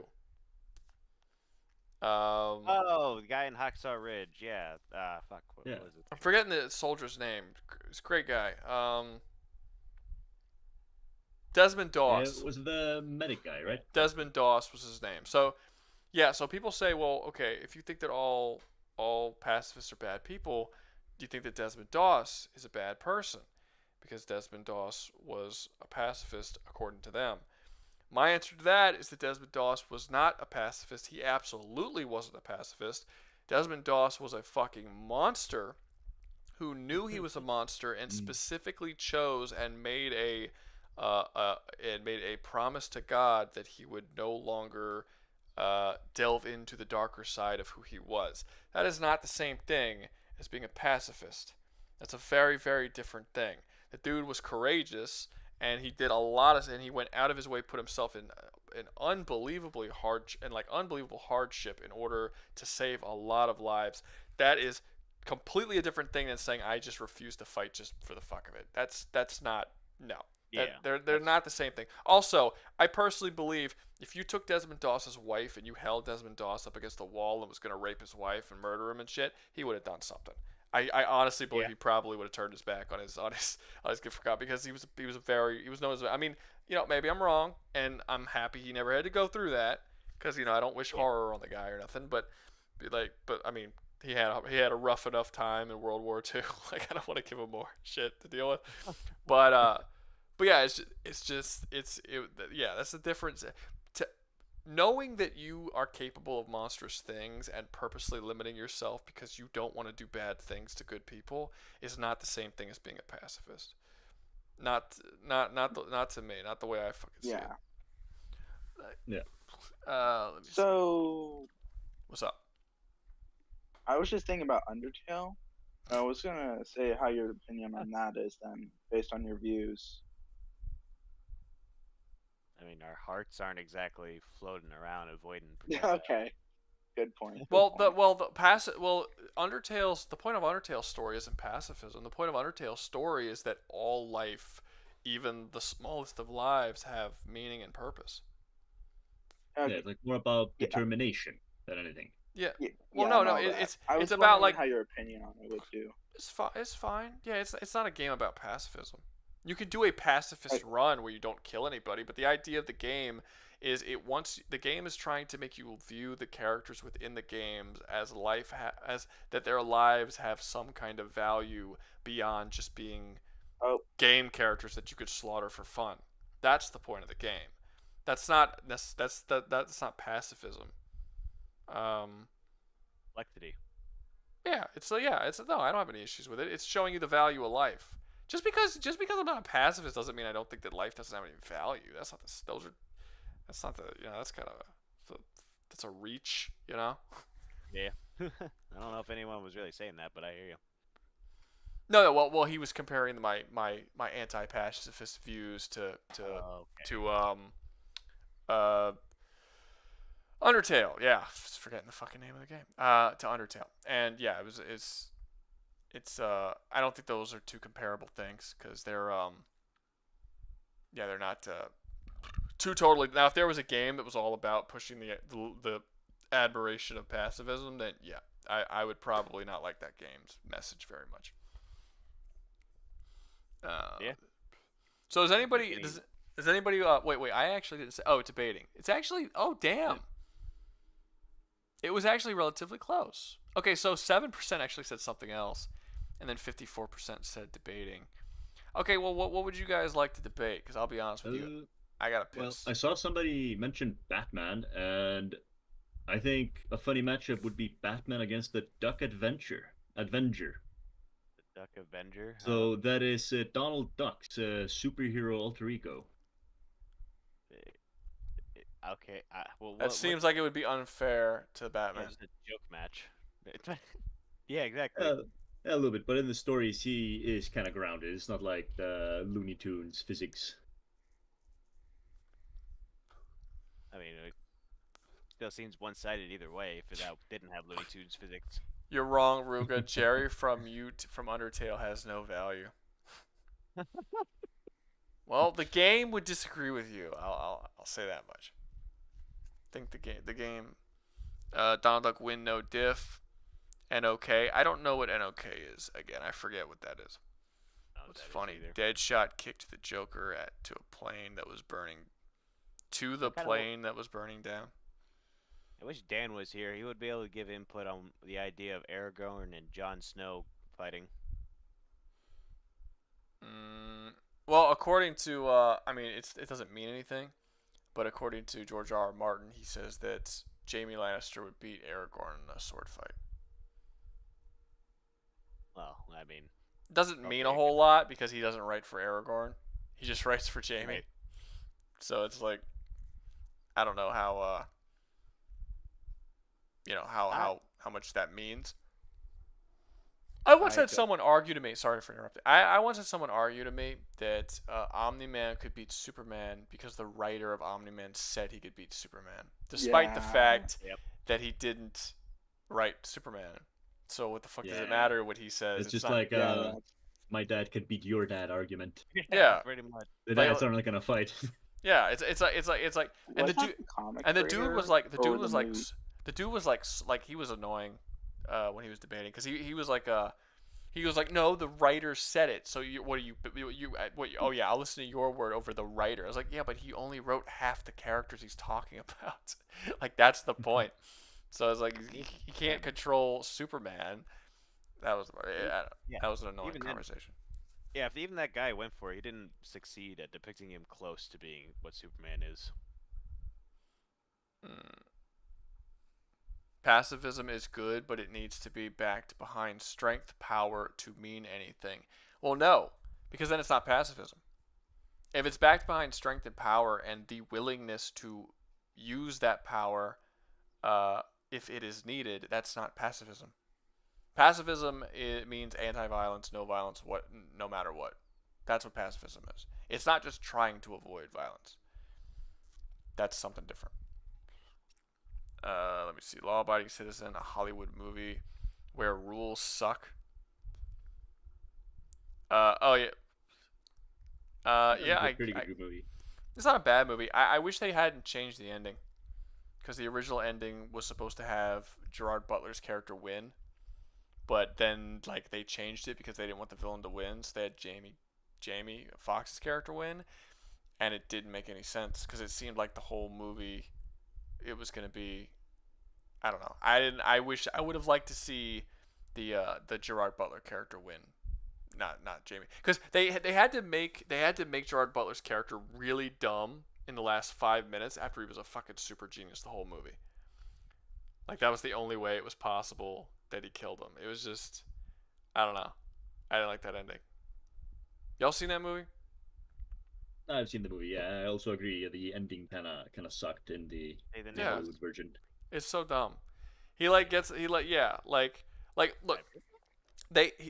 Jamie Foxx clearly figured everything out because he was at the prison talking to Gerard Butler's character, telling him like, hey, don't blow this fucking bomb up, don't do it, like you could be the better person. And he's like, no, I'm gonna do it, and he can't talk him out of it. And then he clicks on it, and then he ends up activating the bomb that Jamie Foxx put underneath his bed. So then Jamie just left, and then the dude blew himself up. And he was like, oh no, he fooled me.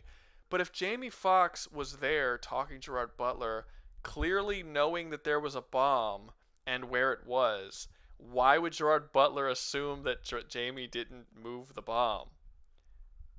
Why would he assume that he found where the bomb was, figured everything out, then went to Gerard Butler to try and ask him not to move it rather than like do something about the... Why would he be there talking to Gerard Butler if he didn't already deal with the bomb situation? They would it makes it like, why they just made Gerard Butler really dumb for no reason, because it was but again, it makes sense when you figure out that they had changed the ending, and the original ending that wasn't supposed to happen. Right. Yeah, Hollywood has a bad habit of altering endings and making shit worse. Like I Am Legend, that was another one. They fucked up the ending of that movie. That's true. Yeah, I remember that. That blew my mind when I saw that original ending for the first time. That would have solved, how shitty it was. Yeah, it completely blows up the whole fucking point of the movie. Which is like the whole movie was building up to the idea that Will Smith is actually the monster. Like that's like, it's a monster movie where you're following the monster. He's this evil dude who's kidnapping a bunch of innocent people and experimenting on them. And then at the end of the movie, there's supposed to be a reveal, like the people he's kidnapping are like monstrous looking, but there's supposed to be a reveal. The original ending was that at the end of the movie you find out the monsters he's kidnapping and experimenting on and fucking with are actually sentient beings who are just trying to live their life, and he is the monster.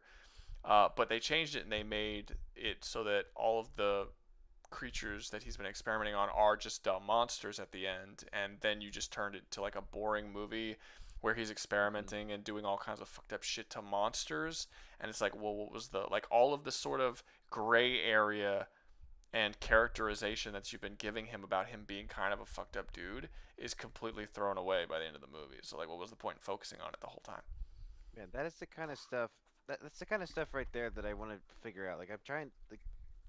Like you said, it ruined the movie that they removed that, and I feel like I myself, if I were to write when I write stories, I struggle to not have gray areas enough, and I feel like that just makes my stories boring. I don't know how to do it in that way, but yeah, like that kind of diverged off what you were saying.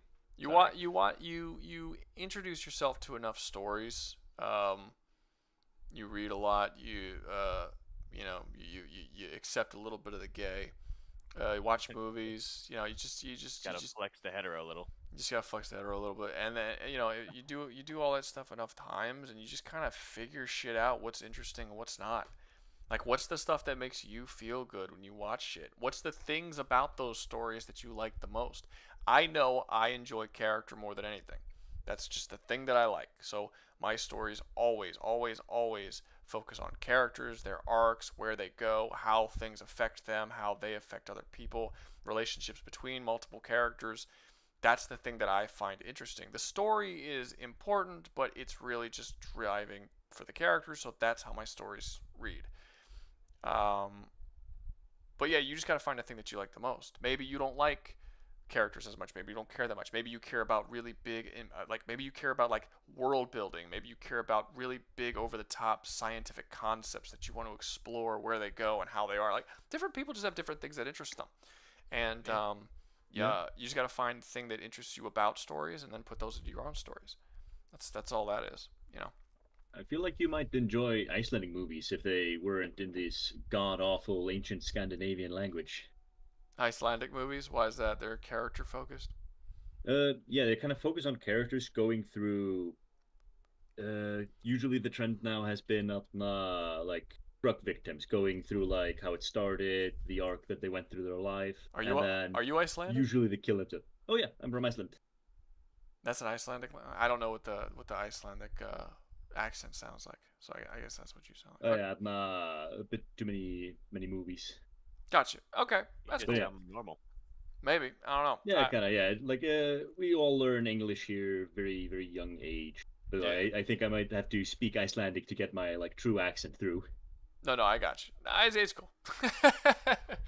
We speak American here in this American Discord. No, I'm kidding. Kind of. Is what. The movies are usually really depressing sometimes. Like for like what is it, drug education here in school, we got shown a movie about a girl going like getting addicted, getting her life ruined, and then killing herself as our education for drugs. Oh man.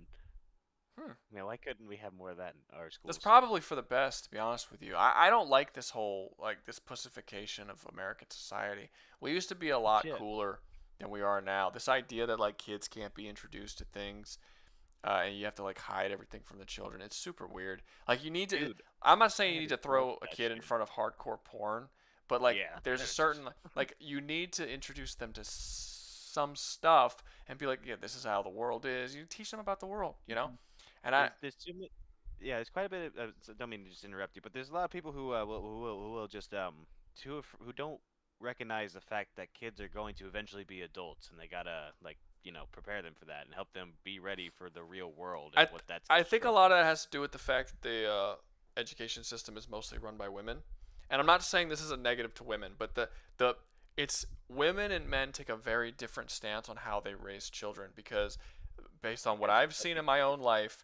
Women seem to raise kids, whereas men seem to raise adults. And what I mean by that is like a woman will raise a child as best that she can as that child is at that moment they're raising them. And a lot of times they keep them as a child for longer than they should. They sort of infantile them, you know?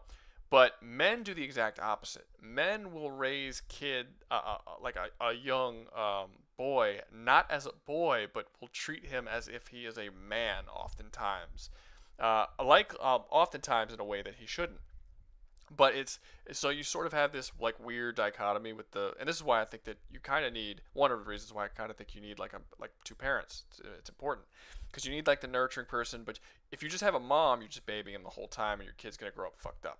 If you just have a dad, I think you're probably better off. Maybe, I don't know. I think that's questionable. I think you're probably better off. Son, yeah. But you're not. But you're kind of gonna miss out on your childhood quite a bit. I think as well. I think that's going to lead to its own set of problems as well. But if I had to choose one extreme or the other, I would probably rather just be treated by like an adult at a young age. But I just tend to notice that like when it comes to my sister and her husband and their son and stuff like that and all that kind of stuff, I seem to see you're babyfying the shit out of him. And you're like throwing him like out of a moving car, and it's like there's like a clear difference, and I like when I talk to my nephew and my niece, I just talk to them both like they're normal, and then you'll see like the way that like moms and stuff will talk to them, they'll talk to them like they're babies, and it's like there's just a very clear difference in the way that they're interacting with children, and I think that because the education system is completely like 90-something% women. Like it's completely like become this sort of babyfied factory that doesn't require kids to grow up, and I think that's probably a problem.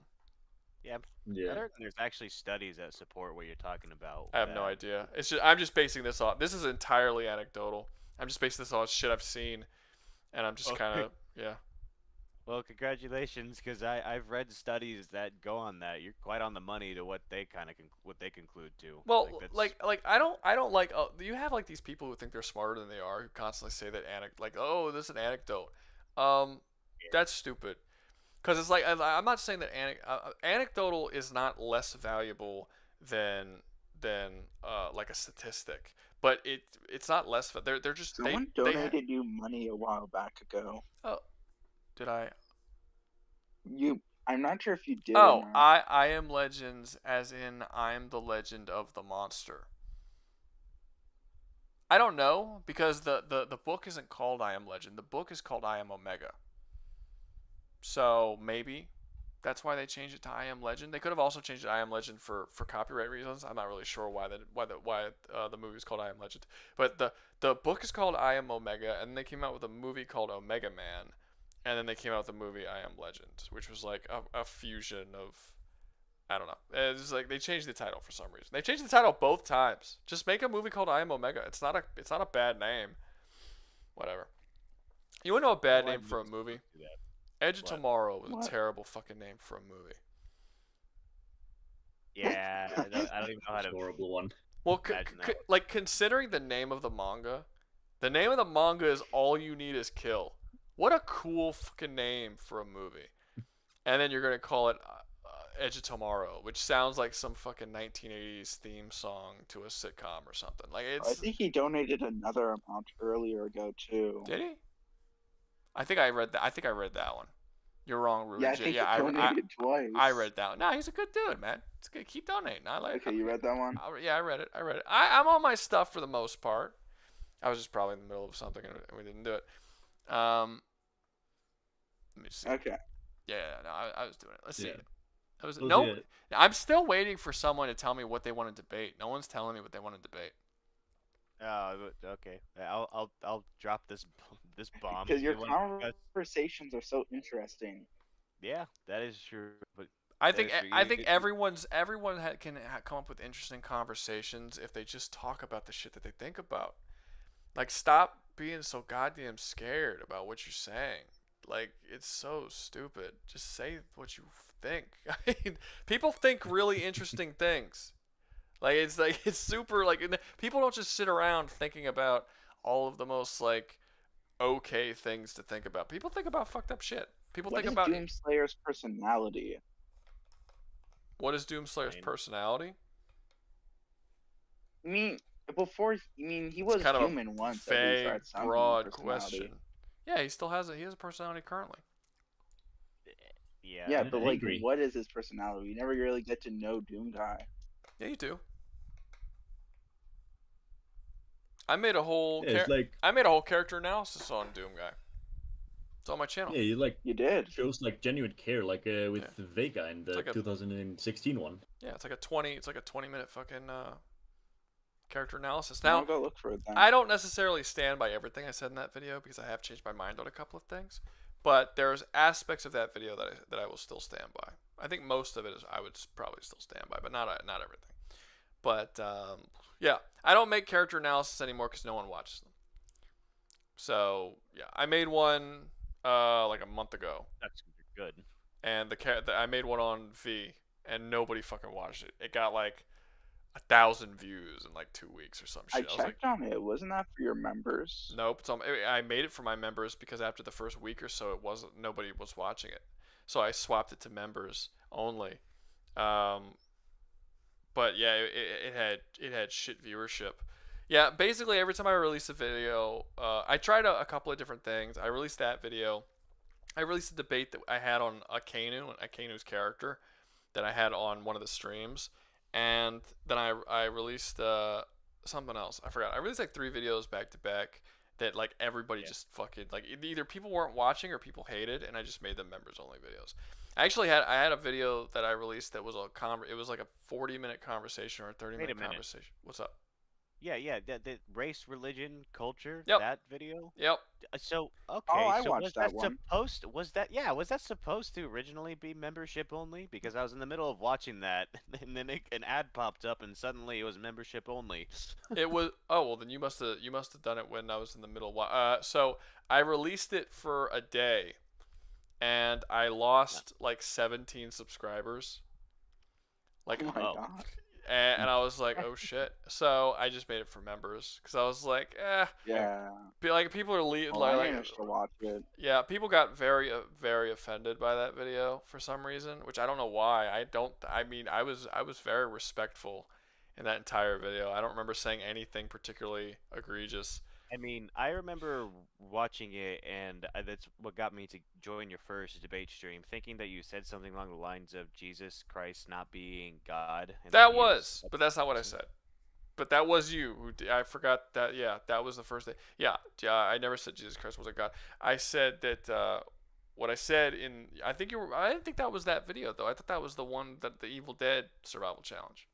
That is where that was, but it was that second video that I saw, and that's what gave me the idea to come onto your debate stream and discuss it with you, because it just felt because on that you discussed the topic. Yeah, no, I know. I didn't say that for people who weren't there for that. I did not say that Jesus isn't God. What I said was that Jesus was sent down to earth as a man. So he had man durability, man speed. If he fell down and scraped his knee, it would scrape. Yeah. He wasn't like, he was just a man. He could do miracles, but he was a man with all the same man abilities. That was what I was saying. I didn't say that Jesus isn't God. I'm not Christian, so but just to be clear on that. But yeah, I wasn't saying that Jesus isn't God. I was unbelievably respectful when I made that video. I think. I mean, I wasn't really thinking about being respectful or not respectful. That didn't really enter my mind. But Didn't even come off as disrespectful. I didn't think I did. But the only reason why I'm saying that I was very respectful is because I had so many people saying that I was saying blasphemy in the video. I didn't even when I made the video. I didn't even really think that it was going to be all that big of a thing. I wasn't thinking about being respectful or not respectful. I just made a video, threw Jesus in it, and thought it would be interesting to talk about. And I think they probably just construed some of your stuff as blasphemy. Yeah. I think anytime I think that you couldn't avoid when I put Jesus into a video about fighting fictional characters. I think that you would have automatically turned into something that was that would have been considered blasphemy. There's no way for me to do that without people saying that was blasphemic in some way. Yeah, because Jesus is like basically Taylor Swift. Actually, I might not want to say that, but I would say that would People probably like be Jesus, construed so as you don't wanna see them blasphemous to lose. as well. I think you should probably say that Taylor Swift is like Jesus, not Jesus is like Taylor Okay. Swift. Yeah. If you had to do the two, But like people like Jesus. they're they don't both wanna pretty see him bad, lose. but I think one of those is clearly worse than the other. Yeah. But People like Jesus and don't want to see him lose. I thought about making a joke video of a survival challenge of what characters can survive. It was going to be an Oz survival challenge. It was like a prison show again, but I was going to use recent celebrities that were thrown in prison. So like Diddy and the dude who played Hyde in that '70s show, and Did anybody? Did you see Kanye's tweets about that? I don't know. I don't follow. Oh, you're not online, right? Not on Twitter. Okay. Don't do any of that stuff. Yeah. What- The only reason why Did you even watch the Super the Bowl? only reason why I even know the only reason why I even know about Diddy is because when I open up Max, there's a fucking ad for the Diddy arrest or whatever is they made a documentary about it. Okay. Yeah, that's the only reason. Well, Everyone kept I mean, talking do you about want it. to know? Not really. Wow, never mind. Okay, great. There are certain things that I'm okay being ignorant about. So, Man, I wish I could. what was adopt the debate preparation for? What do you Because I mean? looked at it, I get the point of it, but I don't think that worked out as well as it. I think it worked out great. We had a whole list when people came in. Yeah, it was pretty active at the beginning of the stream compared to most streams. Yeah, I mean, Last- look at all, That's true. look at the list. If you look at the stream right now, the Doomsday versus Sonic was done there. Cabal versus the Zerg was done there. Wookiees versus Brutes was done there. We had all this shit. Greek myth versus North myth was done there. We had all this shit prepared before it even started. Yeah, It was even too much stuff. we didn't. Because I Yeah, had get like through all of it. 3 debates prepared, but none of them came out since like 2 of the people didn't join. I was like, damn.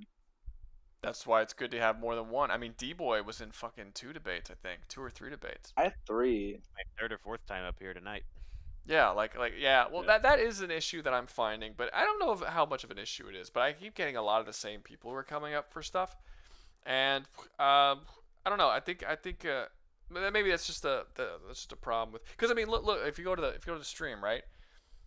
This video has had 992 views. Is that 992 people, or are those people that keep leaving and coming back? Like, how many people have actually watched this video? Like that's something that I want to know. Cause like I mean, is it like if 400 people has watched this video, but I have what, like, 10 people that you're coming up to actually debate? It's like, where are all the people who want to debate? Maybe they're just not interested. Maybe they just want to hear the debates and they're not interested in actually getting involved in them. I don't know. Yeah, maybe it's just time zone issues. Like, I stayed up all night for this.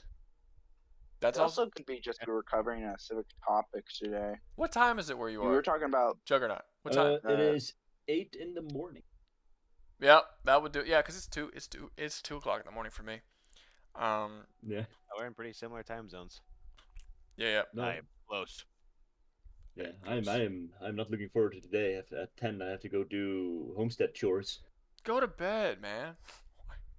No, I I have a appreciate little farm at home. I appreciate you staying up for the stream. I do. Yeah. But go to bed. Yeah. But yeah, no, I have a quick question for you guys that I'm wondering about. What's up? Because we were talking about raising kids.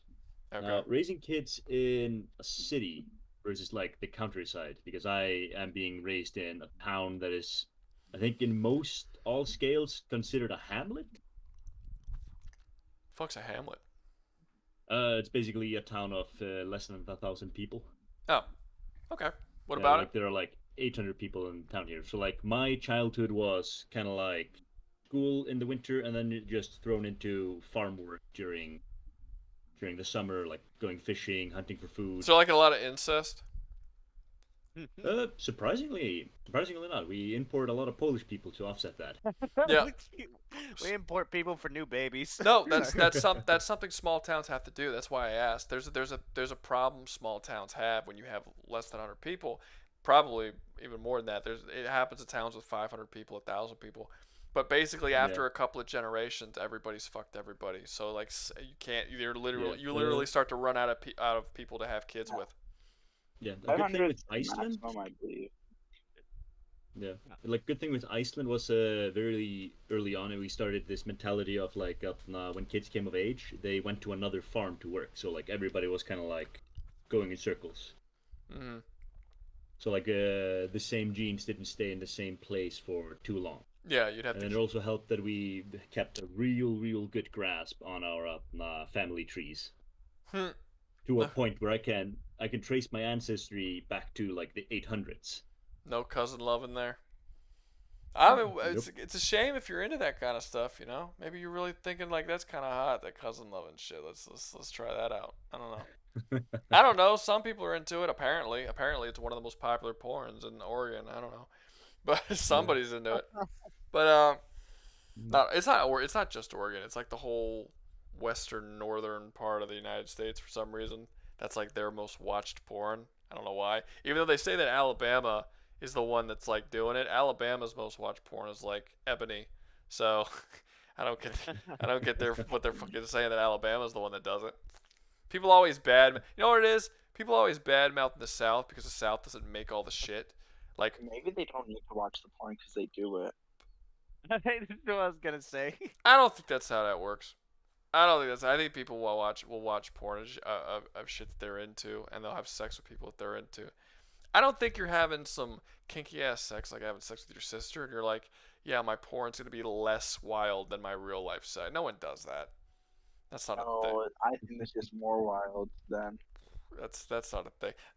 Unless you want to go by the racist thought process, where it's like, what's more wild than having sex with my own sister? Having sex with a black chick. Like in their mind, that is the most wild shit ever. It's just like, man, I wonder what it'd be like to be with one of those things. Jesus Christ. No, I got curious. I got curious. I looked up the most searched term in Iceland for porn. It is apparently BDSM. Oh, that's boring. Well, that's boring. Everyone does that. Oh, one that I found that was kind of funny. So they looked up. This video is gonna get fucking demonetized. They looked up the most searched porn for Xbox, and they looked up the most search porn How for do you do that? for Search PlayStation. on the Xbox. Pornhub did it. Pornhub basically said, okay, people who own Xboxes who searched this porn the most, people who own PlayStations who searched this porn the most, and they came to the conclusion that the most watched, the most searched porn in Xbox is lesbian, and they noticed that all of the top 10 for Xbox was basically what people were doing. So it was like lesbians, gay sex, like it was actions. When they looked over to the most searched porn on PlayStation, I think it was Lisa Ann. And they noticed that it was actually specific names of porn stars, the entire top 10 of PlayStation. So they're like, we don't know what this means, but for whatever reason, Xbox are more about what the people are doing, and PlayStation is more about who the people are that are doing it. And I just found that to be interesting. I don't know why. I don't know what caused that. But I thought it was fascinating. It's got to mean something, right? That can't mean nothing. I mean, it's if you very think about specific. it, I'm gonna overthink on this. I mean, yeah, I mean, PlayStation players are usually more single-player focused. Xbox players are more multiplayer focused. I guess the mentality. What? Say again. Wouldn't that be the opposite then? More social than. No, because Single player? they get that satisfied on the during the game, and so they go get the opposite on the porn site because they're lacking it. Oh, he's saying because they're not less social on a PlayStation, they get the more intimate thought of continuously coming back to the same people. Like you get an attachment to the people that you're doing it to. I guess that's sad and pathetic. Yeah, that is, but it could be why. God, I hope that's not true. Good thing I'm not a PlayStation player. I am a PlayStation player, but I've never looked up porn on a PlayStation. That's so stupid. Could the TF2 marks be Atom Smasher? Wait, what? Team Fortress 2 TF2 marks Atom Smasher? Yeah. I don't know enough about Team Fortress 2, but I'm going to assume no. I mean, their guns would have to be very powerful to even harm him. There's like 9 of them, so maybe the Cow Mangler, but that does less damage against mechanical stuff. So no. Yeah, no, I don't think Team Fortress has the capability of hurting Atom Smasher. Maybe if you tried maybe the Mediguns could give them something, but still that's a stretch. Maybe I should make a video of the best cake in gaming. I'm glad that idea came back. She actually does that. It was technically so technically it was my idea that I told Alden to do. Because Alden's looking for something new to do on his channel, because his channel, he doesn't make bad videos, but his channel's just not kicking off the way it should be. So I told him there's this secret thing with YouTube that YouTubers know, but a lot of people who watch YouTube don't know. The YouTube will lock you into an algorithm of something that it expects you to do, and if you don't make that type of video, you're fucked. So a lot of times when you go to these videos where it's like, oh, this channel's all about Warhammer, this channel's all about this, it's not always because somebody wants to do that. A lot of times it's because the YouTube algorithm have locked you into that thing, and they just won't show any of your other videos. Like, again, I made a character analysis on V. It got like 1,000 views in 2 weeks. I make a video on literally anything else, and it gets, tens of thousands of views. It just is the way it is. I don't know why. I do know why. It's the fucking algorithm. But it just is what it is. And for whatever reason, Alden has a a channel that it covers video games and just all kinds of stuff on video games. So it's sort of like a video game variety channel, kind of. And it's just not picking up at all. Like the YouTube's just not having the algorithm catch it up. And he's been doing YouTube videos for about as long as I have, and he's a fraction of the size that I am. My YouTube channel has gotten picked up 3 different times on 3 different topics, and I usually get bored of the topic and move on to the next thing, and then eventually it gets picked up again. I don't know why I keep getting picked up, because people tell me that it's extremely rare to get picked up once, and I've gotten picked up 3 times, and have willingly chosen to make other things outside of what YouTube has wanted me to do. I was a Tekken channel like a couple months ago. Like not last year, but the year. I think it was like not last November, but the November before that. I was a Tekken channel. I made nothing but Tekken, and the only reason why I was a Tekken channel is because YouTube decided to start showing my Tekken videos to people randomly. No other video, just the Tekken videos. So then I started making Tekken things, and boom, I was stuck in Tekken. But I got super bored with Tekken super fucking fast. Like after a month, I was bored with Tekken. So that's kind of like the way it works. So All In is trying to find something new, and as just a funny joke, I said you should do like the most cake in Elden Ring. Like which character is the best cake? But now that I'm thinking about it, I'm like, I might do that. It sounds funny. I think I could have a lot of fun doing that. So not that exact thing, something like that. Because if I made that, it wouldn't do well. Yeah, I guess you could have a bit of a tier list between different video games and their female characters. They're named. Oh shit! Or I could do that in a male live stream. A live stream tier list. Best cake in game. And we could vote. That wouldn't be a bad idea. I mean, I could do it for a live stream. Would do pretty well. I wouldn't do it Okay, for. Someone introduced a debate in chat. Kobe base fighter, I believe. Street Fighter versus Baki.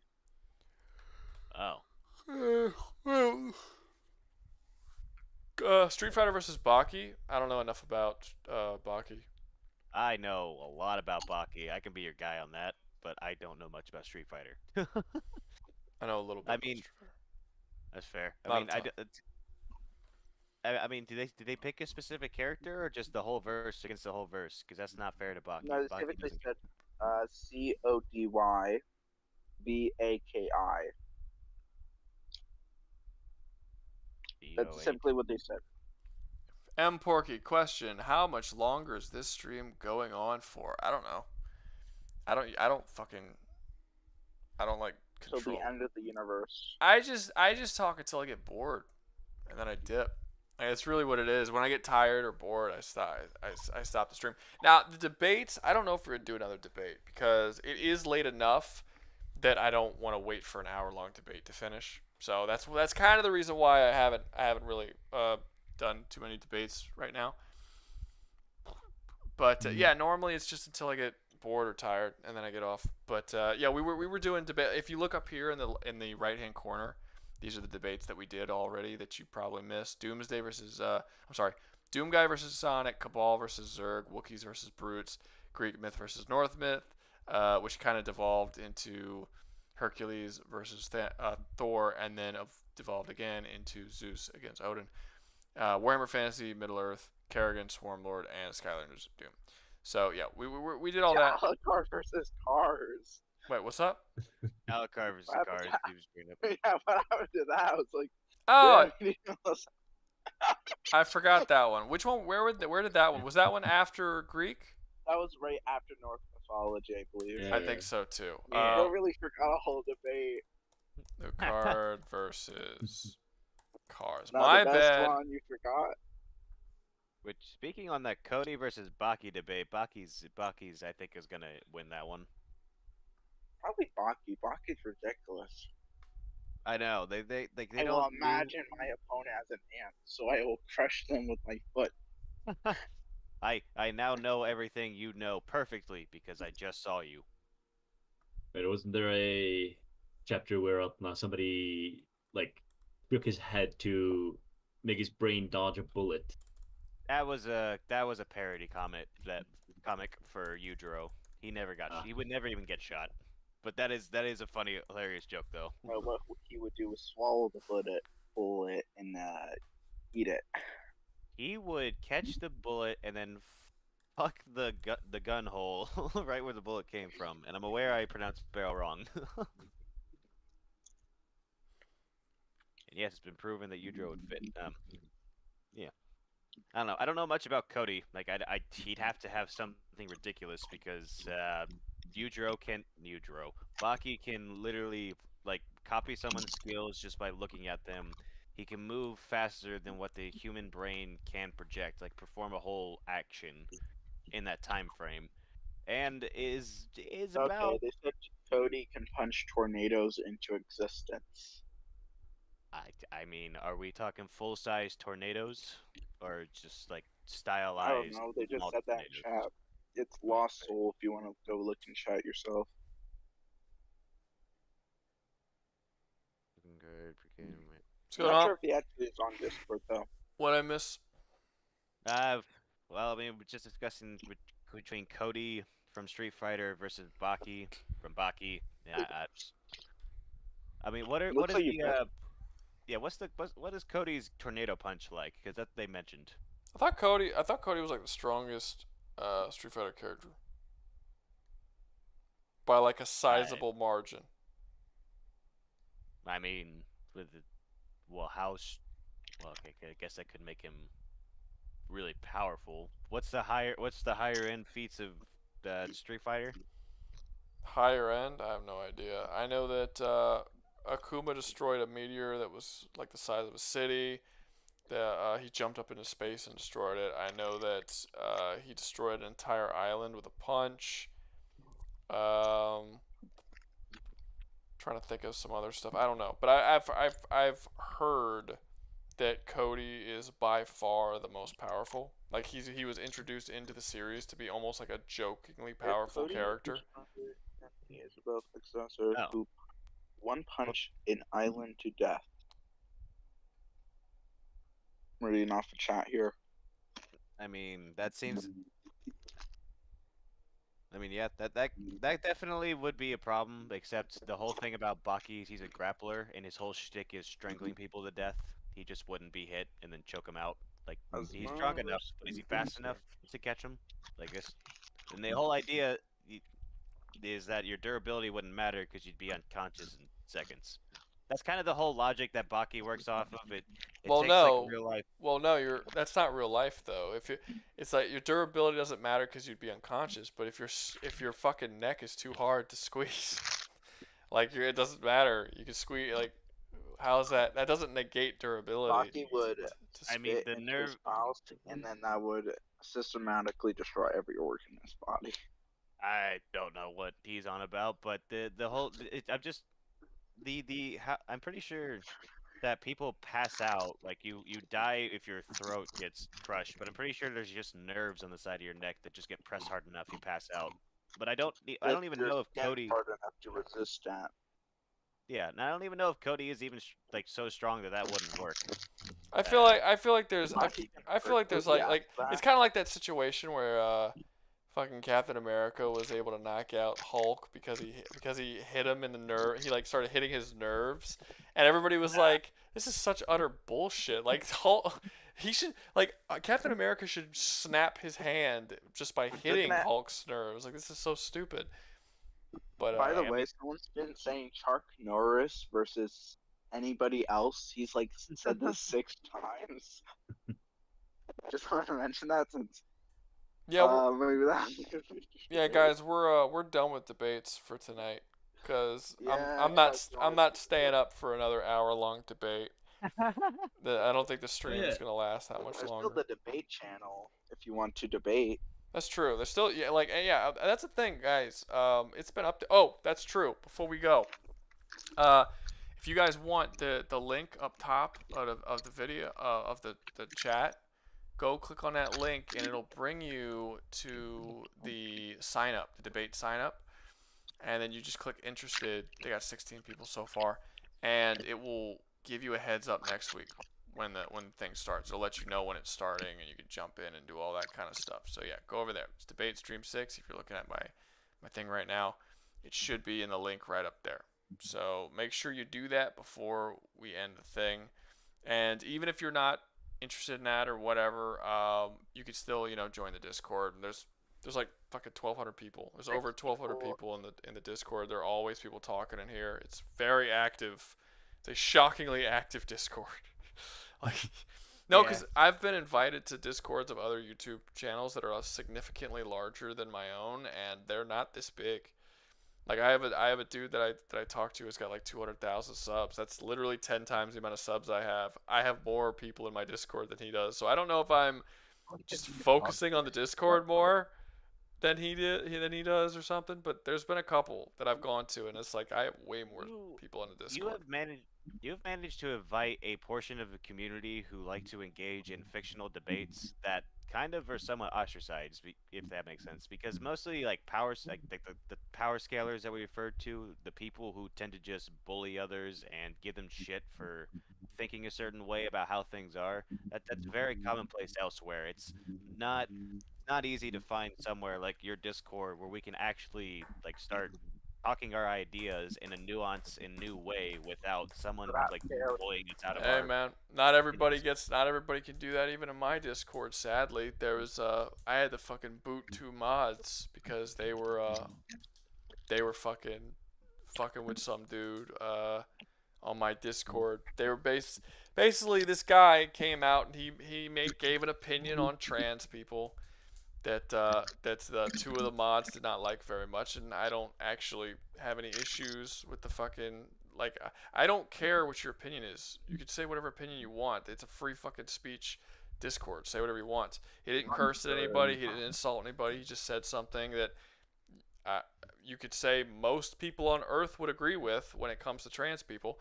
And he said it, and then 2 of the mods jumped on him, and a bunch of other people in the Discord jumped on him, and they fucking bullied him. He eventually got very defensive and started like saying stuff back to them, and then one of the mods sent me a scan of what he said to them, and told me that said, yeah, you can kick this guy. This is what he's saying to people. And then I went into it and I looked at it and I'm like, motherfucker, you guys all jumped on him and started bullying this man. And then y'all deleted 40 minutes of conversation that y'all said to him but left all his stuff in so that I could see all the stuff he said but nothing that you said. Fuck you guys. I'm taking y'all's mod away. And I still have to replace those mods. But sadly, it doesn't always happen. Even in my Discord, it doesn't always happen. But it's just to tell you guys what he said, just to sort of give you an idea. He said that a man who is sleeping with a trans woman is gay because a trans woman is actually a man, not a woman. That is a very common belief. I don't care if you believe it or not. It's extremely common. And to attack a bunch of people and try and like tear them down and do all this kind of stuff and try and get specifically to get them booted from the server because you don't agree with something that they said, go fuck yourself. Anyone can have any opinion they want. I don't have any issues with you. I don't have an issue with that opinion. I don't have an issue with the opposite opinion. You can think what you want. You can say what you want. And he said it in the hot takes chat, which is what the hot takes chat is for, is to say some shit that people are gonna disagree with. So it's like he didn't do anything wrong, and they were trying to fucking get this dude kicked out. Luckily, that dude didn't get kicked out. What I ended up doing is I took the mods. There were 2 mods that did. I took both of their mods away, and then they just left. They were just so pissed off. They fucking called him a bigot. They said that we were picking on him, blah blah blah. The dude was mad. The dude was mad because we had this mod, dude, and his boyfriend. I'm gonna be disrespectful because he was being disrespectful. His boyfriend was a dude who was a trans woman, and he fucking he was like bragging basically in one of the chats, talking about he was like, oh yeah, his girlfriend is all this and blah blah blah, and he's a fucking and he's straight, and he was talking about it openly, and like this was something that he was like everyone on the Discord knows that he was dating this person. So it's like he kept telling people. So then finally a dude came in and he was like, oh, that's like it's gay to do that. And then it turned into this whole conversation, but it really just turned into like 6 or 7 people all jumping this one person. And the guy was like, I kind of feel like I'm alone on the server thinking the way I do, and I'm like, bro, you're not alone. Like, you're not alone at all. A large portion of the server would be on your side. Some people on the server is not going to be on your side, but a large portion of them are absolutely on your side. I think the problem is the people who aren't on your side are the people who are what's the word? Always online. Like always, like chronically online. Those are the people that were disagreeing with him because it was like all the same dudes who I've had issues with who were online before. Anyway, it doesn't matter. Point is, I don't want to get too heavily into this. I know this is clearly probably not something people want to talk about. Point is, I try to make the Discord a free speech Discord. Anybody can say what they want. You can have any opinion. I don't care. You could talk about anything. It's completely free. My only thing is like, don't go bullying people and trying to get people to leave or kick them off, or like just try not to be a dick. But yeah, you can have any opinions you want. I don't care whether I agree with them or not. But it does happen where people who are in the server don't always feel that way. They want their opinions to be the ones that are accepted, and I have no interest in that. That's Understandable. I do want to emphasize that this was on when like people specifically retaining to just fictional stuff, like the people ostracize. Yeah, that sucks. But I would say that you at least are more. This is a more chill place to come chat than most others. I don't know. So, yeah. I don't really. Place to. I don't a really. Chill place to chat and free speech. Oh, sorry. I don't know. You're good. I don't really do Discord outside of my own. Like, if you look at these other Discords on my stream, this is a friend of mine who introduced it. I think I might have been on it twice. I don't even remember what this is. This was my first attempt at a Discord that failed. It didn't fail. I didn't know how to start it. Like, I made a new Discord because there were certain settings I did in this Discord that I didn't know how to change, basically. I don't know how to delete this. Actually, if someone can tell me how to delete this, I'll delete it. But I don't know how to do that. And then all of the rest of these are YouTube channels of people who I went on to try and get them to do collabs with me. So in reality, I only actually have 3 Discord servers. And yeah, and I don't know how to delete them is the only reason why it's not one. But yeah, I've had some talks with Major Kill. I've had some talks with King of Lightning. I've had some talks with Rad King. I've had some talks with people about getting collabs going with them, but it's stuff that I'm waiting for. We're going back and forth on it. It's difficult to get schedules aligned so that we can do that shit. Yeah. We have a little question. What's up? Since this is a free speech zone. So, Rogu, as an American, yeah, what is the most commonly taught history in America about who came first from Europe to America? Is it Columbus or is it Leif Erikson? So everybody knows that the Vikings were first, but the Vikings are not accredited with finding America for the sole purpose. The reason why people give it to Christopher Columbus and not the Vikings is because Christopher Columbus started the settler thing. Like, Vikings didn't come over here as a settler. And I know Christopher Columbus also didn't come over here as a settler, but when he came over here, he showed that it could be done, and he gave those to the Europeans. And that was the first person who came over that started the settlers, that started the whole settler thing. But no, most people know. Now, I'm not going to say they teach that to children. I think children, they do teach that Christopher Columbus, but I would argue most adults probably know that the Vikings were first. Yeah. Although I don't know where the Vikings landed. Where'd they land? They, I think, landed pretty close to now where New York is, a bit more on the Canadian side. Okay, well, if it's Canada, then that explains a lot. They didn't discover America. That's fucking Canada. You gotta know. They actually landed in what is now known as Moland. That's not America. That's not America. No, yeah, no, most people give it to Christopher Columbus simply because he was the one that started. From him doing it, that was what led to the settlers all coming over. That's it. It's not necessarily that he was the first person to discover America. Yeah. Yeah, it was just he was the first person that led to us discovering America. Because you motherfuckers came on over and you didn't do shit. You just took some shit and left. It's like, bro, if you would have stayed and done some shit and settled, you could have been the one to kill all the Native Americans, and then that would have been your history. They'd be yelling at you about it. But instead, we did it. So, yeah, I find it kind of funny about American people. Yeah, I find it kind of funny about American history, how they kind of gloss over the genocide of the Indians. They don't. They push it way too hard. They need to change. They push it way too hard. It's. I mean, as far as genocides go, it was a pretty tame genocide. It's not that bad. Chill out, guys. Yeah, it's fine. the brutality amongst each other was pretty on par to what happened to them. Like they got shoved into one Yeah, location. it was and they didn't- awful. Like, okay, look, this is the thing I don't like about the whole Native American, like the settlers and their whole war and all this kind of stuff. I am so sick of people pointing at the settlers as being just these evil villains who came in and just fucked up all the Native Americans. Like the Native Americans weren't fucking monsters when we got over here. Yeah. Like they were absolutely fucking atrocious. They like if you when you hear some of the stories the Native American like the settlers when they got here were shocked by some of the horrible things that the Native Americans did. Now, looking at it if we're looking at it in a historical light, they were awesome.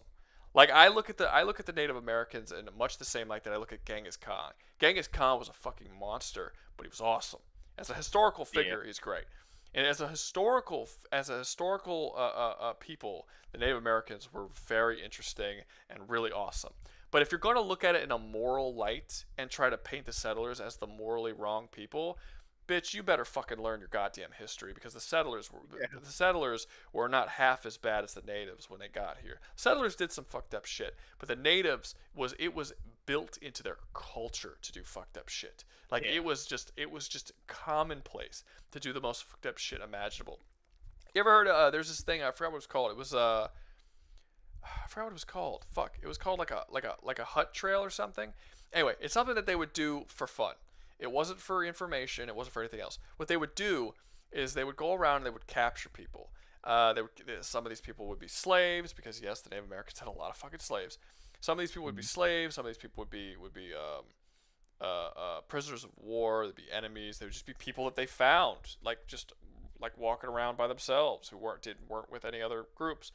And they would have this game where they would force them under threat of death to go from hut to hut to hut across the entirety of the village that they lived in.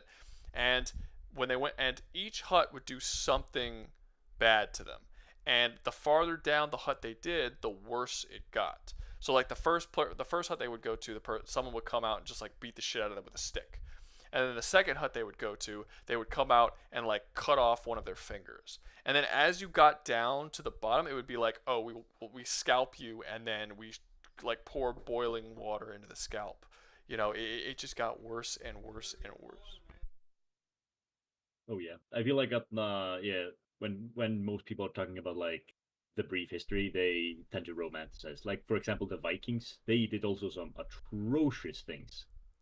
Like a very popular game amongst them was the baby toss. Yeah. But here's the thing, and this is the thing that I don't know. Maybe I'm wrong, but I don't feel like when y'all talk about y'all's history, y'all talk about the Vikings as these pure evil bastards who like deserve all kinds of. It's just history.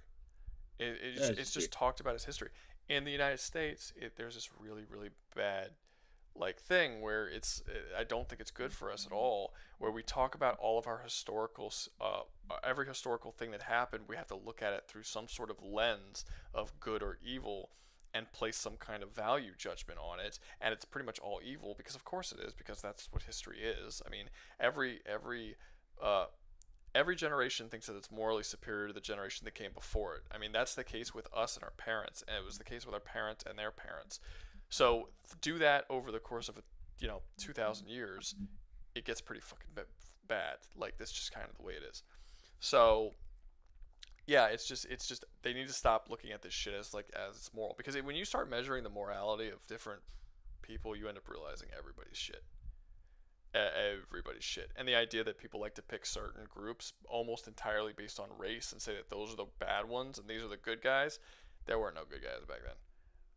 I'm not saying that the Vikings were like all bad. It was usually just farmers that were running out of food and needed to steal supplies.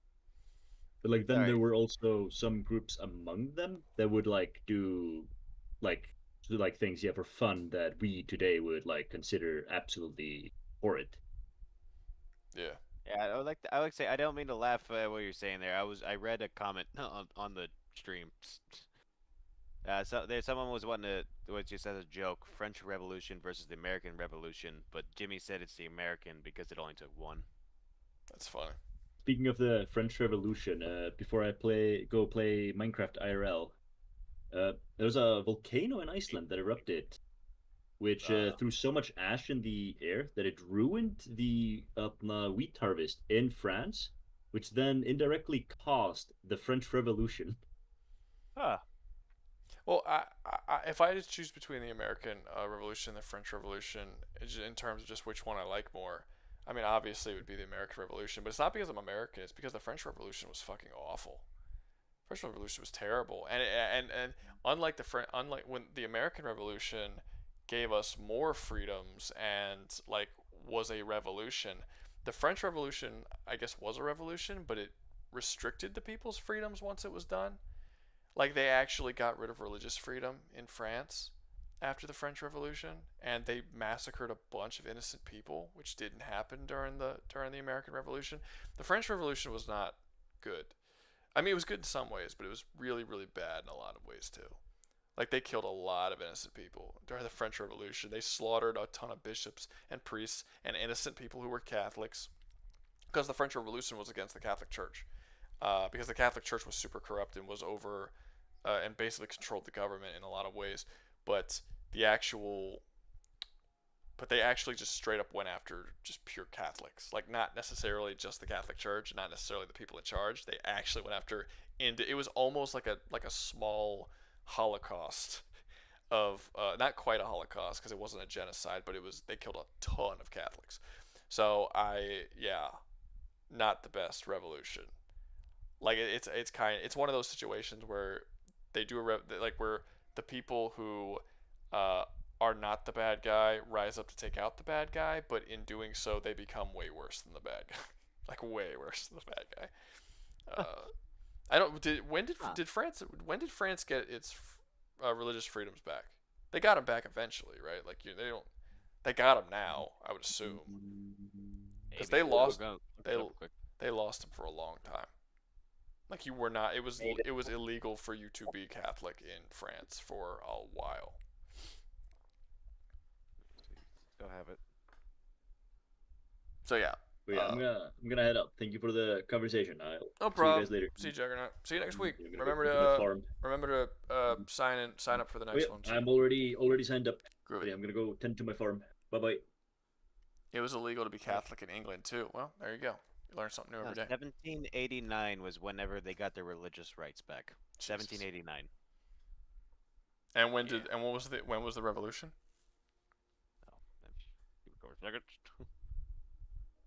France, Abbott's Revolution. Yeah, they had several. The guy's right. There were more than one French Revolution, so make sure you're looking up the right one. Yeah, it was the one. The first one is saying it was the first one was, or one of them was at least 1789 to 99. So that might be different. I should clarify. Have first. The first one. 1789, yeah. Weird. What? So they got their religious freedom back immediately? Yeah, what the hell? That doesn't make any sense. No. I'm gonna just say that source is incorrect. Yeah, that doesn't make sense. I think something's confused there. I already got it. I'll explain it. Unless that is the second revolution, and that's the one where they got their religious freedoms back. Maybe, but that's weird. I do not know. All right, let me see. What time is it? It is. I'm a nerd, not a historian. Sorry. It's I like a little bit of everything. So I don't pretend to be a historian, but I try to learn things that interest me. A good way to live life. Yeah, I think so. But at the downside of if it doesn't interest me, I can't bring myself to even try to care about it, which is one of the reasons why I didn't do particularly good in school. I can't force myself to. Well, I probably could. I just never. I wasn't going to, and also I never liked school. I was always much more of a hands-on person and a more active person in my own learning, and I felt like school was a waste of time. I always did. Yeah, it needs to be revisited so badly. Yeah. I also don't think it's particularly good for boys. I think the boys learn differently than. I think it's almost designed around girls learning, not boys. Pretty much, yeah. It's way too. It's like the way boys are. They're more energetic and more on their feet at a younger age, and just sitting them down in one place tends to just cause more learning obstacles in comparison. That's why so many boys in the '90s were put on medication for fucking ADD and ADHD, which doesn't exist, by the way. It's a bullshit fucking disease. It's just fucking shitty teachers that couldn't deal with their boy students. Like 80 or 90% of people who were put on that shit was boys. Do you think these boys just all of a sudden developed a bunch of fucking mental health problems that needed medicine for? No. This is not new. They've always had this. That's just how boys act. So it makes me so fucking pissed off that they did that to an entire generation of boys. And now you got all these fucking all these boys who were lonely and depressed and constantly inside on their fucking phones and all kind of medication because they've been fucking force feeding this shit to them for 3 decades now. Makes me infinitely fucking angry. Can't stand it. Yeah. Fuck, man. That hit me home. I've been living that. I'm only 22. Yeah. And then people get mad at you and say that you're a fucking idiot because you don't necessarily trust the vaccine, or that you don't trust the whole trans pills trying to give it to children type thing, or you don't trust that. Really, I was around in the '90s when you put all my fucking friends on ADD and ADHD medication. They all lost their goddamn minds. I remember that happening. So I'm sorry, trying to convince me that everybody needs to be drugged now and all these kids and stuff need to be on all these other different drugs that you want to put everybody on, where the people who are telling us that they need to be put on these things have a massive financial incentive to put them on this. Yeah, sorry if I fucking roll my eyes a little bit and don't quite trust you. Then again, I don't trust anybody or the government as a whole or the medical field. So, I don't think it's necessarily that I'm right wing, just mostly that I'm a fucking homeless hermit that doesn't trust the government. But either way,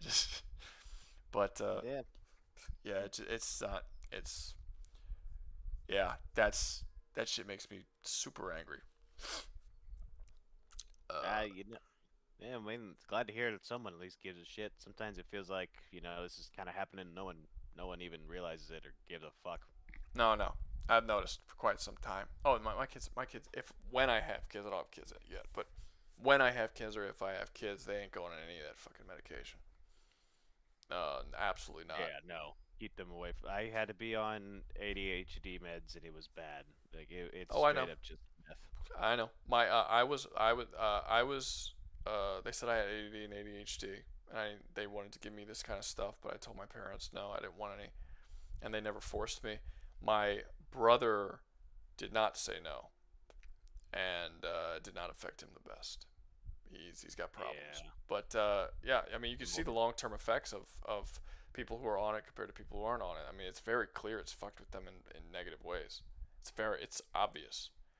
Yeah, I definitely have noticed myself that after I had done it, I don't remember. I was 18 when I had it. I have felt weird ever since. Like after I had quit, I don't know how else to explain it, but it felt like a fucking hole was in the dead center of my brain, and that it just like it felt like something had to fill in before I could think properly again, or the way I could. And even then, I still feel like sometimes I'm just not all there like I used to be. So it's just especially for some of those older medications people have had to take, like it was less understood, less experimented. That those have even worse side effects than what I had to go through. I mean, at least they had an idea of some kind of an idea to not fuck people over as bad as they do, but they're still fucking people over even then. The U.S. has a bad habit of using the population as fucking guinea pigs for all of their drugs that they want to try out. They need to stop doing that. They're not going to, but then they need to stop doing that. Go use someone else. Go use someone else's people. I mean, you need to test drugs for like a decade before you're ready for it to put, just so you can see the long-term effects of what it might do to somebody. But they don't do that. I mean, when they feel like a drug's ready, they just put it out on the market, start giving it to people, and they're like, okay, let's just see what happens to all of society in like 10, 15 years. And if it's bad, well then we'll backstep. But it's like, what the fuck is wrong with you? That's not how you're supposed. That's not how you do this. Yeah, this is quite literally waiting until it's too late. Yeah. All right, let's see. It is almost 8 hours. It is 3 o'clock in the morning. I think that is a fucking decent stream. Don't you guys think that's a decent stream length? I agree. Lost Soul said not me. I don't know if Lost Soul was saying that he doesn't like the shortness of the stream. Man, that fucking powerhouse staying up that long. He wants it to be a 16-hour stream. M Porky, another successful stream. Bro came in for the last 20 minutes. I'm exaggerating. He was here for longer than 20 minutes. But yeah. All right. Okay, guys, I'm about to go because I'm tired and I want to sleep. So remember, if you are not signed up for the thing, click the link up top. It'll bring you to the Discord, the fucking thing, and it'll bring you to where you can sign up for the next debate. And even if you don't want to debate, it's okay. It'll just tell you when the debate starts, so you don't have to actually come in and debate, but it'll let you know. So make sure you go and you click that. Here it is right here. You click on it. Boop.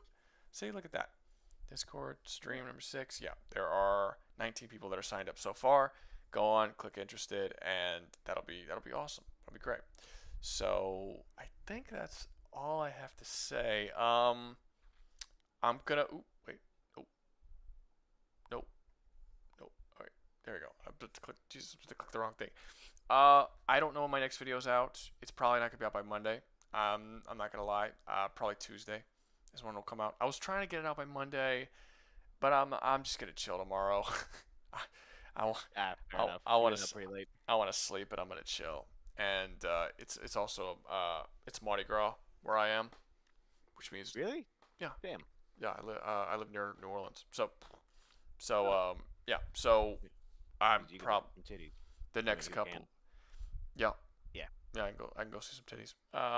So I'm probably not going to the city. That's where you go see the titties. I'm probably gonna just stay out where I am and just go to more local parades. But yeah, you have to go into New Orleans to see the titties. The suburbs don't have that, which is where I am right now. But yeah, so actually probably the next couple weekends you're not gonna get a video first thing that week because I'll probably be at parades or just chilling out on the weekends. This is gonna be a little bit of a slower month, not super slow, but a little bit slower. But yeah, so look forward to Tuesday. That's going to be a Unicorn Overlord Survival Challenge. It's on the channel. Me, I'm looking forward to it. Yeah, it's on the channel. You can go look at the community post, and it also that's another thing. Even if you're not big on Discord, if you join Discord, there's you go to I always announce when future videos are about to pop up.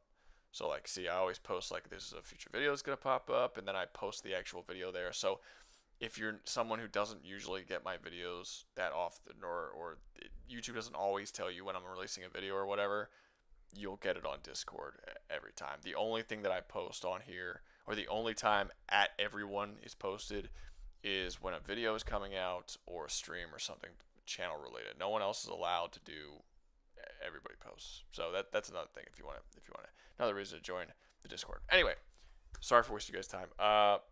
This is the end. Thanks for coming out. I'm going to fucking sleep because I am tired. So I will see you guys later. See y'all next week. Have a good night. See you, man. See you next week. It was great talking with you. All right. See you. Wait. Where's the fucking? There we are. End stream. Boop. And it's got a fucking